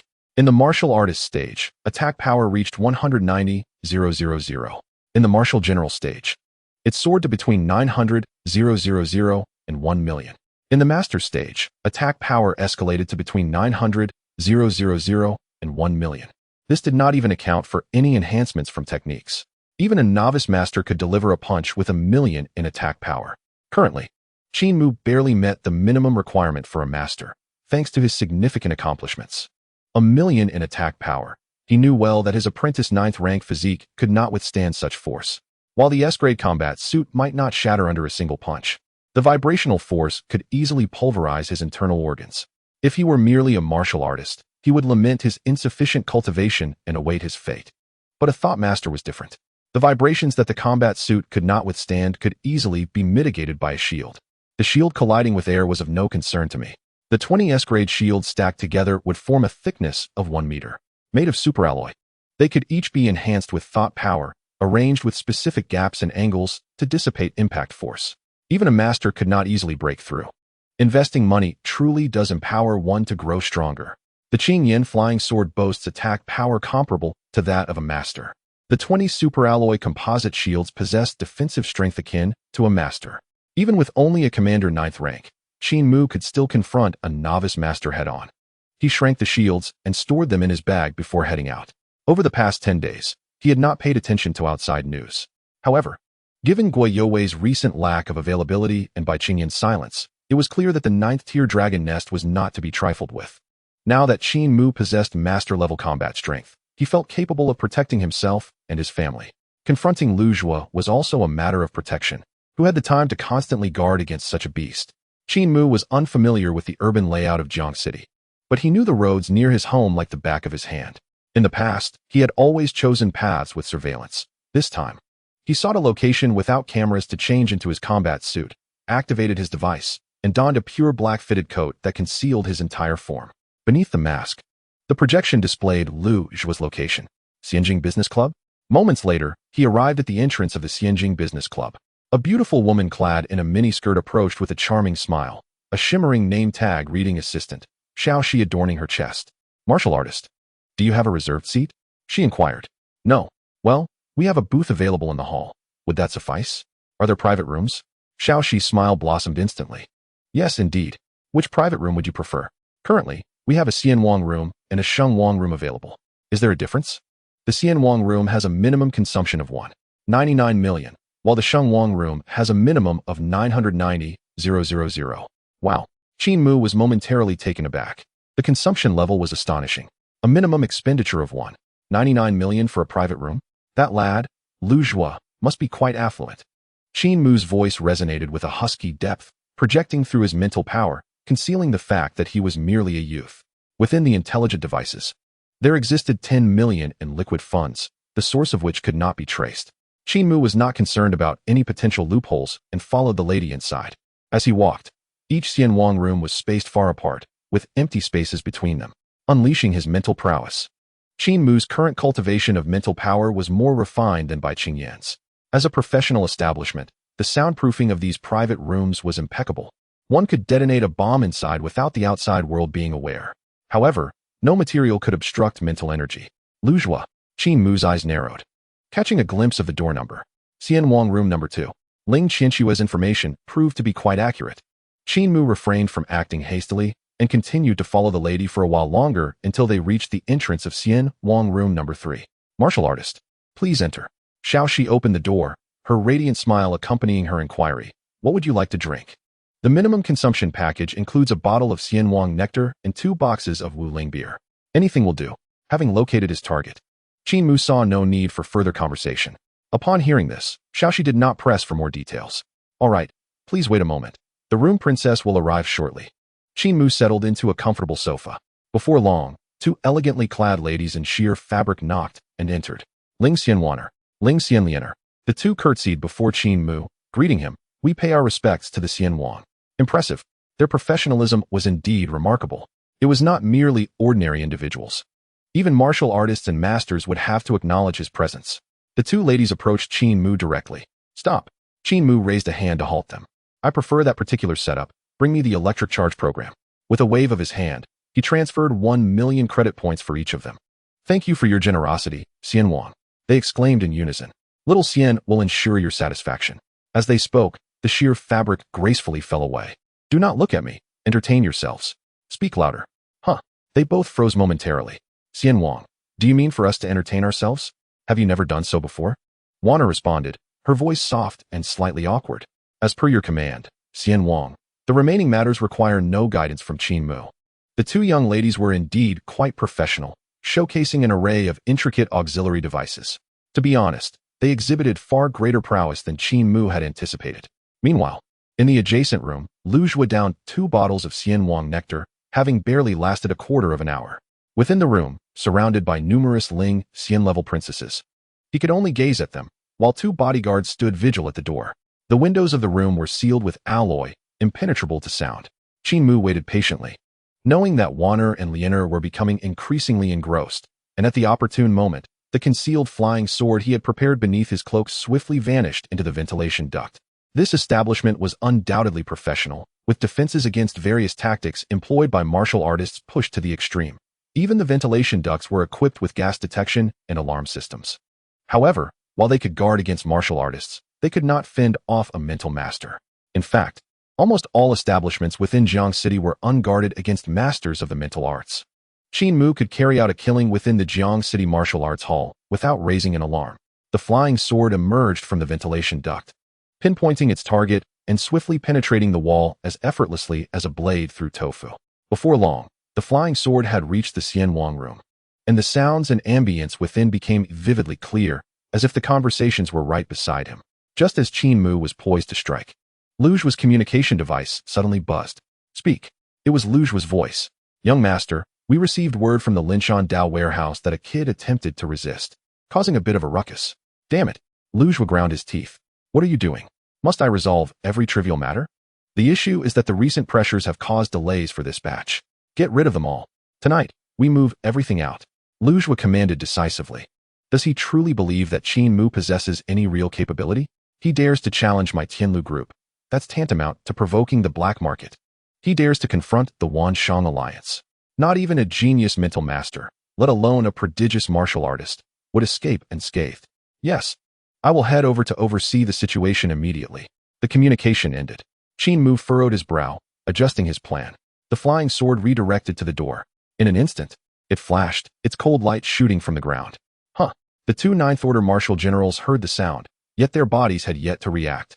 The next moment, bang bang. The heads of the two Ninth Order martial generals exploded in succession. 1,000,000 in attack power unleashed. Even a simple perforation was sufficient to obliterate their entire skulls. Yet this still did not elicit a response from Lu Zhuo or those within the room. In the following instant, the flying sword traversed the room, piercing directly into Lu Zhuo's heart, rupturing it completely. Subsequently, the flying sword froze in place, emitting a series of tremors. The vibrations of the sword resonated through Lu Zhuo's ribs, reaching his ears. I grant you 3 seconds to reveal the location of the warehouse. Hoo, Lu Zhuo thundered. But before he could finish, the realization of the cold blade embedded in his heart dawned upon him. The Wanwansur Pavilion? Lu Zhuo, possessing some knowledge, recognized the name. We have no enmity with the Wanjin Pavilion. Why? Killing you requires no justification. Reveal the location of the warehouse. You have 2 seconds. Qin Mu had no intention of engaging in idle chatter, deliberately showcasing the flying sword. As for the warehouse, it had not initially been part of his plan. However, it seemed that the goods within that warehouse were people, not ferocious beasts. Qin Mu could not afford to ignore this, at the very least. He needed to ascertain the true dealings of the Tianlu group. The sword pressed deeper, the pain intensifying. Beads of sweat formed on Lu Zhuo's forehead. No, please. The warehouse is located east of Linshan Dao. East of Linshan Dao? Isn't that the Tianlu ferocious beast processing plant? Are you lying? Qin Mu was relatively familiar with that area and could easily pinpoint its location. It was the processing plant, specifically behind the warehouse, where there was a private storage facility. Lu Zhuo's life was hanging by a thread, leaving him no room for idle chatter. Qin Mu pondered for a moment. Indeed, that location appeared to be an edifice that remained closed during daylight hours. There was another pressing question. Where were the hackers who infiltrated the cloud data? Lu Zhuo smirked. Why would Wang Jianga care about this? His incessant prattle was tiresome. Do you think you have much time left? Lu Zhuo hastily corrected himself. No. I truly do not know the hackers. They are beyond my reach. As his words fell, a jolt of pain coursed through him. A severe chest pain erupted, contorting Lu Zhuo's face. I speak the truth. I truly do not know. Those matters were handled by my subordinates. Do you expect me to oversee such trivialities? Qin Mu calculated the time. Regardless of the truth, he had no intention of prolonging the ordeal. One last question. Why are you targeting Qin Mu? Upon hearing that name, Lu Zhuo's eyes seemed to dawn with realization. Has Qin Mu allied with Wang Jiango? That scoundrel. I was so close to deceiving Ling Qianxue. And now he appears to thwart my plans for Tianlu Group. If he doesn't die, who will? You are mistaken. Qin Mu has not allied with Wang Jiango. Impossible. Lu Zhuo declared firmly. If he is not with Wang Jiango, why would you mobilize the Master of Command to kill me? Simply put, because I am Qin Mu. With a sudden burst, Lu Zhuo spat blood, his eyes reflecting disbelief. You are. Before he could finish, a loud bang echoed as Lu Zhuo's head exploded in midair. Chapter 54. Lu Tian's Fury, the City Lord's Order. In Shelter XP 201, a gathering of masters faced the direction of the dragon nest, their expressions grave and alert. Inside the shelter, City Lord Jiang Hong was analyzing data from satellites and drones regarding the dragon nest. Lin Zhang, Lu Tian, and Zhao Changfeng from the Ba Yi Martial Arts Hall, along with other alliance leaders, were present. In front of Bai Qingyan stood a middle-aged man clad in white training attire, clearly positioned at the center of the group. Senior Bai, do you believe there is hope for a strong assault on this dragon nest? Jiang Hong inquired, turning to him. Bai Ming, with a carefree demeanor and appearing no older than 30, was indeed the renowned Bai sect master, holder of the title of the strongest mind master in Longxing. A direct assault, given our current configuration, has little chance of success. However, if Wu Peixing were present, along with myself, perhaps we could make an attempt. Jiang Hong furrowed his brows, his palm pressing down on the shelter's table with such force that it warped. There is not just one dragon nest. The one here is not the most severe. The other two are far more terrifying in number. The alliance leader would be unable to suppress the strongest nest anytime soon. Bai Qingyan pondered. Grandfather, if you go to the leader first, could we not concentrate our forces to eliminate one? Lin Zhang shook his head decisively. That is impossible. Unless we expend the full might of the Grand Masters, there is no chance of breaching that nest. If we neglect the strongest one and force an assault here, we will only witness superclass beasts ravaging Longxing beasts possess intelligence. The higher their rank, the greater their wits. The ferocious dragon is particularly cunning and treacherous. If you withdraw, the dragon will detect it and emerge in full force. Just as the mood grew tense, Lu Tian's communicator chimed. What did you say? Xiaozhuo is dead. Lu Tian's body jolted. How is that possible? What about his bodyguards? A glint of murderous intent flashed in Lu Tian's eyes. The bodyguards are dead too? Head exploded, killed instantly. Moments later, the chaotic scene appeared on Lu Tian's screen. The others leaned in to observe. The turmoil within the private room made by Qin Yen furrow her brow. Yet, in the next second, a flying sword emerged, instantly shattering the heads of 2 bodyguards. Qin Yen flying sword. Master-level combat power. Bai Ming narrowed his eyes, a hint of surprise flickering within. In an instant, only Bai Sect could discern the flying sword, accurately assessing the opponent's combat prowess. Following that, the sword struck Lu Zhuo's heart. Everyone witnessed clearly that it was indeed the Qin Yen flying sword without a doubt. Wang Jiangu. Lu Tian's furious gaze turned to Bai Qin Yen. Though he dared not direct his wrath at Bai Ming, his ire was unmistakably aimed at Bai Qin Yen. Lu Zhuo looked utterly terrified, mumbling incomprehensibly into the air. Qin Mu. Wang Jiangu. Lu Tian's mind was consumed by those few keywords. What more was there to discuss? Bai Qin Yen, surprised, realized that upon hearing of Lu Zhuo's demise, she immediately suspected Qin Mu. Yet, her grandfather had just claimed the assailant possessed master-level combat power. Could Qin Mu really possess such prowess? How could that be? The Qin Yen flying sword was a unique product, not an exclusive weapon. Wang Jiangu had sold it before. Upon understanding this, Bai Qin Yen composed herself and replied. As for the perpetrator, you just heard that the Mind Master possessed master-level combat power. All of Wang Jianji's master-level combat power is currently at the Dragon Nest. Nearby, a master spoke up. Before Lu Zhuo's death, he must have been in conversation with the killer, right? Where is the assailant? Wasn't it recorded? Lu Tian shook his head in frustration. Bai Ming appeared contemplative but remained silent. Suddenly, Zhan recalled something. Speaking of the Qin Yen sword, didn't the supervisor gift one to Qin Mu during the martial examination? Qin Mu? A fierce glint flashed in Lu Tian's eyes. I never imagined he harbored resentment over the processing plant incident. Just now, Xiaozhuo repeatedly mentioned the processing plant and Qin Mu. Indeed, it must be Qin Mu. There were few mind masters in Jiangcheng, and even fewer wielded the Qin Yen sword. Besides Qin Mu, it was impossible for anyone else to commit the act. Bai Qin Yen could not contain herself and exclaimed, Lu Tian, do you think becoming a mind master is easy? How long has it been since Qin Mu awakened? He had only just achieved the rank of commander during the martial examination, and only a few days have passed. How could he possibly possess master-level combat power now? Humph. Lu Tian gritted his teeth, his expression darkening. Wasn't the supervisor previously praising Qin Mu's exceptional talent? Why now do you claim he is inadequate? You? Bai Qin Yen was infuriated. However, Bai Ming merely smiled faintly. It took me an entire year to transition from commander to master-level combat power. Yet this young man named Qin Mu has achieved such extraordinary results? A collective gasp arose as everyone began to speak. The sword sect need not be concerned. This case must have been orchestrated by someone else. Indeed, that young man Qin Mu has only just advanced to martial artist. He is still far from master-level combat power. Damn it! Lu Tian's throat trembled with anger. Even if it is not Qin Mu, it must be someone related to him. If we capture Qin Mu, we will surely uncover the truth. Oh, Lin Zhang, hearing this, suddenly smiled. I can understand Master Lu's feelings. But do you intend to apprehend someone without evidence based solely on your conjecture? What did you say? Is this video not evidence? Lu Tian bellowed in fury. Lin Zhang, as a grandmaster, was hardly intimidated. He merely scoffed. Li Qingguang is dead, and I suspect it was the Tianlu group. Am I able to investigate the Tianlu group now? Suddenly, Lu Tian's expression darkened, resembling pickled vegetables aged for 3 years. Very well. The Pexing martial arts school seeks revenge, does it? Then let us repay grievances with grievances and vendettas with vendettas. With a resounding clap, Jiang Hong unleashed a forceful palm strike, causing the entire sanctuary to shatter into fragments. Silence. The imposing aura emanating from Jiang Hong instantly suppressed the assembly of masters. Apart from Lin Zhang, Zhao Qingfeng, and Bai Ming, who remained unfazed, the other masters found it difficult to breathe. Their shoulders burdened as if weighed down by 1,000 pounds. The might of a grandmaster could indeed subdue other masters merely through sheer presence. An investigation must be conducted. No action shall be taken without evidence. Jiang Hong's voice resonated with authority. As for Qin Mu, he is to be monitored immediately, and restrictions shall remain until the situation is clarified. Furthermore, no master is permitted to enter the city until the Dragon Nest crisis is resolved. As for Jiang City, all practitioners must be examined, and their capabilities assessed. The city lord decreed.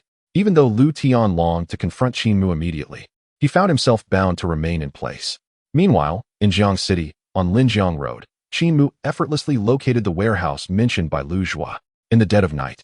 This warehouse, which had previously shown no signs of activity, was now ablaze with light. Qin Mu, stepping onto a shield, hovered in midair, gliding from a height of 100 meters, gracefully bypassing the alarm system before descending slowly. He could hear voices emanating from within the warehouse. "Let me go? I refuse to carry this burden any longer. If you don't allow me to leave, I will report you." A crisp slap echoed through the air. What is wrong with the youth these days? Being young should come with some sense. If you lack understanding, I will teach you a lesson. The speaker brandished a knife. Threateningly, "Do you dare to kill? You killed someone. Aren't you afraid of the security team pursuing you?" A few young individuals trembled in fear. Upon hearing this, Qin Mu furrowed his brow. "Is that you, Qianwen? Ha! Kill. I have taken many lives. You signed an agreement to leave the city. What does it matter if a few die in the wilderness? Who do you think you are? A martial artist? Even if a martial artist dies outside, no one will hear a sound." At that moment, the wall exploded with a resounding crash. Qin Mu surveyed the scene and quickly spotted his close friend Qian Wen among the group of frightened youths. Instantly, a murderous intent surged in Qin Mu's eyes. The Tianlu group was courting death. Chapter 55. Ruthless action, you insolent wretch. Who do you think you are? The leader. A burly bald man adorned with a thick gold chain wielded a broad-bladed combat knife. Before he could finish his sentence, a terrified subordinate exclaimed, "Boss, he looks like he can fly." Fly? A practitioner? A grandmaster? The bald man felt a jolt of fear. Any of these possibilities would be difficult to handle. Ahem.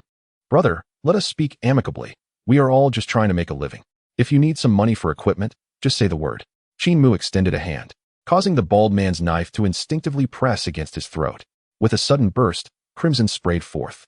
The bald man, paralyzed with fear, gaped at the blade, unable to utter a single word, while desperately clutching at his throat, attempting to stem the flow of blood. It was only then that the surrounding subordinates began to scream in terror, "Run!" Qin Mu effortlessly controlled the knife. "Rise!" The broad blade whistled through the air, and soon, heads began to fly around the warehouse's hall. All those attempting to escape were captured without exception. Before Qin Mu, 3 or 4 timid individuals had already collapsed to the ground in terror. "Master, please spare us. We were just following orders." The sounds of the knife slicing through the warehouse finally ceased. Aside from the few before Qin Mu, all members of the Tianlu group lay lifeless in a pool of blood. "I will ask once, and you will answer," Qin Mu declared, contemplating his next words. "Are you members of the Tianlu group?" "Why, yes. The individuals hesitated briefly before nodding vigorously. What does the Tianlu group intend to do with these martial artist apprentices in the wilderness? Their hesitation returned. Qin Mu's brow furrowed, and with a flick of his finger, the knife sliced through the air, cleaving the man on the left cleanly in two, the incision smooth as if made by a laser. Ugh! Witnessing the gruesome scene, one person could not hold back and retched. "I will not ask a second time. And master, I truly do not know. The boss knows, but he..." Just then, from the crowd behind them, Qian Wen stepped forward. "I know. I overheard them talking that day, and he was present too. They said they intended to take us into the wilderness and force us to lure ferocious beasts." The other youths echoed, Yes. Even if we apprentices are involved. Wouldn't it be a death sentence for martial artists to lure ferocious beasts? We discussed leaving, but they immediately tied us all up and confiscated our devices." Qin Mu felt a surge of rage rising within him, his fist cracking audibly. "Tianlu group. So this is how your ferocious beasts are acquired. Ferocious beasts are cunning, and traps are typically ineffective. The beast herds would not easily fall for such tricks. Only a military force could effectively encircle the ferocious beasts. Other factions, lacking such cohesion, could only organize teams for conventional hunting. The Tianlu group, using apprentices as bait, would naturally avoid arousing suspicion from the beast herds. Once the apprentices led the beasts to a well-prepared ambush, capturing them would be a simple task. The actions of the Tianlu group had transcended the bounds of humanity.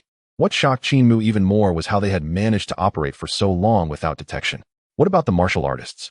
Did the martial artists of the Tianlu group remain oblivious to this? Surely not just 1 or 2 of them. Most martial artists within the Tianlu group must have known about this, but chose to remain silent for so long without anyone noticing? Or perhaps someone was aware, but chose not to speak. Did the Wanshang Alliance know? Qin Mu was left with a multitude of questions in his heart. "It's not my fault. The group has been doing this for years." The earlier speaker quickly defended himself. "And these apprentices aren't necessarily doomed. With good fortune, they might live for quite a while. and some even earn money, even becoming martial artists. Qin Mu was no longer willing to listen. He waved his hand, lifting the iron sheet from the warehouse floor. With a creak, the iron was instantly molded into a large half-spherical ball by his telekinetic force. Then, with a resounding crash, the ball flipped over, trapping several individuals inside. Bang, bang, bang. Inside, several individuals were frantically pounding in fear. Qin Mu's gaze was indifferent as his palm slowly formed a loose grip. The iron ball gradually diminished in size, and with a soft hiss, the sounds of their knocking faded away under the immense pressure. In the span of a breath, the iron sphere was compressed to the size of a basketball beneath the force of tens of thousands of kilograms exerted by his mental power. Such an astonishing scene rendered the warehouse utterly silent. Although Qin Mu observed everything unfolding before him, his anger remained unmitigated. At the entrance of the warehouse, the sharp honking of vehicles pierced the air. The people from Tianlu Group had arrived. Qin Mu pondered. The individual who had contacted Lu Zhuo earlier was here to tie up this matter. The intelligent devices of those on the ground contained videos and various records. You should retrieve them and hand them over to the security team. As he spoke, Qin Mu collected the intelligent device from the bald man, promptly extracting the battery with his mental force. The hackers from Wanshang Lianming. They were the true culprits behind the prolonged concealment of this incident. Had they not managed to hack into the cloud data, this horrifying matter could never have been kept under wraps. Once everything was settled, Qin Mu soared out in the same direction he had come, arriving at Linjiang Dao. Before him, a luxurious car was honking incessantly at the warehouse entrance. In the next moment, an invisible hand flung open the sunroof. In the back seat, a middle-aged man wearing gold-rimmed glasses gazed at Qin Mu in terror, stammering, Who are you?" With a swift motion, Qin Mu seized the man by the neck with one hand, lifting both of them off the ground. Meanwhile, the driver in front had sensed something amiss and was about to react. Bang! The entire car was abruptly flattened by mental force, and the driver was inevitably absorbed into the wreckage. In the darkness of the dilapidated warehouse, Qin Mu suddenly spoke. Tianlu Group, how many such strongholds do you have? The man appeared bewildered, exclaiming, What are you saying? I don't know. Humph. Qin Mu chuckled coldly. He casually dismantled a decayed steel bar from the warehouse and began wrapping it around the man's limbs. My methods may not be professional, and I lack advanced pharmaceuticals, so your time is likely very limited. As he spoke, the steel bars began to slowly constrict. Ah! The man screamed in agony, his expression turning grotesque. Who are you? Qin Mu replied nonchalantly, Do not squander your own time. The tightening pressure from the steel bars nearly caused the man to lose consciousness. Gasping for breath, he pleaded, Wait, I'll talk. Qin Mu summoned the man's intelligent device, activated video recording, and aimed the camera at him. Speak, from the beginning. When did Tianlu Group start using apprentices as bait to lure fierce beasts into traps? How many apprentices have perished in the wild over the years? Chapter 56. Night Attack on Tianlu. Detonating Jiangxing W. What are you saying? I truly don't know. The man panicked upon seeing the video was recording, repeatedly denying any knowledge. Qin Mu remained unhurried, casually adding the man's identity information to the video.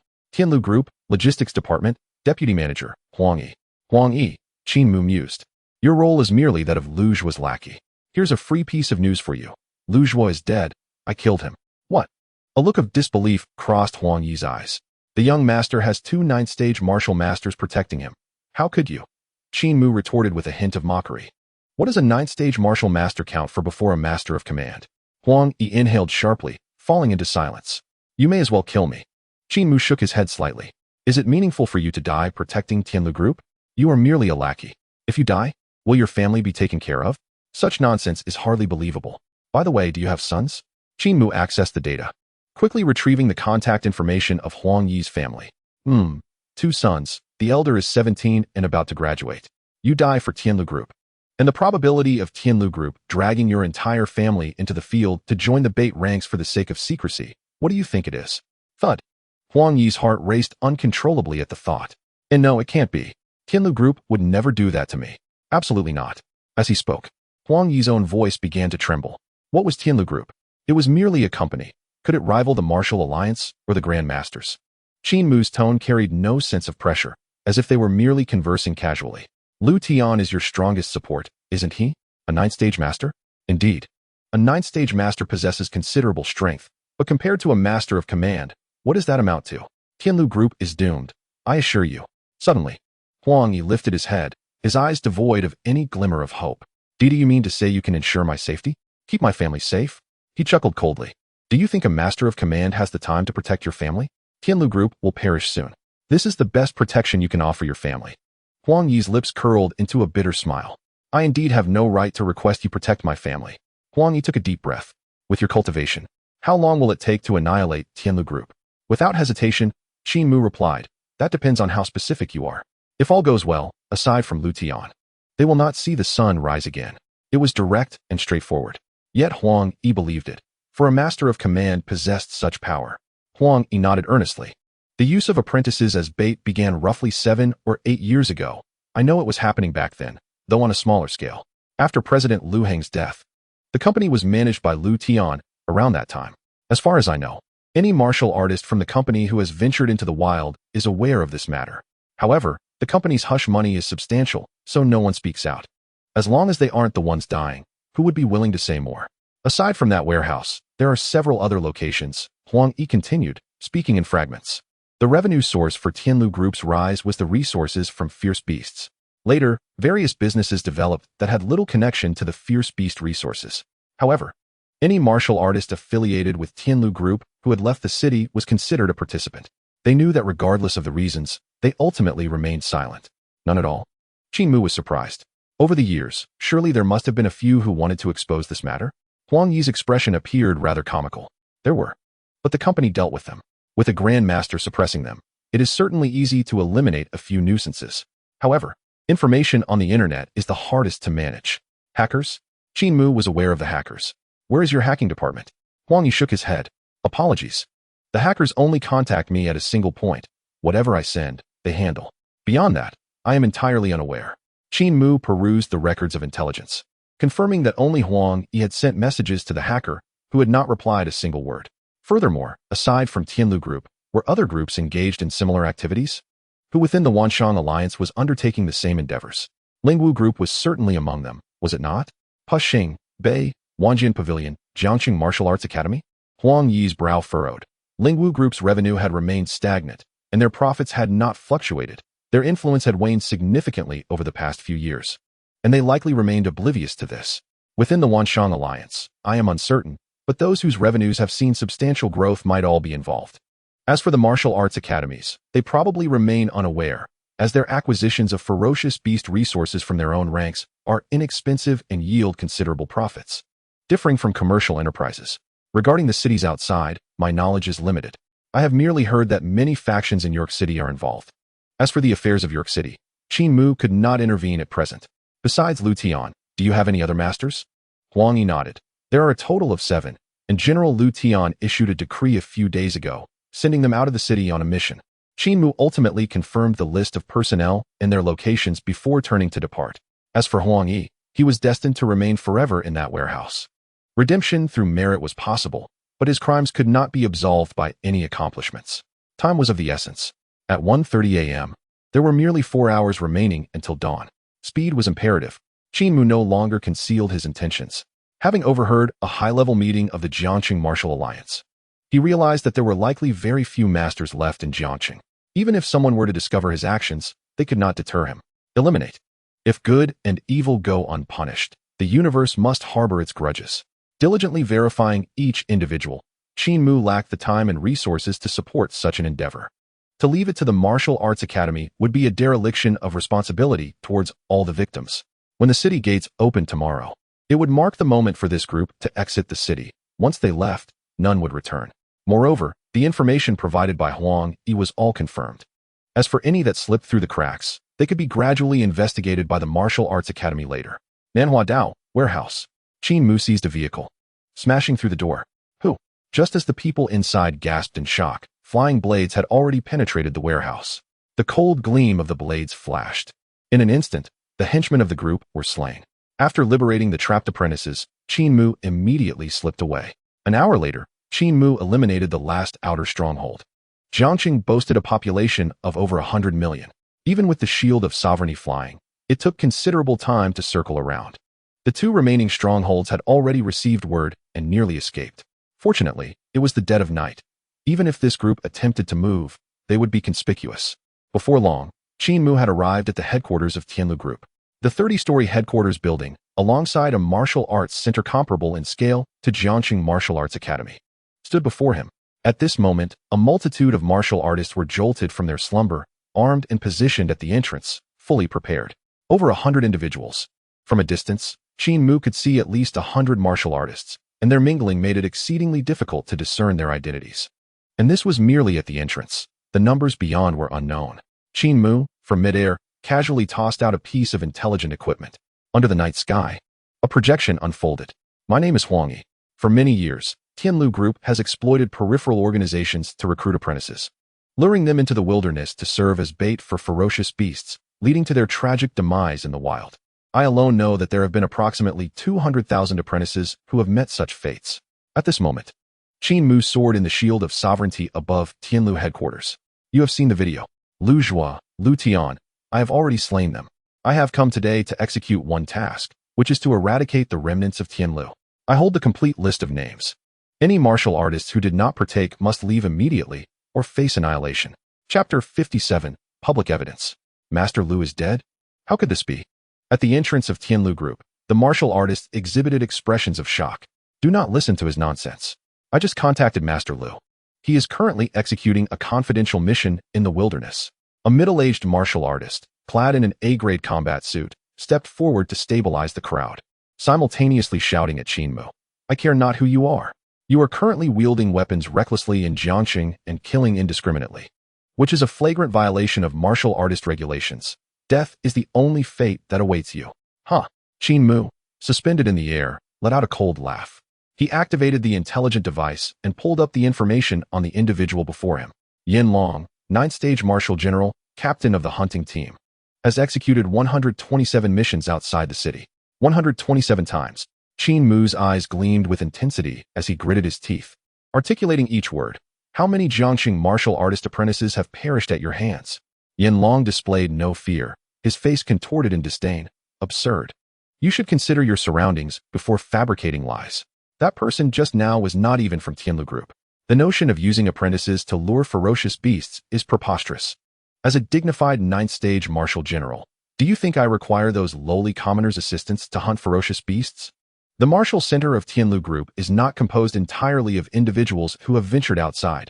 Many staff members and lower-tier martial artists remain unaware of the situation. Observing the standoff between the two, the onlookers felt a sense of confusion. Meanwhile, the captain of the security team hurriedly arrived. Listen up, you have violated martial artist regulations. Descend immediately to accept an investigation. Ha ha ha. Qin Mu's hoarse voice erupted in a fit of wild laughter. Lowly commoners? Huh.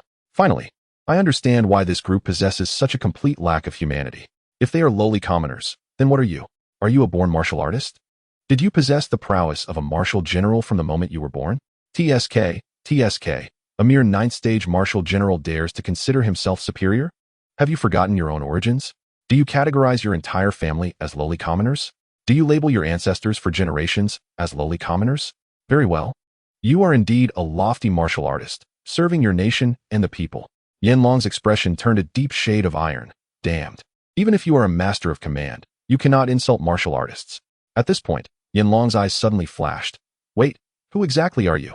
The city lord just issued an order for all masters to execute missions outside the city. On what grounds do you remain? Realizing this, Yin Long hastily shouted to the surrounding martial artists. As a master of command, you dare neglect the most basic responsibilities of a martial artist? Not only that, but you also intend to pin a baseless accusation on us in the absence of the masters, slaughtering us martial artists? Traitor! Beast! You are unworthy of being a martial artist. The 9th Stage Martial General raised his arm high, his voice resounding like thunder, clearly audible within a 3-li radius. The city lord's decree? The masters must immediately depart the city to execute missions? No wonder the Martial Academy, the military, and all places had suspended classes for the masters these past few days. They must have already left the city. It is estimated that there is some unusual activity with the ferocious beasts outside the city. Indeed, it makes sense. How infuriating. The Master of Dominion neglects to assist with the disturbances caused by the beasts outside the city and instead chooses to disregard the martial arts regulations to attack the Tianlu Group? Such behavior is utterly disgraceful. The captain of the security team, upon hearing this, felt an increase in confidence. Masters above, listen closely. You are surrounded. The enforcement team of the Martial Arts Alliance is on its way. should you remain obstinate. The security team will promptly contact the masters outside the city to bring you to justice. You cannot escape. Surrender now. Qin Mu turned his gaze toward the captain of the security team and retrieved video evidence. Wang Kong, a first-tier martial general, has accepted bribes amounting to 32 million credit points in resources from the ferocious beasts, various equipment, and enhancement liquids. A lengthy list of accounts was immediately displayed in the projection. Huang Yi, a subordinate of Lu Zhua, dealt with these matters daily, navigating various connections to facilitate such dealings. You? Wang Kang's face flushed crimson upon seeing this. This is all fake. Completely fabricated. You have forged the evidence. I will sue you for defamation. Huh. Qin Mu casually clicked on a video. In the footage, a lavish private room was shown, where Wang Kong and several others were drinking while discussing ergonomic principles with a group of beautiful women. The projection expanded to nearly several dozen meters wide, clearly revealing the entrance of the Tianlu group and the entire street. Qin Mu clicked on another video. The same private room, the same beautiful women, but with a different protagonist, Yan Long, who had just been vociferously defending himself. Manager Huang, our team's output has been exceedingly low recently. Those apprentices are of poor quality, dying far too quickly. In just 2 weeks, only a few remain usable. When will you send us another batch? Suddenly, the atmosphere erupted in chaos. Yin team, you truly used apprentices as bait? The Tianlu group relies on human lives to accumulate the output of ferocious beasts? Despicable. The Tianlu group is worse than animals. The situation rapidly reversed, leaving Yan Long dumbfounded. How could he have imagined that Huang Yi, a favored aide of the young Master Lu of the Tianlu group, would betray the entire organization? No, that video is fabricated. It is synthesized. I never said such things, nor have I ever been to the Xianjing Martial Arts Club. Yan Long hastily denied, fearing that if this matter were exposed, it would mean certain death. Even the martial arts regulations would hardly offer a chance for redemption. The Xianjing Martial Arts Club? It seems you are quite familiar with its private room environment, Qin Mu coldly questioned. Everyone present, I possess the entire list of names. None of the martial artists who have not been outside the city, nor the staff involved, including the security team, can escape. I give you 30 seconds. All of you. Get out. A thunderous roar reverberated throughout the venue. The dozens of martial artists from the security team glanced at the video and, without a moment's hesitation, turned to leave. As for the Tianlu group, a large number of personnel rushed out. Yan Long, panicking, his eyes filled with rage, shouted, "Do not be afraid. With just one master of dominion, he absolutely cannot do anything to us. Once our group's master returns, we will surely receive justice." Qin Mu's gaze was icy as he surveyed the crowd. He spotted a plump figure attempting to flee amidst the throng. Captain Wang, you still have matters to address. As he spoke, Qin Mu extended his hand, forming an invisible grip. With a crack, the metal shell of a patrol car was instantly torn away, enveloping Wang Kong within it. With a swift motion, Qin Mu lifted him as if he were on a rocket, only to bring the metal shell crashing back down. Bang! Wang Kong, along with the metal shell that encased him, plummeted onto the asphalt, leaving only his head exposed. Blood erupted from Wang Kang's orifices, transforming into a crimson mist that dispersed into the air. Just then, a deafening explosion resonated from the Tianlu group building. Bang! A pulse ion wave struck directly at Qin Mu. Chapter 58, A Single Strike to Kill. The azure ion pulse erupted in the sky, resembling a splendid display of fireworks beneath the night. Excellent. Yan Long rejoiced upon witnessing Qin Mu being struck. However, in the next moment, as the ion fireworks dissipated, it revealed a series of shimmering dark blue metal shields, SS-grade shields. And not just one. Yan Long trembled as he beheld the array of S-grade shields, resembling an indestructible superalloy fortress. Despair set in. The emergency deployed ion cannon could not even take down this master of dominion. Brothers, it is time to fight with all we've got. If we do not kill this bastard today, we will all perish. Yan Long bellowed, drawing his battle blade and preparing to attack. It was either his death or his enemies. There was no other path. The heinous crime of harming numerous martial apprentices was clear to all martial artists. Understanding this, as long as they initially accepted the benefits without speaking out, they would never have the chance to voice their grievances afterward. A grave crime, a capital offense. With such charges publicly announced by Qin Mu, and the names of all participants listed, how could they possibly escape? If Qin Mu was not killed, no one would get away. Kill. The dozens of martial artists from the Tianlu group unsheathed their weapons and shouted in unison. Seeking death, Qin Mu swept aside the shields, allowing them to hover beside him, coldly gazing at the oncoming martial artists. With both palms gathered at his waist, he pushed forward fiercely. Boom. Dozens of cars along the street were sent flying backward toward the martial artists. A master of Dominion at the 9th tier, his telekinetic force weighed 90,000 kilograms. How heavy could a car be? Even with the reinforced defensive models, they weighed no more than 7 or 8,000 kilograms. Bang, bang, bang. Some martial artists drew their blades to strike, while others were caught off guard. Yet, the sheer size of the vehicles made it impossible to dodge amidst the chaos of pushing and shoving, leading to utter confusion. Damn it! Which bastard hit me? Get out of my way, you're blocking my strike. Amidst the turmoil, Qin Mu clasped his hands together in midair. With a creak, dozens of cars were compressed by his overwhelming telekinetic power, forming a ball that grew smaller and smaller. The numerous martial artists of the Tianlu group seized the opportunity to catch their breath. Upon closer inspection, it became evident that not many martial artists were severely injured.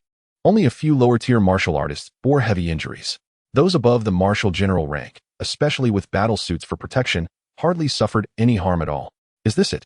The martial artists scoffed, their expressions filled with derision. Yin team, you were right.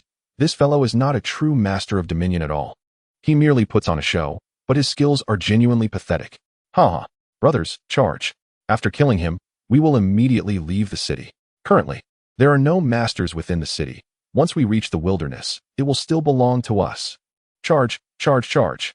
As Qin Mu witnessed the scene, a slight smile curled at the corners of his lips. His hands, previously clasped in front of him, suddenly morphed into claw-like appendages. And with a forceful tug to the sides, he commanded, explode. A deafening explosion reverberated throughout the venue. The iron sphere, forged from automobiles, disintegrated in the blast, transforming into a flurry of metallic shards that shot outwards in all directions. Dozens of vehicles acted as countless iron spheres, unleashing an array of alloy fragments that pierced through the crowd at a velocity surpassing that of sniper bullets. Each martial artist was embedded with hundreds of shards, leaving no exposed inch of skin unscathed from the onslaught of debris. Battle suits rated above B-class could withstand the majority of the fragments. Yet they were powerless against the minute shards that tore mercilessly into flesh. Only those clad in A-class suits, completely enveloped, would merely endure the impact.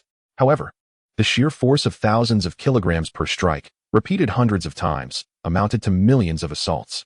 Apart from a master, only martial artists of the 9th rank equipped with S-class battle suits could withstand such devastation. For those lacking even a B-class suit, the only hope of survival lay in scavenging within the chaos to piece together a semblance of a body. Currently, Jiangcheng was devoid of any masters, and the highest cultivation level present was merely that of a 9th rank martial artist. With a single strike, they were all obliterated. Outside, on the streets, those martial artists who had narrowly escaped, along with the onlookers, gasped in shock. The commanding master demonstrated a terrifying prowess, annihilating dozens of martial artists with a mere single blow, akin to slicing through vegetables with ease. On the opposite side, Yin Long was conspicuously absent from the ranks of the vanquished warriors. He had been the loudest in his cries, but was also the swiftest to flee. Now, having sustained numerous injuries from the shards, he was knocked to the ground by the overwhelming force. As he staggered to his feet and glanced back, the entrance resembled a hellish landscape. Before he could utter a word, the Qin Yin flying sword, trailing a dark azure streak, surged toward him. With precision, the sword pierced through the breathing hole of his helmet, directly embedding itself within his skull, executing a graceful dance of death. Moments later, the sword retraced its path, completing the process effortlessly, as if a needle weaving through silk. Yin Long was no more.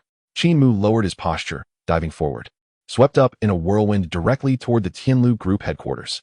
If he was to kill, not a single life could remain. Behind him, dozens of battle blades rose like a blade array, trailing in his wake. Within the Tianlu group, numerous martial artists still awaited. Qin Mu activated his intelligent scanning.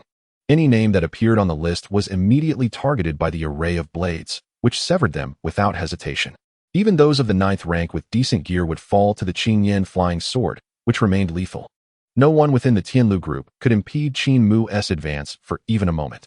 Outside the city, Lu Tian seethed with rage upon receiving the news, cursing the cowardice of those who dared to challenge Tianlu.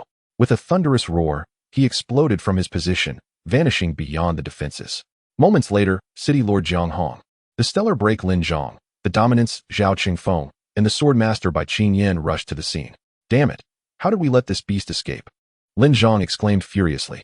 The remaining masters of Tianlu dispersed to pursue. However, City Lord Jiang Hong raised a hand to halt them. Wait. Now is not the time for recklessness. The defense line is paramount. Not pursue. Lin Zhang glared, his voice rife with anger. Are we to simply let those beasts go? Jiang Hong's expression hardened. It's not about letting them go. It's about maintaining order.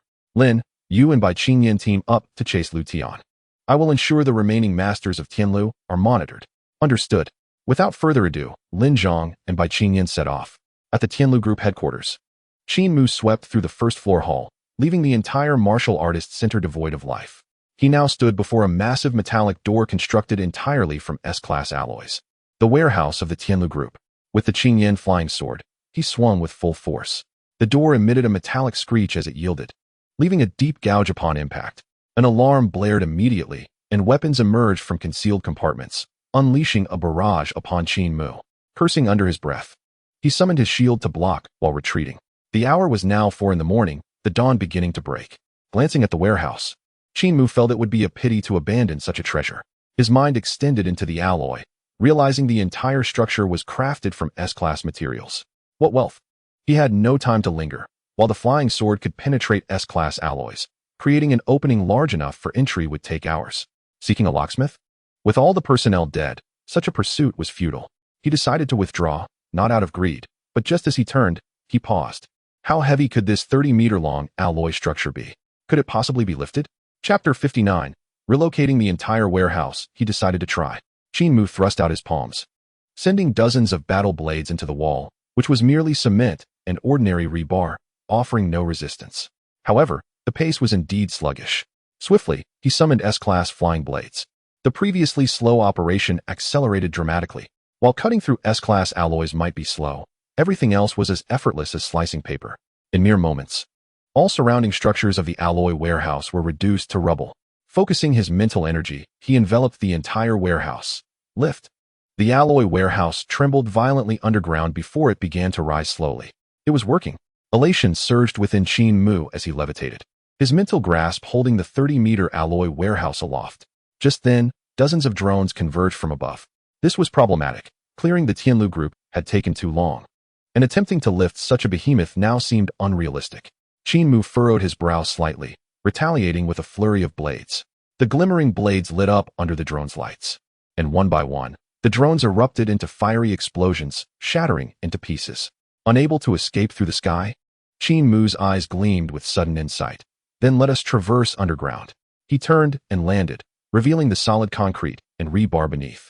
5 S-class flying blades shot forth from behind him, quickly followed by 20 S-class alloy shields arranged behind the blades. In an instant, a colossal drill with a diameter exceeding 30 meters manifested before him. The S-grade flying blade serves as the tip of the drill, while the S-grade shield, though not sharp, possesses remarkable durability. When unfolded, its surface area exceeds 3 or 4 square meters, making it ample enough to function as a blade. With a swift motion, Qin Mu executed a single-handed spin in midair. The combination drill whirled faster and faster, producing a whooshing sound. Ha ha ha, let us go. Qin Mu controlled the drill with one hand, driving it into the ground. The drill head sliced through, sending sand and stones flying. In a mere breath, the drill obliterated several meters of the concrete foundation beneath, breaking through the soil to delve deeper. Qin Mu maneuvered the warehouse into the underground passage and turned back. With a powerful tug, a thunderous rumble echoed as the martial artist center collapsed under the immense psychic force of several 100,000 kilograms. Yet, Qin Mu was not yet satisfied. He proceeded to destroy the passage with a blade formation. Now there will be no trace left, he mused, ensuring a foolproof plan.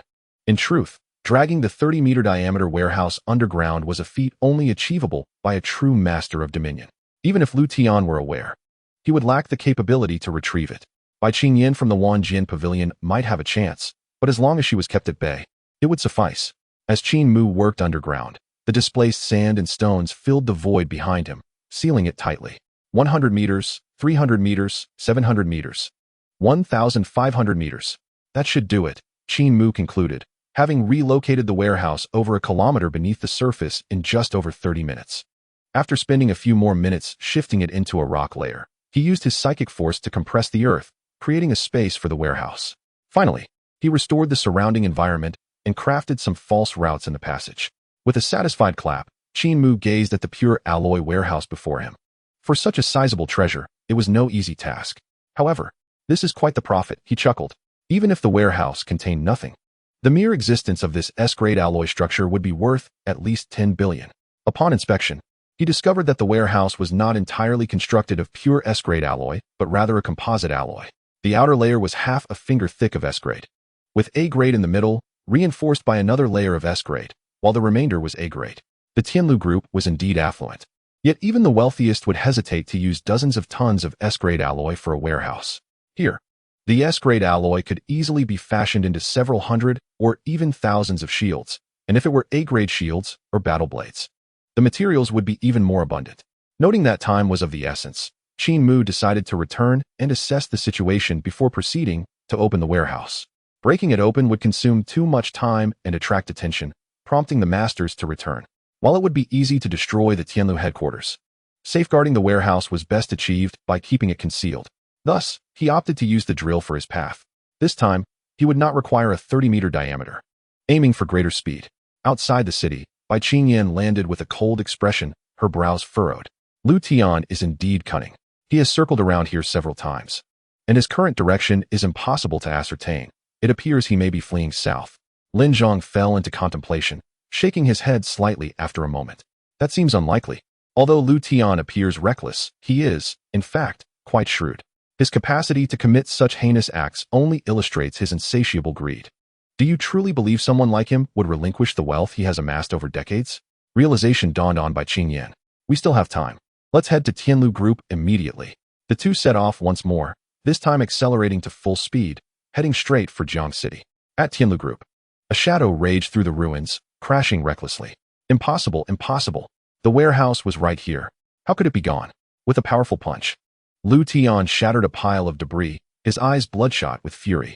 Who could have moved my super alloy warehouse in its entirety? Ha ha ha, Lu Tian. You are indeed here. Lin Zhang's voice echoed from afar, growing closer with each word until his figure materialized behind Lu Tian. Bai Qingyan followed closely behind, her voice icy as she reprimanded. Lu Tian, you have committed numerous crimes. Why not surrender? Surrender? Lu Tian's eyes, filled with an unending hatred, slowly turned to face them. Lin Zhang, Bai Qingyan, Jiang Hong, and that Qin Mu. You have coveted the wealth of my Tianlu group all along. Haven to you? Bai Qingyan couldn't help but let out a cold laugh. What wealth does a mere Tianlu group possess? In the realm of Dragonstar, aside from the Broken Star Martial Arts Academy, who could surpass my Wanjian Pavilion in terms of wealth? The speed and efficiency of a psychic master in slaying ferocious beasts far exceeds that of a martial artist. With the existence of the Bi-Sword sect, simply monopolizing the psychic techniques earns credits beyond the imagination of ordinary individuals. Denial. All of you are merely denying the truth. Lu Tian roared, his fury palpable as he struck the ruins beside him, appearing utterly deranged. If you were not eyeing my Tianlu's wealth, how could you have moved a warehouse weighing hundreds of tons in just a few hours? If it were not for the hidden masters within your Wanjian Pavilion, who could have annihilated my Tianlu group's decades of foundation in a single night? Huh. Lin Zhang cast a disdainful glance at Lu Tian. You madman. Whatever you say now will not save you from the consequences of the martial artist code. Even if you order hackers to erase all evidence, you cannot erase the truth of your decades of tormenting martial apprentices. Lin Zhang's eyes flashed with a hint of self-reproach. In the past decade, the martial talent in Jiang City had gradually dwindled, the total number of martial artists diminishing, yet the reasons remained elusive. The truth was that he had entirely severed the foundation of Jiang City's martial artists. Martial artists do not emerge from thin air. Every martial artist has risen from an apprentice. With so many apprentices dead or missing, their absence did not even appear in the data, indicating that he must have accomplices. Speak. Who else in Jiang City is colluding with you? Lin Zhang shouted in a fit of rage. Chapter 60. The Frenzied Lu Tian. The Alliance leader's orders. Lu Tian's expression grew increasingly sinister. You think you can use your power to extinguish my Tianlu group? Do you truly believe I am oblivious? That Qin Mu was merely a pawn you prepared in advance. The 9th stage dragon nest merely facilitated your removal of the masters from Jiang City. Lu Tian gritted his teeth, his eyes bulging as he became increasingly hysterical. You are ruthless. But if you think my Tianlu group is mere clay to be shaped at will, you are sorely mistaken. At this, Lu Tian activated the device on his arm, projecting a hologram. Dragon nest. Bai Qingyan was unsure of Lu Tian's intent in displaying the structure of the dragon nest, but the 3 red dots surrounding it were particularly conspicuous. Can't see clearly? Lu Tian wore a provocative expression. Let me enlarge it for you. Then, 3 red dots were marked with annotations. CTMB-2, 71 Super Tactical Nuclear Bomb. A yield of 2.7 billion tons, the latest tactical model from the Federal Research Department. Lin Zhang instantly recognized the designation. What was Lu Tian planning by burying such a thing near the dragon nest? A chill ran down Lin Zhang's spine as his heart raced and his blood surged. The Grandmaster's power erupted completely, causing the debris within a radius of several dozen meters to be swept aside by the force of his aura. What nonsense! Are you mad? Lin Zhang's furious roar echoed through the heavens. A chilling laughter emanated from Lu Tian's throat. You were the first to act unkindly. Do you expect me to simply sit back and wait for my demise? 3 nuclear bombs may not obliterate the dragon's nest, but they will surely incite its wrath. If you possess confidence, then kill me here. Otherwise, Lu Tian's deranged gaze swept over the two. You will obediently return the warehouse to me, and then watch me depart the city.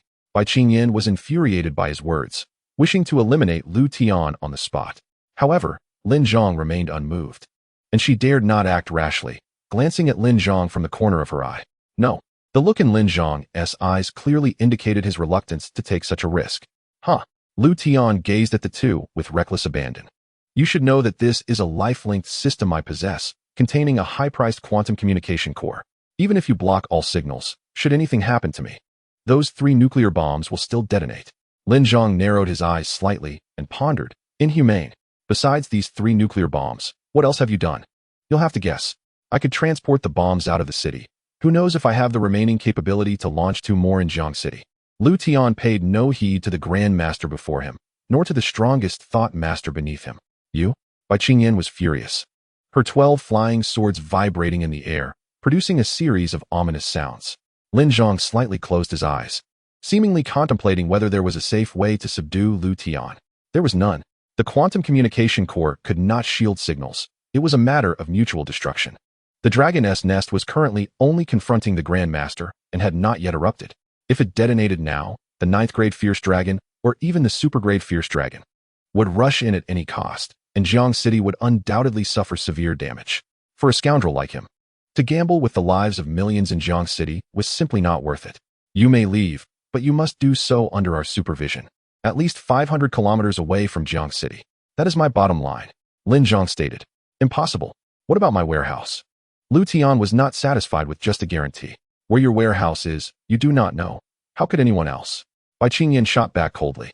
Lin Zhang's eyes emitted a fierce light. Lu Tian, the terms I have given you are already my final response. If you persist in your entanglement, I will spill blood today to eliminate you on the spot. Lu Tian fell silent for a moment, scanning the two intently.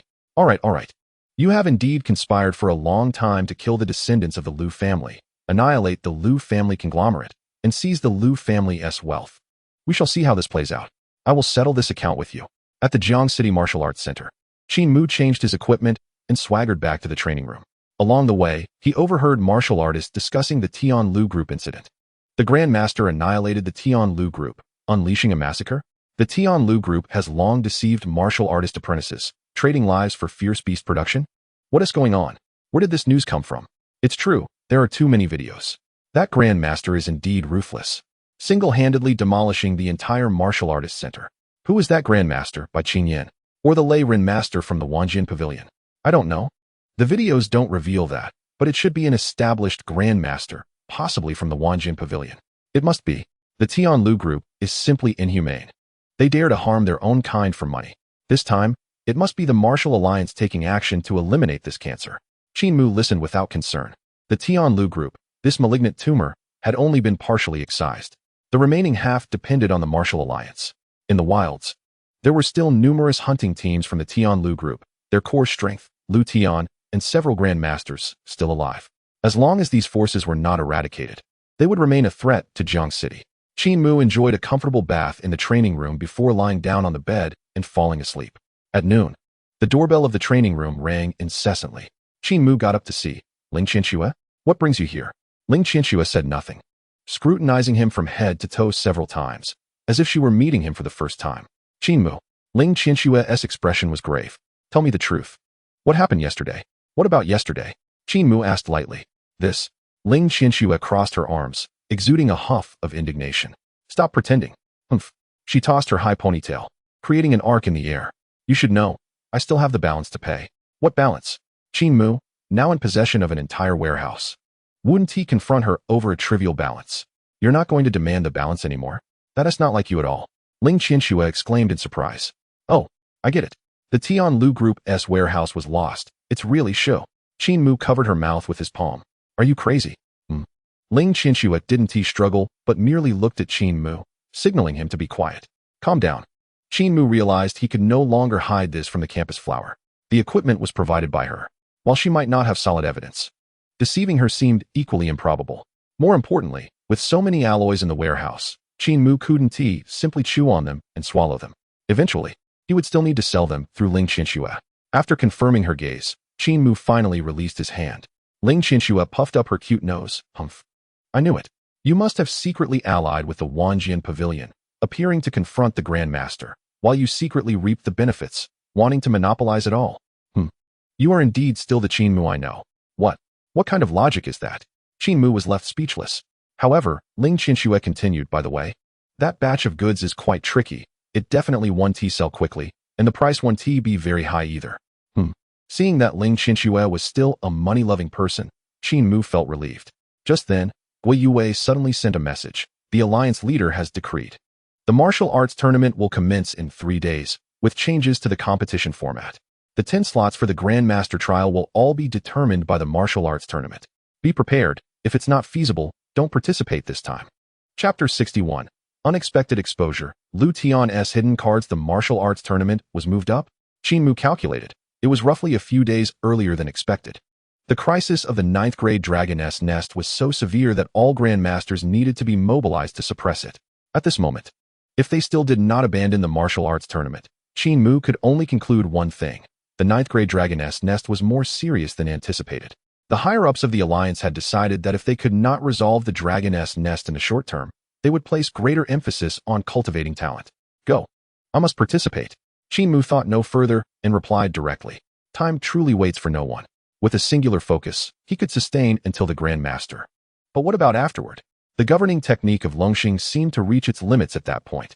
The supreme martial arts, even the Bai Se Jianzong may not possess. The dominance trial presents a free opportunity that should not be squandered. Mu Tu Ling Qianxue quietly approached. I have reviewed the modus operandi of Tianlu Group. Their methods are indeed outrageous. Yet, why do I feel that there are glaring loopholes within? How could such a large-scale brutal scheme remain concealed for so many years? Who, behind the scenes, is supporting Tianlu Group? Qin Mu cast her a sidelong glance. What? Do you have the ability to investigate the black market? Or perhaps the capacity to interrogate the city lord? Or do you intend to have the Federal Assembly and the Martial Alliance conduct an investigation together? Ling Qianxue was momentarily stunned. Qin Mu paid her no mind and directly pushed her out of the room. Goodbye. When you possess that capability, come find me. With a loud bang, the door closed. What just happened? Was I just expelled? Ling Qianxue stood outside, dazed as if struck by lightning, unable to react for a long time. Outside the city, within an abandoned metropolis 700 miles from Jiangcheng, Lu Tian and the other 7 masters of the group gathered together. Brother Tian, what should we do now? We cannot return to Jiangcheng. The Martial Alliance has issued a global manhunt, and the other cities seem like dead ends, one master inquired. Lu Tian's expression was grim as he casually replied. Do not worry, I have arrangements in York City. You can go there at any time. What's crucial now is to reclaim the warehouse. He then activated the smart device.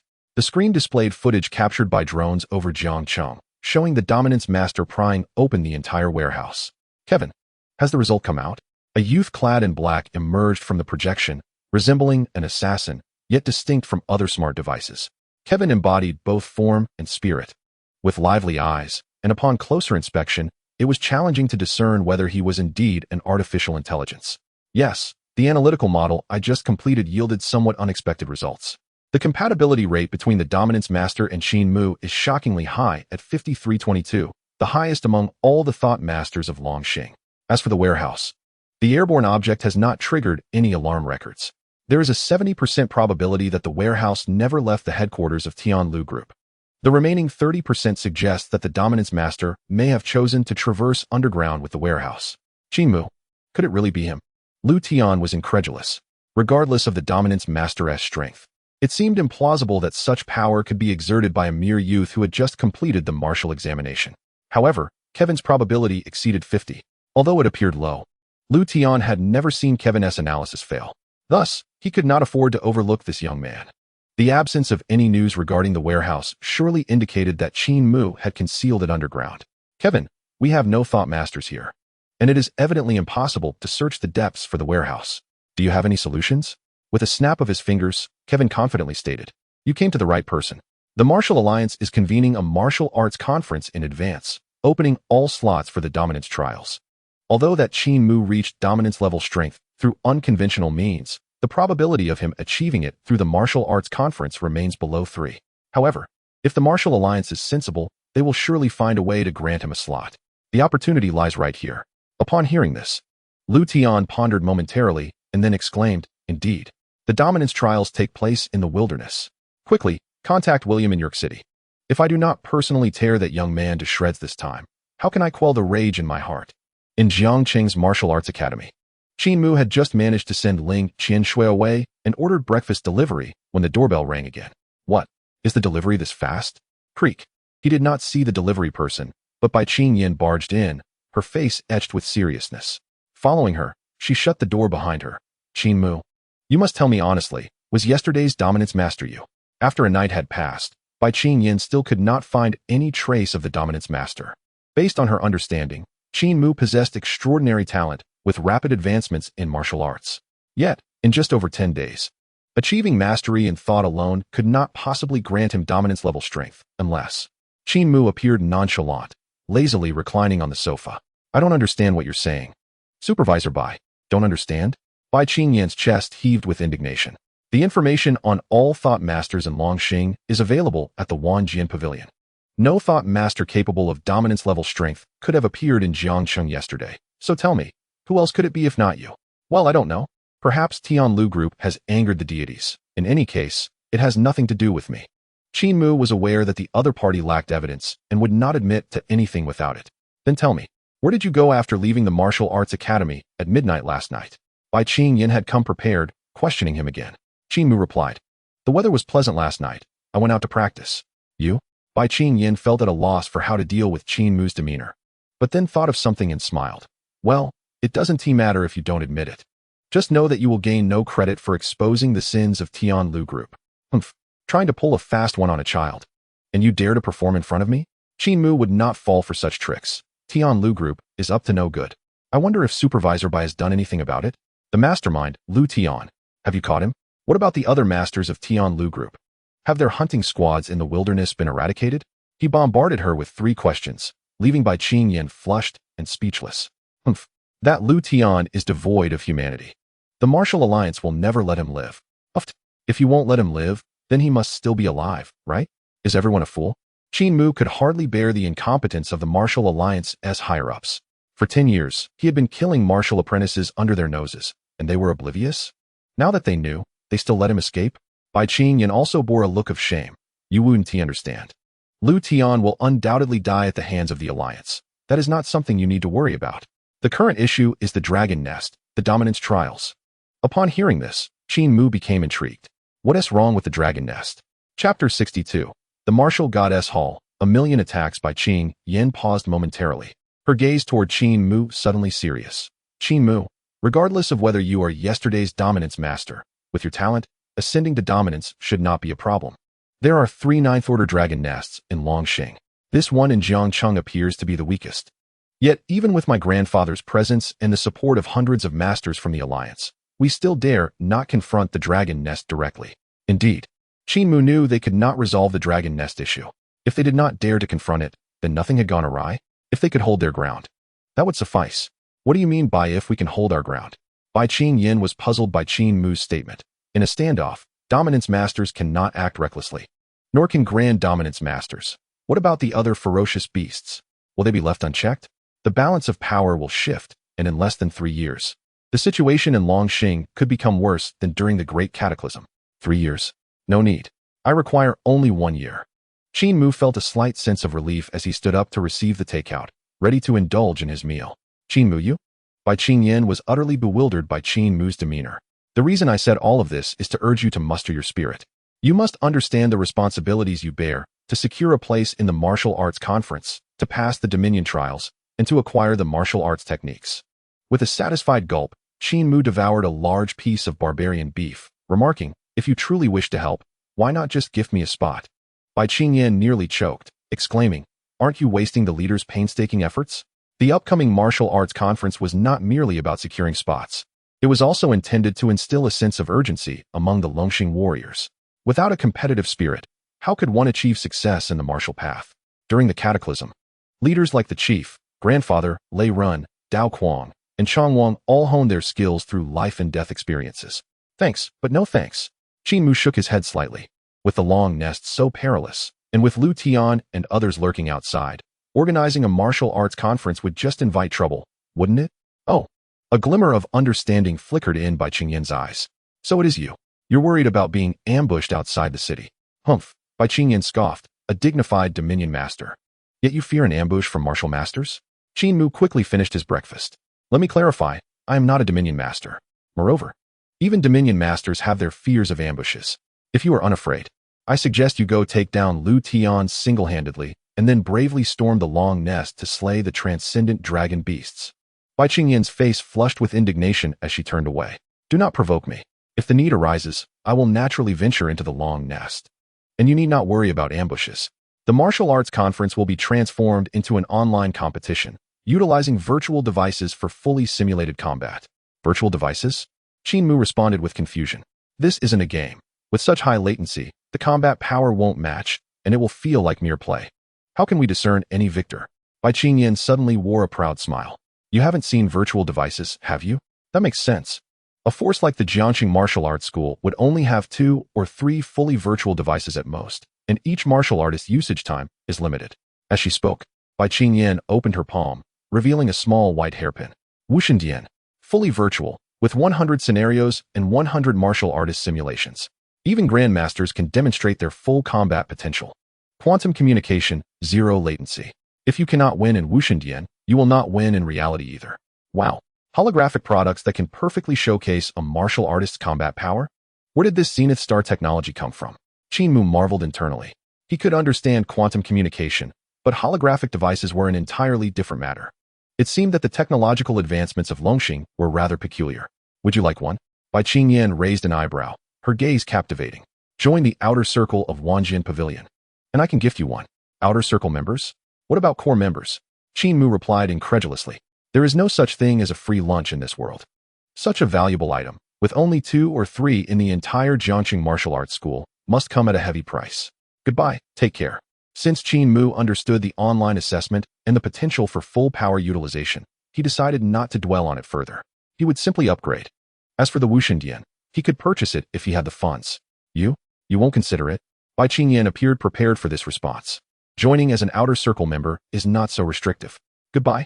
Qin Mu half-heartedly pushed the incessantly promoting Bai Qingyan out the door. The following day, Gui Yue also paid a visit, informing him that he could apply for extended usage time at Wushendian. However, Qin Mu declined. That night, he once again earned upgrade points.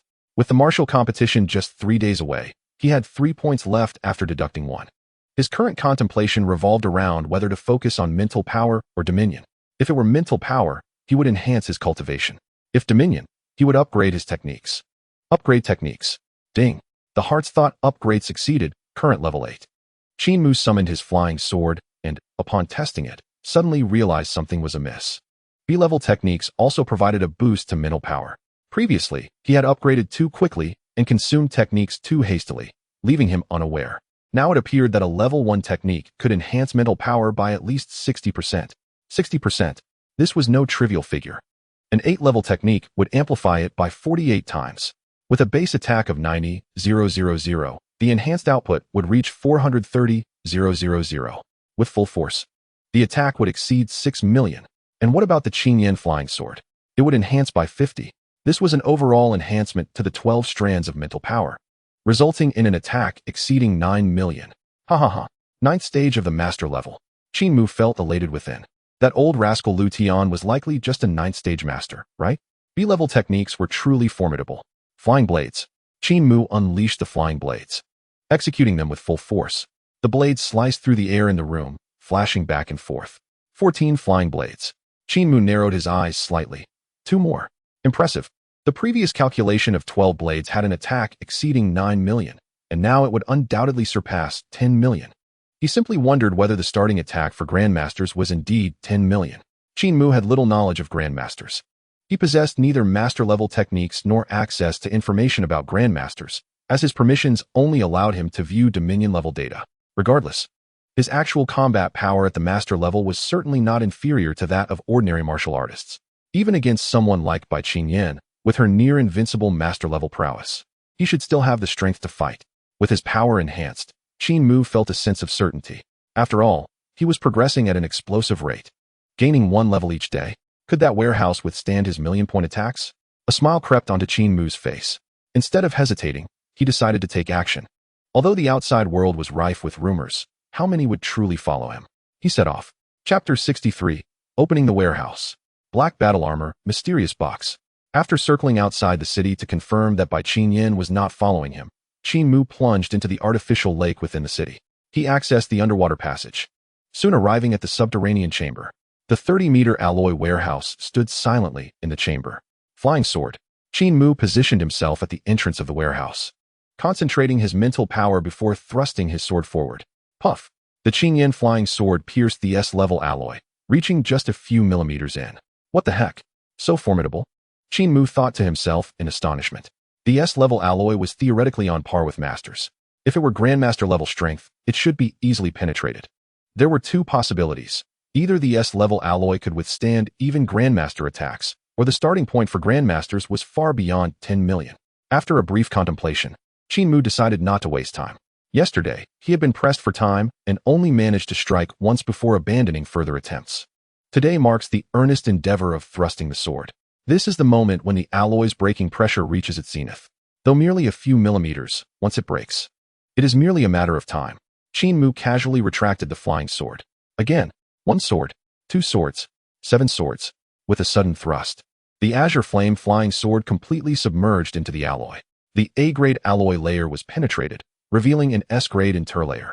Qin Mu followed up with several strikes, and the entire layer of alloy was immediately breached. The remainder was straightforward. His mental energy surged into the interior of the warehouse. Before long, Qin Mu discovered the mechanism of the alloy door and deftly unlocked it. Creak. The warehouse door emitted a sound. Ah, as long as it is a door, it must be opened. Qin Mu smiled subtly, extending his hand to pull the warehouse door wide open. Instantly, hundreds of square meters of the warehouse lay before his eyes. First, close the door. Qin Mu secured it properly, lest there were electronic devices within that could transmit signals. As for quantum communication, that cannot be shielded. This was also the reason Qin Mu was reluctant to wait. On the first day, even if Lu Tian knew the location of the warehouse, he might not arrive here. Waiting a few more days could spell trouble. A-grade battle knives, A-grade combat suits, A-grade shields. The 3 rows of cabinets before him were filled with A-grade equipment. S-grade.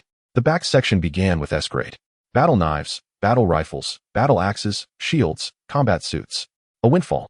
Qin Mu was aware that this was all ill-gotten wealth. Yet precisely because of this, it could serve its greatest purpose in his hands.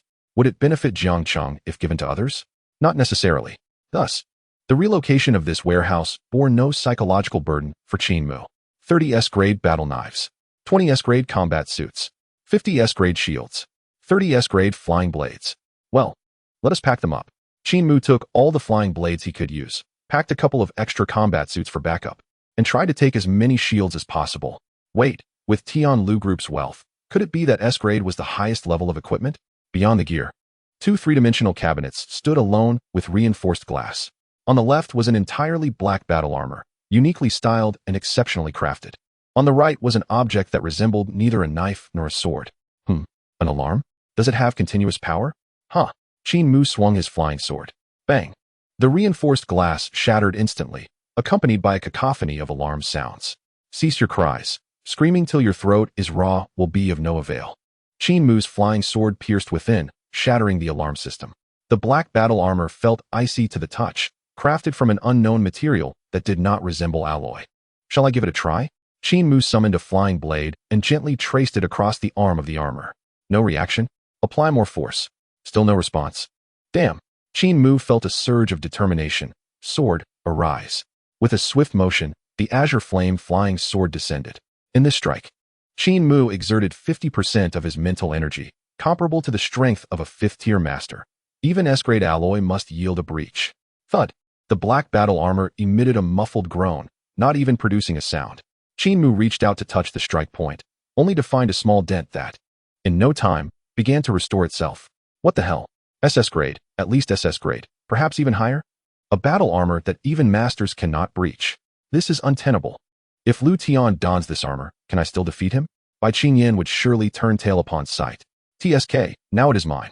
Qin Mu directly donned the armor. Its adaptive design offering no discomfort, rather feeling more comfortable than the S-grade combat suit. Let us layer an S-grade combat suit over it. That strike earlier only left a small dent. The armor itself showed no deformation. Does this imply that it could even diminish the force of impacts? Quite possibly. The more Qin Mu pondered, the more convinced he became. Not only is the defense extraordinary, but it can also absorb shockwaves. It truly is a divine armor. Tian Lu Group, from whence did such a treasure originate? The more he comprehended the rarity of the armor, the more he recognized its value. Would the Wanshang Alliance have such items for sale? He had never seen anything like it. Qin Mu truly had not encountered such a level of armor. Despite exhausting the Wanshang Alliance's app in search, Lu Tian must have cultivated a vast empire, and beyond his ruthless nature, there are likely secrets unknown to outsiders. Bai Qingyan cannot kill him, and neither can several grandmasters from Jiangcheng. Caution is paramount. It is possible that Lu Tian possesses formidable equipment capable of threatening him. Well, for now, it is not so dire, as I too possess a piece of this armor. Qin Mu mused. Unless Lu Tian has weaponry that surpasses this armor, he poses no threat to me. There remains another cabinet. The peculiar weapon from earlier was grasped firmly in Qin Mu's hand. TSK, utterly incomprehensible. This is truly enigmatic. The weapon measures approximately 1.2 meters in length, around 30 centimeters wide, and about 5 centimeters thick, entirely devoid of a blade. Indeed, it is completely blunt. Its surface is incredibly smooth, reflecting the entirety of its surroundings in golden hues, and upon this pristine mirror finish, there is not a single seam to be found. Qin Mu stood the weapon upright for inspection. By all means, one could argue it resembles a box rather than a weapon. A 5-centimeter box. What could it possibly contain? Whatever it is, it must be something extraordinary. But alas, why is there no lock? Qin Mu scratched his head in confusion. With such a smooth surface, devoid of seams or mechanisms for opening, how does one access it? Headbutt it. Suddenly, a spark of inspiration struck Qin Mu. Perhaps using mental energy would yield results? In an instant, he directed his mental energy to envelop the weapon's surface. Buzz. The moment the box made contact with the mental energy, it emitted a soft hum. Could it be mental energy? Qin Mu again employed his mental energy to search for any seams on the box. Still nothing? Hiss. Qin Mu had to admit. This object was indeed intriguing. Mental energy is said to be all-pervasive. Even the previous pure S-grade alloy door yielded to his probing. But this box appeared to exhibit an impeccable facade. If mental energy could not uncover a seam, then neither could a magnifying glass or even a microscope. No.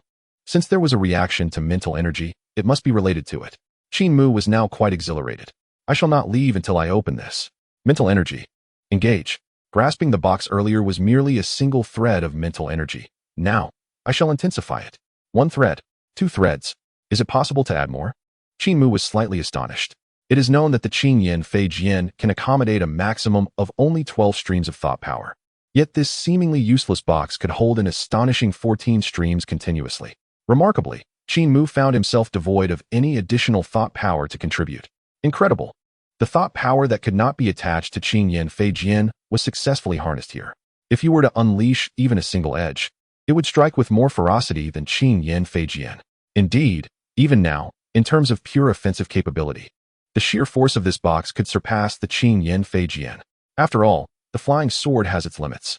While this box shows no signs of a capacity ceiling for thought power, without hesitation, Qin Mu decided to act, commanding the box to smash against the alloy door. With a hum, the metallic box quivered slightly in the air, breaking through the atmosphere instantaneously without a hint of sound. Simultaneously, Qin Mu sensed a subtle transformation in the box's shape during its flight. At the front of the box, several protrusions suddenly emerged. There was no time for further inspection.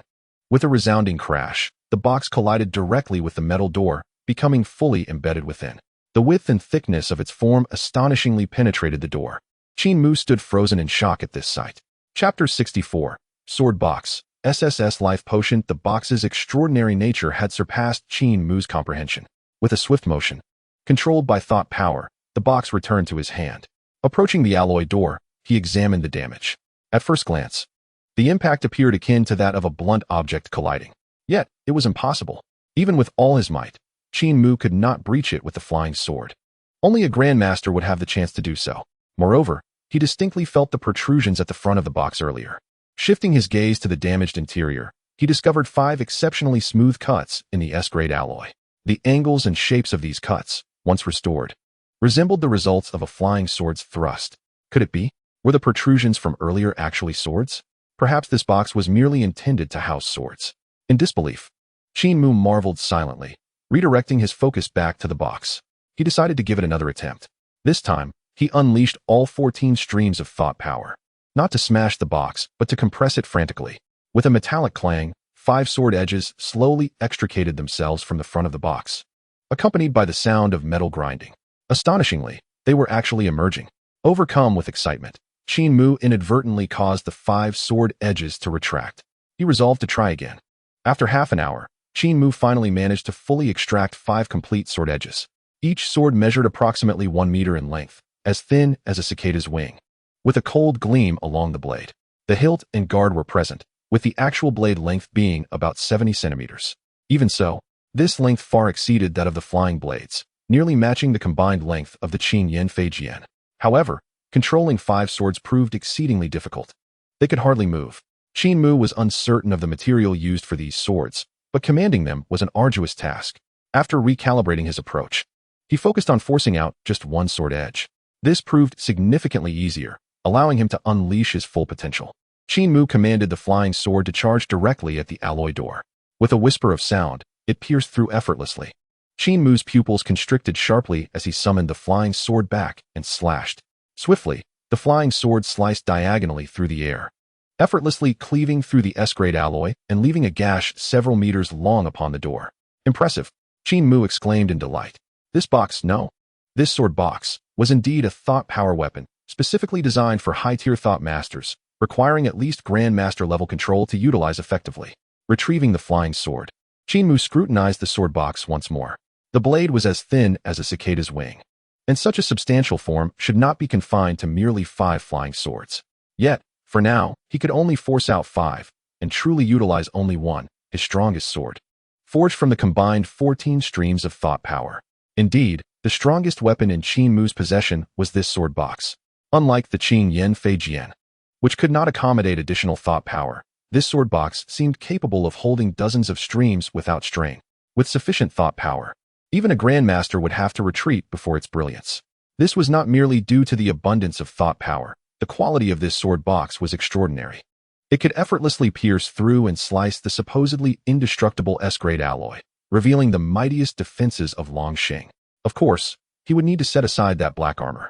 The strongest sword against the mightiest shield. Who would emerge victorious? Qin Mu shook his head. What foolishness! Who among us has the time to waste destroying treasures? The black armor served to protect, while the sword box was for attack. Coupled with his own formidable assault, he would likely stride through the realm of grandmasters with ease. Remarkably, he was not yet a grandmaster himself, nor had he even reached the level of a commander.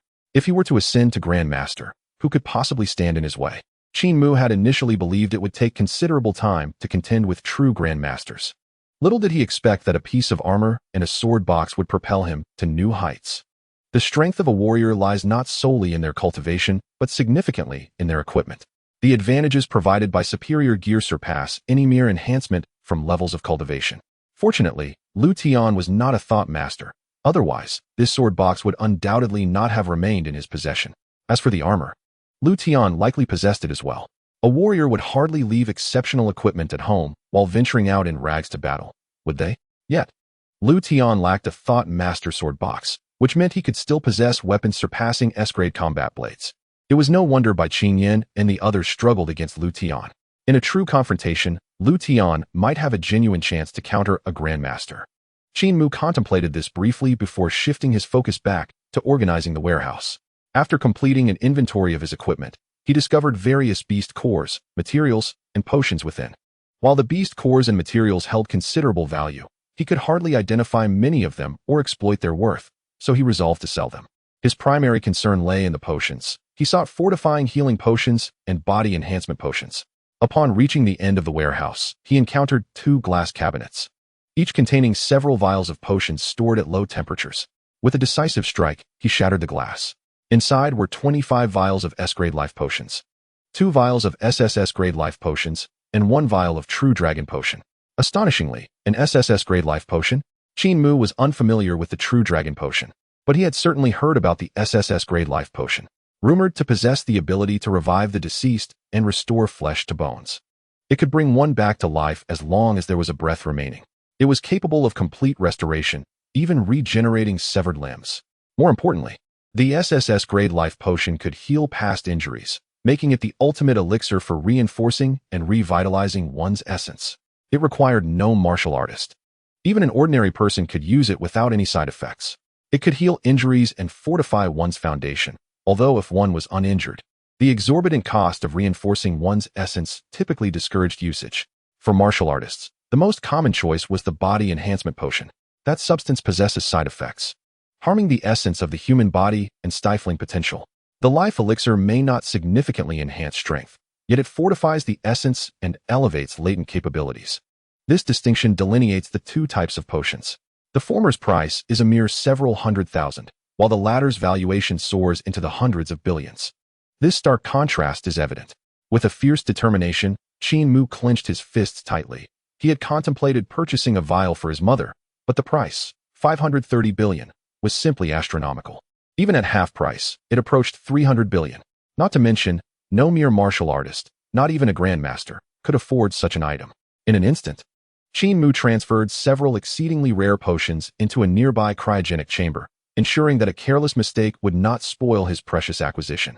Having secured all his belongings, Qin Mu chose not to linger. He activated his flying blade shield and departed from the underground. A brief moment later, he returned to the martial arts academy community. His mother and Xiao Yun were sound asleep. Qin Mu refrained from disturbing either of them, and he had no intention of explaining the 530 billion potion to his mother. If she were to find out, it would likely frighten her half to death. The potion itself was designed for rapid injection. Qin Mu retrieved it and administered the injection directly. In her slumber, Yang Ling reacted sluggishly, merely sensing the faint sting akin to a mosquito bite, instinctively shifting her body. By the moonlight, Qin Mu observed his mother's arm. The scars from years of labor vanished at a visibly accelerated pace.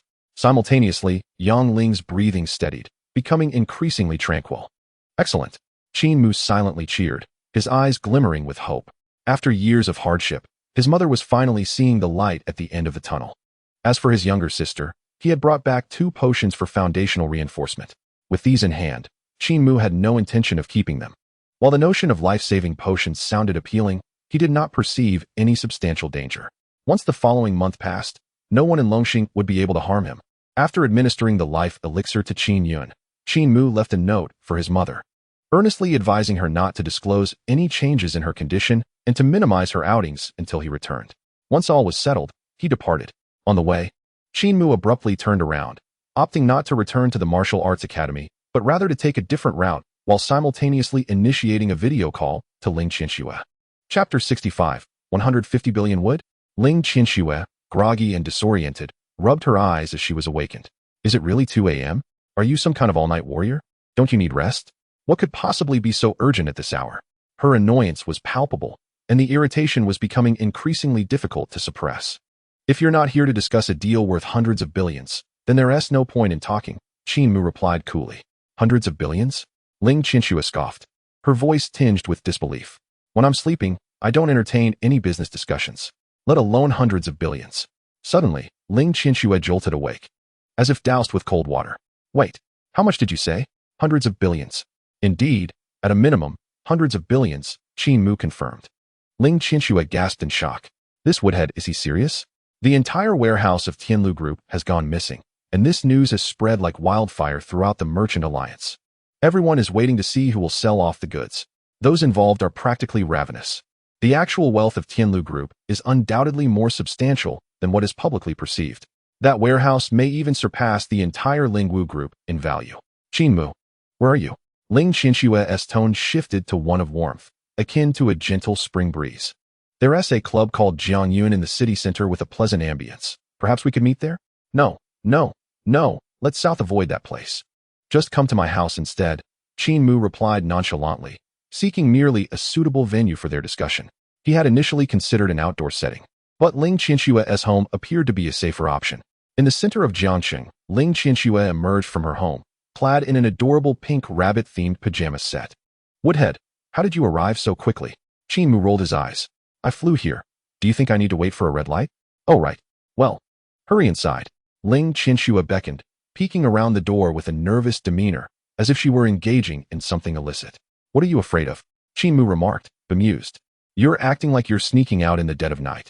With a flush of embarrassment, Ling Qinshua's face turned a bright shade of crimson. You. Don't say such things. What girl would sneak out at this hour? Qin Mu entered without further ado. After Ling Qinshuo closed the door, she returned to the living room. This place blocks signals. My father sometimes holds meetings here. With palpable excitement, she continued, Now, show me what treasures lie within the Tianlu Group's warehouse. Qin Mu countered with a question of his own. Do you know what's inside? Ling Qinshuo tilted her head. Hey, Woodhead, don't be unreasonable. How would I know what's inside? There are just rampant rumors circulating, with some claiming that Lu Tian once excavated an ancient relic and acquired numerous rare treasures from Longxing. Qin Mu paused, suddenly alert. Ling Qinshuo, oblivious to his shift in demeanor, continued. Moreover, some even say that Lu Tian possesses equipment that surpasses SSS rank, armor that even grandmasters cannot breach, weapons capable of annihilating grandmasters, and elixirs that can elevate a martial artist to grandmaster level, among other wonders. Goodness, has the accuracy of these rumors reached such heights? Qin Mu harbored doubts about the reliability of these whispers. Lu Tian, the information must have been leaked by him. Only he would know the contents of his warehouse. The revelation of its treasures serves to inform all black market traders that the one selling the goods is undoubtedly the one who emptied the warehouse. Should he sell them? Lu Tian, with the aid of hackers, would certainly trace the information back. Unfortunately, Qin Mu had no intention of parting with such high-caliber items. No amount of money would persuade him to sell anything that could be disposed of were mere ordinary goods. Qin Mu jested, I just want to ask. If those items are not present, who will compensate me? Ling Qinshuo chuckled. What are you thinking? It's all just hearsay. Who would take it seriously? Does anyone lack common sense? Such claims sound utterly implausible. If even one of those legendary items exists, I, Ling Qinshuo, would immediately devour this sofa. Huh, with your intellect. Perhaps you should stick to minor business ventures. Otherwise, I fear that even the mighty Lingwu Group could not withstand your chaotic endeavors. With a sigh of resignation, Qin Mu casually remarked, 15 S-grade battle suits, 25 S-grade battle blades, and the remaining beast cores and materials. I've taken photos. You can tally them up yourself. Ling Qinshuo's eyes sparkled with excitement as she began calculating. Woodhead, are you aware that the actual cost of the equipment is roughly 50% of the selling price? Given the difficulty of handling this batch, I'll give you 20%. The beast cores are relatively easier to handle, priced at 80% of the market value, which I find quite acceptable. Qin Mu cast a cold glance and stood up. Are you dreaming? The equipment shall be at 30%. This is truly the limit. Ling Qinshuo grasped the hem of Qin Mu's garment.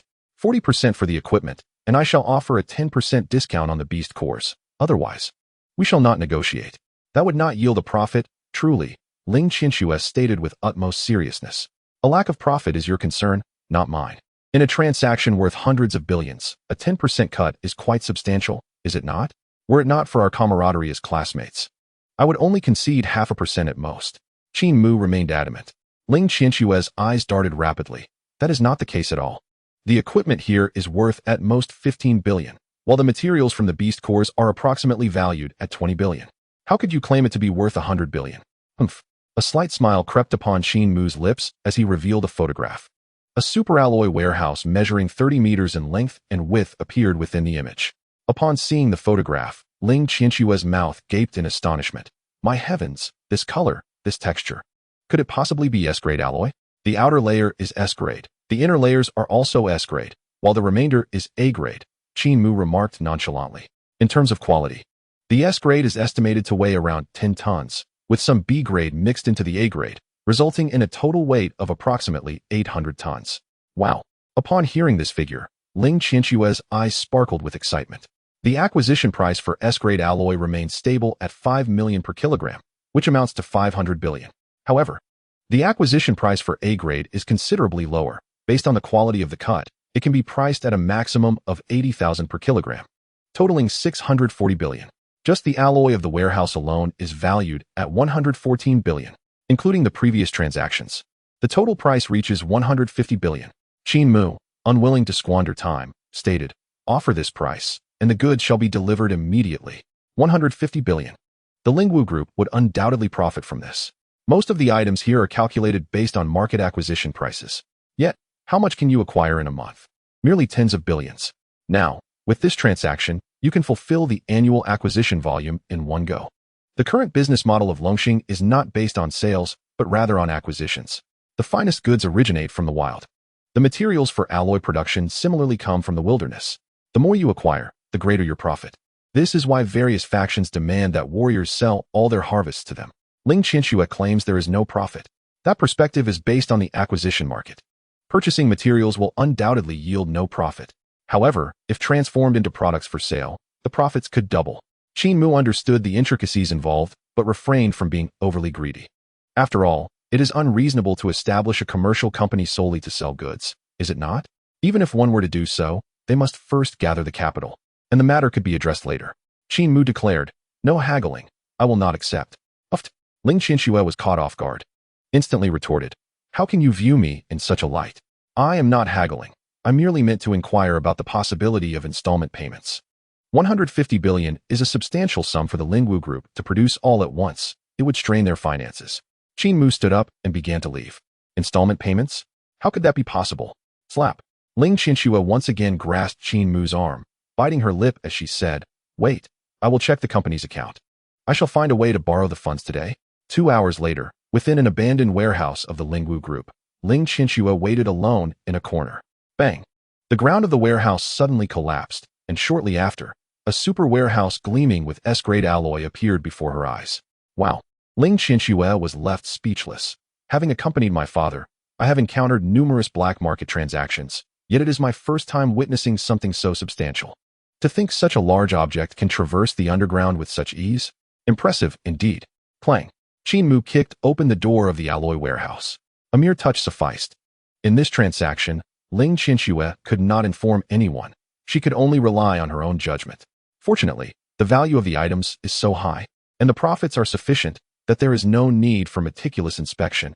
As long as there are no major discrepancies, she would be able to chuckle with glee. Hee. This young lady is a master of fortune. I, Ling Qianxue, am the investment deity of Jiangcheng, or rather, of Longxing. Within the entire batch of goods, there were no discernibly dangerous items. The alloy was directly extracted from the melting process. The beast cores were unmarked, allowing for arbitrary production, and as for the potions, they posed no issue whatsoever. If there truly existed those so-called divine artifacts mentioned in rumors, she would not dare to proceed. Buying something that she knew could not be sold later, with everyone watching, was not an option. But that is irrelevant now. I shall take my time to produce and sell gradually. Here, 150 billion. Ling Qianxue waved her hand grandly to transfer the funds. Things went smoothly. I shall seek you out again next time. After Qin Mu received the transfer, he turned and leaped into the passage he had arrived from, casually kicking some rubble back. Bang! Once Qin Mu departed, Ling Qianxue was left in a daze, perplexed. What does he mean by things went smoothly? At dawn, back in the training room. After handling the warehouse's items, the funds account was managed through a small account created by Ling Qianxue. The only lingering question was about those few vials of Jinlong Yaoji. There was no information to be found. Qin Mu had not seen them in the marketplace. Ling Qianxue could not inquire, and there was no need to search online. If Jiangqing Wuguan lacked data, would it be available online? System. Unable to locate anyone, Qin Mu could only pose a question to the most authoritative source. What is Jinlong Yaoji? Ding. Please provide a physical sample. It truly can be done. Qin Mu took out a vial of Jinlong Yaoji. Ding. Detected as a rare potion for warriors. When consumed by a warrior, it elevates them to the 9th rank of Martial General. When consumed by a Martial General, it raises them to the Master level. When consumed by a Master, it enhances them by 1 rank. Ineffective for Grandmasters. How domineering. That fellow Lu Tian truly possesses such a formidable item? Rumor has it he once excavated an ancient relic all by himself. Truly, Jiangqing Wuguan may not have even laid eyes on such a potion. It is excessively tyrannical. A warrior can be directly elevated to the 9th rank of Martial General. And that is merely one aspect. The key lies in the masters. A martial general who consumes it can instantly become a master, revered by multitudes. System. What if I were to consume it? Are there any side effects? Single use has minor side effects, with no impact on the upgrade functionality of the system. Note, continuous use may result in diminished bodily control, shortened lifespan, and reduced martial talent. Time to take the plunge. Why hesitate? Qin Mu's progress in martial arts has been sluggish, remaining at the 9th level of apprentice. There is no time to waste on upgrades. A slight side effect, as long as it does not hinder the system's subsequent upgrades, is inconsequential. To elevate the starting point is to reach the destination swifter. With a swift motion, Qin Mu injected the substance into his arm. Hiss! The instant the potion entered his body, Qin Mu felt as though his blood was ignited, burning. His muscles twitched, and his bones resonated with a humming sound. Thud! Thud! The sound of his heartbeat echoed in his ears, akin to distant thunder. The system.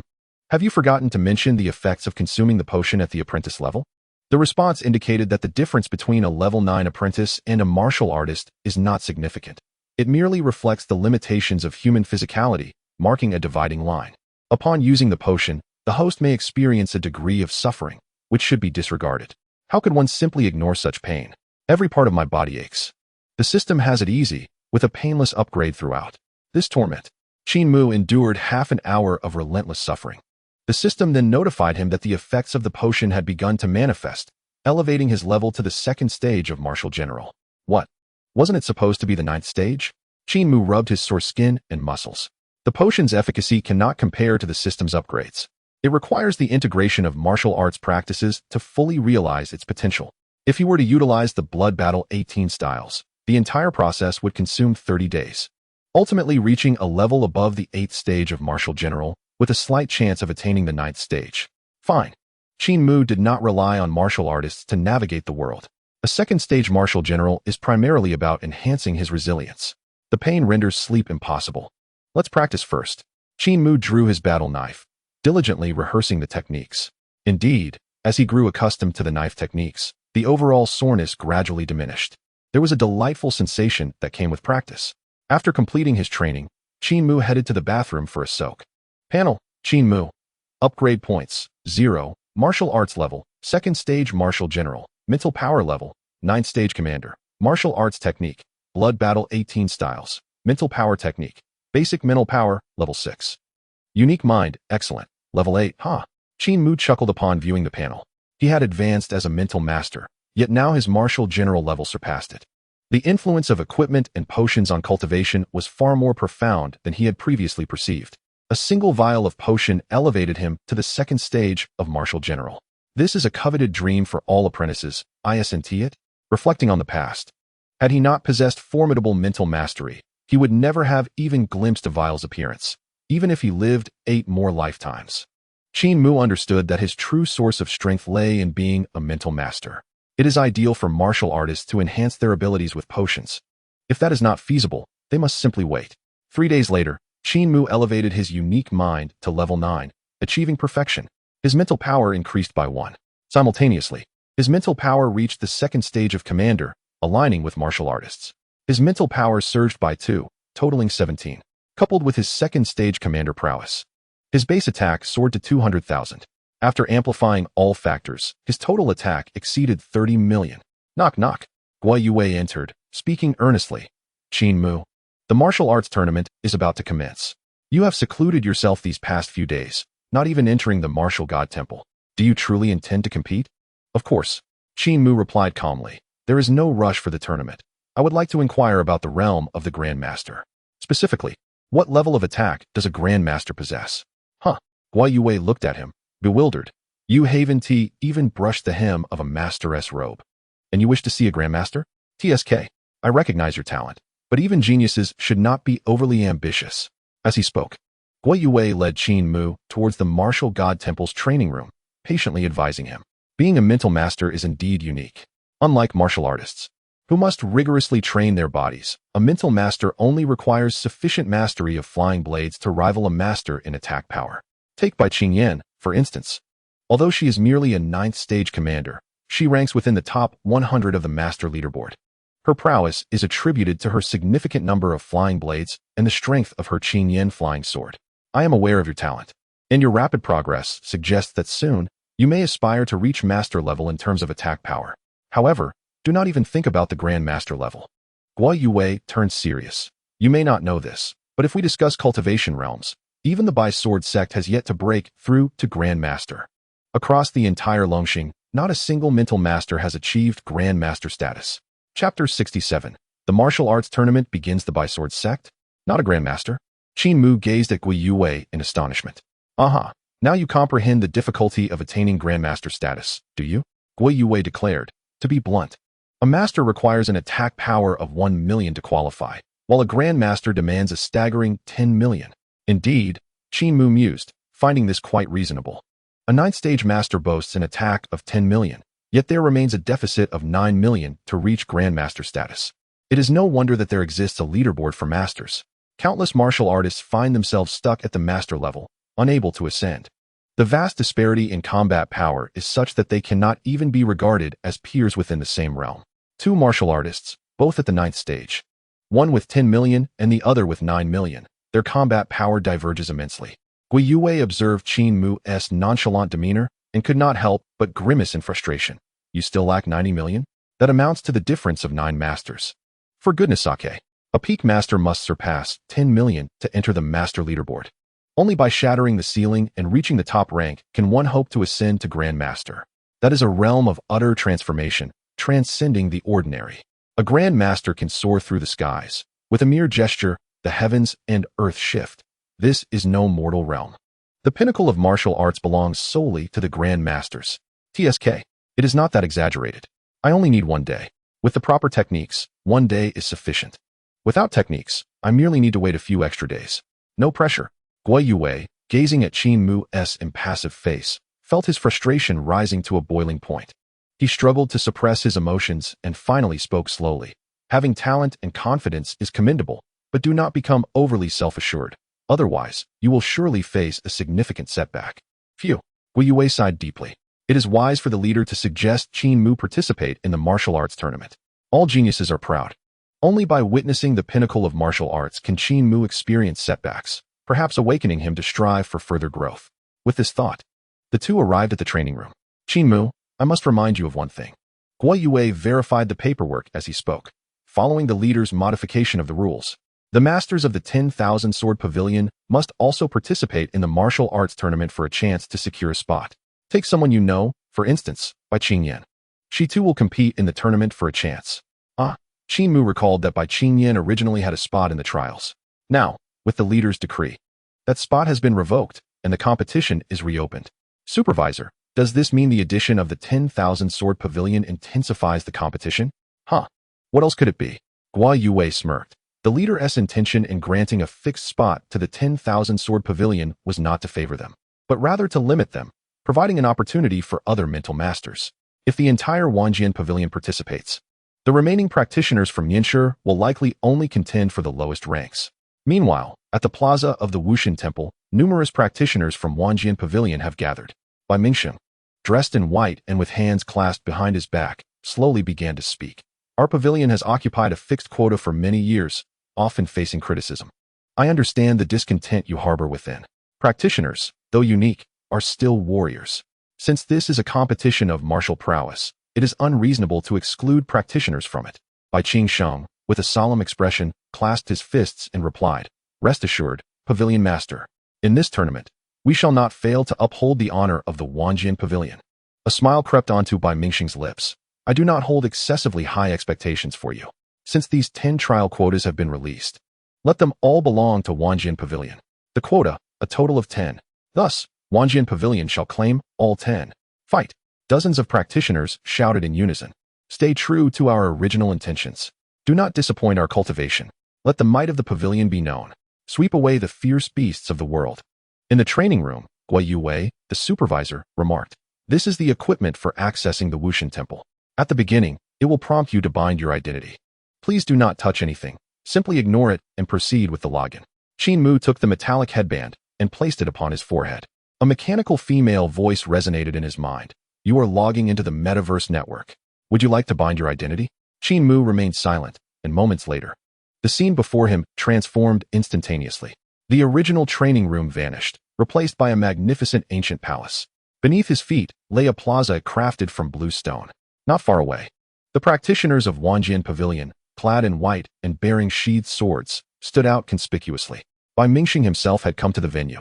Guo Yue whispered, "It seems they do not intend to leave even a single quota for outsiders." Qin Mu squinted into the distance, furrowing his brow. "Isn't it said that the Grand Masters and Masters are to guard the dragon nest? How could they be present here?" Guo Yue tugged at Qin Mu's sleeve. "This is confidential. Do not spread it. The Alliance has decided to confront the dragon nest for the time being. As long as the dragon nest remains inactive, so will we. Masters may depart partially, while Grand Masters will remain stationed. Any matters will be handled through the Wushan Temple." Indeed, the Alliance's technical department has received promising news. The Wushan Temple may be able to promote on a small scale next year, unlike the current urgent need. Urgent need? Isn't the Wushan Temple merely a simulation of the metaverse? What significance does it hold for warriors? Observing Qin Mu's expression, Guo Yue instantly discerned his thoughts. "Do you see that room on the left? The sign indicates it is available and unoccupied. Inside, you can train freely without fear of damaging anything. If you wish to battle any fierce beasts, simply request it, and the intelligence of the Wushan Temple will arrange it for you." Really? One can experience the effects of combat without actual fighting? Quite impressive indeed. Qin Mu mused silently. "I should inquire if Ling Qianxue has any for sale.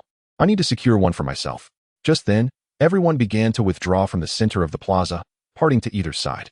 At the forefront of the Wushan Temple, a tall, resolute middle-aged man descended from the air, each step resonating with power. His battle armor glimmered in a unique silver-gray hue, reminiscent of the black armor Qin Mu possessed, sharing a certain resemblance. Wu Bushing, the strongest among Longxing, the man capable of appearing alone and instilling fear in all warriors. There is no other. The martial arts tournament had commenced for decades. Wu Bushing spoke, his voice booming like thunder, echoing even within the metaverse environment, stirring the hearts of all present. This year, there must be change, for Longxing faces an unprecedented threat. As his words fell, projections of 3 dragon nests appeared above the plaza, with 9th-tier fierce dragons swirling, the superior dragon roaring, its pressure palpable as if one were truly present within. The plaza erupted into commotion. The secrets of the dragon nest were known to masters, and some staff members of martial arts schools might also be aware. But most warriors remained oblivious. Wu Bushing's opening statement revealed this matter, showcasing his resolve. The Alliance's initial decision was to keep this information concealed. I shared the same thought.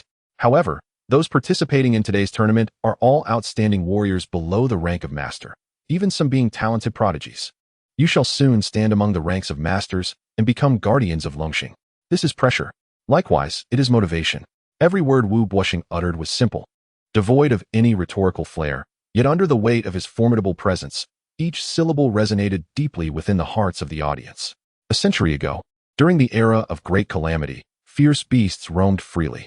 The strongest among us warriors had barely crossed the threshold of martial generals.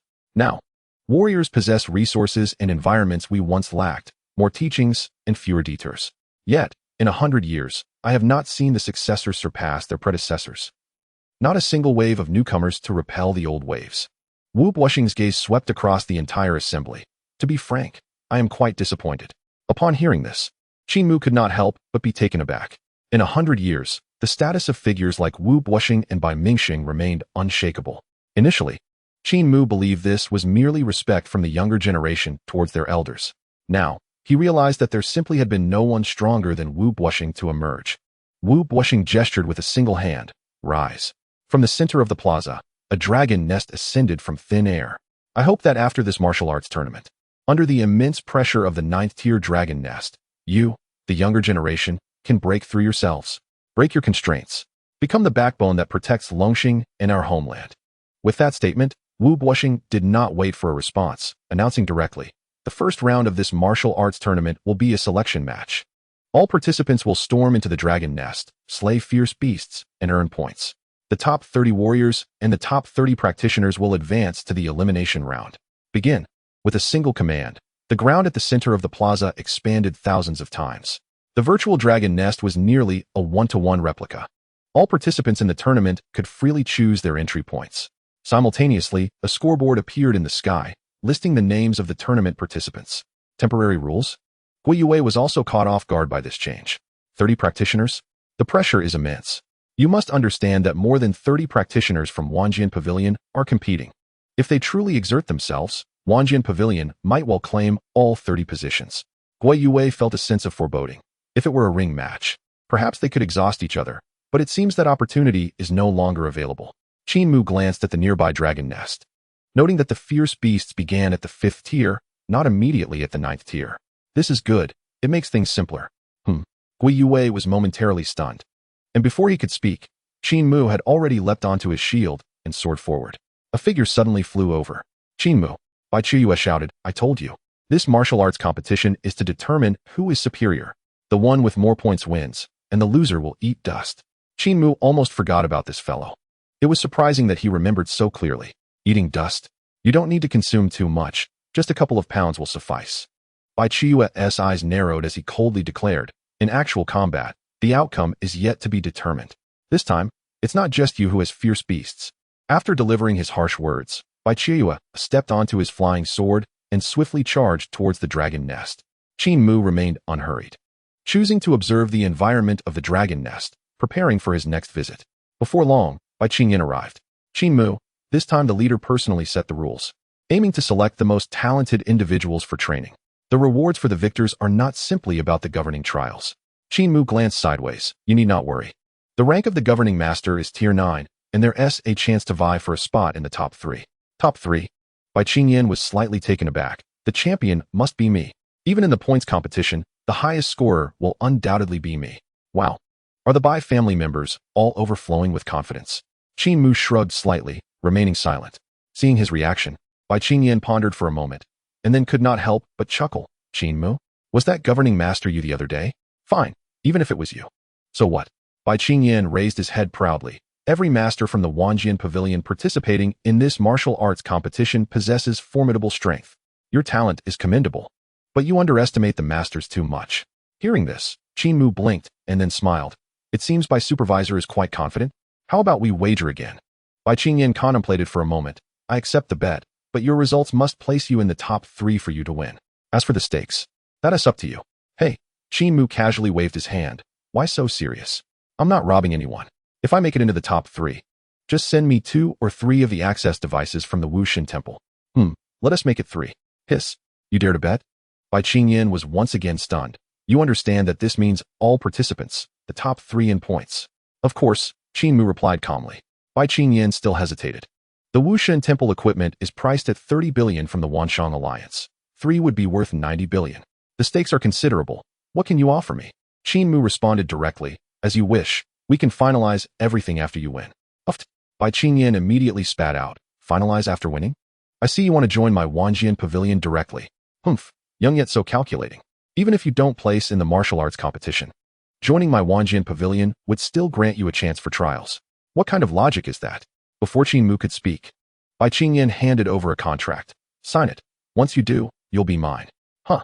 Qin Mu casually signed the betting agreement and grinned. By supervisor. It isn't dark yet. If you wish to dream, wait a few hours.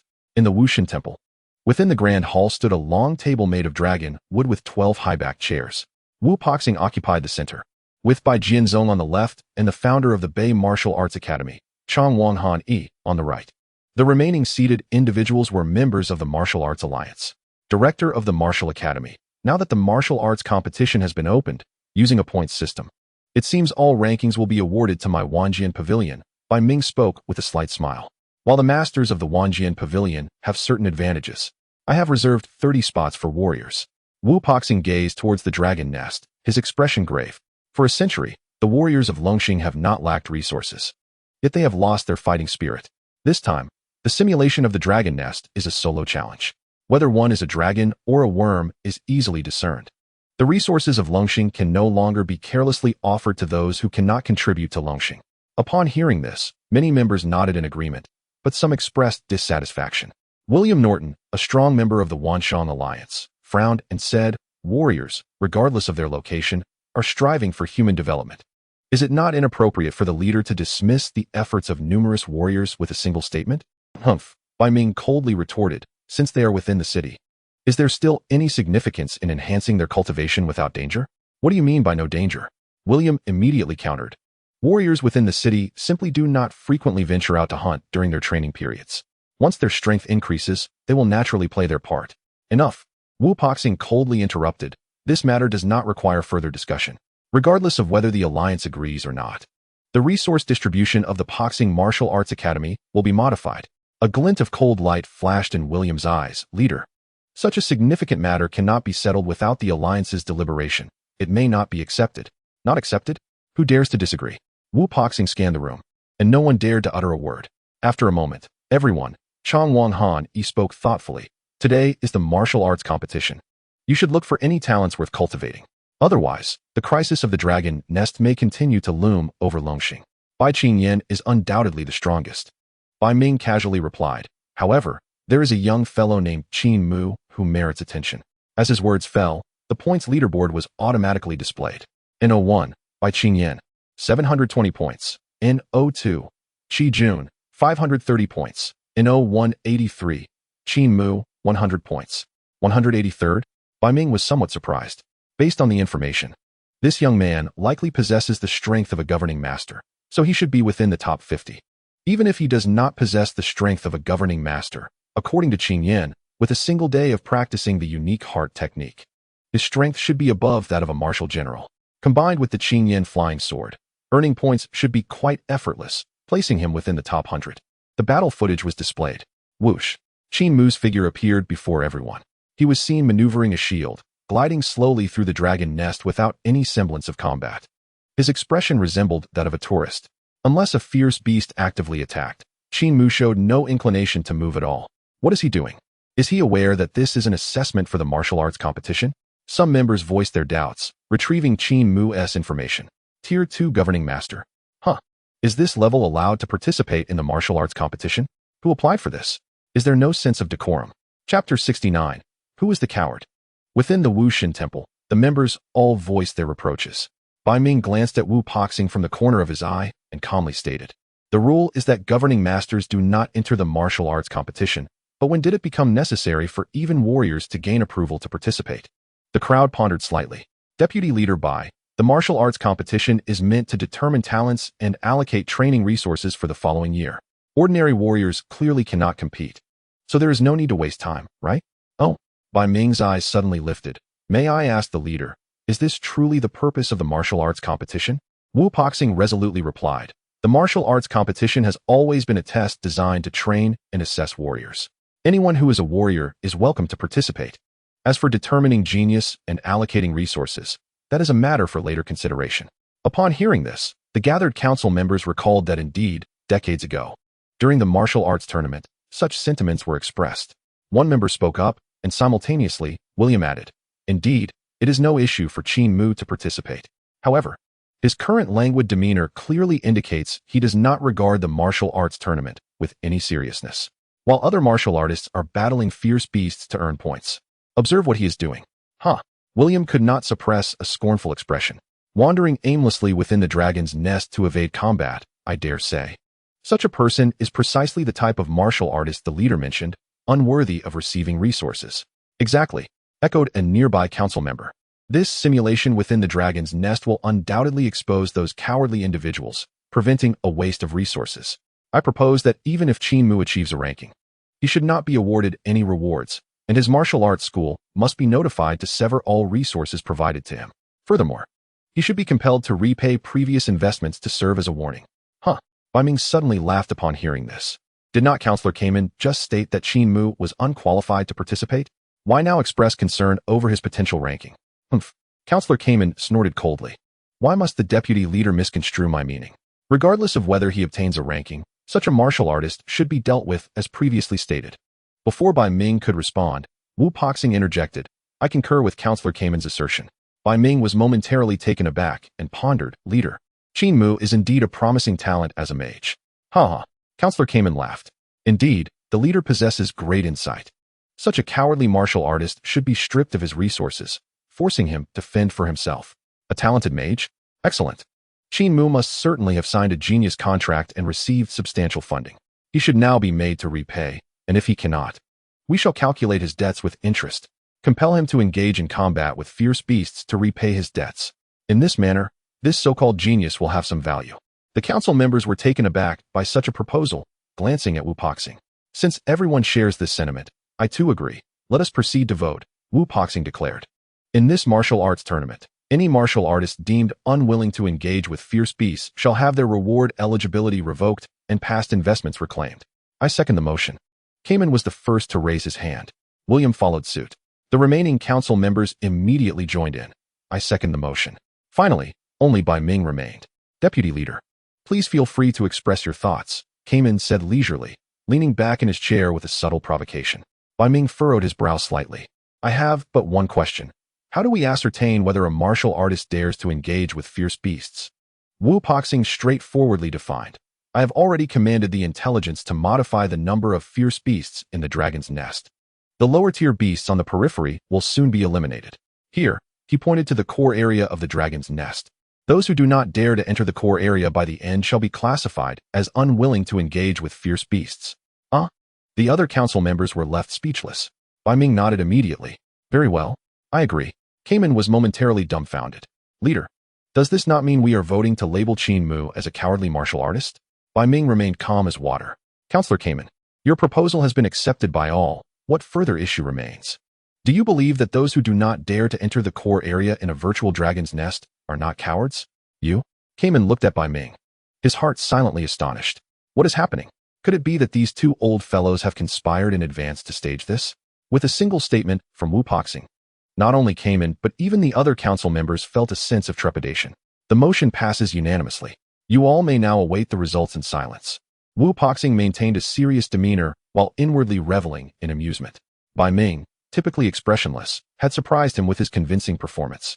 Next, Wu Poxing turned his attention to Qin Mu, who was still wandering within the dragon's nest. One wonders if this young man is surveying the terrain of the dragon's nest. If so, I, Long Xing, may soon have a fierce and adept commander in my ranks. Within the dragon's nest, Qin Mu completed his circle. Has the map been fully scanned? Little Yi's miniature form appeared before him. Yes, Master, I have completed everything. In the Martial God Hall, the ability to connect with intelligence saved Qin Mu considerable effort. Good. The map is set.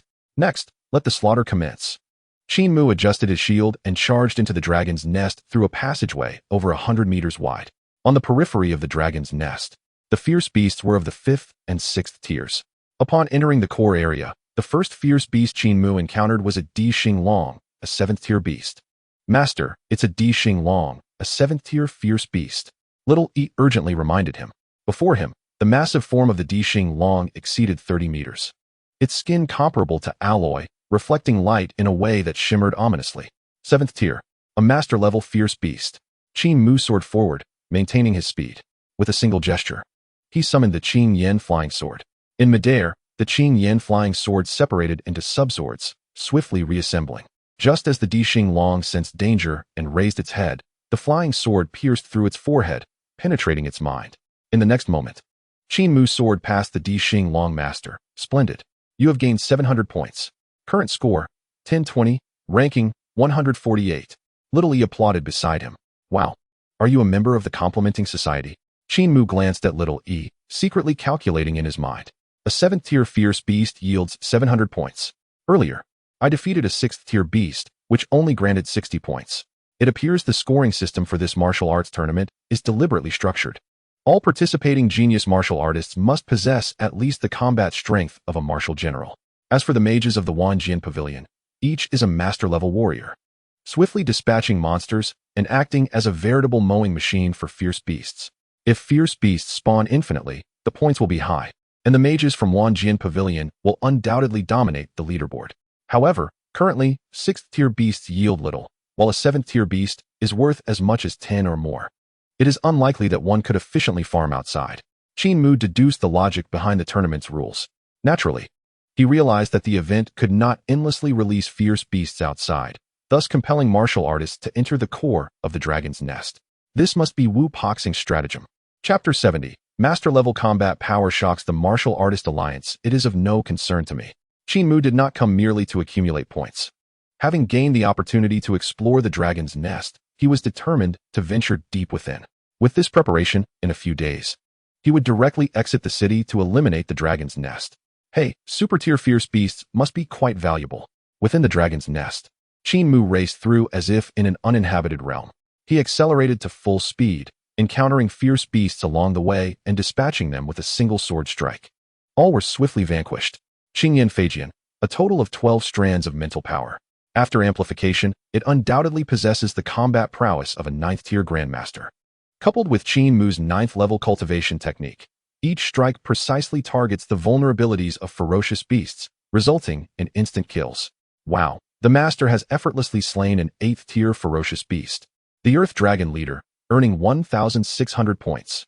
Current points, 6520, ranking 9th. Bang! Xiao Yi conjured colorful fireworks before him, exclaiming, "Congratulations, Master, for entering the top 10 on the leaderboard." What does the leaderboard look like now? Swish. Xiao Yi retrieved the leaderboard for the points competition. In 01, by Qingyan, 12,720 points. In 02, Qi Jun, 11,530 points. In 03, William Kyle, 9,810 points. In 04, Zhang Delong, 8,210 points. In 05, Li Qingwu, 8,130 points. In 09, Qin Mu, 6,520 points. At the periphery of the Long Chao, Bai Qingyan searched for ferocious beasts while glancing at the leaderboard. Qin Mu, 9th place? When did he climb up? She had consistently monitored the leaderboard, keeping a special eye on Qin Mu. Just a minute ago, he was still over 100th place. In 1 minute, he accrued 5,000 points? How did he manage that? Did he find another group of ferocious beasts? Bai Qingyan, having witnessed Qin Mu's prowess during the martial artist assessment, remembered it vividly. Yet she was not Bai Qiuyue. Naturally, she would not fear Qin Mu discovering a group of ferocious beasts. However, at this moment, she felt a tinge of fear. Could it be that Qin Mu's luck is truly this exceptional? Why can't I find a group of ferocious beasts? Bai Qingyan felt frustrated. Immensely frustrated. She had been slaying beasts at the periphery and had never seen what a group of ferocious beasts looked like. Could it be that he has entered the core of the Long Chao, slaying high-tier ferocious dragons? Bai Qingyan was uncertain. The points competition is not about securing the flag. Accumulating points is the key to victory. For a mentalist, slaying 5th and 6th-tier beasts is as easy as mowing grass. They would naturally focus on racking up points rather than exploring the core area. I cannot delay any longer. I must enter the core area now. Bai Qingyan's frustration grew as she searched the periphery. Qin Mu, you truly are the master of domination from that day. You deceived me, you scoundrel. At this point, even if the ferocious beasts in the core area yield high points, with Qin Mu's 2nd-tier dominator level, he could not possibly defeat them. Once Bai Qingyan realized this, her anger surged. Scoundrel, wait for me. Once I enter the core area, you will learn that breaking into the top 3 on the leaderboard is not so easily achieved. Within the Wanjian Pavilion internal chat group, all members were ordered to charge into the core area. Someone sent a puzzled emoji. Sister Yen, aren't we racking up points in the periphery? We can't leave any for the other martial artists. The Grandmaster has set the target. Bai Qingyan replied, no more racking up points. The core area has higher points. If we don't seize them now, it will be too late. Qi Jun, Qingguo, you too must enter the top 3 in points. If you fail, you will face punishment upon your return. The group erupted in astonished exclamations. Sister Yen is furious. If you two fail, your next match will be dreadful. Last time, I was thrown into a wild beast group, forbidden from flying, and had to fight my way out on foot. That experience is too painful to recount. Qi Jun and Li Chengwu, senior brothers, cheer on. Go, go, go. In the Martial God Hall, numerous council members stared at the competition footage as if witnessing a ghost. Is this a joke? A 2nd-tier dominator mentalist has slain an 8th-tier earth dragon? I refuse to believe it. Without the combat power of a Grandmaster, it is impossible to kill an 8th-tier earth dragon so effortlessly. No, at least the power of the Grandmaster ranking is required to achieve such casual kills. Cayman was seething with rage. This kid, Qin Mu, had charged into the Long Chao shortly after the Alliance's voting concluded. Damn it, did you all conspire to trap us? Cayman cast a glance at Wu Poxing in the distance, secretly adjusting the projection and sending out a message. Notify everyone to immediately enter the core of the Long Chao. Anger aside, what infuriated him more was that his own martial artists were all busy racking up points against low-tier ferocious beasts, not even glancing at the core of the Long Chao. Was this not self-sabotage? Just now, it was clearly a strategy aimed at Qin Mu, and now, it seemed he would also be ensnared. Ding. The Martial God Hall has prohibited the sending of messages. For inquiries, please seek administrator permission. What? Cayman was momentarily stunned. Just as he prepared to speak, William slammed his hand on the table, his eyes filled with fury. Alliance leader, are you restricting our freedom to communicate with the outside world? Wu Poxing's gaze was piercing. How do you know I restricted communication with the outside world? The Alliance leader thinks I haven't tried? William gritted his teeth and questioned. You can try again. William did not believe it, and when he attempted to connect again, he was once more rejected. Alliance leader, what does this mean? It means nothing, Wu Poxing replied indifferently. If you are contacting outside personnel, it will go through. However, if you are trying to contact competitors, it will be restricted. Huh. Bai Ming chuckled. We agreed to identify cowards through the points competition. Surely no one wishes to leak information? The other council members' expressions changed dramatically. Bang. Wu Poxing slammed his palm on the table and shouted, among martial artists. There is no place for cowards. Not only are you unable to communicate, but no one can contact the competitors. Upon hearing this, William trembled violently. A conspiracy. This is an enormous scheme targeting the Wanshang Alliance and the Free Coalition. This year's participating martial artists, once labeled as cowards, will lose all resources and be compelled by the Alliance to hunt outside the city. This was intolerable for William, as his own son was also participating in this martial arts tournament. If forced out of the city, or even into the Long Chao, the dangers would multiply exponentially. Damn it, how can I contact those inside? William could not think of a solution at the moment, but then he glanced at Qin Mu and suddenly recalled something. Alliance leader, I demand a suspension of the competition. The council members present looked at him in astonishment. State your reason. Wu Poxing did not dismiss him outright, but instead inquired. Clearing his throat, William adjusted his tone, a confident smile gracing his lips. Qin Mu is the perpetrator of the recent massacre in Jiang City. The case has been solved. His actual cultivation level is that of a grandmaster, and he may even rank on the grandmaster leaderboard. Given this power, he not only disregarded the Alliance's grandmaster directives, but also committed mass murder in Jiang City while all grandmasters were absent. Such a villain cannot be allowed to continue participating in the tournament. He must be suspended and apprehended. Chapter 71, 9 Swords in a Line, Breaking the 9th Tier Fire Dragon. To solve a case, one must have evidence. Wu Poxing's expression remained unmoved. How can you prove that Qin Mu possessed grandmaster level power days ago? William pointed at the projection. Incredulity etched on his face. The evidence is right before our eyes. Can you not see? He has instantly slain an 8th tier earth dragon, undoubtedly showcasing grandmaster level prowess. Are you suggesting he could break through from a dominator to a grandmaster in just a few days? That is absurd. Bai Ming seemed to be waiting for this moment. I see. So speculation is now considered evidence. I harbor suspicions that the hackers who have roamed freely across the internet these past years are indeed affiliated with the Zhou My reasoning is sound, for I have searched every conceivable avenue, yet the Zhou remains unexamined. Thus, it is certain that the hackers are under your command. William's expression changed dramatically. Nonsense. How can that be considered evidence?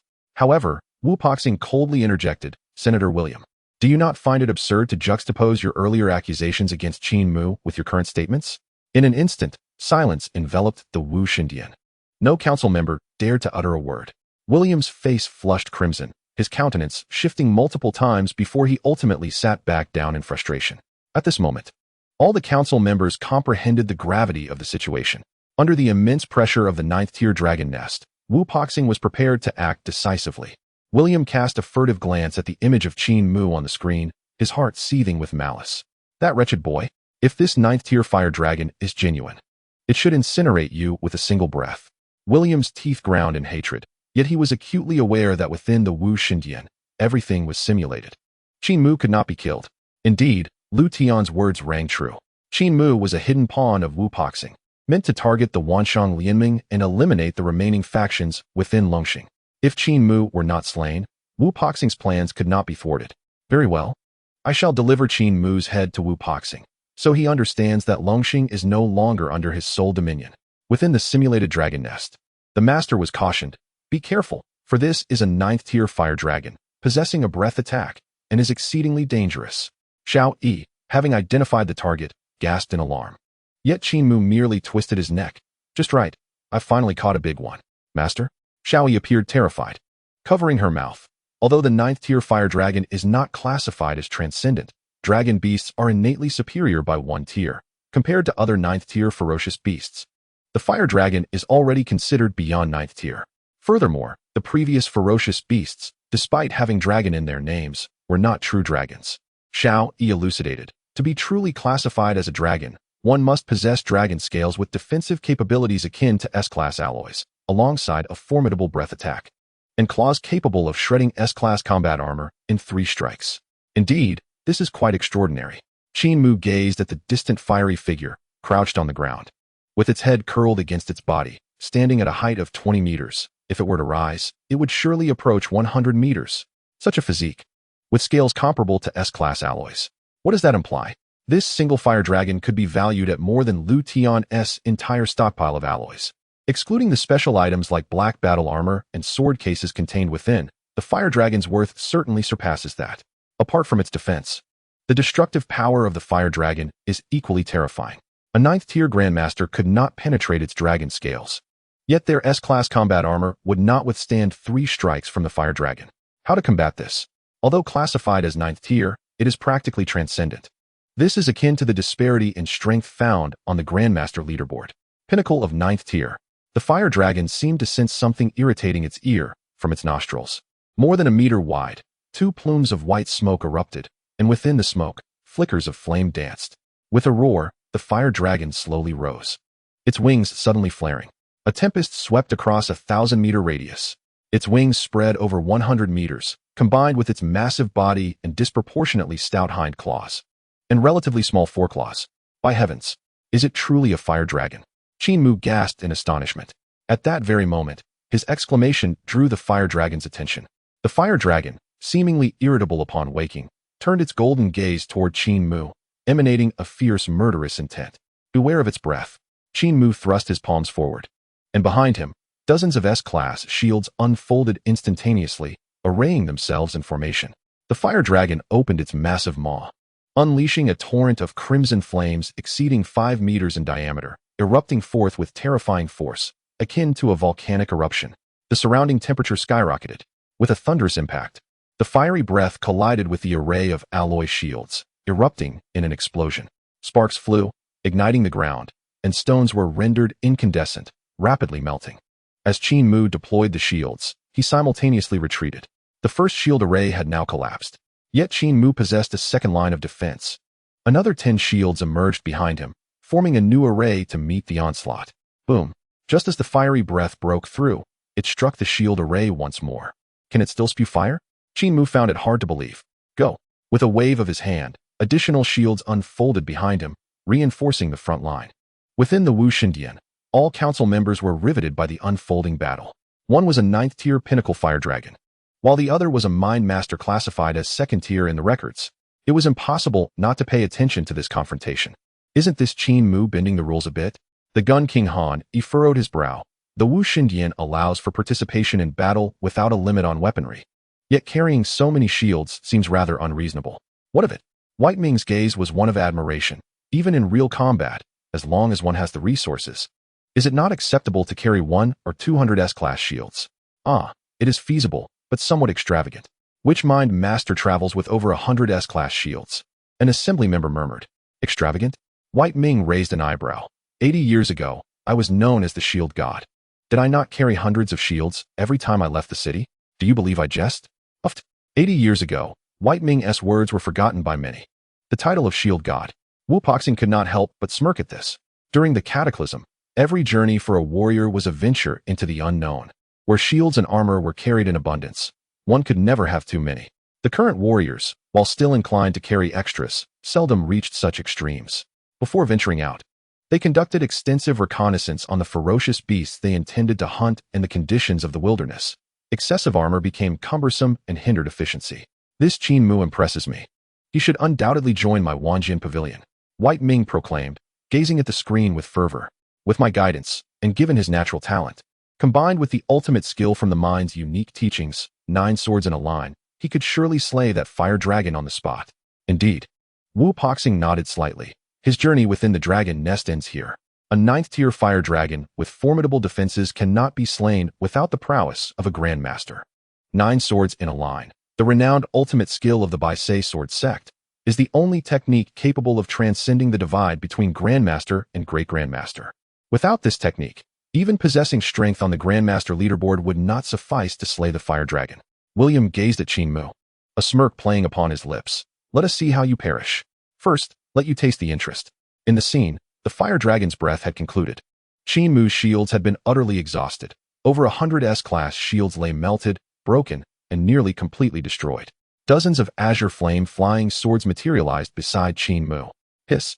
Bai Ming suddenly gasped in astonishment. How could he possess such an abundance of mental power? In the next moment, the dozens of azure flame swords converged, piercing the heavens and aimed directly at the golden eyes of the fire dragon. When the fire dragon instinctively closed its eyelids, the azure flame swords collided with its eyelids, only to be repelled by the dragon's scales. Alas, what a pity, Bai Ming sighed inwardly. Had it been a full-force strike, it might have blinded one of the dragon's eyes. The ordinary flying swords lacked the necessary attack power to breach the dragon's scales, despite being merely eyelids. The quality of the dragon's scales there was unparalleled. The fire dragon was notoriously difficult to slay. Wu Pashing mused aloud. The dragon's scales on the eyelids were exceptionally resilient, and the nostrils could be freely controlled, while the tail at the rear concealed its vulnerable spots almost entirely. Warriors could only devise a strategy to approach the fire dragon and stabilize their position at the back of its neck to launch a relentless assault. Bai Ming raised his brows. If I were to strike, a single close-range attack would suffice to dispatch this hairless beast. Wu Pashing refrained from disputing with him. Mentalists, in certain aspects, could be rather vexing. Suddenly, in the imagery, Qin Mu dismissed the remaining azure flame swords, retaining only 9 by his side, poised for action. Wu Pashing found himself somewhat uncertain. Deputy Alliance Leader, I perceive a hint of the 9 swords in a line technique in Qin Mu's posture. Bai Ming's eyes narrowed into a slit as he scrutinized. Impossible. How could he comprehend the 9 swords in a line? Before his words could fade, a single azure flame sword shot forth with urgency. Simultaneously, the remaining 8 swords sprang into motion. In midair, 1 sword led the charge, with 8 trailing closely behind. Bai Ming's lips nearly contorted into a 90-degree angle. Impossible, still impossible. Bai Ming pondered swiftly, attempting to clarify. The sword formation is correct, but the 9 swords in a line is not so easily mastered. Simultaneously wielding 9 swords requires a staggering 108 strands of mental power. Even I cannot command such mental force all at once. The essence of the 9 swords in a line lies in creating possibilities from the realm of impossibility. No matter how talented he may be, under my tutelage, he would require at least a decade of arduous training to have a chance at mastering it. Sword chasing sword.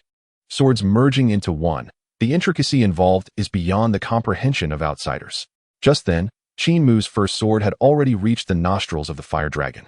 The arrangement of the dragon scales on the eyelids was peculiar, making them particularly adept at deflecting sword blades. Nostrils closed. The fire dragon was no fool. It held its breath and glared furiously at Qin Mu. Poof! The first sword struck true. Unlike before, it was not repelled. Following closely, a linear flash of light streaked across the screen. Ding! A crisp sound of metal colliding echoed. At this moment, the first azure flame sword had vanished, evidently piercing straight through, entering the fire dragon's nostril. In the brief span of a breath, the radiance in the fire dragon's eyes began to fade. With its eyes dimmed, its demise was imminent. Regardless of the beast's level, once a mentalist breaches its defenses, the outcome is invariably the same. Within the hall, Wu Pashing's eyes widened in astonishment as he sprang up, the 9 swords in a line. Chapter 72, Million Points. Is it truly the 9 swords? Gun King Han inquired in disbelief. Indeed, Wu Pashing asserted with unwavering certainty, having battled Bai Ming numerous times, if I could misidentify the 9 swords in a line, I would have lost long ago. Hiss! A chill swept through the martial god hall, yet some council members remained unconvinced. Should we replay the footage for further analysis? It is not merely that Qin Mu's age precludes him from mastering it. Considering the technique, he has no avenue for learning, does he? Or is it that the Deputy Alliance Leader privately taught him the 9 swords technique? At this revelation, Bai Ming was left bewildered. Indeed, where did he acquire such techniques? Quickly, show me the replay. In the next moment, the projection displayed the recent battle. The sword formation surged through the air.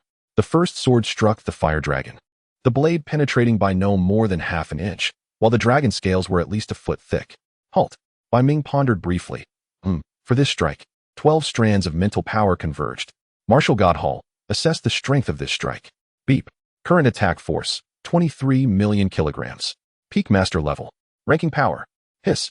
This Qin Mu is rather extraordinary, isn't he? How old is he? 18? Surely not 88. The council members gasped in astonishment. Bai Ming said little more. He recognized Qin Mu's rapid progress and understood the exceptional nature of his comprehension, awakening swiftly and possessing high talent. Achieving master-level combat power in just a few weeks was something he could grudgingly accept. However, no matter how high one's comprehension, the difficulty of the 9 swords in a line remains. It is not merely a matter of meeting the mental power output requirement to learn it. A supreme technique. Why is it termed a supreme technique? Because once you learn it, the move becomes unparalleled, and few can replicate it.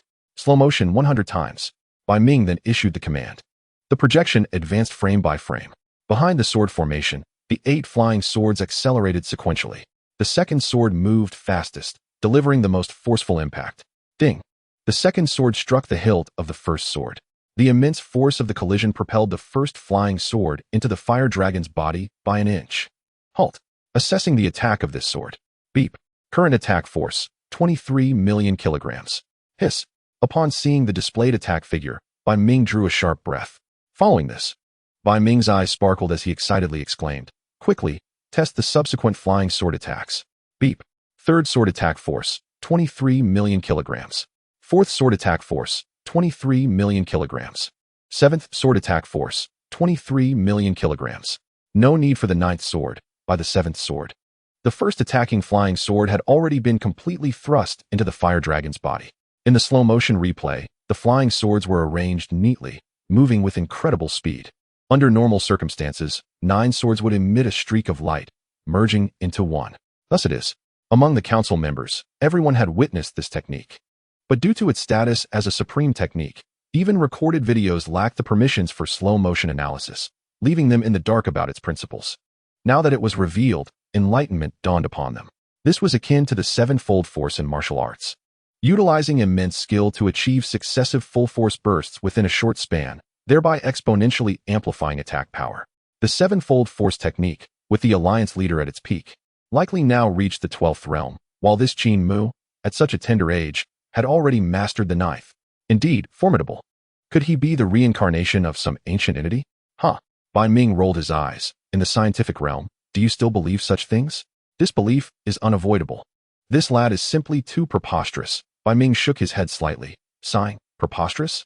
It is far beyond mere preposterous. The 9 swords in a line, while seemingly akin to a warrior's explosive force, is, in truth, a different matter entirely. Due to the continuous bursts of the martial artists, they are unable to exert their full strength with each strike. Rather, they can only muster a maximum of 70% of their full power. In contrast, a Nian Master's full strength is indeed full, without the slightest reduction. The attack power is formidable, yet the difficulty is exceedingly daunting. With only a limited amount of Nian power available, attempting to exert force, switch techniques, and exert force again within a short span of time would cause a normal person's mind to implode. This is not merely a matter of talent, but rather a culmination of years of rigorous practice that allows one to surpass their limits. The crowd turned their gaze towards Bai Ming. If this vice leader insists on making such assertions, then explaining Qin Mu's current predicament becomes quite the challenge. After all, being the vice leader, one's dignity must be preserved. However, if one insists on being obstinate, then we cannot provide a way out. Observing this, William could not help but feel a sense of amusement and subtly pointed out, shouldn't the vice leader be more concerned about the origins of Qin Mu's unique martial arts? Or are you suggesting that the techniques of Wan Jiangu are rather commonplace and easily mastered? Bai Ming's face flushed with embarrassment as he glared fiercely at William. The matters of Wan Jiangu do not require the concern of Counselor William. Should anyone disclose the unique techniques, I shall handle it myself. Everything shall be addressed after the martial arts assembly concludes. The crowd ceased their chatter and turned their attention to the leaderboard. According to the point system set by the leader, it seems that Qin Mu's position at the top is unlikely to be challenged. In the dragon nest, a voice exclaimed, "Master, you have slain a peak 9th tier fire dragon. Your instantaneous attack power has exceeded 100 million. You have entered the realm of Grand Masters." Qin Mu had tested this technique a few times, but it was his first practical application. It was indeed powerful, with singular focus and perfected techniques. The ultimate move recorded was this: a full-force strike with 12 streams of Nian power, unleashed within a second, must be concentrated at a single point without the slightest error.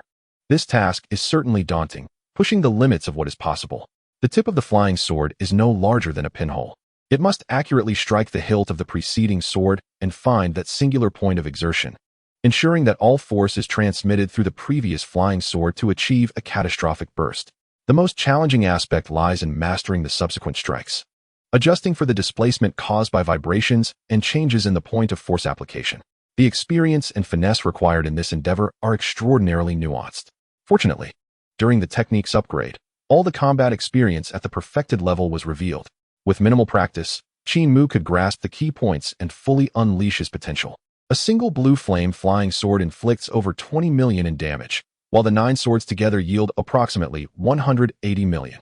In terms of attack power, it indeed grazes the threshold of Grandmaster status. Yet this is merely a trump card. After a single execution, even he would feel mentally drained, akin to a piercing headache. Qin Mu did not intend to consider this move as part of his actual combat capability. It was merely a last resort. Xiaoyi exclaimed with excitement. The points have arrived. How much? 1 million. She cheered. Master, you are now ranked first in the points competition, and no one can surpass you. Qin Mu checked the leaderboard. In 01, Qin Mu, 1, 042, 020 points. In 02, by Qin Yin, 51, 530 points. In 03, Qi Jun, 32, 810 points. A peak 9th tier beast is worth 1 million points? Is this a boss? Qin Mu sighed inwardly. Besides the peak 9th tier, the 9th tier ferocious beasts I recently dispatched were also worth over 10,000 points. With such a significant disparity in points, Qin Mu began to comprehend the situation. Low-tier ferocious beasts hold little value for the Martial Artist Alliance or for Wu Peixing. Only high-tier beasts demonstrate true worth. This is not a transaction, merely a system for quantifying strength disparities. A martial artist capable of slaying an 8th tier beast is markedly different from one who can defeat a 9th tier beast. The difference may seem minimal, yet the gap is immense. The points competition distinguishes the skilled from the ordinary, allowing the capable to stand above the rest. In Chapter 73, the arena was left in shock as another lightning dragon was felled. Within the Wan Jiangu internal chat group, a message erupted. Sister Yin, it's chaos. That Qin Mu somehow amassed 1 million points. Absurd. It's simply outrageous. Zhang Chengwu replied. Brother, how is this possible? The top 3 are out of reach. He lamented. I feel like I'm suffocating. Sister Yin, please show us a path. We truly cannot make it into the top 3. By Qin Yin, receiving the messages, felt her flying sword nearly bend under the pressure of her surging yin power. What is Qin Mu doing? I barely gained 2,000 points after slaying a 9th tier beast. Yet he has earned 1 million points? Did he defeat an over-tier beast? That cannot be. She commanded, everyone, charge forth. There must be 9th tier peak or even over 9th tier beasts to kill. A single phrase ignited the group into a frenzy. The disciples of Wan Jiangu experienced another mental breakdown. I was wrong, Sister Yin, I truly was wrong. Even if there are over-tier beasts, encountering a peak 9th tier dragon without Grandmaster strength would likely lead to death. Bai Qin Yin retorted, you can either die now or return to die. Choose. Zhang Chengwu, pleading, exclaimed, Sister, spare me. I did not speak ill of you behind your back. It was Qi Jun. Yes, him. Qi Jun interjected. That is slander. A complete fabrication. My admiration for Sister Yin flows like an endless river. Bai Qin Yin declared, changes have been made. Anyone whose points do not surpass Qin Mu will face punishment. Zhang Chengwu gasped, but that is 1 million points. Sister Bai Qin Yin's eyes reddened, nearing madness. Just days after Bai Qiuyue's defeat at Qin Mu's hands, she might also falter? Does Wan Jiangu not care for its reputation? As a prominent figure in the Grandmaster rankings, to find herself overshadowed by Qin Mu is a blow to her pride. Charge. Kill. Let them perish. Not only Wan Jiangu, but all the martial artists within the dragon nest were bewildered. What the heck? Over 1 million points? How many beasts must one slay to achieve that? Is he cheating? Who is Qin Mu? I've never heard of him. Is there an issue with the martial god hall? There must be. Indeed, it was not just Qin Mu's points soaring. Bai Qin Yin, Qi Jun, and the disciples of Wan Jiangu were also experiencing rapid increases, gaining thousands of points within minutes. Where could they possibly find so many beasts to hunt? Did they venture into the core area? Don't be ridiculous. The core zone starts at 7th tier beasts. That, however, is a formidable beast of master-level combat prowess, and moreover, it is a dragon beast, its battle strength even more ferocious. This is unfavorable. If I perish, my points will plummet. It is safer to remain outside. The points competition lasts a total of 3 hours. Qin Mu's points are as steady as Mount Tai, thus he feels no urgency. After resting for a moment to calm his mental focus, he leisurely continues to inspect the interior environment of the Long Chao. However, he has yet to encounter any superclass ferocious beasts. He has already defeated the pinnacle of the 9th tier. It seems he must search for a superclass beast to test the waters. Yet, after an extensive search, He has seen not even a shadow. By Qin. Although he has not spotted a superclass beast, he has indeed seen by Qin. At this moment, she is wielding her flying sword, engaging in combat with a ferocious beast adorned with azure scales. Boom. Several bolts of lightning descend from the sky, forming a heavenly net that seeks to ensnare by Qin. What on earth is that? Qin Mu is taken aback. Master, that is a 9th-tier pinnacle thunder dragon, of the same tier as the earlier fire dragon, but the thunder dragon possesses slightly higher combat strength. Xiao Yi presents the data. Do dragons possess attributes? Why do warriors not? Qin Mu suddenly has a thought. Investigate why the ferocious dragon can wield such outrageous skills while warriors cannot. Xiao Yi shakes her head. Warriors have their own skills, but that information pertains to the Grandmaster level, which I lack the authority to access. What? Can Grandmasters do that as well? The disparity between a master and a Grandmaster is indeed significant, and it is not without reason. If warriors could wield such power, unleashing lightning with a mere swing of their blades, the spectacle would be quite terrifying. The ascent to Grandmaster level indeed marks a profound distinction from previous warriors. Not only in terms of attack power, but in various aspects, there exists a gap. Qin Mu muses inwardly. Meanwhile, Bai Qinyan, amidst battle, suddenly catches sight of Qin Mu observing from the sidelines and panics. You? Are you going to steal my kill? Huh. Qin Mu, standing at a distance, cannot hear clearly and moves his shield forward. What did you say? I said, do not steal my kill. Bai Qinyan turns, seething with anger. The points competition is not yet over. Once I defeat this thunder dragon, I may not necessarily lose to you. Huh, you are overthinking it. Qin Mu smiles and waves his hand gently. I have no penchant for being electrocuted. What? Do I? Bai Qinyan pauses slightly, and a rumble of thunder resounds in the air. Oh no. Hearing the thunder, she realizes too late. Crack. A bolt of lightning descends from the sky, striking Bai Qinyan directly. Sis. Seeing Bai Qinyan scorched by the lightning, Qin Mu exclaims, Fear not, I shall avenge you. 9 swords advance. Qin Mu is determined to seize this excellent opportunity. Bai Qinyan has already taken a hit from the thunder dragon. If she must perish, let it be with purpose. In an instant, Qin Mu propels his shield forward for 100 meters. Simultaneously, 9 flying swords are arrayed in front. Roar. The thunder dragon, having just slain one, lets out an enraged roar, its massive body erupting with electric nets, exuding a fearsome aura. In its azure eyes, another figure appears that irks it. Boom. Lightning flashes again. Qin Mu discards several shields into the air. Crack. The lightning strikes the shields, exploding into arcs of electricity. However, the lightning alters its course as a result. Amidst the flashes of lightning, Qin Mu points decisively. 9 swords slash. Skillfully, the array of swords weaves through the electric net, and soon, 9 streaks of light surge forth, targeting the face of the thunder dragon. The thunder dragon is momentarily dazed. Uft. A sword pierces its nostril. It feels a tickle. Ding. 8 swords follow suit, their strikes resonating in the air. The flying swords break through in an instant, plunging directly into its mind.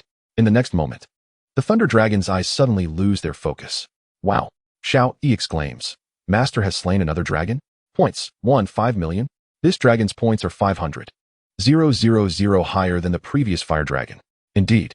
Qin Mu retrieves his flying swords. The thunder dragon is indeed more difficult to kill.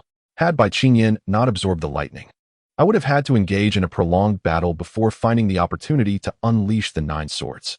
Points exceeding 2 million. With Bai Qinyan eliminated from the competition, my objective seems secure. Qin Mu maneuvers his shield, continuing to explore the core area. From this moment onward, all the warriors in the core area feel as though they have become subjects of microscopic scrutiny. How infuriating. That Qin Mu is utterly outrageous. Did he not merely attain a few million points due to a blunder in the martial deity hall? What is there to be so smug about? Indeed, if the points competition were to allow combat, I would undoubtedly take the opportunity to slay him. No need to rush. Once the elimination round begins, there will be ample opportunity. He must be taught a lesson. He exhibits no sense of decorum whatsoever. Chapter 74, Defending the Arena? Battling alone across the Field Martial Deity Hall Plaza. As time expires, the points competition concludes. Boom. The virtual dragon nest at the center of the plaza collapses instantly, and the space shrinks in response. The rankings for this points competition are as follows. In 01, Qin Mu, 3, 280, 020 points. In 02, Qi Jun, 351, 230 points. In 03, Zhang Chengwu, 192, 810 points. In 04, William Kyle, 121, 530 points and 08, by Qin Yin, 51, 530 points. Haha. Zhang Qingwu bursts into loud laughter in the plaza. I finally made it into the top 3.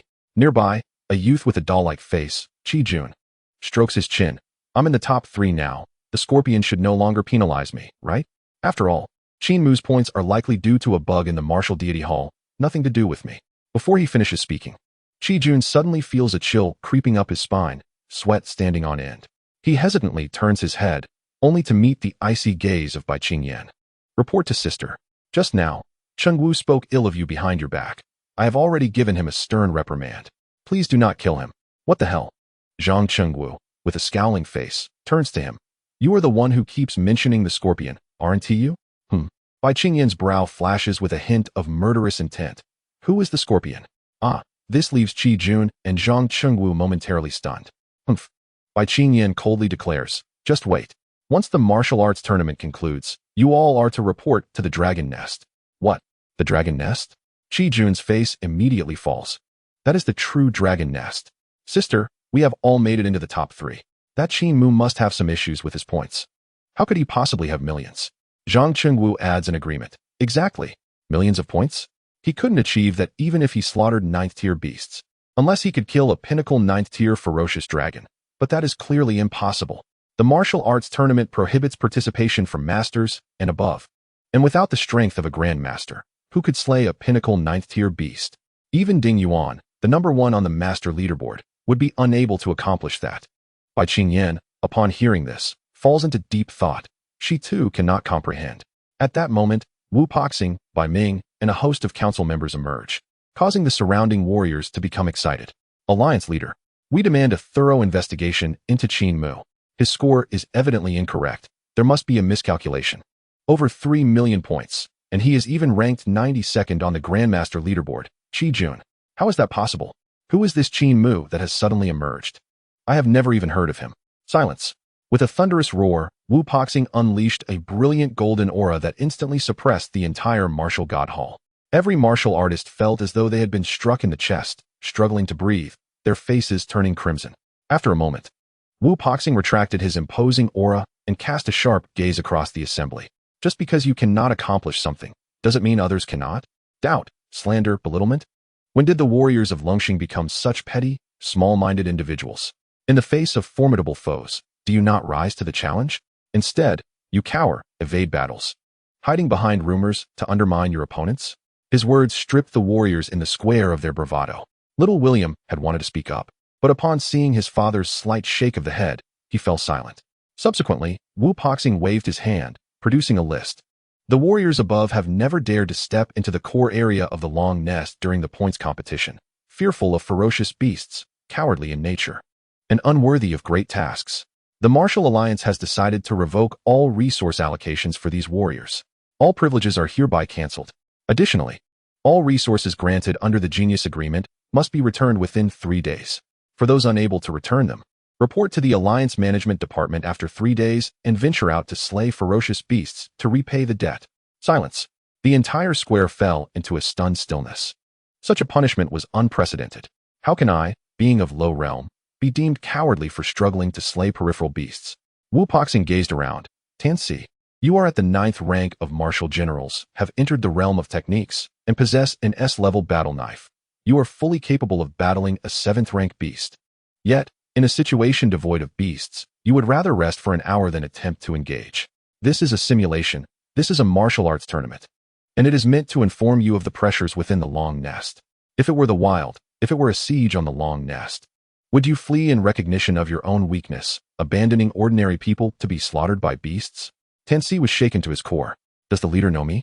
Has he been observing me all along? Under the immense pressure, his face turned pale, and he could not utter a word. Wu Poxing withdrew his gaze and declared in a resonant voice, the above decision is the final ruling of the Martial Alliance. Are you dissatisfied? Do you deny it? Very well. Then go to the wild and prove through bloodshed that you are still valiant warriors. Use facts to slap my face and prove I have misjudged you. The thousands of warriors in the square were all left flushed with shame. Yet Qin Mu remained unfazed, appearing detached and quietly enjoying the spectacle. Qin Mu, Wu Poxing suddenly shouted. First place in this points competition. You may question him, but only through demonstrating your strength can you raise doubt. The elimination round now begins. Qin Mu shall defend the stage. Anyone may challenge him freely. If you defeat him, you shall be crowned the champion of the martial arts tournament, receiving Grandmaster level battle armor, Grandmaster level techniques, unlimited supplies of SSS potions, and unrestricted access to all training rooms. The Martial Alliance will provide utmost support. I, Bai Ming, the Gun King, or the Blade Madman, may be chosen as your mentor, imparting our knowledge to you. What? Upon hearing this, Qin Mu spat in disbelief. What is this nonsense? I suspect you were jesting with me. The other warriors' hearts raced. What? Grandmaster level battle armor, Super S grade, said to be impervious even to 9th rank beasts. Trillions worth of SSS potions. Provided without limit? Is the Alliance truly that affluent? And the most crucial point, any of the 4 most representative powerhouses of Longxing can be chosen as a mentor. From now on, you shall be the prince of the Alliance. Who would dare to show teeth against you? Incredible. Incredible. The champion of the martial arts tournament, this time, truly deserving of the title. Step aside, I shall go first. Zhang Qingwu could no longer contain himself. He truly did not wish to return and face the cold-faced scorpion. Regardless of the outcome, he would give it a shot. Excellent.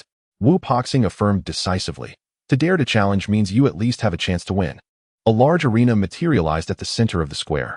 Within a 300 by 300 meter area, all warriors were moved outside, leaving only Qin Mu and Zhang Qingwu.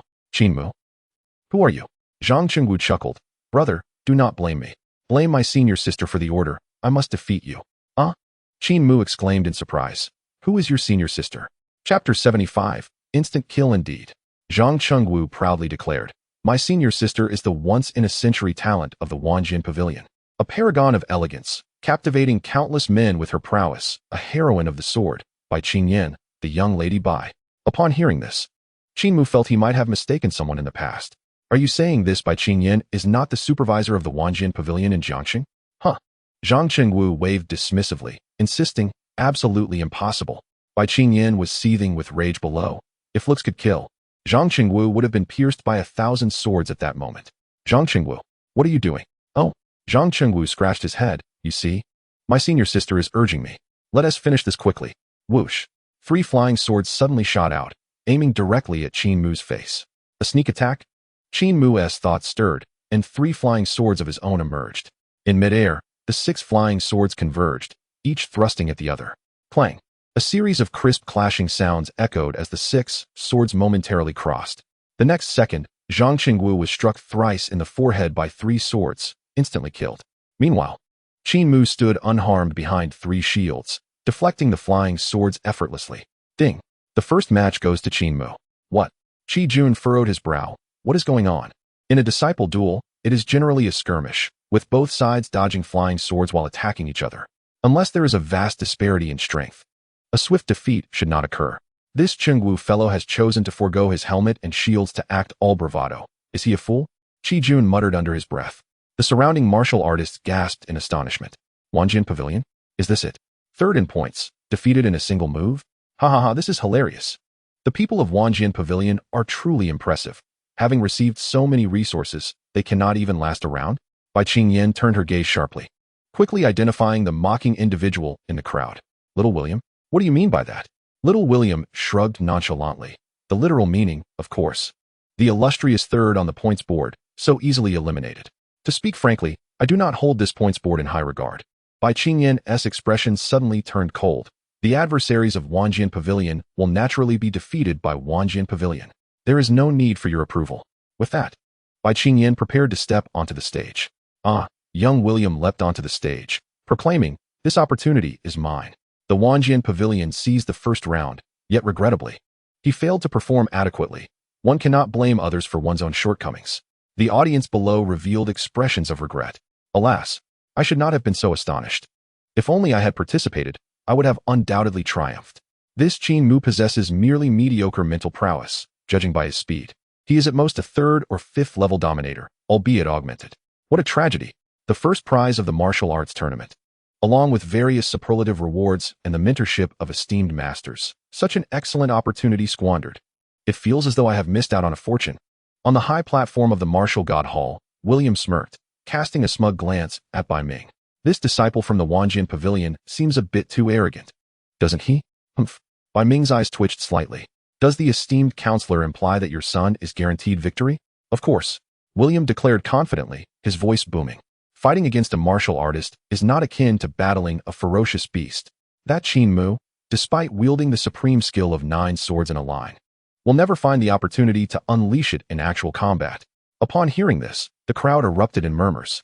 Young William could not help but overhear. Casting a doubtful glance toward Qin Mu. 9 swords in a line, the Wanjian Pavilion's ultimate technique. He actually knows it? How unfortunate for him that I have discovered this. With his low-tier dominator cultivation, he stands no chance against my 9th-tier dominator. Swiftly, young William brandished 3 shields, positioning them firmly before him, leaving only a narrow gap. Following this, William continued, a mental practitioner like Qin Mu, despite his extraordinary talent, is ultimately too young and inexperienced. In real combat, experience is paramount. When facing ferocious beasts, one must be straightforward and strike at their vulnerabilities. In contrast, when confronting martial artists, one must remain calm and steady, employing a wealth of techniques and battlefield experience. Akin to a vulture seeking out its opponent's weaknesses before delivering a fatal blow. Bai Ming furrowed his brow. Such a warning is akin to exposing Qin Mu's strategies. Employing the wisdom of a grandmaster for such a tactic, is he not concerned for his own reputation? William noticed Bai Ming's displeasure and retorted, "Why is the Bai sword sect silent? You have expressed high regard for Qin Mu. If you have differing opinions, feel free to share." Indeed, Qin Mu had just obliterated a disciple of the Wanjian Pavilion. Even if Bai Ming wished to advise Qin Mu, he could not speak up at this moment. However, Bai Ming's eyes flashed, and a smile graced his lips. "Since Counselor William is so confident, shall we place a wager?" "Excellent." William, unperturbed, appeared to be waiting for this moment. "If my young William emerges victorious, let the Wanjian Pavilion cover the entire debt owed by the Freedom Group of martial artists." The Freedom Group is one of the 3 largest factions within the Merchant Alliance, boasting countless martial artists. In York City, their numbers surpass those of the Breaking Star and Baya martial halls, firmly establishing them as the largest. Many of these martial artists are on the debt recovery list of the Breaking Star, deemed unworthy for further use. Such losses, even for the affluent Freedom Group, would be unbearable. Agreed. Bai Ming replied without a second thought. If Qin Mu wins, the Freedom Group shall relinquish all current slots in the Alliance's peak class. Gasp. The Alliance's peak class? It is the highest sanctuary within the Alliance, specifically tailored for martial artists striving to reach the pinnacle. At least half of its members are ranked on the master leaderboard. To relinquish slots signifies a loss of access to vast high-end resources. Many valuable items therein cannot be purchased with money. Historically, the martial arts tournament serves to select geniuses for training in the peak class. This year, the Freedom Group has very few candidates for the peak class. Should they lose additional slots, within a few years, their martial artist strength would significantly decline. Are you afraid? Then let it be. Bai Ming scoffed lightly. Haha, the value of the peak class extends beyond mere credit points, does it not? If the Wanjian Pavilion were to stake its own slots, it could level the playing field. William weighed his options carefully. The Wanjian Pavilion has always been a significant contributor to the peak class. 1 to 3? No, at least 1 to 5. Plus the additional assets worth trillions. It is unreasonable to refuse. Agreed. Bai Ming promptly affirmed. Alliance leader, with all the counselors present, I believe Counselor William would not resort to deceit. Wu Poxing nodded slightly. Glancing at the arena, did you both hear that? This battle is of utmost importance. You must give it your all. In a narrow encounter, the brave shall prevail. A martial artist must possess the courage to fight for their future. Chapter 76, A Brutal Assault. Shocking the audience goodness? Qin Mu truly wished to exclaim. What does this have to do with me? The 2 grandmasters wagered so heavily. Do they intend to share any of the spoils with me? However, Wu Poxing provided a modicum of guidance. He believed that due to his lack of experience, Qin Mu intended to seek an opportunity for a decisive strike. At that moment, William bellowed, prepare to meet your demise. 12 flying blades shot forth from behind the shields, striking with cunning angles, some even looping behind Qin Mu, lying in wait. Such a ruthless strategy explains their confidence. A mental practitioner, if only facing ferocious beasts and not fellow practitioners, would never acquire such experience. Qin Mu's shields had suffered considerable damage in the dragon nest, leaving only a few intact. The rest were mere fragments. Now, facing a torrential assault of flying blades, he struggled to defend himself, appearing perilously close to defeat. What is happening? Why does Qin Mu's shield appear as if it has been scorched? It seems to be of S-rank quality. Hiss. To damage an S-rank shield to such an extent, Only a peak 9th tier ferocious beast would have the capability. Indeed, it is a fire dragon. Only after venturing into the dragon nest and battling the fire dragon could such damage be inflicted upon a shield. The martial artists present, regardless of their cultivation level or experience, were of the highest caliber. Within mere breaths, they discerned the truth. Facing a 9th tier fire dragon, impossible to survive. His points could not possibly have come from slaying the fire dragon. Indeed, it must be. How terrifying his strength truly is.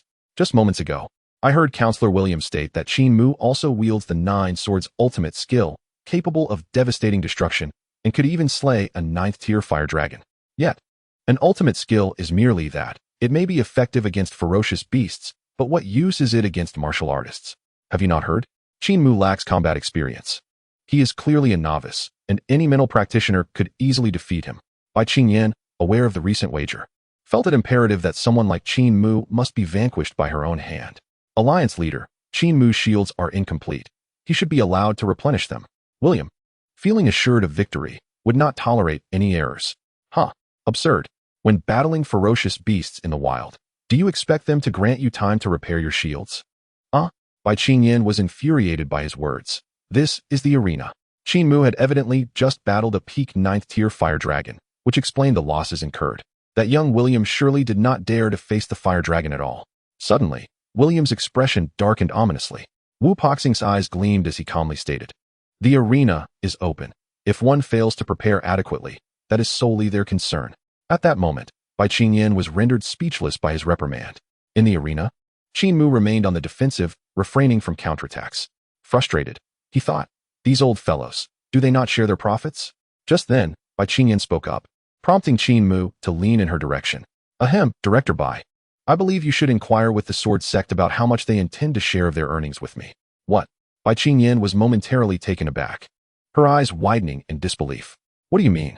Qin Mu stood firm, blocking flying blades while crouching down to shrug at Bai Qingyan. "My meaning is quite clear. The Bai Jian sect has placed significant bets. If they win, not sharing a portion with me is simply unreasonable." Bai Qingyan nearly choked on her words. "You can't be serious. Don't be hasty. As long as we win, everything can be discussed.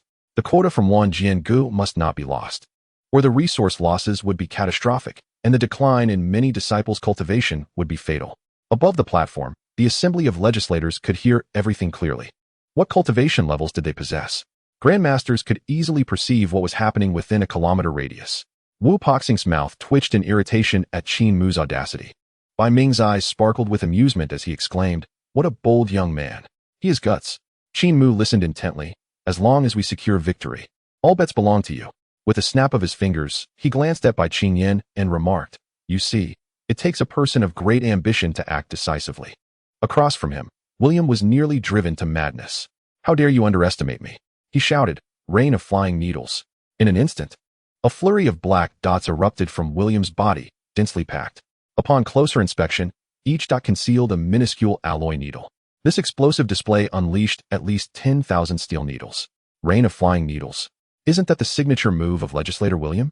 The onlookers gasped in astonishment. It was said that this technique could not be executed without Grandmaster-level cultivation. No, it's just difficult. It's not impossible. The number of psychic forces is limited, and specific methods must be employed to launch such a multitude of needles, William said, grinning. His eyes gleamed as he envisioned Qin Mu, whose shield was insufficient, being pierced like a porcupine. The S-grade specially crafted needles were designed to penetrate S-grade combat suits. Surely many would breach through. However, Qin Mu merely pointed his sword, and in an instant, 12 flying swords danced in the air. They flashed rapidly, leaving behind overlapping afterimages that formed a blooming display of swords. The 12 sword blooms completely concealed Qin Mu. A series of melodic clinks resonated on the arena as countless steel needles were deflected by the sword blooms, none making it through to Qin Mu. Incredible defense. It's as if nothing can penetrate. The spectators were astounded. Bai Qingyan exclaimed, "That sword bloom. Was it not performed by my grandfather back in the day? The experience required is no less than that of the 9 swords in a line." At that moment, doubts began to swirl in Bai Qingyan's mind. Could it be that Qin Mu was truly her grandfather's disciple? He could execute the 9 swords in a line, and also the sword bloom. Why could he do it, and she could not? Was it possible that she was not truly the granddaughter of the sword sect, and thus her grandfather deliberately withheld teachings from her? In the arena, William seemed to be in a state of shock. His ultimate technique, a barrage of steel needles, had been effortlessly countered. Trembling, he managed to stammer, "This can't be real." Qin Mu casually swatted his hand, dispersing the last layer of needles. In an instant, 9 flying swords emerged from behind him, arraying themselves. "You?" William was so startled that he hastily shielded himself with all his protective gear, curling his body to brace for impact. The first flying sword struck, penetrating mere half an inch from William's S-grade shield. Following that, a prolonged ringing sound echoed. 9 swords in a line. It pierced through 3 shields and, with a final thrust, penetrated William's combat suit, embedding itself in his chest. With a firm grip, Qin Mu declared, "Destruction." With a resounding crash, William's body erupted in an explosion of blood mist, vanishing into the air. Ding! In the second round, Qin Mu wins. The crowd gasped in horror, their legs trembling and spines chilling. 3 S-grade shields, along with an S-grade combat suit, could not withstand the might of a single sword strike. This combat prowess surely surpassed that of the Grandmaster rankings. The 9 swords in a line was indeed the ultimate technique of Wan Jianguo, overwhelming. Qin Mu effortlessly retrieved his flying swords, a smile gracing his lips as he scanned the audience below. "Who else dares to challenge me?" Instantly, the surrounding warriors retreated in unison. The fear was palpable. Qin Mu was terrifying beyond measure. The pressure he exuded was akin to that of a ferocious beast. No, it was even more ferocious. At least with a ferocious beast, one might have a chance to flee with a shield. But against Qin Mu, one would likely have no opportunity to escape, only to be annihilated. Chapter 77, Will Battle. Let us face them all at once. In the martial god temple's plaza, all warriors were left speechless, trembling in awe. Who would dare to step forward? It would be a path to certain death. In a rotational attack, this fellow wielded the 9 swords in a line, effortlessly obliterating anyone below the Grandmaster level. In a defensive stand, his flying swords could weave intricate patterns. His psychic control was exquisite, and not even the hem of his garment could be grazed. The onlookers fell silent in apprehension. Wu Paxing, however, was enraged, shouting thunderously, "Are you all afraid? As warriors, do you lack the courage to challenge him? What are you practicing martial arts for?" Qin Mu thought to himself, "This is an outright attempt to provoke me. I merely wish to quietly claim a championship, seize a few rewards, and perhaps indulge in a bit of luck with the stakes. It is not as if I have raided your dilapidated Xing Wuguan storage, so why the uproar? Here I come." Bai Qingyan dismissed her distracting thoughts, leaping forward to mount her flying sword, arriving before Qin Mu. "Indeed, you triumphed in the recent points competition.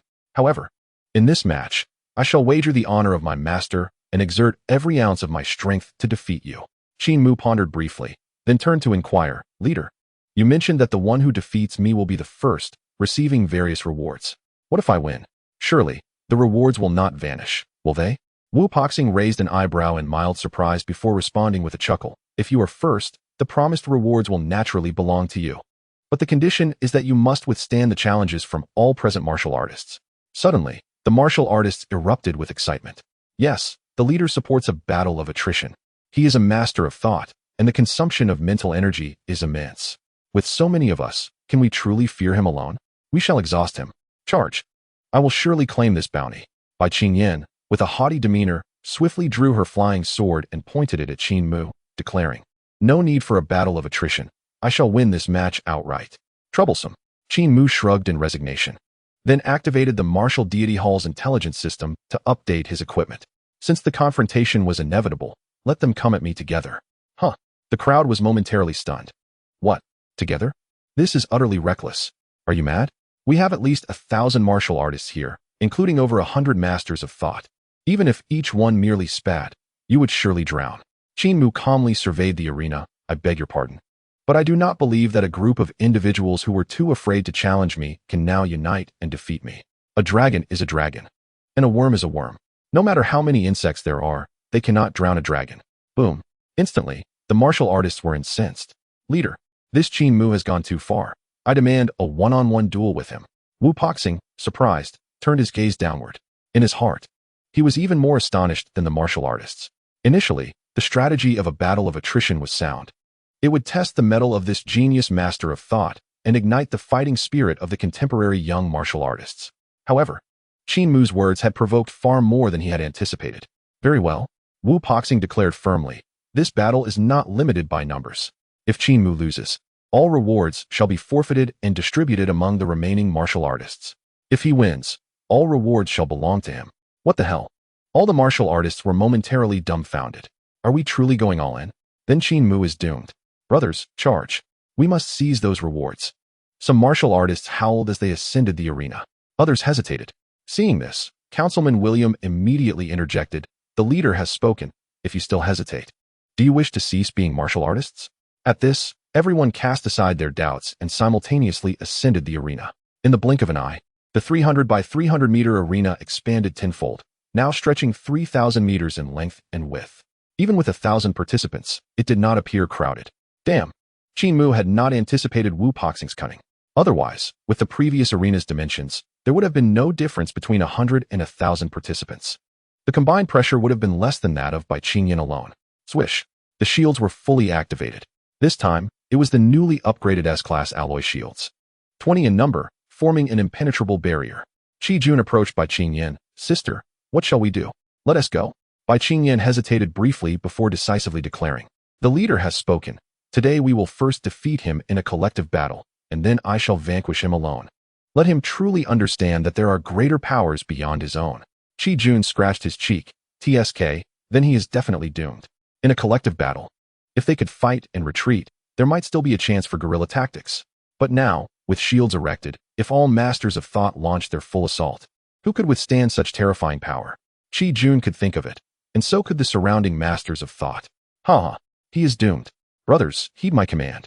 Let us strike him down in one blow. 3, 2, 1. With a resounding bang, thousands of flying blades erupted from around the arena, all aimed at the shield formation standing resolutely in the center. Bang, bang, bang. The masters of thought had varying levels of skill. The initial wave of flying blades, being the fastest, swiftly reached and collided with the shields. Normally, even with S-Class shields, a single blow would not breach them. However, this time, merely a few dozen flying blades sent the entire shield formation flying. What is happening? Huh, I see it now. Qin Mu is a genius master of thought. His skill level is high, but his cultivation is lacking. With our full force, we are like a fierce dragon at the peak of the 9th stage. How could he possibly withstand this? Victory is assured. Kill. We cannot let the masters of thought have all the spoils. We martial artists must partake as well. The martial artists drew their weapons, swords, spears, battle axes, and broadswords, surging forward en masse. Just then, a metallic illusion erupted from within the shield formation. It moved with astonishing speed and dazzling brilliance, making it difficult to discern its true nature. In the next moment, the martial artist at the forefront experienced it firsthand. It was a flurry of azure flames in the form of flying swords, spinning at high velocity and mercilessly shredding everything in their path. In the blink of an eye, the combat suits of several martial artists were slashed multiple times by the flying swords, instantly torn to shreds, followed by the high-speed rotating shields. The shields had been sharpened. 1 shield, 2 shields, a dozen shields, striking in rapid succession. Crack, crack. Several martial artists were cleaved into pieces, and under the onslaught of the shield's drill-like edges, they were reduced to mere fragments, scattering throughout the arena. The spectacle left all martial artists utterly dumbfounded. What? Even those martial artists from the martial deity hall, who had little field experience, could scarcely withstand such a scene. What in the world is this? Bai Qin Yin stood stunned. A drill? It certainly resembled a drill, but it was an improved version. The martial deity hall's intelligence system provided martial artists with any equipment they required. Anything feasible in reality could be simulated here. Qin Mu had designed the S-Class shield as a specialized drill, sharpening the edges to exponentially increase its lethality. Simultaneously, within the combination drill, Qin Mu needed no defense. He had nothing to manage. Just drill, and that was it. Chapter 78. Annihilation of all buzz. The drill spun at high speed, slicing through the air with a deafening roar. Wherever it passed, martial artists were obliterated, with not a single opponent able to stand against it. Run! Someone cried out in terror. We cannot fight him. We truly cannot. If I charge in, I will be sent flying as well. Retreat. The martial artists at the front attempted to flee, while those behind continued their advance. They could not see inside. They only knew that individuals were being torn into fragments that danced through the air. Chaos erupted at the forefront. The masters of thought were in a frenzy. Everyone, clear the way. Do not obstruct me. I shall eliminate him in an instant. Before the words had left their lips, the drill changed direction, forcefully carving a path through the crowd and charging towards the realm of the Nianshi. No matter what you are, perish. Upon witnessing this, the Nianshi erupted in fury and retaliated. A multitude of flying blades and swords surged towards the drill. The sound of clashing echoed as all attacks were deflected by the rapidly spinning drill. In the next moment, fragments of the Nian Shi began to dance in the air above the arena. It must be said, the Nian Shi indeed possessed a flair that made their ascent appear more elegant than that of the other warriors. Qin Mu, with a single drill in hand, was relentless. If anyone stood in his way, they would meet their end. If the Buddha stood in his way, the same fate awaited him, regardless of the weapon or technique. One word defined his actions: kill. 2 words: strangle. The divine martial hall had an automatic cleanup function, but it required a 1-second delay. With the sheer volume of fallen warriors, the arena was bound to be stained crimson. Wu Peixing, observing from above, felt his teeth ache with anxiety. Goodness! Qin Mu was no mere genius. He was a pure killing machine. Having traversed through a sea of corpses for a century, he had seen every conceivable scene. Yet, the sight of him mercilessly slaughtering warriors was something Wu Peixing had never witnessed before. Beside him, Bai Ming watched in utter exhilaration, exclaiming, "Excellent! What a remarkable drill!"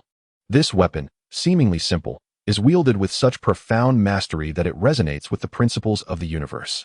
Utilizing flying swords as blades for continuous cutting, it can pierce through S-class battlesuits. Its defense is unmatched, almost as if it is designed to counter psychic weapons. Incredible! Such a weapon lurks within our daily lives, omnipresent, yet we never considered it. Senator William, witnessing this, was nearly rendered speechless. What madness was this? He couldn't be killed, and he was turning the tables? Fools. A bunch of fools. Did they not realize the drill had a rear end? Could the Nian Shi be so foolish as to attack from behind? Retreat. Attack from above. Find a better angle. Bai Qingyan, with her vast combat experience, also came to a realization. A shield formation and high-speed rotation was most effective against flying blades and swords. With direct confrontation proving futile, they could only maneuver around. Yes, many Nian Shi, upon hearing this, took to the skies. Dozens of them, standing atop shields and flying swords, approached the rear of Qin Mu's drill. Just then, Qin Mu turned around and cheerfully greeted them. "Oh, quite a few have come. Brat, you shall die." They all launched their attacks simultaneously, with flying blades and swords cascading from above like a torrential rain. Sword rain. The ferocity of the assault truly resembled a deluge of swords. Qin Mu, unperturbed, leaped down from the drill and, with a swift motion, redirected it. Following that, he thrust his palms forward. Go! With a resounding hum, the drill soared into the sky, piercing the clouds. What? The Nian Shi in the sky collectively fell into a stupor. This drill could fly? Bang!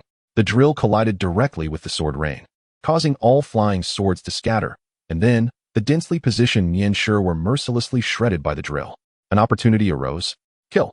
Ground warriors. Upon seeing Qin Mu reveal himself, rushed forward with newfound boldness.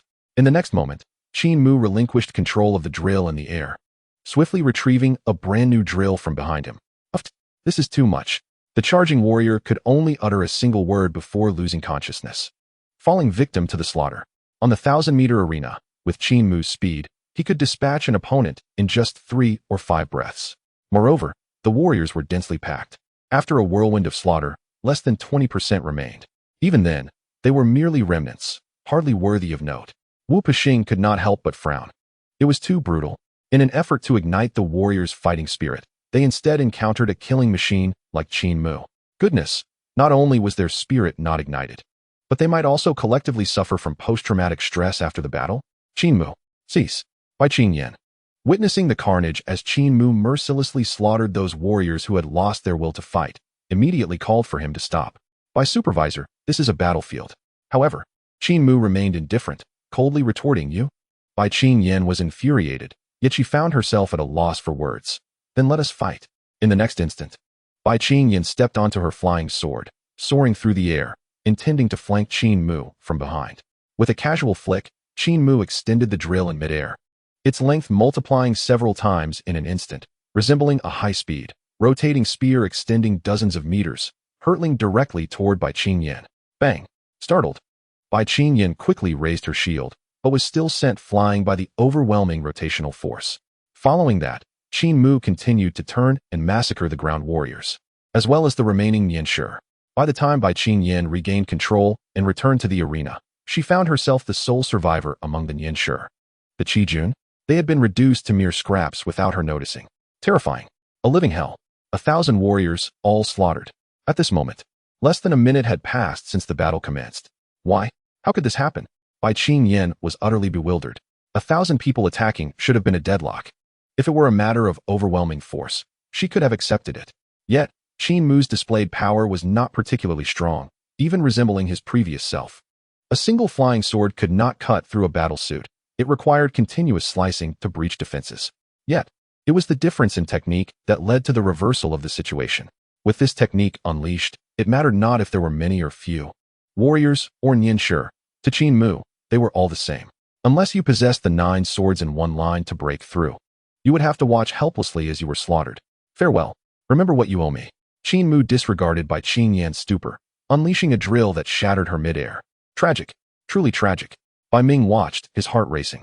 William, however, felt a sense of relief. Qin Mu, you've offended so many people. It's only a matter of time before you meet your end. You will regret this. Bai Ming fell silent for a moment before turning his gaze back to Qin Mu. Very well.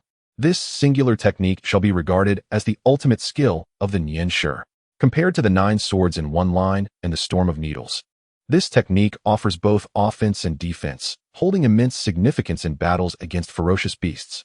More importantly, this technique is not overly difficult, regardless of one's cultivation level. It can be simplified for use. If one begins training at the level of a commander, mastery could be achieved within a year or two. With this technique, the Dragon Star Nianshi shall experience a significant increase in combat power. Even against a 9th-ranked dragon nest, I am now confident to charge in. Practical, simple, and devastatingly powerful, with both offensive and defensive capabilities. As a Nianshi, Bai Ming instantly recognized the value of this technique. Qin Mu's eyes gleamed. Alliance leader. I wish to apply for a patent. Chapter 79. Champion's Reward. Patent harvest. The drill technique was originally intended for use in the warehouse. With a focus on practicality and continual development, Qin Mu designed some modifications in a smart manner. Originally, I intended to have Ling Qianxua's company customize something for me. But before I could do that, the martial arts conference arrived. Now, this move is thoroughly showcased. It is not just exceptionally useful, it is truly remarkable. Wu Poxing slightly furrowed his brow and pondered. Qin Mu, you must understand the extraordinary significance of this move to Longxing. What the heck? What do you want? To take it for free? That's utterly impossible. Qin Mu wore a look of deep distress and exclaimed, Alliance leader. A martial artist's ultimate technique is the culmination of their hard work.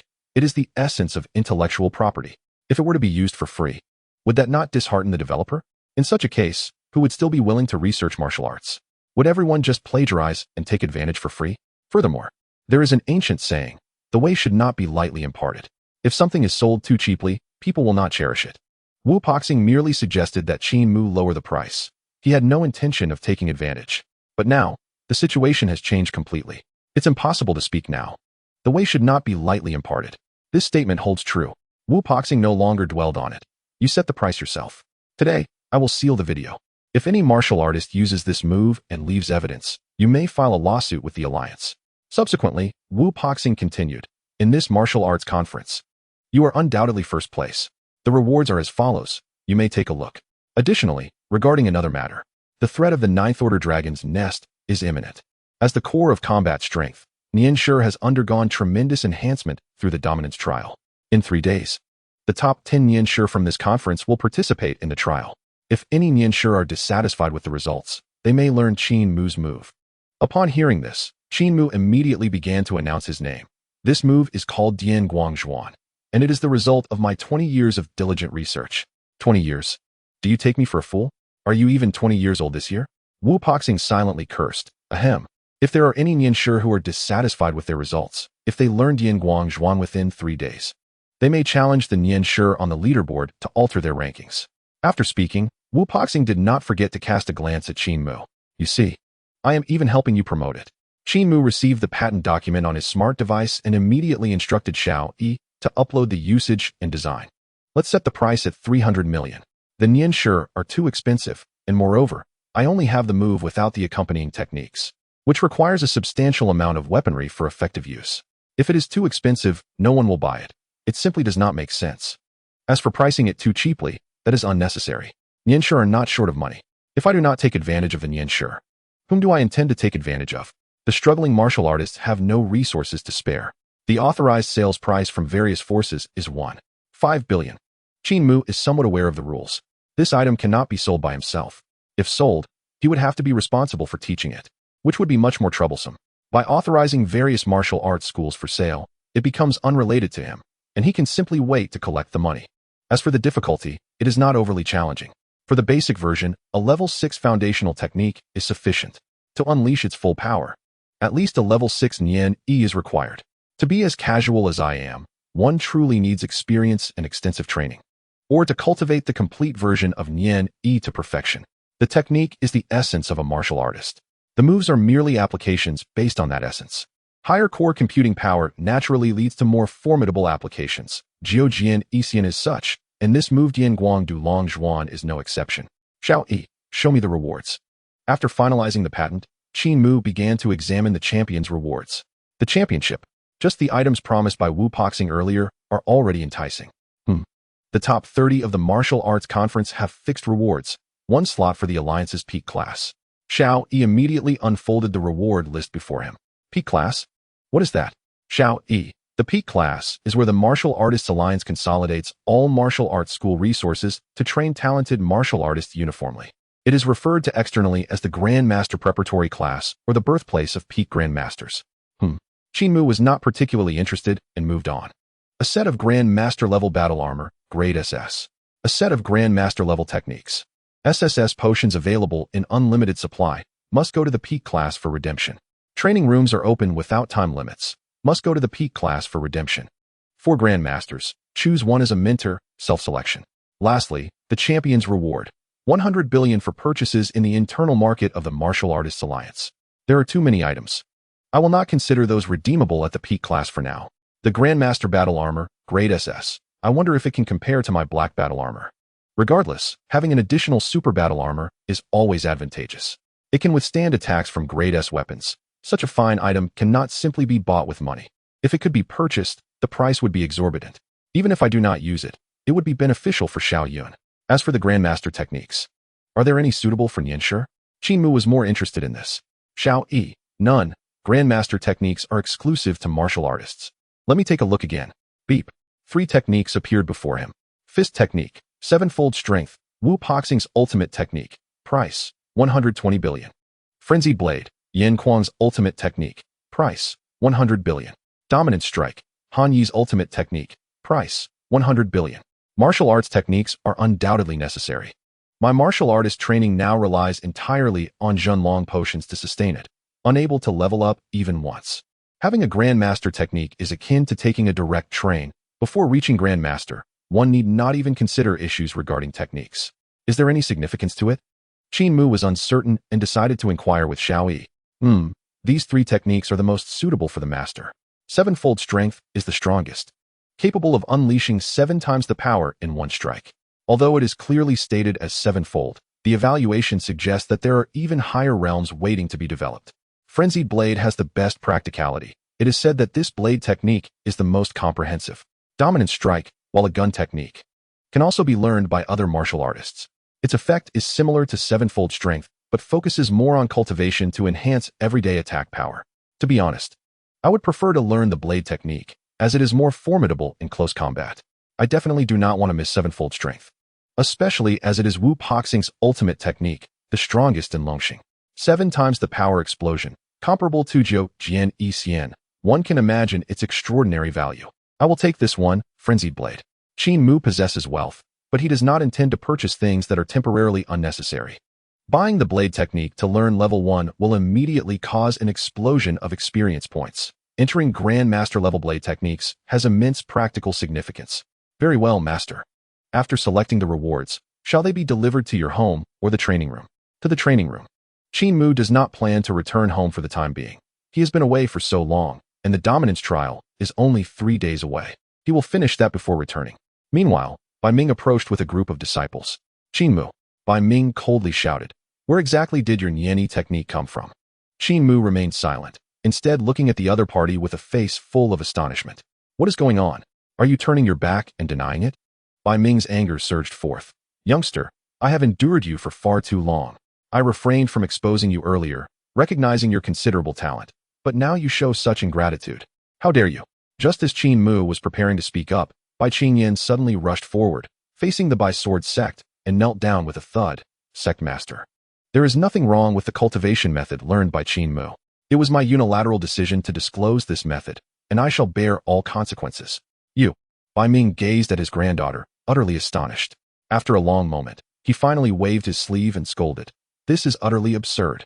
Do you dare to teach the cultivation method without my consent? Do you even comprehend the consequences? Bai Qingyan nodded. I do. All assets will be confiscated, and one must hunt ferocious beasts for 100 years. Humph. Bai Ming glared. That is your punishment. And what about the consequences for those who learn the method in secret? 200 years. Bai Qingyan replied resolutely. Since it all began with me, I shall bear the burden entirely. Is it truly that simple? Rules are rules. Bai Ming showed no mercy towards his granddaughter. If there are no rules, then anyone could come before me and claim they have transmitted the cultivation method without consent and bear the consequences alone. Wouldn't that render the method worthless? Qin Mu, witnessing this, was momentarily bewildered. Speaking logically, she lost the wager, and thus the responsibility lies solely with her. What does this have to do with me? Don't miscalculate. Bai Ming cast a cold glare at Qin Mu. Youngster, are you instructing me on how to conduct my affairs? Chapter 80. The Sword Sect accepts disciples? What could you possibly teach? Boom.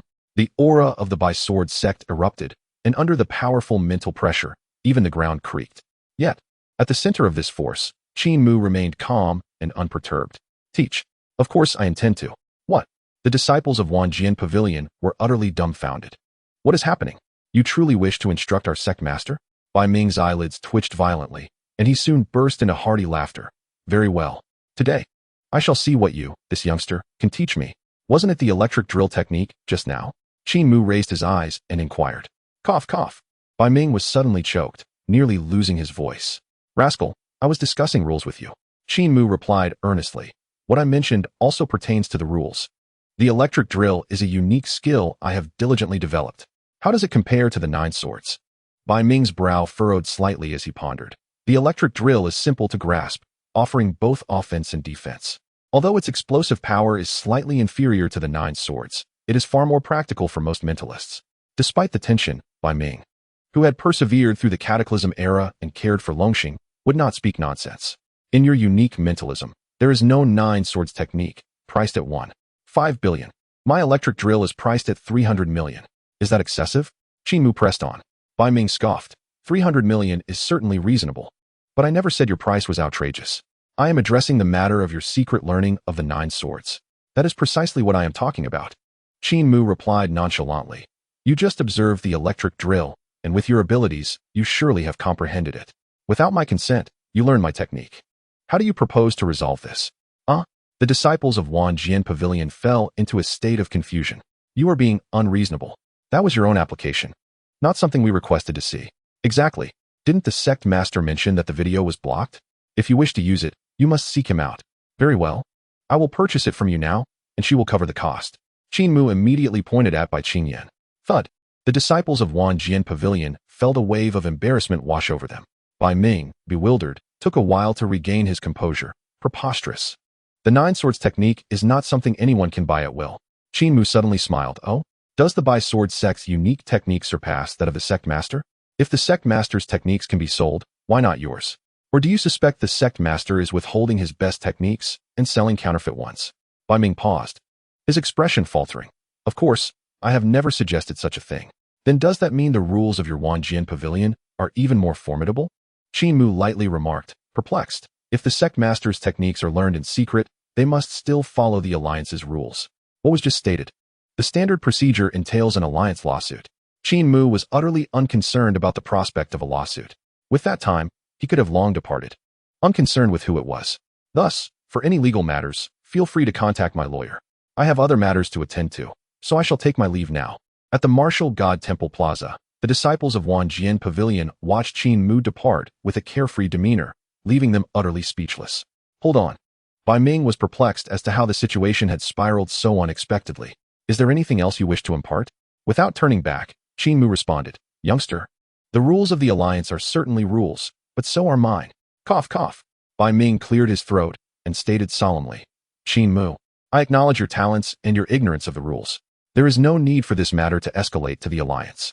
You have received the rewards from the martial arts conference. You may choose any one of the 4 grandmasters as your mentor. I now offer you the opportunity to join the Wanjian Pavilion, and the matter of your secret learning will naturally be resolved. Originally, Bai Ming had intended to take on a disciple after consulting his granddaughter. However, as a prominent sect master, it would be quite embarrassing to be refused. Furthermore, geniuses are often arrogant. To welcome him as a disciple, it would be wise to temper Qin Mu's pride first. Thus, he aimed to achieve 2 objectives with a single action. He believed he had made no errors, yet the situation had become even more awkward. Must I accept the reward? Qin Mu slightly turned his head, questioning. Hiss. At that moment, not only the disciples of Wanjian Pavilion, but even the surrounding martial artists could not suppress their astonishment. Qin Mu was none other than the by-sword sect's own, the mightiest mentalist of Longxing. Those wishing to be his disciple could circle Longxing 30 times. Now, he was not only disregarding the secret learning, but also being offered acceptance as a disciple. Such an opportunity was truly unparalleled. If the matter of accepting disciples had been proposed earlier, Qin Mu might have shown some interest. Setting aside other considerations, he simply asked, does the Wanjian Pavilion or the by-sword sect possess grandmaster-level mentalist techniques? Gulp. Bai Ming's heart sank. Youngster, what do you mean? Qin Mu replied calmly. My meaning is simple. My unique mentalism is at level 9, fully perfected. I have no further techniques to learn. If you propose to take me as a disciple, surely you must have something to teach, no? Boom. The entire assembly of martial artists was left stunned. Perfected technique? Level 9. Are you joking? I have studied at Wanjian Pavilion for 2 years, and have only reached level 3. Level 9. I plan to practice for a lifetime. Bai Ming gasped in astonishment, his expression reflecting the realization of what he suspected. During the martial arts conference, he had surmised that Qin Mu had learned the technique and likely comprehended it at a high level, but he never anticipated such a terrifyingly swift mastery. The 9 swords technique indeed resided at the final stage of the technique, and once perfected, it naturally could be achieved.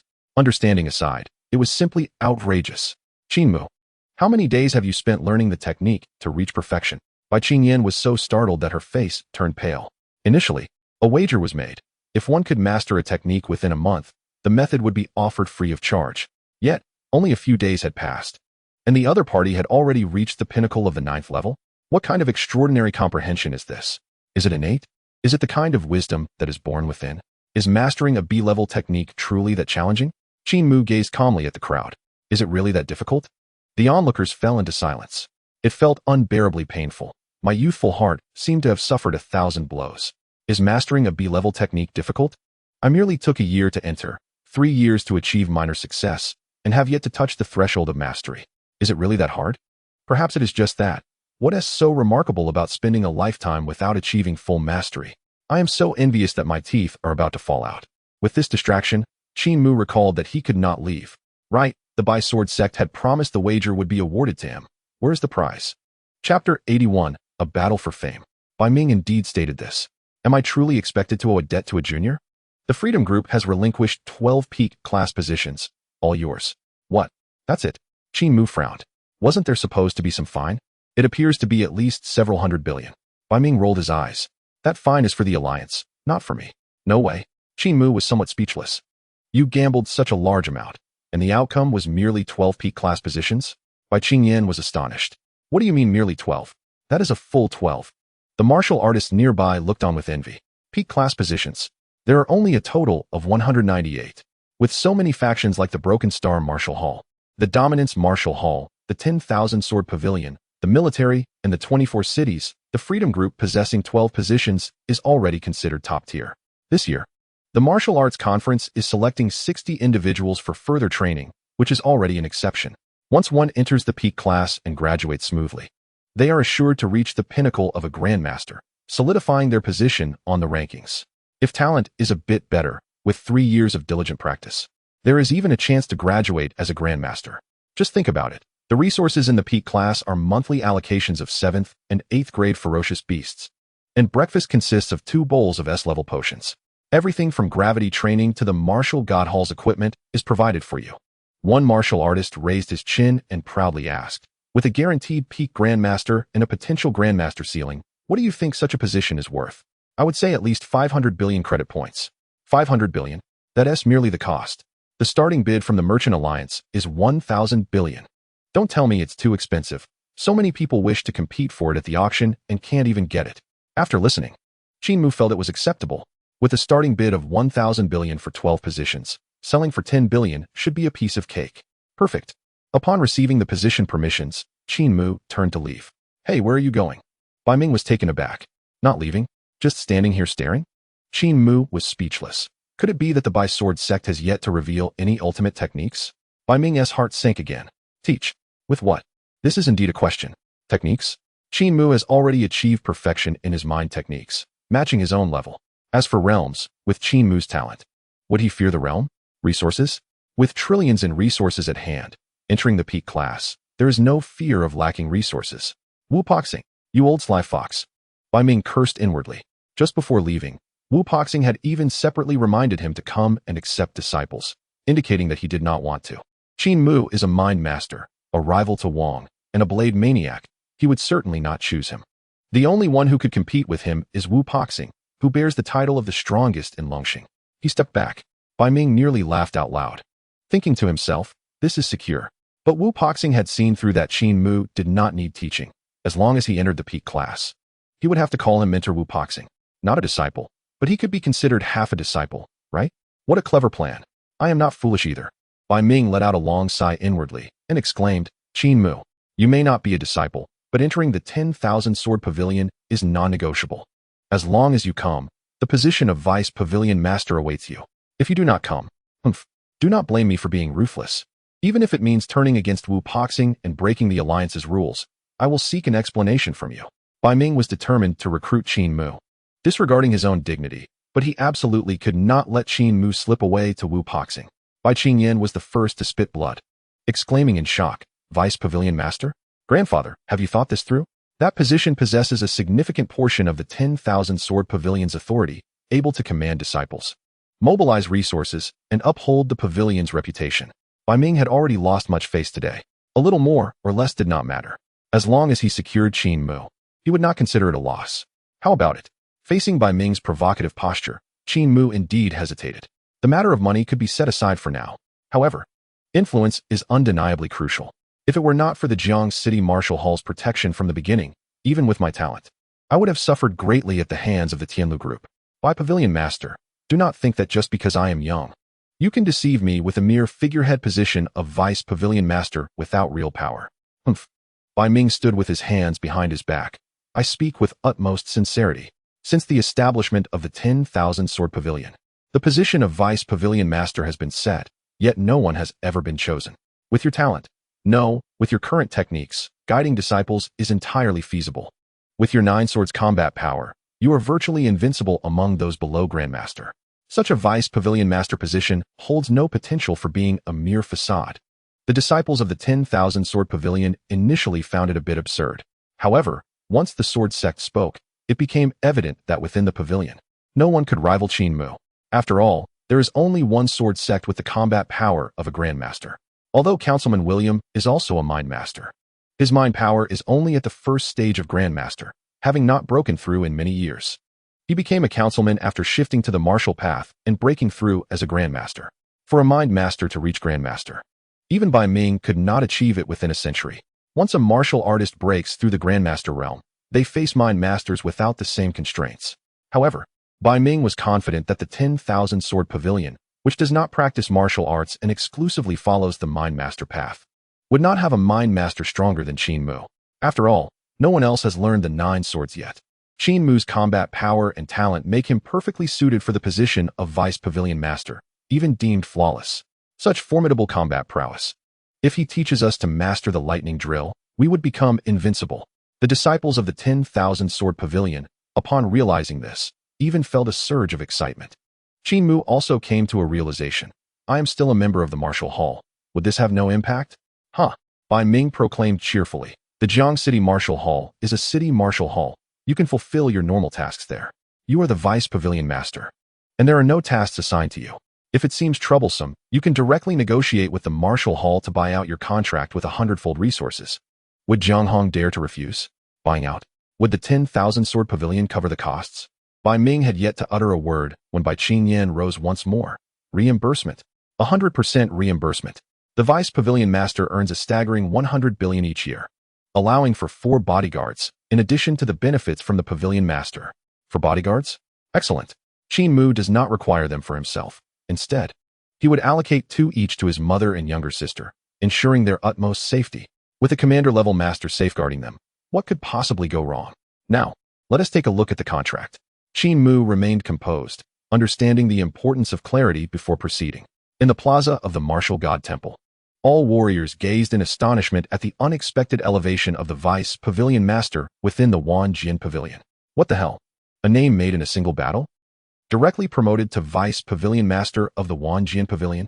I'm envious, truly envious. If I could achieve fame in a single battle and become the head of the Paixing Martial Academy or a city patrol officer, wouldn't that be a leap into greatness? A disciple? They have become a master right away, the master of so many disciples from the Wan Jin Pavilion. I'm so envious my teeth are nearly ground to dust, my fists are clenched in jealousy. Chapter 82, Golden Membership. The contest for quotas inside the exclusive chamber of the Alliance leader at the Martial God Temple, Wu Poxing nearly shattered his cup in anger. Bai Ming, you old dog. Have you also learned to break the mold? He recognized Qin Mu's character and knew he would never settle for being a mere disciple. As long as he joins my peak class, he will still belong to my Paixing Martial Academy in the future. Curse it. Wu Poxing had merely taken a step back to advance, but now, the opportunity had slipped away. A tragic loss. A peak battle power in a month. This is catastrophic.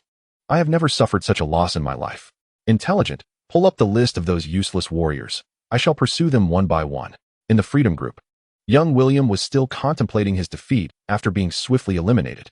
Father, that Qin Mu must be problematic. Of course, Senator William exclaimed coldly. Even a dog can tell he is suspicious. But Wu Poxing protects him, and Bai Ming does too. These 2 old dogs are clearly in cahoots. Just then, the secretary entered, announcing, Senator, the Alliance leader has sent a message demanding the submission of penalty resources. With a crash, Senator Williams' gaze flickered, unleashing his mental power and obliterating everything on the table. Damn it, Wu Poxing is forcing people to a dead end. Father, enough. Senator Williams shouted angrily. Tell Wu Poxing that the penalties must be paid within a week. Once the secretary exited, he turned to young William with a sinister look. The command trial is in 3 days. Execute the Star Annihilation Plan. Yes. Young William's eyes gleamed with excitement. At the Jiang City Martial Academy, Guo Yue stared in disbelief at Qin Mu, who had not uttered a word throughout the entire martial arts conference. You truly became the Vice Pavilion Master of the Wan Jin Pavilion? Even at this moment, Guo Yue could hardly believe it. The Wan Jin Pavilion was a powerful force across Longxing, with branches in all 24 cities. Jiang City, being the ancestral home of the Bai family, was considered the headquarters. As a supervisor, Guo Yue was at best on par with Bai Qingyan, who held the position of head supervisor with peak master-level combat power, while he himself was not even a master yet.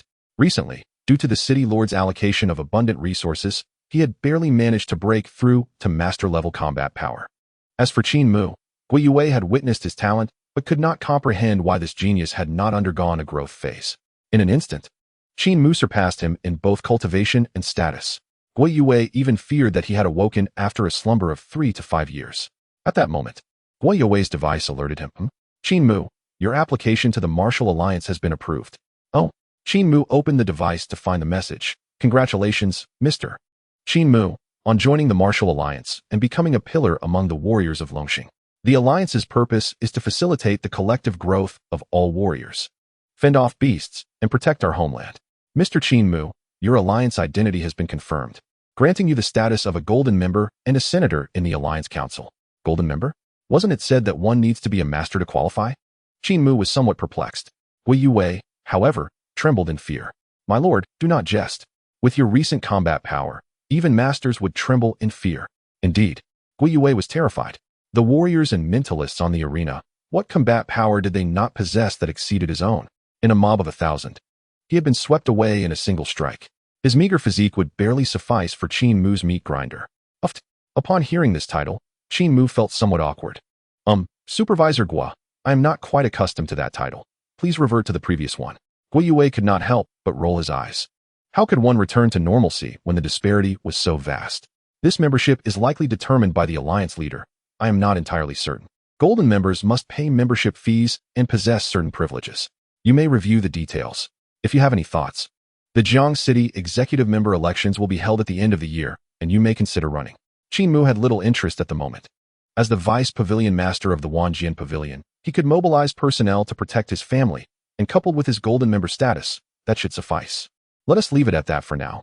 We shall discuss everything further after returning from the command trial. At this point, Bai Qingyan had also arrived at the Martial Academy. The information regarding the trial had been confirmed. A Grandmaster was needed to suppress the dragon nest, and therefore, only he could lead the expedition. Under normal circumstances, a Grandmaster would accompany the trial, but this year, it was not feasible. Diverting a master was already a challenge, and a Grandmaster could not be moved. If a master were dispatched, their combat power might not even match Bai Qingyan's. Furthermore, with Qin Mu present, they could deal with 9th-tier beasts and peak 9th-tier beasts, ensuring safety comparable to that provided by a Grandmaster. What is the specific situation of the trial? Qin Mu inquired as he opened the door to the training room. Bai Qingyan's expression was one of excitement. The command trial will take place in the Lok Mountain Range, where the surrounding beasts pose little difficulty. This trial is believed to be a remnant from the ancient era of Longxing, specifically designed for mentalists. Those who pass will receive rewards, typically armor and mentalist weapons. Only exceptional passers will earn techniques and secret arts.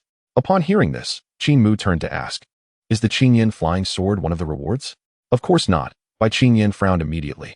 The armor rewarded from the command trial is at least SS grade, and the weapons are likewise above SS grade. With a swish, Bai Qingyan produced a projection, revealing a brilliantly gleaming metallic box suspended in midair. The flowing lightsword box.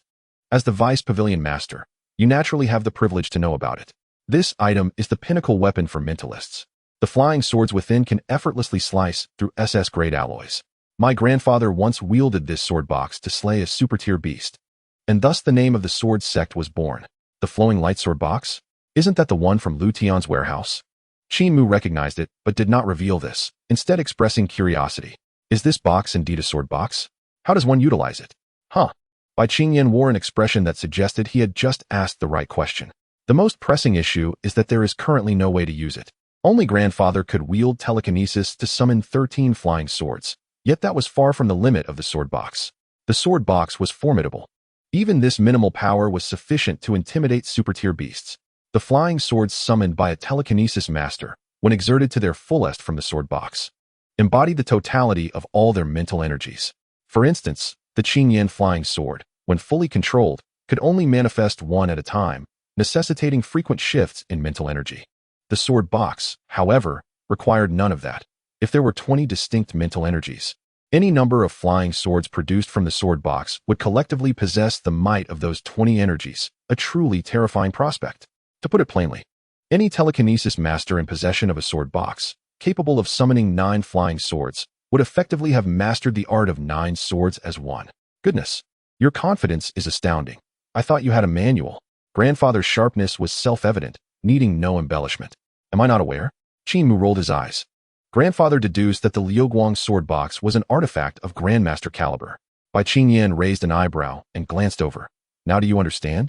If there exists a methodology to pair with the weapon, then naturally there would be a corresponding technique. This piqued Qin Mu's interest. Are you suggesting that the governance trial will include this technique? Bai Qingyan nodded earnestly. Absolutely. After all, the Liuguang sword box is a reward from the trial. Do you think it would lack a technique?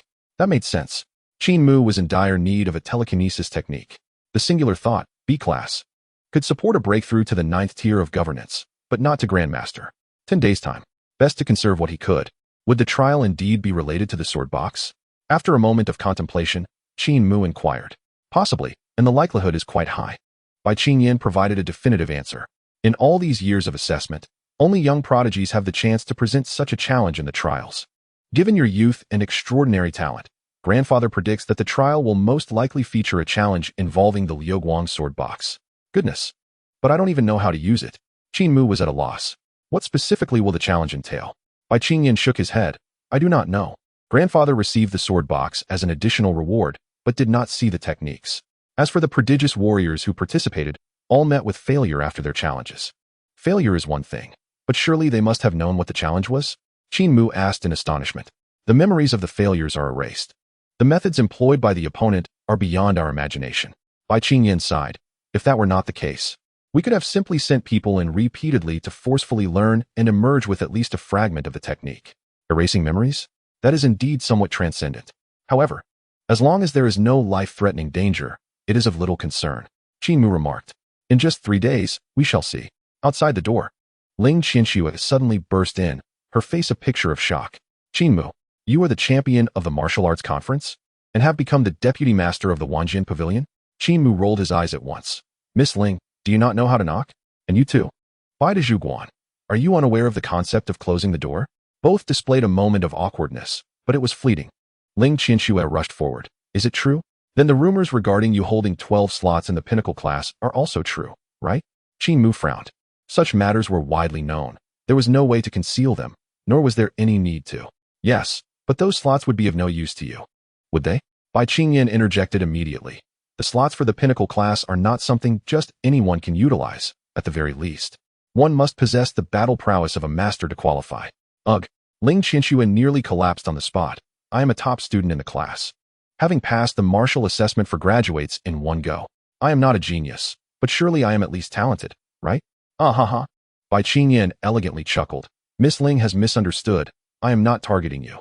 I merely mean that all martial artists lacking master-level prowess cannot utilize those slots. What a blow. Ling Qianxue's heart was evidently crushed. Having just graduated, Qin Mu had already reached master-level prowess, becoming the deputy master of a formidable entity like the Wanjin Pavilion, while holding countless slots coveted by masters. Such an achievement could easily plunge all peers into a state of despair. Even the Ling Wu group could no longer claim equality with Qin Mu.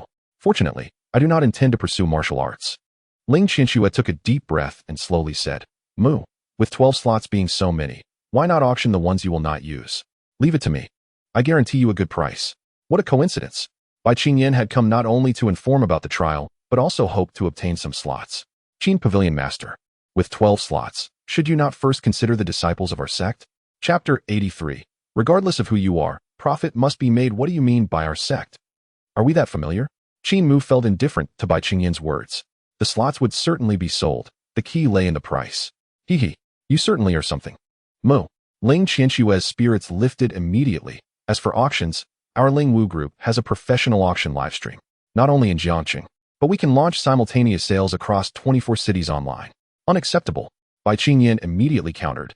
Qin Mu, you must be aware that the alliance leader has recently been cracking down on those who do not venture outside the city and contribute to Longxing.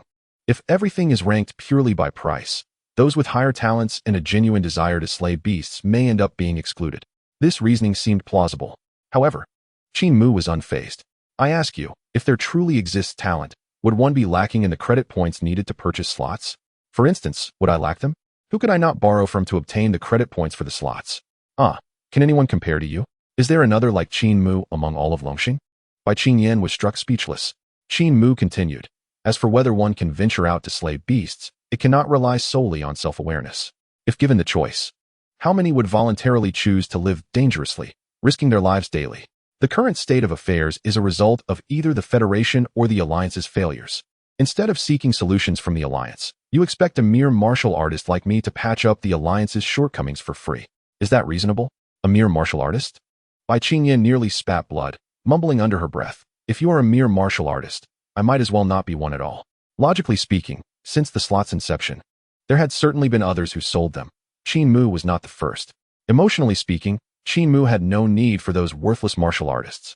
Strengthening oneself was paramount. Relying on others for protection was forever the mindset of the weak. I will keep 2 slots for myself and sell the rest. The auction will be entrusted to the Ling Wu group, while Wanjin Pavilion will handle the security. After finishing, Qin Mu could not help but ask, for such a grand auction, you will not charge me a service fee, will you?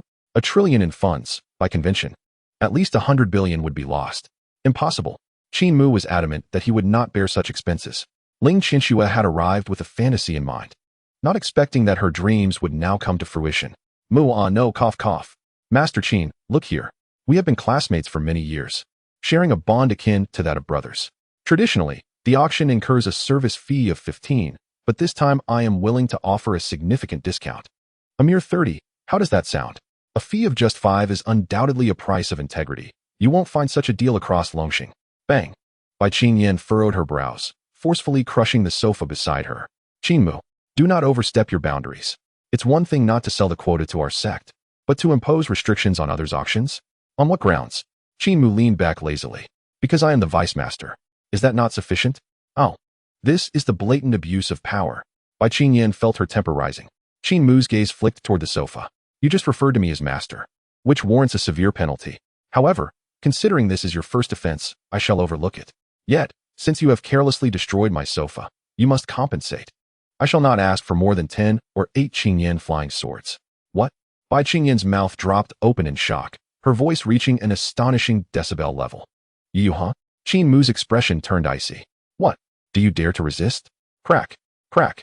Bai Qingyan's fists clenched, producing a series of explosive sounds. Her face turning pale. I dare not. Good. That is what I expected. Ling Qianxue observed this scene, her spirits lifted. Humph. This old hag has targeted me since I entered. Now she knows who's in charge, right? Mu is truly impressive. Keep it up. Crush her. Qin Mu turned his head. What are you laughing at? Do you dare to charge me a 5 service fee? Do you think this is a charity? Let me tell you. Not a single point more. If I do not demand a share of the auction profits, you should be grateful. Ling Qianxue's head tilted in disbelief. You still want to charge me? What kind of logic is this? Needless to say, Qin Mu retorted sternly. With 10 peak quotas, how many martial artists will it attract? Among those who come, which one does not possess assets exceeding 100 billion? If you cannot secure a quota, surely buying something trivial would still earn you a fortune? TSK. No, I feel we must charge something. Puff. Ling Qianxue dove forward, clutching Qin Mu's hand. Master Qin, there is no need for that. We shall not charge a single coin for the service fee. After a moment of contemplation, Qin Mu nodded.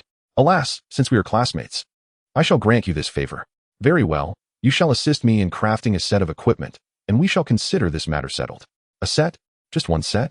Ling Qianxue nodded slowly, somewhat puzzled. Following this, Qin Mu sent over the blueprint for the electrolyte drill. One set is indeed insufficient. Let it be 2 sets. Complete them within 3 days and deliver them. 2 sets? That works too. Ling Qianxue gritted her teeth secretly. Then, I shall return and prepare. Master, you must not change your mind. Go on. Qin Mu waved her off. Phew. With the promise secured, Ling Qianxue hurried off to the company. Ling Wu Company, President's office. Dad, I'm back.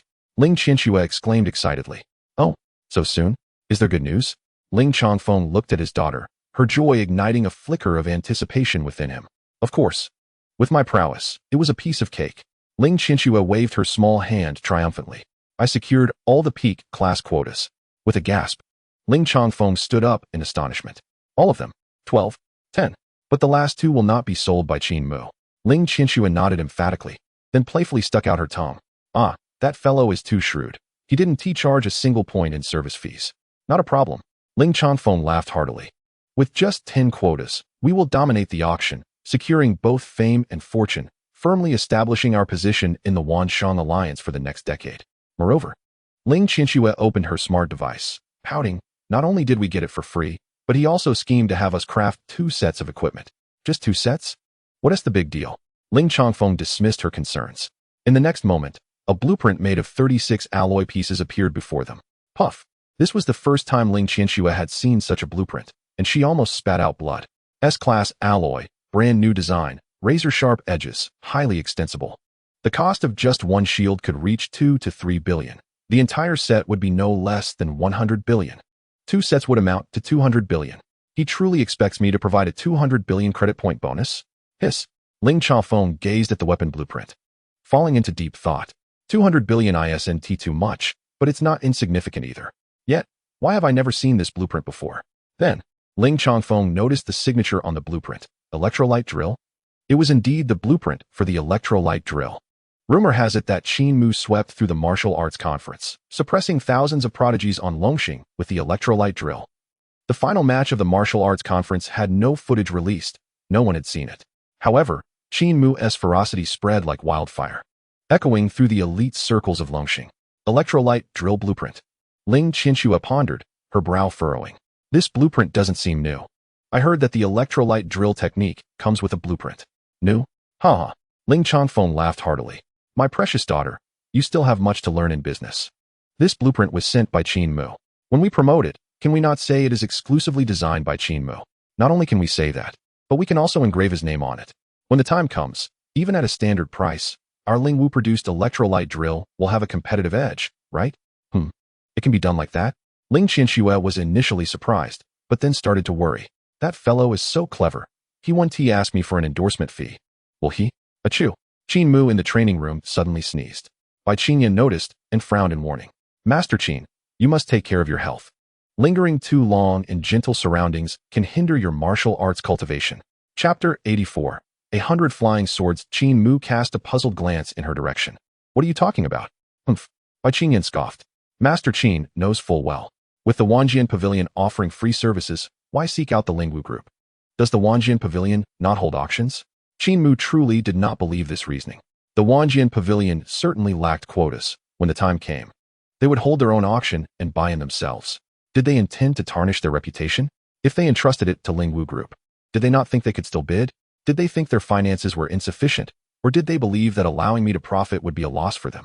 Bai Qingyan contemplated this and realized it made sense. However, upon further reflection, she was infuriated that she had failed to outbid a mere young girl. Enough with the nonsense. When will you deliver the flying swords to me? Qin Mu was in dire need of flying swords. In the Martial God Hall, flying swords could be simulated in abundance. In reality, he had only one flying sword, and he could not even gather the drill heads for the electrolyte drill. Currently, with his mental prowess at its peak, he could control a maximum of 51 swords. 36 shields, combined with 12 flying swords as drill bits, would be just right. Really? Bai Qingyan had momentarily overlooked the matter of compensation due to her earlier interruption. Master, is your sofa of the Ultra SSS grade worth 300 billion? The Qingyan flying sword is valued at 30 billion. 10 swords amount to 300 billion. It's not that Qin Mu cannot afford it. The key is that he does not wish to spend the money. The reason is simple. The required quantity is indeed substantial. One set of drill bits comprises 12 pieces, and 2 sets amount to 24. Considering the needs and consumption of regular combat, equipping 100 pieces does not seem excessive, does it? Purchasing such an amount would entail a staggering 300 billion. This is no trivial sum. The Nian sure profit, yet they truly spend extravagantly. For a warrior, 1 or 2 sets suffice. Even a battle blade would not necessitate reaching 100 pieces. The flying swords are produced by the Wanjian Go, with costs only marginally higher than that of the flying blades. Qin Mu presented a nonchalant demeanor. However, Bai Qingyan was already rolling her eyes, feeling utterly exasperated. The creation of flying swords is intricate and challenging.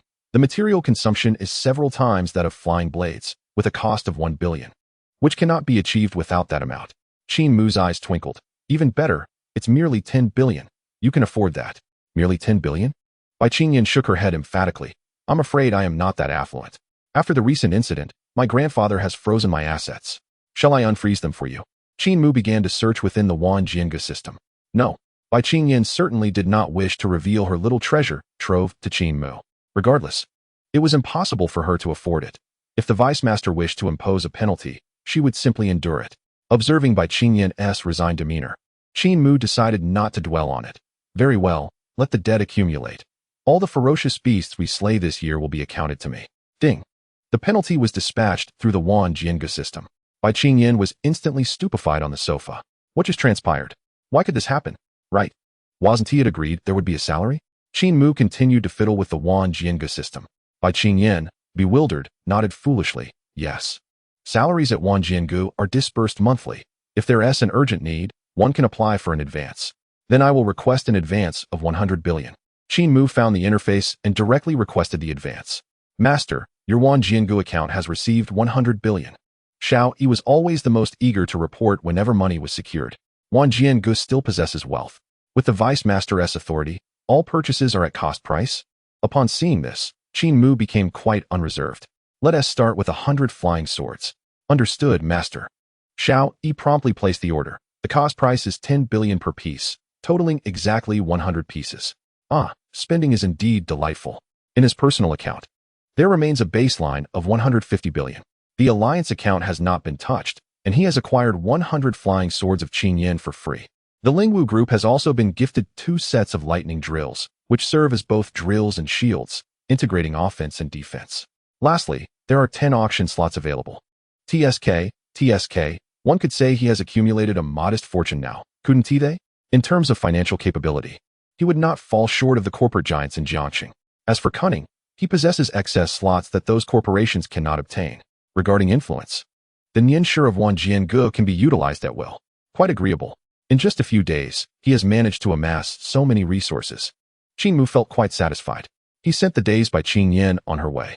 Before he could even sit down, Guo Yue approached. Qin Mu Master, I. Guo Yue's expression was one of difficulty, seemingly hesitant to convey certain matters. It's about this. I have just received news that you seem to intend to auction off the slots for the Pinnacle class to the Lingwu group. Qin Mu nodded, understanding the implication. The Pinnacle class requires a Master S cultivation. Yes, I just broke through to the Master level. Guo Yue's cheeks flushed. His breakthrough felt somewhat forced. Over the past few years, I've been managing the martial arts school, and my cultivation has suffered considerably. Now that trouble has arisen, I wish to contribute, but I lack the qualifications, which is truly. Qin Mu pondered for a moment. Director Guo, I am a person who distinguishes between gratitude and grievances. You have assisted me, and I will likewise assist you. However, the value of a Pinnacle class slot starts at 1 billion. Yes, I understand. Guo Yue replied earnestly. I truly cannot afford that amount. Even if I wish to borrow, I cannot muster such a figure. If Master Qin requires it, aside from the martial arts school matters, my modest means shall henceforth belong to you. This matter had troubled Guo Yue for quite some time. Just at the beginning of the month, Qin Mu had needed his help to resolve issues. Now, at the end of the month, he found himself seeking Qin Mu's support to progress further. Yet he could not afford to deliberate for too long. Qin Mu undoubtedly possessed some unauctioned slots, yet they would not be plentiful. Should he wait too long, this opportunity might slip away. Guo Yue noticed Qin Mu's expression was somewhat astonished. Master Qin, you need not worry. I have already consulted the city lord. He had been advocating for slots on my behalf, but unfortunately, this year it is not feasible. The alliance leader is too stringent and cannot secure them. Waiting? Guo Yue, already not young, feared that if he delayed further, his talents might be wasted. As for the 1 billion, consider it a loan, to be repaid gradually in the future. Qin Mu's agreement for the Jianzong to reside in Wanjiangu stemmed primarily from a lack of influence. Influence equates to people. Having capable individuals at one's disposal makes a significant difference. Guo Yue, being closest to him, was reliable and possessed commendable cultivation. Very well. Qin Mu directly transferred a slot S authority to Guo Yue. The principle of 1 billion, repayable after you advance to the Great Master level. I fear you may not be able to repay even at the Master level. It's done? Guo Yue had indeed come to test the waters. This was his last hope. After all, Qin Mu was young. He even worried that the latter might not comprehend his intentions. Should this fail, he had resolved to grow old in the Jiangqing Martial Arts School, merely a supervisor awaiting retirement. Master Qin, is there no need for a contract? There is. Qin Mu chuckled. Rules are still necessary, though they are not paramount. I trust your character, Director Guo. Indeed. Guo Yue nodded earnestly. In the future, should the master have any commands, I shall not hesitate to comply. When we meet again, I hope you have achieved the status of a great master. Qin Mu remarked with a smile. Guo Yue's heart trembled. Shedding burdens and dedicating myself to cultivation, I shall strive for the great master realm. His ability to serve as a supervisor stemmed from the need for personnel at the martial arts school, and indeed, he possessed remarkable talent. Thinking of the resources available from a supervisor, he anticipated a more comfortable cultivation experience, yet the reality had been that managing responsibilities hindered his progress. In the following 3 days, Qin Mu did not step outside, retreating to the cultivation chamber to practice for 3 days. His primary focus was on honing his sword techniques and rehearsing with the lightning drill at the Martial God Temple. Panel, Qin Mu. Upgrade points, 0. Martial Arts Cultivation. Martial General, 5th stage. Nianli Cultivation. Commanding Master, 4th stage. Warrior Techniques. Blood Battle 18 Styles, Level 1. Frenzied Blade, Level 1. Nianli Techniques. Basic Nianli, Level 6. Singular Thought, Excellent, Level 9. The increment in Commanding Master level does not significantly enhance Nianli amplification. However, the Frenzied Blade at Level 1, with its augmentation of sword technique experience, practical combat experience, and bodily training and application methods, is indeed not to be underestimated. In the past, Qin Mu relied on Nianli to propel his movements. Now, he can maneuver with his body, executing agile movements with greater ease. The newly replaced combat backpack accommodates 36 shields, 100 flying swords, and the sword box is also stored within. Various therapeutic agents were naturally prepared. Whenever leaving the city, Qin Mu would ensure he was thoroughly equipped. Moreover, this journey was more than just a mere excursion. The Dominion trial lay across the vast ocean, necessitating meticulous preparation. Qin Pavilion Master, the war machine is waiting at the entrance, Bai Qingyan announced as she knocked and entered. Let us go. Chapter 85. The trial begins. The Star Extinction Plan. On the martial arts training ground, an aircraft, entirely cloaked in mirror-like metal, and possessing an oval shape with lines as graceful as raindrops. Hovered in midair. Goodness, is this what you call a war machine? Qin Mu exclaimed in astonishment. Indeed, it is a war machine, Bai Qingyan asserted confidently. The Liuguang war machine was procured by my grandfather from the depths of ancient ruins. Its surface metal is identical to that of the Liuguang sword box, with a hardness that can be classified as SSS level. It can penetrate the Earth's crust merely upon impact. Such advanced technology? Qin Mu, having received an education on Longxing, had never encountered such a war machine before. What about its weapon system? Bai Qingyan shook her head. There are none. The impact is the sole function of this war machine. With strong magnetic field constraints and explosive power, it can travel to the Rocky Mountains in a mere 3 minutes. As for its energy source, it utilizes high-energy particle beams that remain elusive in research and can only be sourced from ruins. Wow, Qin Mu quickly realized. This contraption is akin to a spaceship, capable of escaping the solar system without difficulty, achieving speeds up to 1% of light speed.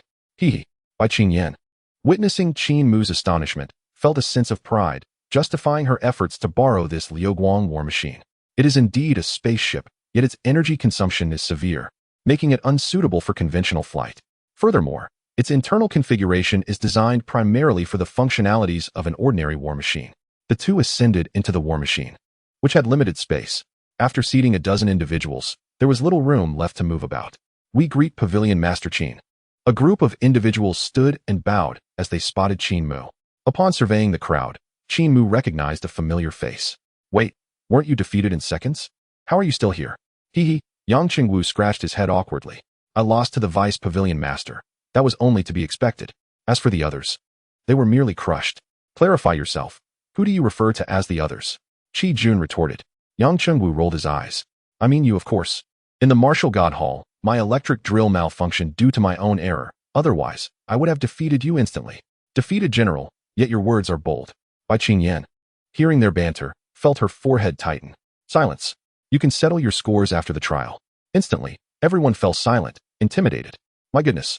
Bai Qingyan commands considerable authority in the Wanjian Pavilion. Qin Mu occupied a seat in the front row, adjacent to Bai Qingyan. Intelligence system, target location, Rocky Mountains. Dominion trial base. Ding. Location confirmed. Shall we depart? Let us depart. Qin Mu inquired. Is anyone else coming? Bai Qingyan confidently replied. With the Wanjian Pavilion participating in the competition, there is no chance for others to gain a spot. There remains only William from the Free Coalition. If it weren't for the cancellation of the elimination round, I would ensure he was expelled as well. Bai Qingyan then shook her head. That fellow is in York City. Traveling to the trial on his own, we need not concern ourselves with him. 30 kilometers from the Dominion trial base, at the periphery of the Rocky Mountains. A group of martial artists clad in black armor, exuding a fierce aura, were deliberating within a cave. Master Lu, this mission must succeed. Failure is not an option. I trust you understand the consequences, spoke a golden-haired youth, who was none other than young William. Needless to say, when I take action, I never leave survivors. Lu Tiantian replied in a gravelly voice. Survivors are one thing, young William smiled. However, our objective is not merely to eliminate Qin Mu. The best outcome would be for him to pass the trial and seize the Grandmaster level techniques from him. That would be immensely profitable. What are you afraid of? Lu Tiantian sneered. Are you worried that the kid cannot pass the trial, or that I cannot kill him? Young William raised his hands innocently. No, Master Lu. Do not misunderstand. I merely wish to point out that Qin Mu possesses S-level battle armor and will carry an electric drill, which will be quite troublesome for martial artists. Troublesome? Lu Tiantian laughed heartily. No matter how troublesome, can he defeat a Grandmaster? Especially one clad in Night God armor and wielding the Kai Tian blade? Night God armor. Young William immediately noticed that Lu Tiantian's armor was of an unusual hue. To his astonishment, it was the legendary SSS level ancient armor known as Night God, with the Kai Tian blade in hand, an ancient relic of SSS level. These two artifacts were immensely valuable. Even he felt a tremor of excitement. A mere ordinary master wielding such divine weapons could contend with a Grandmaster. If a Grandmaster possessed them, they would be virtually invincible. A Grandmaster?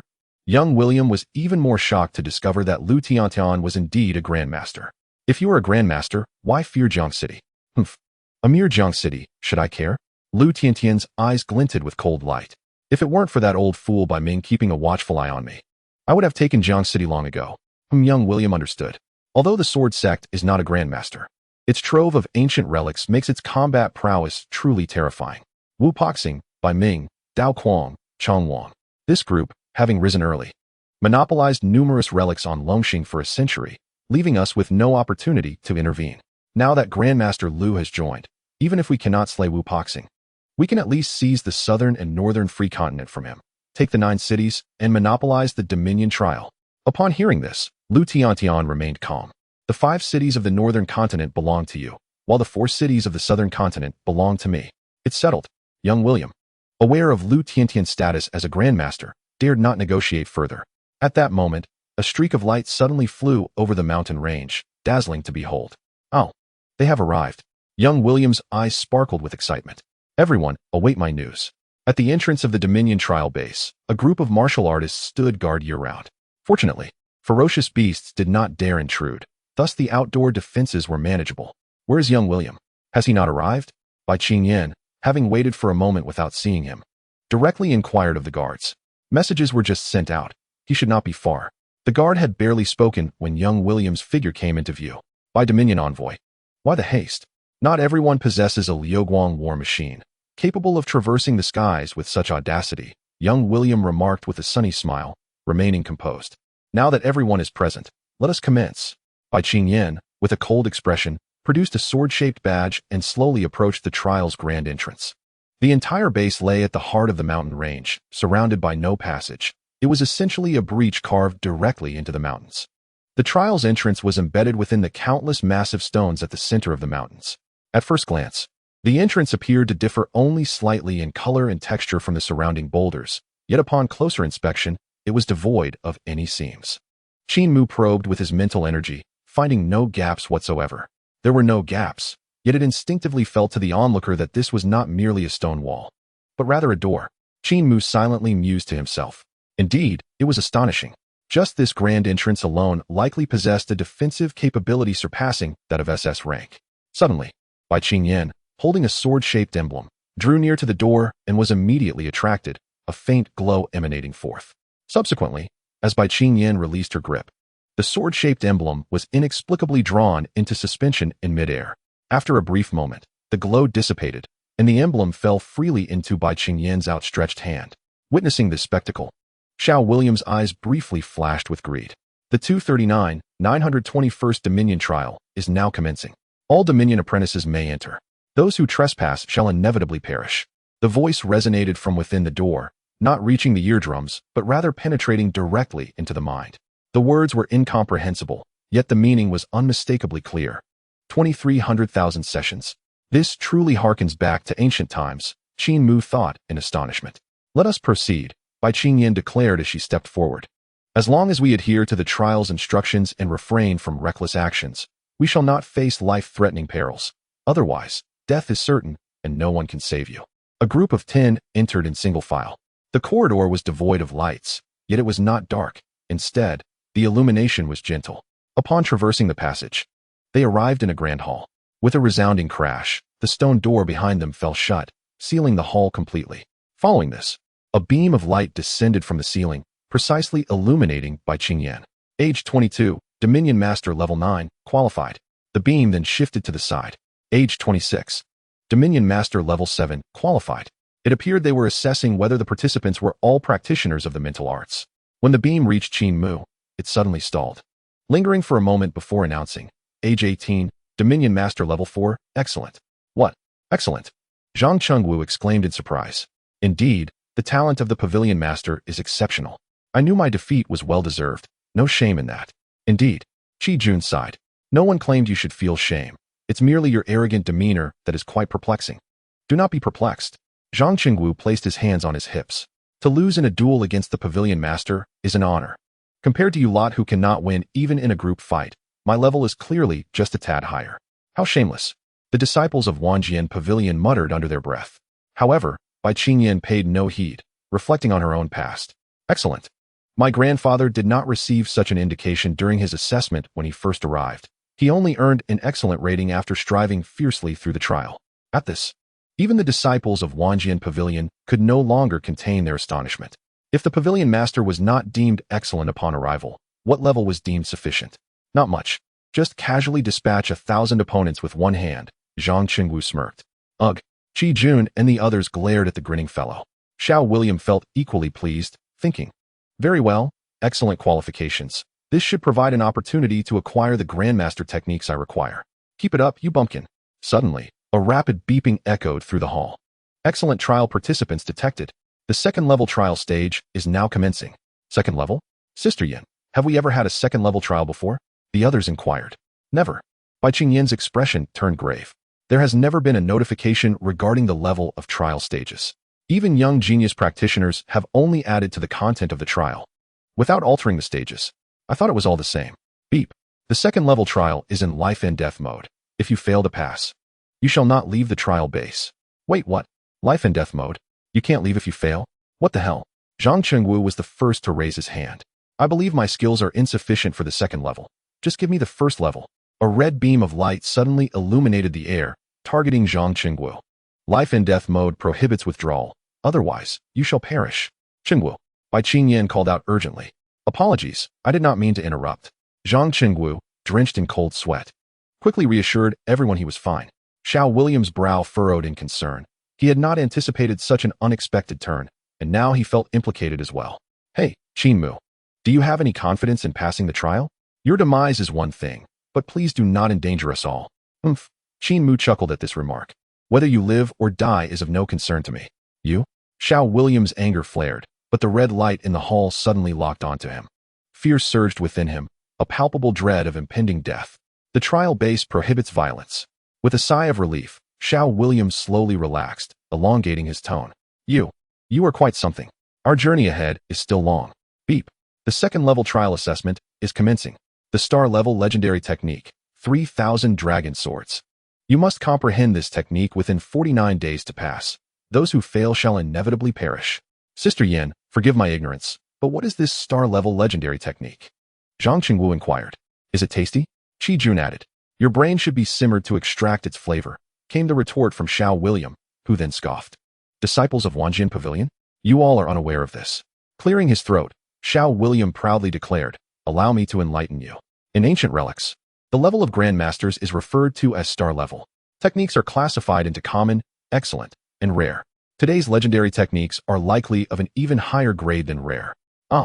Xiao William smacked his lips, his eyes gleaming with avarice. If one could learn the star-level legendary technique, it would surely remove all obstacles on the path to becoming a grandmaster, perhaps even granting insight into realms beyond grandmasters. Out of the corner of his eye, Qin Mu noted that this fellow possessed a surprising depth of knowledge.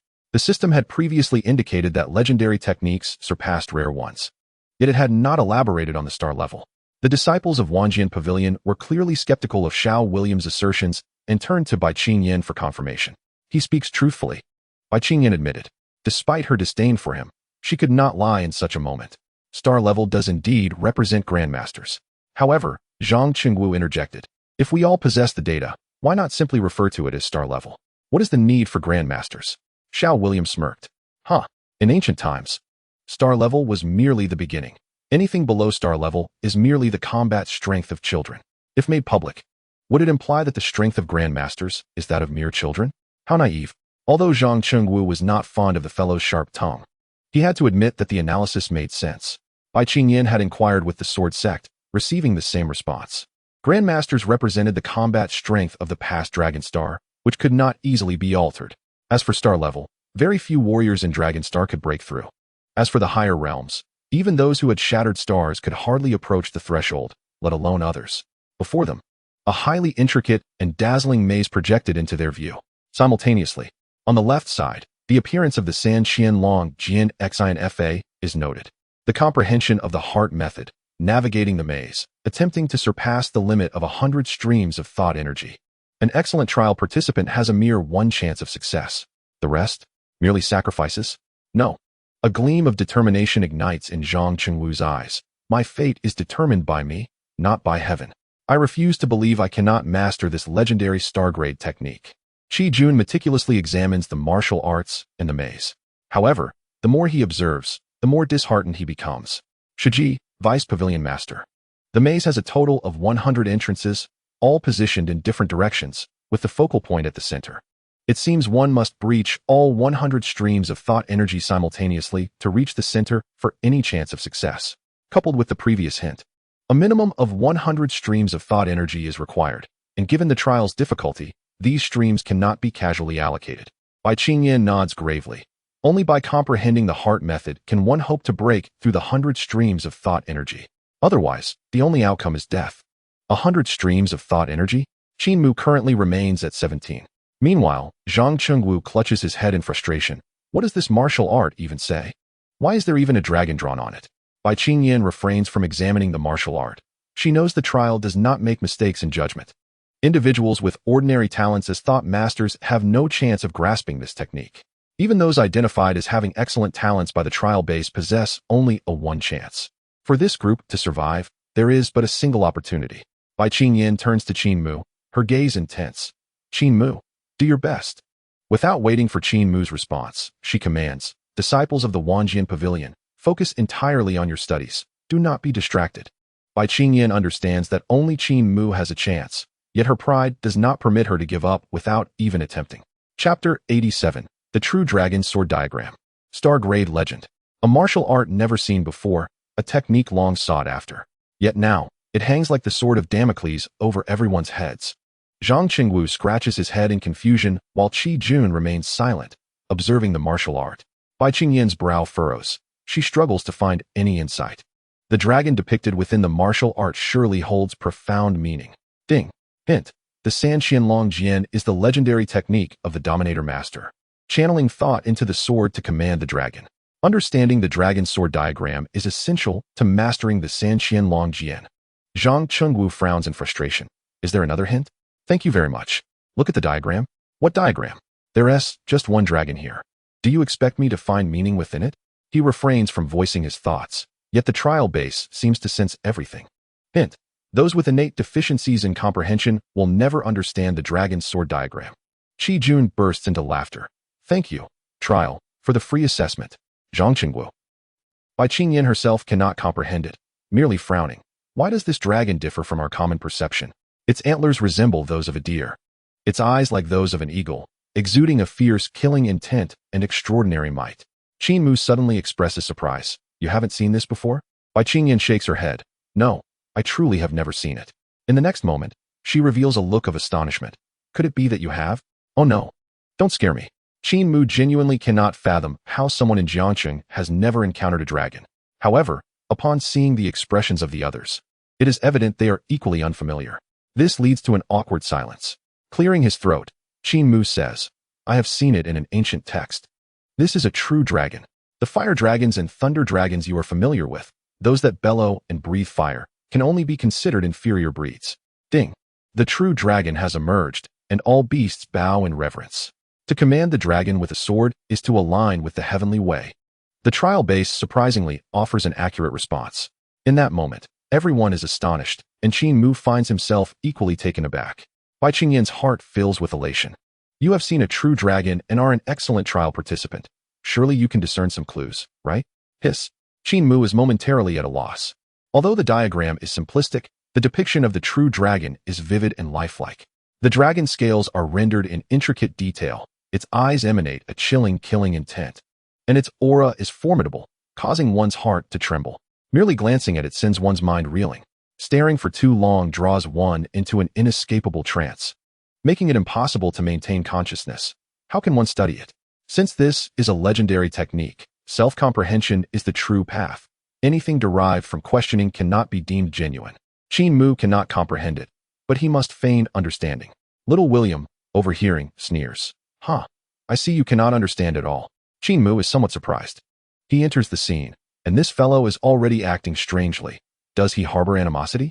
The martial god temple has only dealt with him once. He is not truly dead. He has received no rewards, nor have the others. As for the trial quota, isn't he included? No. People like him generally have unusual minds. If you think there is no enmity, then there might be. Qin Mu calms himself and remains silent. Little William attempts to ridicule further, but the trial hall speaks once again. Hint. Those who disclose the secrets of the martial arts shall perish. Zhang Chengwu nearly leaps from the ground. It was not mentioned earlier. Bai Qingyan feels a chill. If Qin Mu had truly discerned something and spoken out, would he have faced death? A trap. The trial can indeed set traps. Everyone, be cautious. The trial has commenced. This goes beyond testing our comprehension. It will also test our character. By Qin Yin secretly regrets. An ancient trial base, if it seeks to select worthy successors, how can it simply pass on techniques to those with high qualifications? Over the past century, the rules of the Martial Arts Alliance have been based solely on qualifications, leading to increasingly poor outcomes.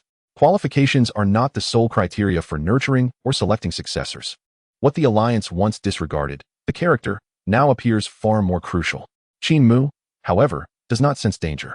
Even if he cannot comprehend it, he certainly cannot speak of it. As the saying goes, the law should not be transmitted to 6 ears.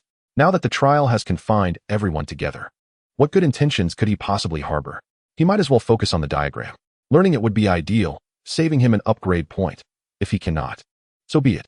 We can still level up. There is no need for a stubborn struggle. Qin Mu remains entirely unfazed. Meanwhile, in the European continent, within the dragon nest, Counselor William is enveloped in a silver cloak, with only his eyes visible. Is everything in order? Yes. His subordinate, returning in haste, replies, 5 tactical nuclear bombs have been successfully positioned. William ponders as he activates communication. What is the situation in Jiangxing? The mission is complete. That old dog by Ming has not discovered anything, has he? No, the dark lines of the Lu Tian group have left no trace. Good. William growls as he disconnects the communication, inwardly resolving. Marshal break star. By Ming. This time, whether you live or die, you must relinquish control of the Alliance. In the Dominator trial base, everyone gazes at the depiction of the 5-clawed true dragon, wishing they could sprout additional claws to learn alongside it. As for the maze's challenges, they are utterly absurd. Navigating a single entrance can consume half a day, and even the talented by Qin Yin can only manage to control 3 psychic swords to pass through. Qin Mu achieved the best result, successfully guiding 7 psychic swords. Among the numerous dominators, all of whom are considered geniuses of Longxing, none surpassed this achievement. The labyrinth's complexity is undoubtedly hundreds, if not thousands, of times greater than those crafted by the Alliance. By the end of the day, Qin Mu had found some clarity. Visualization. This is the most ancient method of cultivation, well known among the Blue Star inhabitants. However, whether one can visualize a result is a matter steeped in mystery. After a day of attempts, Qin Mu's control over his psychic energy had indeed become much smoother. To subdue the true dragon, he would likely need 100 strands of psychic energy. Patience is key. There is no need to rush. In the early morning, the upgrade points refreshed. Qin Mu decided to hold off on using them, choosing instead to practice for another day. The atmosphere in the grand hall grew tenser. It was exceedingly difficult. Zhang Chengwu lamented that he was likely doomed to fail, having found no leads in the labyrinth despite his efforts. Qi Jun felt similarly. Bai Qingyan glanced at Qin Mu, who appeared invigorated, seemingly on the verge of a breakthrough. Could this be the disparity in innate talent? In the hall, Qin Mu was the only one maintaining a positive state. He alternated between studying diagrams, closing his eyes, and practicing his psychic energy to navigate the labyrinth. He appeared remarkably relaxed, yet paradoxically, he was making the most progress. 13 strands of psychic energy. In just one day, he had doubled his count. Zhang Chengwu could only envy him, imagining that with such speed, he might break through in 3 days, becoming the foremost genius of Longxing and the first grandmaster of dominance. Just then, a notification chimed. The probability of excellent trial participants successfully passing has increased to 55. Zhang Chengwu and the others were stunned. Realizing that Qin Mu had discovered the method, they hadn't expected the trial system to confirm it. As Qi Jun spoke, he couldn't help but raise an eyebrow at little William. The latter's gaze towards Qin Mu was undoubtedly filled with jealousy. However, in an instant, little William's expression relaxed, thinking, it would be best if he understands this. I must secure the 3,000 dragon sword technique for myself. You are merely a lowly worker.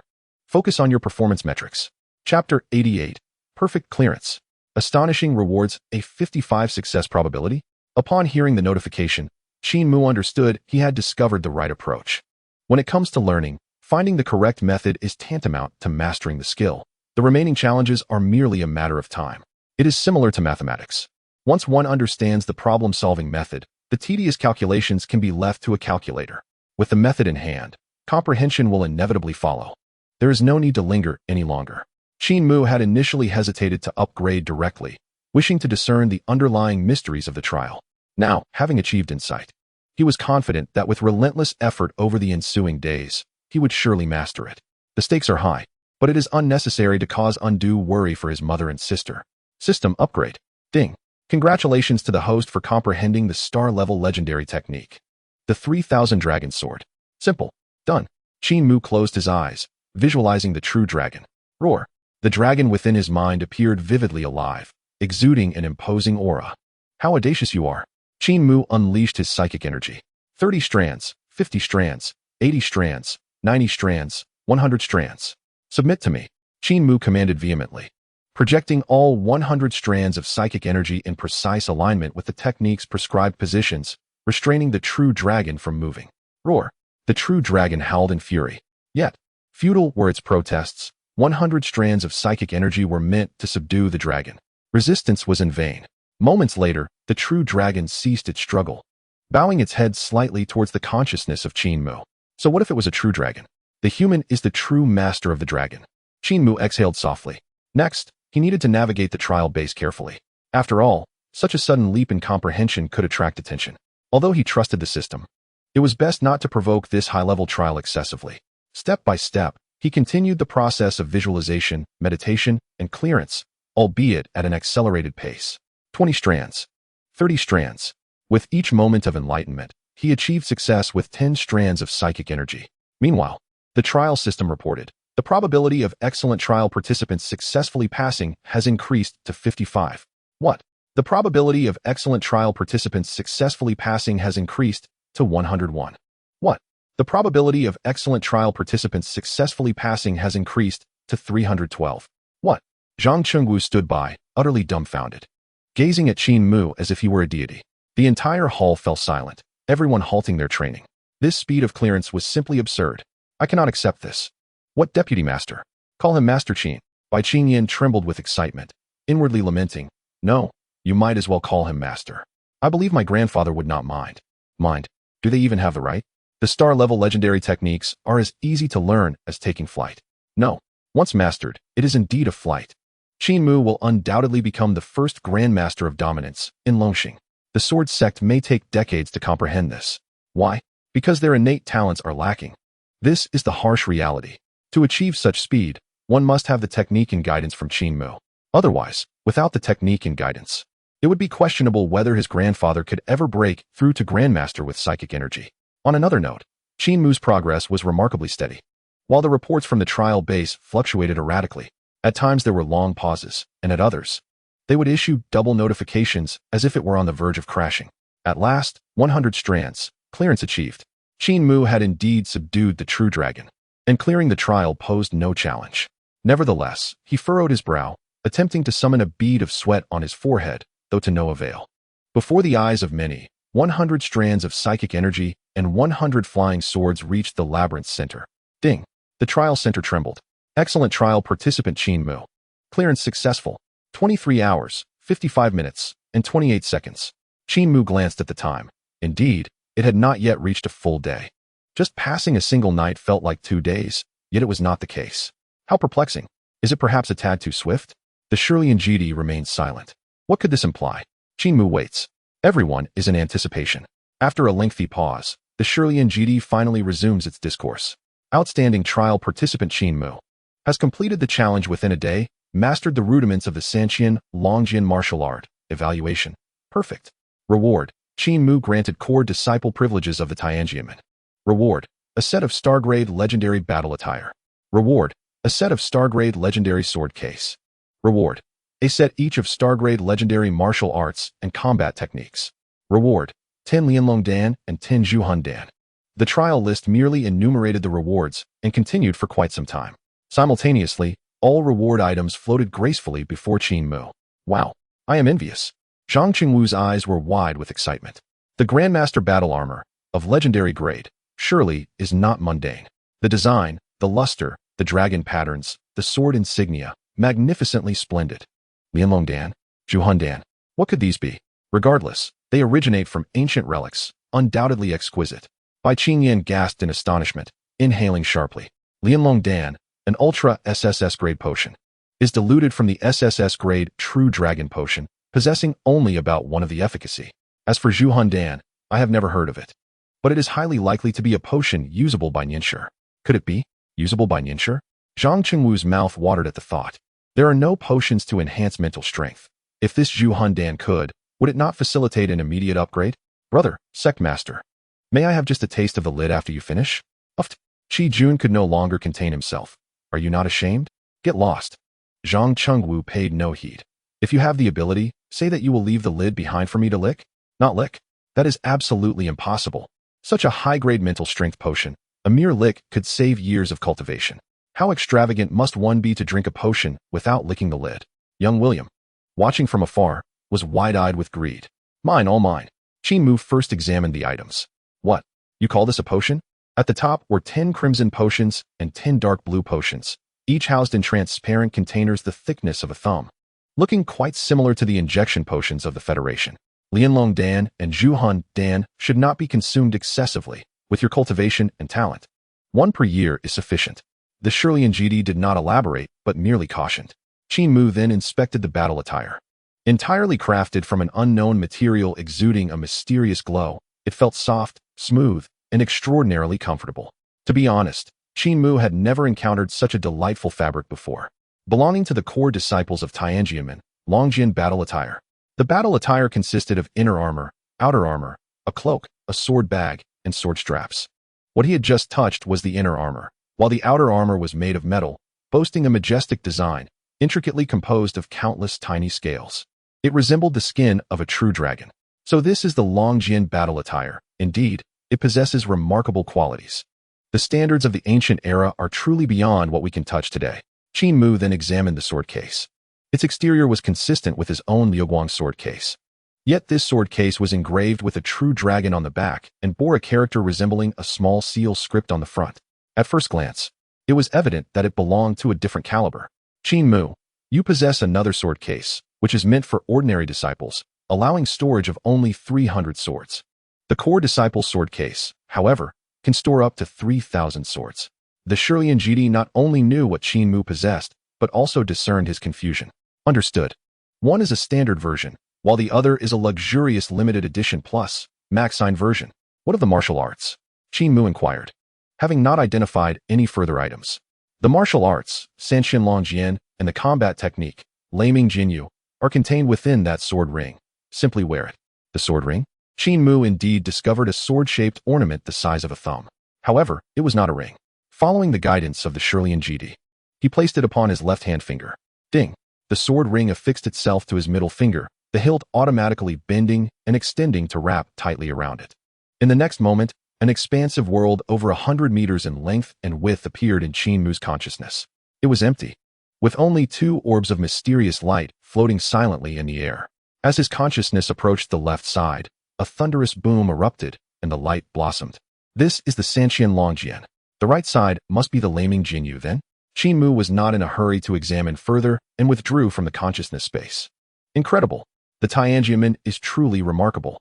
Not only has it established this trial base, but it even possesses spatial rings, with the transmission of teachings occurring in the form of a spatial ring within consciousness. Their scrutiny of their own martial arts is utterly astonishing. Yet just a moment ago, did they not openly display the martial arts to all of us? Why this sudden emphasis on ceremony? A chill ran down Qin Mu's spine. What about those who have yet to pass the trial? Beep. After 49 days, those who have not passed shall inevitably perish. Chapter 89 Threat. Do you value your life? Perish? Everyone present was struck with shock. Why? Was it not stated that if someone clears the challenge, it would conclude? Bai Qingyan furrowed her brow tightly. Even if the martial arts are secretive, could they not erase memories? Erasing memories carries risks. There is a 1 in 1,000 chance of recalling fragments. Sanxian Longjian is one of the core martial arts of our Tianjianmen, and no possibility of leakage is permitted. It is over. We might as well await death. Zhang Qingwu immediately adopted a despondent expression. Learning this is impossible in this lifetime. Furthermore, we cannot inquire. Who? Zhang Qingwu sat down on the ground, stretching his legs. Xiao Junzi, come over and massage my legs. This is my only wish before I die. Surely you won't refuse me? Qi Jun shot him a cold glare. If you wish to die, just say so. The rest of the group wore grim expressions. After a day, everyone understood the difficulty of the martial arts. 49 days. There is hope. Yes, but only a sliver. No, I cannot die. Young William, trembling in fear, stammered. I want to withdraw. I did not voluntarily enter this trial. They forced me to come in. Yes, they compelled me. It makes no difference. The Shirlian remained unmoved. Qin Mu crossed his arms, contemplating for a moment before slowly speaking. You just mentioned that I am a core disciple of Tianjianmen. Indeed. You are the 23rd core disciple of Tianjianmen. After countless trials, only the 23rd core disciple emerged? The assessment standards of Tianjianmen for disciples are simply outrageous. Very well. Qin Mu confirmed his identity, thus simplifying matters. Now, there is but one issue. Before this, all these individuals were my disciples. Zizzes. A crackling sound emanated from the Shirlian. It truly seemed on the verge of malfunctioning. Condition 1. Core disciples may accept apprentices. Condition 2. Core disciples may impart martial arts to their disciples. Conditions. The remaining 9 individuals possess mediocre qualifications, insufficient to become ordinary disciples of Tianjianmen. However, as spiritual masters, they may serve as attendants to core disciples. In summary, if Qin Mu accepts them as attendants and erases their memories of the San Qian Long Jian martial arts, with core disciple Qin Mu guaranteeing confidentiality, they may leave the trial. This is troublesome. Am I not even allowed to decide whether to take on disciples? Qin Mu is beginning to comprehend the situation. Tianjianmen appears to have been a formidable force in ancient times, now fallen into ruin. All have perished, yet what remains pretends to be something more. What is left is merely an artificial intelligence or a remnant of consciousness. I wonder, who possesses greater authority now, you or I? Is there anyone on Longxing with a higher authority than mine? Core disciple Qin Mu currently holds the highest authority within Tianjianmen. How simple then. Open the door and bring forth all the treasures from your treasury. I do enjoy a treasury. The trial base is set by the sect master, and core disciple Qin Mu lacks sufficient authority. The fixed rules cannot be altered and remain unchanged. Alas, then it is futile. Qin Mu abandoned the treasury raid and turned to leave. What are you standing there for? Open the door. Those few are my attendants. Except for the one with golden hair. Upon hearing this, Zhang Qingwu's face lit up with joy as he swiftly approached, bowing deeply. Master, please. The great doors creaked open. Core disciple Qin Mu has been granted passage from the trial. William Kyle, continue the trial. Uft. Young William spat out in disbelief. On what grounds? He turned to Qin Mu. You little brat, are you seeking revenge? Are you trying to harm me in the trial? Beep. William Kyle has insulted a core disciple of our sect. By law, his hand shall be severed, and he shall receive 50 lashes. A flash of red light streaked through the air, severing young William's arms at the elbows, followed immediately by a 3-meter-long whip adorned with metallic spikes. This 50 lashes. Zhang Qingwu initially gasped, then became exhilarated. This is truly thrilling. One lash would take at least 3 pounds of flesh. Crack. Before young William could react, he was struck midair. The S-rank combat suit was immediately marked with a blood groove. The quality of that whip is undeniably formidable. S-rank alloy cannot withstand it. Oh no. Young William finally reacted, howling in pain. No. I was wrong. I truly was wrong. However, the trial base paid no heed, and another lash struck. Uft. Young William had previously enjoyed the protection of a complete combat suit, but as it was ripped apart, he lost 3 pounds of flesh and spat out a mouthful of bright red blood. Despair. I am doomed. No. Qin Mu, save me. I cannot die. Young William looked up, but in his blurred vision, Qin Mu was already departing. No. Qin Mu, you must save me.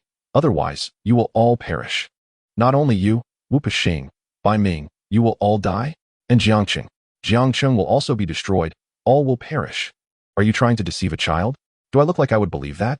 Bai Qingyan felt a tremor in her heart and urgently said, Master, this matter is grave. Should we not hear him out? Qin Mu paused, casting a perplexed glance at Bai Qingyan before speaking. Wait. As soon as the words left his mouth, the whip came to a halt in midair. Bai Qingyan turned. Young William, what exactly were you referring to? What are the intentions of the Freedom Group? Are you planning to betray the Alliance? Heh. Young William bitterly wiped the blood from his mouth, trembling as he replied, The Alliance? The Alliance is controlled by Wu Peixing and Bai Ming. What does it have to do with us? If you do not let me go, you will all die. Bai Qingyan asserted, Impossible. You lack the strength to confront the Alliance leader, and you certainly cannot contend with the Sword Sect. Haha. Young William grimaced in a cruel smile. We cannot, but the Ninth Order Long Chao may be able to. In an instant, Bai Qingyan's expression turned grim. What did you say? Are you suggesting that you have buried a nuclear bomb in the Long Chao? A nuclear bomb? Again? Qin Mu seemed to catch the significance of the word again. What? Have they buried one before? Yes.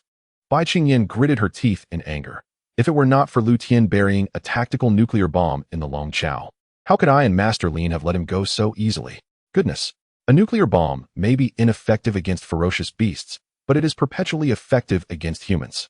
Qin Mu is currently concerned with one matter. Jiangqing? Is there one buried in Jiangqing? Young William suddenly displayed a defiant expression. Now you fear, do you? Although Jiangqing is under Lu Tian's control, with just a word from me, the nuclear bomb will detonate. Qin Mu turned to face the trial hall. Kill him. You. Young William did not expect Qin Mu to utter such words, reaching out to touch. No, he has no hands. Boom. A red light descended from the heavens, instantly obliterating young William into ashes, leaving only a crimson streak on the ground, with both man and armor completely annihilated. Chapter 90. Continuous Advancement. Mastery at the 6th stage. Terrifying. The remaining individuals in the hall were greatly frightened by the trial base's execution. However, there was a more pressing concern.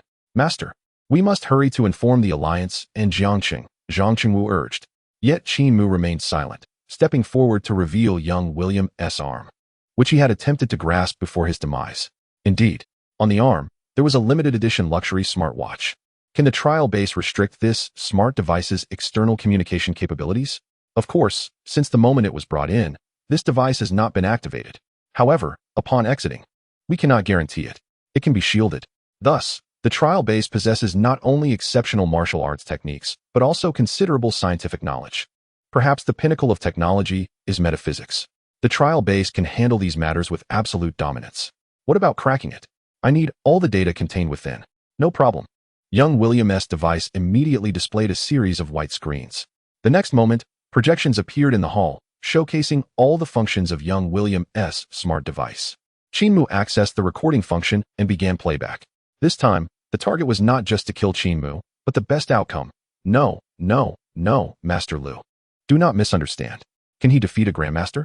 Or one clad in Night God armor, wielding the Kai Tian blade? Lu Tian. Bai Qingyan immediately recognized the figure in the footage.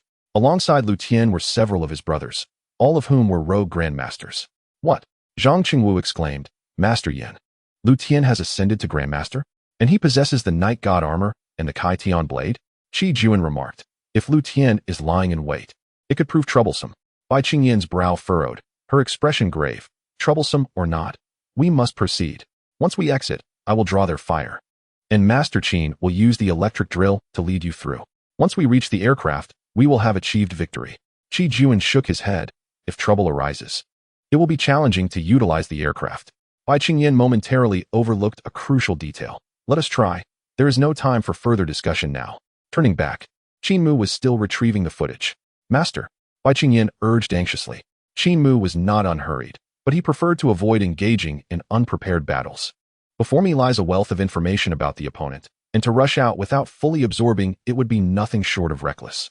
Soon, the recent recordings of Xiao William were thoroughly reviewed. His father truly places immense trust in this son, divulging all his plans. Qin Mu exhaled deeply. In Jiangqing Longchao, Alantu Shenluo City Longchao, and the Longchao of the North Free Continent, nuclear bombs have been buried. Of course, they are all situated on the periphery. Within Jiangqing itself, there are no nuclear bombs, unless Lu Tian is lying, Bai Qingyan recalled.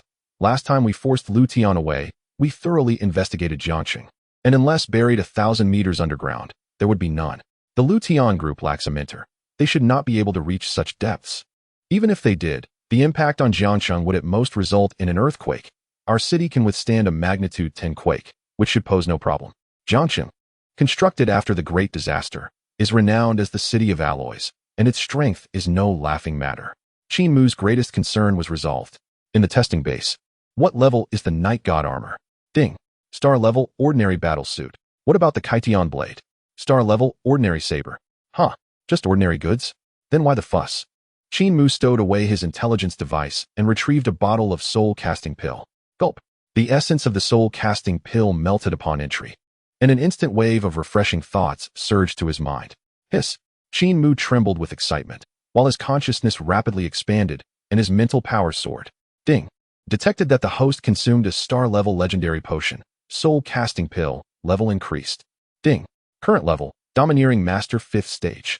Ding. Current level, Domineering Master 9th stage. No breakthrough to Master. Isn't this supposed to be a star-level elixir of legendary quality? Just this? As soon as Qin Mu finished speaking, the system notifications continued. Ding. Current level, Domineering Master first stage. Ding. Current level, Domineering Master second stage. Ding. Current level, Domineering Master sixth stage.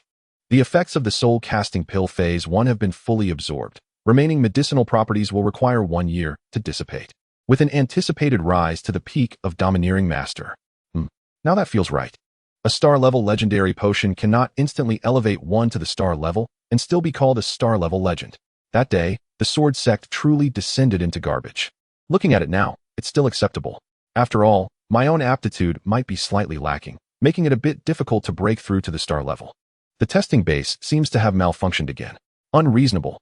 The core disciple's aptitude, upon consuming the soul-casting pill, should have a 9,999 probability of breaking through to the star level. Zhang Qingwu spat out a mouthful of blood, 1 bottle of medicine, and directly promoted to the star level. Great master? Damn, where's mine? Let me have a taste. Qi Jun did not disdain Zhang Qingwu this time. Who wouldn't want a taste? Even Bai Qingyan's lips were a bit chapped. Terrifying. Absolutely terrifying. The star-level rulers, whom no one could achieve, in the eyes of the testing base, were merely a matter of a bottle of soul-casting pill. And the same potion, Qin Mu still possessed 9 bottles. Oh, how I desire it. Qin Mu ignored the group around him, their eyes gleaming with hunger like wolves. Let's go, let's go. We cannot linger in the testing base. Otherwise, it would be troublesome if they realized I was deceiving them. Behind him, the crowd wore expressions of envy, wiping their saliva as they followed Qin Mu's pace. At the entrance, the guards, seeing the group emerge, questioned in confusion. Was the trial completed so quickly? In past years, it took at least 7 days, right? 7 days? Ha. Only a mediocre talent would need 7 days. Zhang Qingwu laughed maniacally. With Pavilion Master Qin here, such a simple trial could certainly be completed in a day. Qi Jun, damn. I almost thought you passed it. Bai Qingyan stepped forward to inquire. Have you noticed anything unusual? Are there any free group members or masters approaching? The guard shook his head. No. In the next moment, 7 figures flashed upon the distant rock face, the leader clad in ominous black armor, exuding an intimidating presence. Seemingly a dark night reaper. Qin Mu. Lu Tian bellowed. I knew you were a bit peculiar. Your speed in breaking through was astonishing. TSK. Qin Mu couldn't help but smile. I never expected Great Master Lu to hold me in such high regard. Truly, it is rare to find a kindred spirit. Had I known, I would not have exterminated your entire clan. At least I would have spared a remnant for you. As these words left his lips, Lu Tian nearly spat blood in midair. It truly is you. I knew it. Knowing yet you make no effort to hide. You still dare to come out and seek death? Qin Mu cast a disdainful glance upward. Ha. On the rock face, Lu Tian and his companions erupted in raucous laughter. Brother Tian, has this kid gone mad from passing a trial? Can we have him after this? My saber has yet to taste the blood of a master. Lu Tian waved his hand indifferently. No rush. Qin Mu, I ask you, where is William? I have not seen the insider. A faint sense of unease stirred within Lu Tian. Chapter 91. The Dark Domain. Great Master Lu Tian. Faced with Lu Tian, Qin Mu chose silence. Opposite, standing on the rock face, several hundred meters away in the high air, Qin Mu had just leveled up, feeling confident in his mental power. Yet he had not practiced with the silver dragon sword box, only possessing the techniques regarding its use from the martial arts in his mind. Bai Qingyan, observing the situation, softly suggested, the battle opportunity lies just below the rock face. I will hold them off. There is still a chance to charge forward now. The guards nodded in agreement. The testing base housed no fierce beasts, and their cultivation levels were merely that of martial generals and domineering masters. They could hardly contend with a master clad in night god armor. Zhang Qingwu's eyes darted, and he immediately stepped forward, blocking Qin Mu's path. Hey, shameless little thief. If you have the guts, come down and face me in a duel. I guarantee a single strike will sever you, granting you a cool neck. Uft. The masters on the rock face immediately burst into laughter. Brother Tian, are these mentalists completely out of their minds? Do they think our warriors would fear them? What do you say? Should we drop down and show these little brats some bloodshed? Lu Tian did not wait for Qin Mu's response. However, clad in night god armor, even with Qin Mu and Bai Qingyan combined, they could not break through his defenses. Kill. Leave Bai's girl and Qin Mu alive. With a single command, the 7 figures burst forth, shattering the rock face and plummeting through the air. Lu Tian led the charge, using the night god armor for defense, shielding the 6 masters behind him. Simultaneously, Lu Tian swiftly drew the Kaitian blade. Under the sunlight, The 2-meter-long Kaition blade suddenly unfurled its back, the width of the blade expanding dramatically. Star-level weaponry can adapt its form to suit the martial artist's techniques, addressing various combat scenarios while significantly enhancing attack power.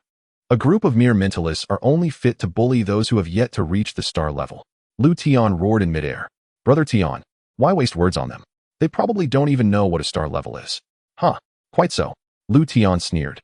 As the distance from the ground exceeded 100 meters, the dark domain emerged instantaneously, plunging the entire canyon, including the trial base, into utter darkness. It was a profound blackness, devoid of even the slightest glimmer of light. Just moments ago, the sun had been shining brightly. Yet now it was impossible to see one's own hand in front of them. There was not only an absence of external light, but even within the confines of the base, no illumination could be discerned. The emergency lighting seemed to be shrouded, unable to emit a single ray of brightness. Great Master Domain, exclaimed by Qin Yan in astonishment. You can even wield a domain? Did you not just ascend to Great Master? Fool. Lu Tian's voice echoed from all directions. It was as if he was simultaneously present around the group, creating an eerie atmosphere. Flying swords in the air, we cannot allow a sneak attack from above. Bai Qingyan urged, and the disciples of the Wan Jiangu swiftly elevated their flying blades to defend against the sky.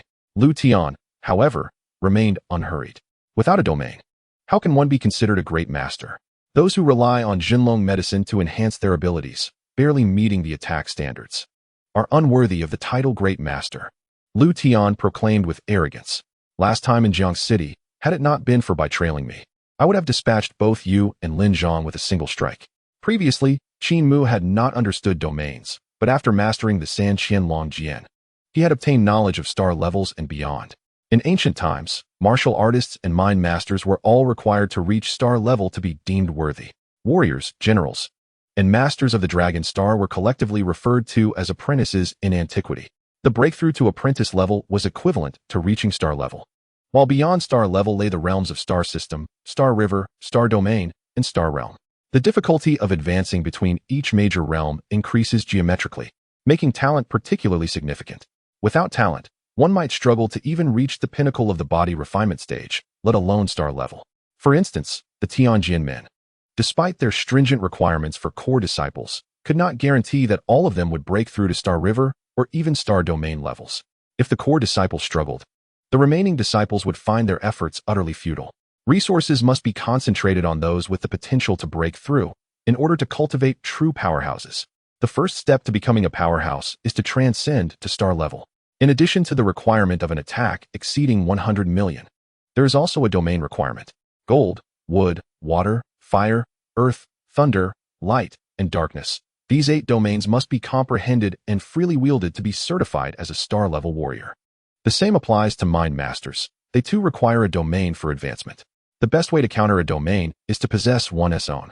This was why Qin Mu had been provoking Lu Tian without engaging directly, knowing that Lu Tian, as a great master, likely possessed a domain. If he could make Lu Tian underestimate him, the battle would become significantly easier. However, it appeared that despite Lu Tian's seemingly arrogant demeanor, he was exceedingly cunning. To comprehend the dark domain indicated a level of talent that was not to be underestimated.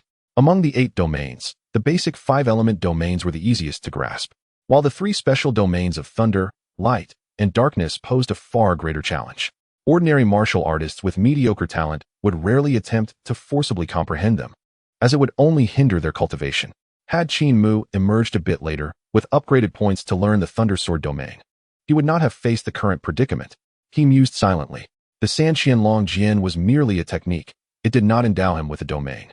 The combat skill, Thunder Sword domain, was the pinnacle of the Tian Jin Min's domain expertise. Nevertheless, facing only a martial artist, he had the advantage of the Dragon Sword battle armor, presenting no real danger.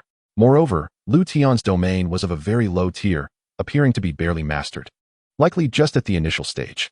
The initial level of the dark domain could only obscure light and partially hinder the 5 senses, having minimal effect on mental intrusion. With his mental power fully unleashed, Qin Mu could still cover an area of approximately 30 meters around him. Are the 7 little dogs ready to meet their demise? Qin Mu spoke languidly. Damn it! A master roared in anger, yet no sound of weapons slicing through the air could be heard, nor was any light visible. Within the dark domain, Lu Tian certainly concealed the actions of his comrades. Be careful. Bai Qingyan, aware of the dark domain's potency, cautioned. The opponent's strikes are silent and devoid of light. With mental power fully activated, it can sustain a radius of 1 meter around us. We must find a way to evade critical hits. Humph. Within the range of his mental power, a battle knife suddenly surged toward him from the front. Qin Mu swiftly pushed Zhang Chengwu aside. Draw the sword. Sanglong. Behind him, over 100 flying swords erupted from the silver dragon sword box, resonating with the sounds of dragon roars. In the dark domain, the 100 flying swords glimmered with silver light, seemingly unaffected by the domain's constraints. Legendary weapons, indeed, were extraordinary. Following that, Qin Mu pointed into the air, sword sweep of the universe. Boom. The 100 flying swords formed an array and shot forth. Although they only captured the position of one opponent, it was sufficient. Coming from the front, their intellect was clearly lacking. Bai Qingyan and the others stood behind him, and the remaining guards were not positioned at the front. A series of rapid, subtle sounds emanated from the air, faced with over 100 strikes. The initial level of the dark domain could no longer conceal everything. No, it's impossible. How could my dark domain fail to suppress your flying swords? Lu Tian exclaimed in shock, his face paling. And why does your attack possess the power to penetrate the night god battle armor? Why? With his words, the dark domain shattered with a crisp sound. Light returned. Before everyone stood the figures of 6 masters clad in black battle armor, their bodies drenched in blood. Each of them bore numerous wounds. The flying swords had pierced through them, rendering the night god battle armor as defenseless as paper. Cunning Lu Tian had not participated in the initial wave of attacks, remaining at the back to avoid critical hits. However, the sword array still struck his calf, leaving a gaping wound that bled profusely. What the hell? All 6 masters annihilated? Zhang Chengwu and the others trembled at the sight of the outcome. Qi Jun gasped in amazement, and this was achieved within the opponent's dark domain environment, slaying with a single sword. Chapter 92, Overwhelming. Sword slashes Lu Tian Ha. You run quite fast, Qin Mu remarked with a cold smile, flicking his wrist. Several flying swords executed an instantaneous reversal in the air, turning without angle or visible process of deceleration, halting, gathering strength, or accelerating. In the eyes of the disciples of Wang Jiangu, this was an unfathomable feat. Mental power is also a force. As a force, it must adhere to Newton's laws. It requires deceleration, initiation, and acceleration. Such a sudden turn was nothing short of miraculous. Enough. Newton's coffin lid cannot contain this. Zhang Qingwu shouted. Master, you are incredible. This commanding ability is something I could study for a lifetime. At present, Qin Mu's mental power had reached the 6th level of mastery, with an attack power provided by his realm of 6 million. With the enhancement of the legendary 3000 dragon sword techniques, the power is amplified by at least 10-fold.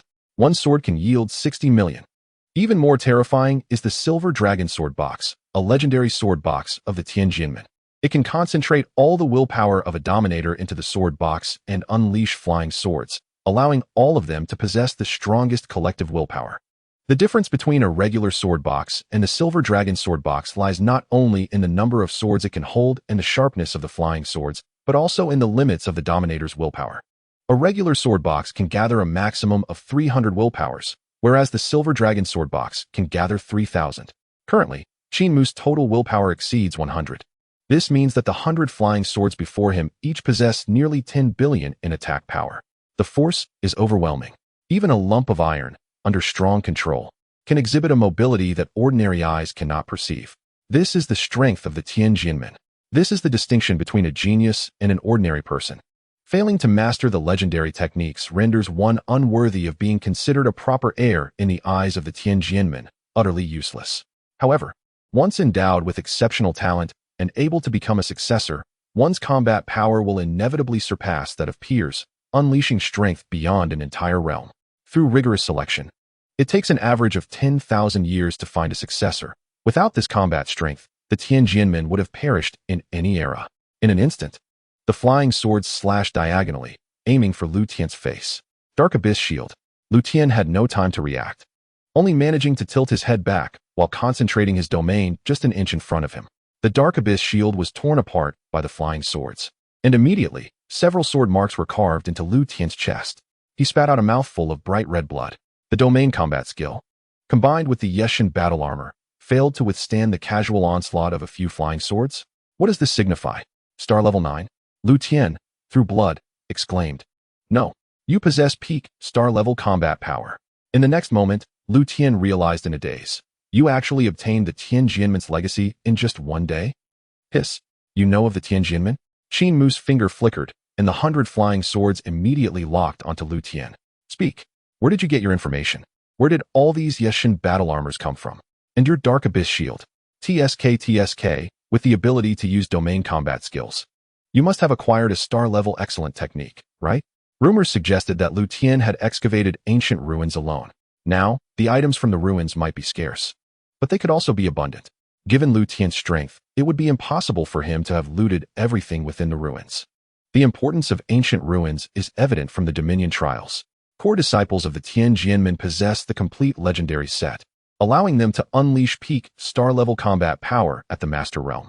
If they were to additionally learn domains, Qin Mu could even stand undefeated against multiple star-level grandmasters. Qin Mu, do not be arrogant.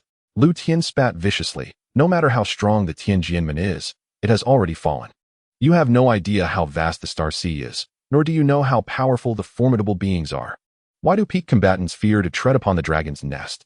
It is not because the star-level ferocious dragons within are the strongest. The deepest part of the dragon's nest holds the aura of galaxy-level ferocious dragons, and perhaps even more terrifying existences. Huh. Cough cough. Lu Tian coughed up blood again. His appearance tragic yet fiercely resolute as he continued. In the Jiang City Dragon's Nest, I have already dispatched people to plant nuclear bombs. If you dare touch a hair on me, I will perish together with you. Do not think that the speed of the flying swords guarantees your victory. As long as I perish or my life force dissipates too quickly, the bombs will detonate. Bai Qingyan leaned closer to Qin Mu's ear, whispering, be careful. His intelligence might be quantum-level communication and cannot be blocked. The mention of galaxy-level ferocious dragons truly surprised Qin Mu. Logically, galaxy-level beings could traverse the Star Sea. A mere ordinary planet could not give birth to galaxy-level entities. However, Longxing is not an ordinary planet. The Tianjianmen once opened its doors to recruit disciples here. Which ordinary planet would receive such treatment?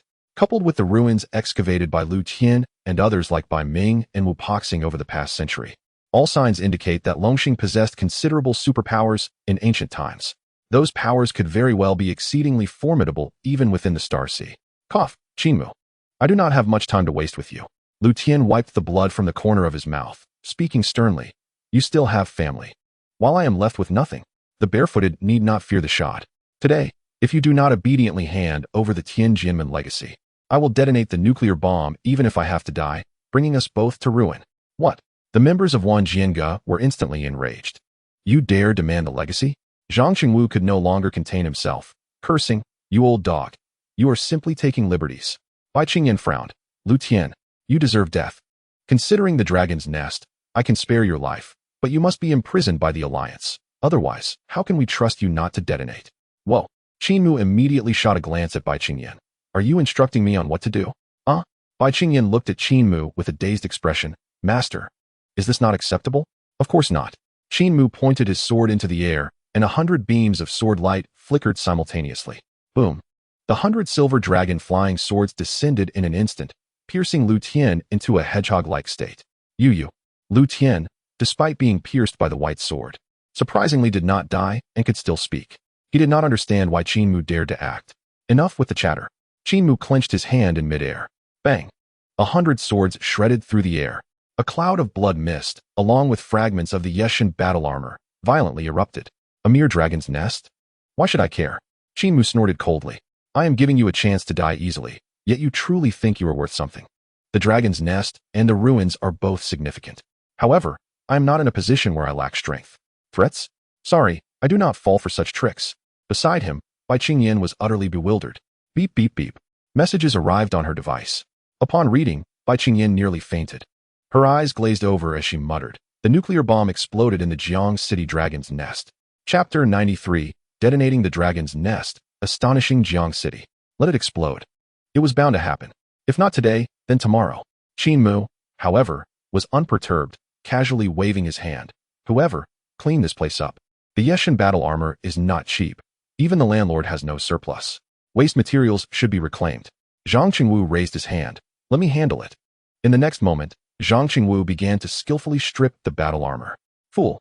Qin Mu, seeing this, was left speechless. Take the waste along too. The dragon's nest is exploding. and you are still so leisurely. Zhang Qingwu felt wronged. Isn't the one most leisurely you, master? Qi Juan and others were also anxious, hastily gathering the waste materials before boarding their vessels. Set sail directly to the Jiang City Dragon's Nest, in the continent of Europe, at the city of Shenluo. Within the Dragoness Nest, member William was astounded to hear that the Jiangqing Dragon's Nest had been detonated. What? He exclaimed, fury quickly replacing his shock. How dare that old Lu Tian fail to inform me? Where is he? Dead. William's expression darkened as he demanded, inquire with Xiao William about the situation. The response came hesitantly from his subordinate. We are unable to reach him. The young Master S. Min seemed to be in a dire predicament. How could this be?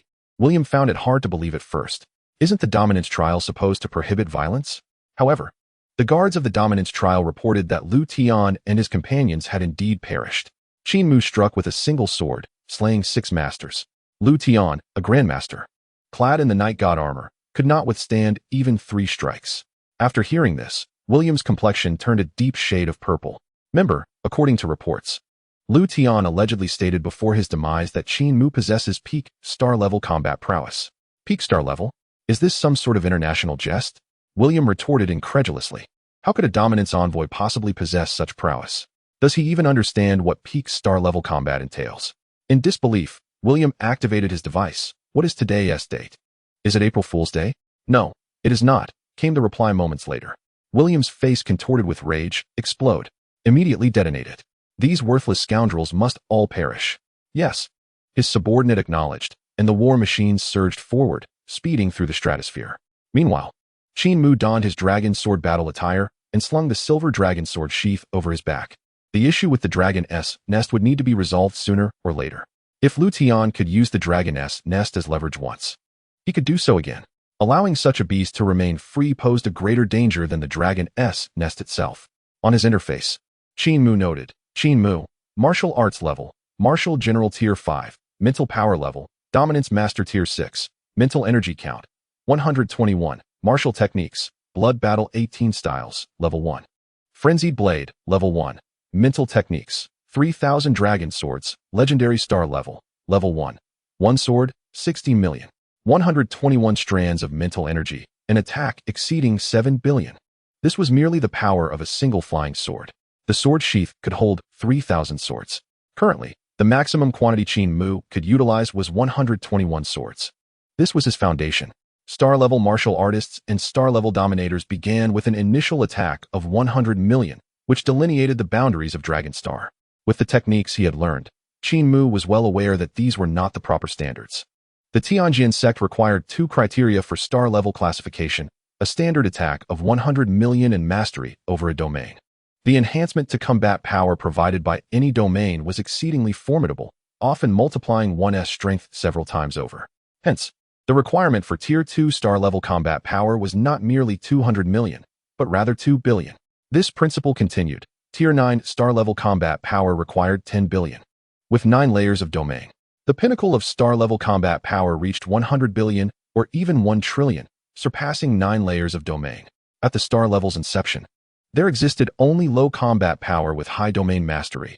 High combat power with low domain mastery was an absurdity. Such martial artists, solely focused on breaking through attack thresholds, would inevitably be regarded as fools, disdained by various factions, and hindering their own cultivation, rendering them forever incapable of achieving star-level status. Although Qin Mu had not yet reached the star level, he was confident that, disregarding the influence of domain, his combat power undoubtedly surpassed Tier 9 star level, rivaling that of the peak star level without question. He mused, Lu Tian, this fellow possesses quite an understanding, yet he is cunning. And it is precisely this trait that makes him dangerous. Only the ignorant act without fear. Lu Tian understands that grandmasters are not the pinnacle and is aware of the numerous secrets of Dragon Star. Hence, he has concealed his true strength, masquerading as a mere pig to devour the tiger. Unfortunately, his display of ferocity has led him to clash with me, the true Dragon Lord. The outcome will undoubtedly be grim. Upon arrival, Bai Qingyan commanded the war machines to descend.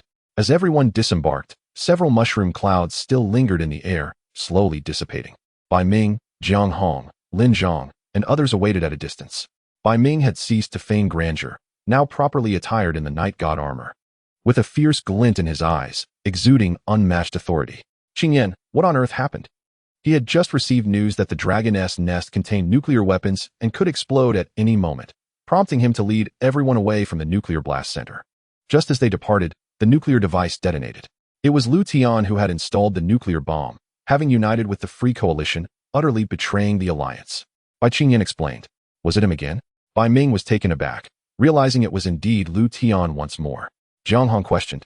Didn't we already inspect the dragon's nest? How could he still install such devices? That treacherous traitor. Bai Ming's anger flared. Investigate. Acquire evidence and execute him on the spot. Where's Lu Tian? I must spill his blood today. Bai Ming raged. That scoundrel. Does he think I am a sick cat? Bai Qingyan sighed. There is no need, grandfather. Qin Mu has already slain Lu Tian. Slain? The group expressed their confusion. Glancing at one another, Lin Zhang remarked, I am aware of Qin Mu's prowess, 1,000 enemies. However, he faced S-grade armor. While Lu Tian possesses the Night God armor and is a 9th-tier master, even I would not claim I could assuredly take his head. No, Bai Qingyan declared. Lu Tian was the one who consistently concealed his strength. He is star level, a grandmaster. Moreover, he commands the domain of darkness. With a flurry, Zhang Qingwu and others unloaded the remains of the defeated materials. 6 sets of Night God armor, all riddled with penetrating wounds, bore witness to their tragic demise. What the hell? Jiang Hong exclaimed, astonished. Did Qin Mu truly kill this many? 6 Night God masters, alongside Lu Tian, a master of the domain? Bai Qingyan rolled his eyes in exasperation. Uncle Jiang, do I appear to possess the strength to breach Night God defenses? Ah, indeed. Jiang Hong reconsidered, turning to Qin Mu. Your attire, it increasingly strikes me as peculiar. Lin Zhang nodded discreetly, setting aside the elegance. The color and design unmistakably bear the mark of ancient relics. It possesses a hint of the Dominance trial style, though I have never encountered it. If I have never seen it, then its quality must certainly surpass that of the Liuguang set. The group turned their gazes towards Bai Ming. Senior Bai, you were selected for the Dominance trial. You should recognize this, yes? Bam! Bai Ming spat out in shock, his eyes glistening with tears as if he were about to swallow Qin Mu whole. Dragon Sword Battle Attire. Only core disciples of the Tianjin sect are permitted to wear this. Chapter 94. The White Sword Sect. Greetings, Senior Brother Hehe. Zhang Qingwu leapt forth. Indeed, our Qin sect master is now a core disciple of the Tianjin sect. Meanwhile, I am merely a follower of the core disciple. Impressive, isn't it? What? The disciples of the Wanjian Pavilion flushed with embarrassment upon hearing this. Although it was indeed accurate, the pride behind it was bewildering. Sect Master Qin? Bai Ming was perplexed. What does that mean? Am I an assistant? But the next moment, realization dawned on Bai Ming. Holy cow. He truly is a core disciple? Bai Ming was so astonished that his jaw nearly unhinged. Why the shock? Qin Mu inquired. Are you also one? Bai Ming, in a moment of despair, waved his hands repeatedly, exclaiming, No, no, no. I dare not. What sort of place is the Tianjin men? With my qualifications, I am barely worthy of entering. Let alone being an inner disciple. Even being an outer disciple seems a stretch. Lin Zhang and Jiang Hong stood in stunned silence, utterly bewildered. It was absurd. If one's aptitude in the Baijin zone could only qualify for the outer sect, what extraordinary talent must be possessed by the core disciples? Zhang Qingwu attempted to speak, but his mind suddenly went blank, leaving him at a loss for words. What was that again? Oh no, how can I not remember the content of the assessment? Bai Qingyan, upon hearing this, gasped in shock. Have our memories been erased? I didn't even feel a thing. It was not only them who were unaware. Even Qin Mu was oblivious to this capability of the trial base. Everyone was caught off guard as their memories had inexplicably been wiped clean. Zhang Qingwu, frustrated, rubbed his forehead. No, I remember being here. There was a particularly intense sensation in the trial base, a strong urge to lick. Qi Jun quickly sidestepped, exclaiming, Get lost. It seemed that even the memories of the rewards had been erased. Qin Mu pondered silently. Bai Ming, however, was taken aback. Core disciples undoubtedly possess rare or even legendary techniques. Furthermore, you have only been here for a day. Such a rapid advancement in skill must surely astonish even the Tianjin men. Thus, alongside the techniques, there must be an abundance of rewards. As an outer disciple, Bai Ming was indeed well informed. If my conjecture holds true, the rewards should include Long Liandan and Zhu Hundan. Long Liandan, Zhu Hundan. Lin Zhang and Jiang Hong both exclaimed in astonishment. The Long Liandan could directly elevate one to the level of a grandmaster, a legendary potion. With a resounding slap to his forehead, Zhang Qingwu exclaimed, I remember now. It's that Zhu Hundan, so incredibly enticing. Alas, I have no idea if I managed to lick it. What a blunder. The group turned their hopeful gazes towards Qin Mu. I do indeed possess the potions, Qin Mu declared candidly, harboring no intention of concealment. Lacking strength necessitated secrecy, but now it was no longer required. Bai Ming's brows lifted in joy, eager to speak. Bai Ming. Qin Mu's voice rang out sharply. If you were an outsider, I would not intervene. But since you are now an outer disciple of the Tianjin men, you ought to be aware of its rules. Bai Ming's eyes widened, and he inhaled sharply. As a disciple, I dare not. Everyone was left in a state of confusion. What was happening? Lin Zhang grinned. The Tianjin men is indeed powerful, but it is merely a relic of the ancient era, long since fallen. Even if there are rules, it cannot be so severe, Bai Ming interjected, furrowing his brow. Be cautious with your words. Lin Zhang was taken aback. Bai Ming then turned to the others, slowly continuing. Indeed, the Tianjin men is an ancient existence. But can such a sect truly fall so easily? If it has not fallen, what kind of scene would that entail? Suddenly, everyone felt their hearts race. Bai Ming added, you are grandmasters and have obtained some ancient relic data. You should understand that according to the cosmic division, grandmasters are merely star-level warriors. The universe is vast, and Longxing is not isolated. My greatest concern, along with Pexing, is not the ferocious beasts, but whether those cosmic forces that once appeared on Longxing will return. Star system level, galactic level, one individual could be powerful enough to suppress an entire galaxy. Those beings could walk among stars, shatter celestial bodies with a wave of their hand, and tear apart galaxies with a roar. What if such existences were to return? With our meager cultivation, we would be no different from ants. The revelation left everyone in shock. Even Lin Zhang and the others were unaware of this information, let alone by Qin Yin and Zhang Chengwu, the younger generation. Even Qin Mu, while aware of the levels and general strength of those beings, was uncertain whether such existences truly existed beyond Longxing. Suddenly, Bai Qin Yin inquired, if there are indeed so many powerful forces, why has there been no record of their presence on Longxing for thousands of years? We may not have discovered them, but why do they not come? Bai Ming replied with a bitter smile, their absence is not due to the desolation of this place, but because Longxing once had a powerful force to protect it. Pexing and I speculate that Longxing might indeed be within the realm of the Tianjin men's influence. Somehow, the Tianjin men has deterred the myriad races of the universe, preventing any cosmic powers from visiting for hundreds of thousands of years. Lin Zhang and Zhang Hong were shaken to their cores. Could the Tianjin men, capable of intimidating the myriad races of the universe, truly be something they could dare to approach? Instantly, the group regarded Qin Mu with newfound respect. To belong to a sect that was so formidable even within the cosmic seas, what immense honor must be bestowed upon its core disciples. Zhang Chengwu, however, felt no such concern. Instead, he felt an overwhelming sense of pride. The leader is amazing. If the leader does not mind, I would greatly appreciate the consumption of the Zhu Hundan potion. Get lost. Qin Mu retorted directly. This fellow is truly nauseating. All right. Zhang Chengwu replied without anger. I understand. No reward without effort. Whatever the leader commands, I shall bear the responsibility. What a character. Was Zhang Chengwu genuinely misunderstanding or feigning ignorance? The Zhu Hundan potion certainly existed. After a moment of contemplation, Qin Mu said slowly, since you have emerged from the trial, you must understand the rules. We live in modern society. I do not wish to force you. If you wish to work with the Tianjin men, you may stay. If not, you are free to leave. Upon hearing this, everyone, except Zhang Chengwu, unconsciously glanced at Bai Ming. TSK. Bai Ming was instantly agitated. Fools. A bunch of fools.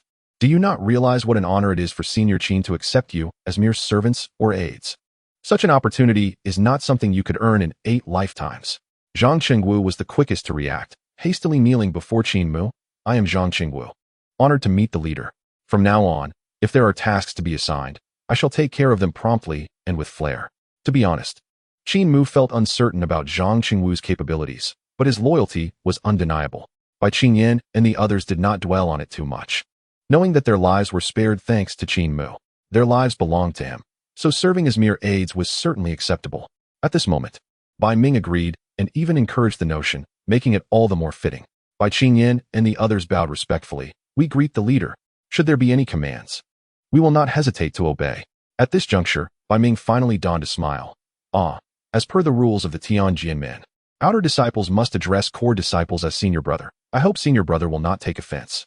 Speaking so courteously, Bai Ming was genuinely concerned that Qin Mu might misinterpret his intentions as seeking to foster a relationship. The hierarchy between outer disciples and core disciples was not insignificant. The lowest rank in the Tianjin was that of a servant or aide, followed by outer disciples, formal disciples, inner disciples, and finally, core disciples. In terms of authority, the core disciples at Tianjin undoubtedly hold esteemed positions within the management hierarchy. Indeed, they are disciples. Yet they are also integral to the governance of Tianjin. The disparity is quite pronounced. Shixiang, the Wanjin Pavilion, was actually constructed by Shidi quite casually. Do you think it would be convenient to hand it over? Bai Ming inquired tentatively. I am not suggesting anything else. It simply feels inappropriate for me to carry this title. Please understand, I can take care of any trivial matters you wish to avoid. By heavens! Zhang Qingwu exclaimed in disbelief. This audacious Bai Sijianzong is attempting to usurp my responsibilities. And doing so with such an air of legitimacy? He scoffed. If it weren't for your affiliation with the sword sect, I would never allow this. Qin Mu fell into deep contemplation. His thoughts were not on the Wanjin Pavilion, but rather on Tianjin itself. As a sect of such magnitude, it surely must possess more than a single trial on Longxing. There must be other factions present, right? If it were to fall into decline, wouldn't a core disciple like himself have the opportunity to return home and explore the storerooms and the library? That seems quite reasonable, does it not? And if it has not fallen, surely there should be no loss in returning, correct? A soft yet authoritative murmur suddenly resonated in Qin Mu's ears. Following that, a majestic dragon apparition appeared before him. A five-clawed true dragon. Its entire being radiated a deep azure, with layers of dragon scales shimmering brilliantly, captivating all who beheld it. The dragon's golden eyes, fierce yet composed, exuded an aura of majesty that intimidated the very atmosphere. Merely locking gazes with it stirred something profound within Qin Mu's heart. Chapter 95, The Guardian Dragon. Almaming Dragon, the mythical creature of legend, truly exists? Qin Mu stared in disbelief at the magnificent five-clawed true dragon that loomed before him, radiating such grandeur and divine essence. It was simply beyond belief. While the projection technology of Longxing and the virtual reality of the metaverse were impressive, Qin Mu firmly believed that the metaverse could never replicate the authentic spirit of a true dragon. The fire dragons and thunder dragons within the dragon's nest paled in comparison to the true dragon before him. They were mere ferocious beasts, while this was a divine creature, a being of myth. The golden gaze of the five-clawed true dragon fixed upon him, lingering for several seconds. The five-clawed true dragon coiled gracefully in midair, its expansive form transforming into a delicate and ethereal figure. A transformation? Qin Mu gasped internally, only to see that the dragon had morphed into a petite figure, no taller than a palm's breadth, with skin fairer than snow and bones as pure as jade. Adorned with a pair of majestic horns and draped in scales that glimmered like jewels, it floated effortlessly, reminiscent of blue waves. Its visage was nothing short of breathtaking, as if sculpted by the hands of the divine, with eyes of pure gold sparkling like the stars. Perfect. Qin Mu sighed. If it weren't for that slight baby fat on the face, I would call it an absolute masterpiece. The transformed true dragon seemed to take offense at the mention of baby fat. How can the chief disciple of Tianjin be so lacking in decorum? A melodious voice, sweet yet commanding, echoed in his ears. Were it not for the diminutive stature of the figure, each word would have felt like an encounter with celestial beings.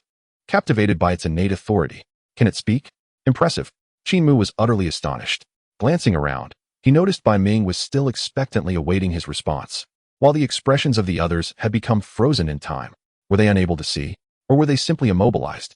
Qin Mu pondered. Of course, they could not see. The true dragon, now in its transformed state, held its head high, its adorable dragon horns reaching for the heavens. Such insignificant beings could never perceive the presence of this princess. Princess? Which princess? Qin Mu suddenly recalled. Tianjin? Are you from Tianjin? The true dragon, now indignant, placed its hands on its hips, glaring at Qin Mu. Remember this. The most beautiful, majestic, and invincible guardian dragon of Tianjin, Almingming, is this princess. Almingming, the most beautiful guardian dragon of the universe? Qin Mu struggled to contain his laughter. Is this truly the guardian dragon of Tianjin? Surely it cannot be a cute mascot. Seeing Qin Mu's expression, Almingming puffed up her cheeks, making her baby fat appear even more pronounced. Ignorant youth, how dare you underestimate this princess? Had it been in the past, I would have punished you for such disrespect. Please, Qin Mu scoffed, raising an eyebrow. You may be young, but your temper is quite something. Almingming unleashed a resounding dragon roar, This princess's age can be traced back to the dawn of the Qing realm, over 10 billion years ago. Even the founding sword god of Tianjinmen was but a follower of mine. Are you certain? Qin Mu gazed at the adorable dragon before him, struggling to believe.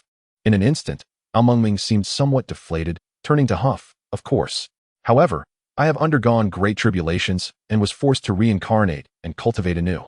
I have yet to reach maturity, and due to the recent turmoil within Tianjinmen, I have fallen into a slumber. Thus, I appear a mere fraction smaller.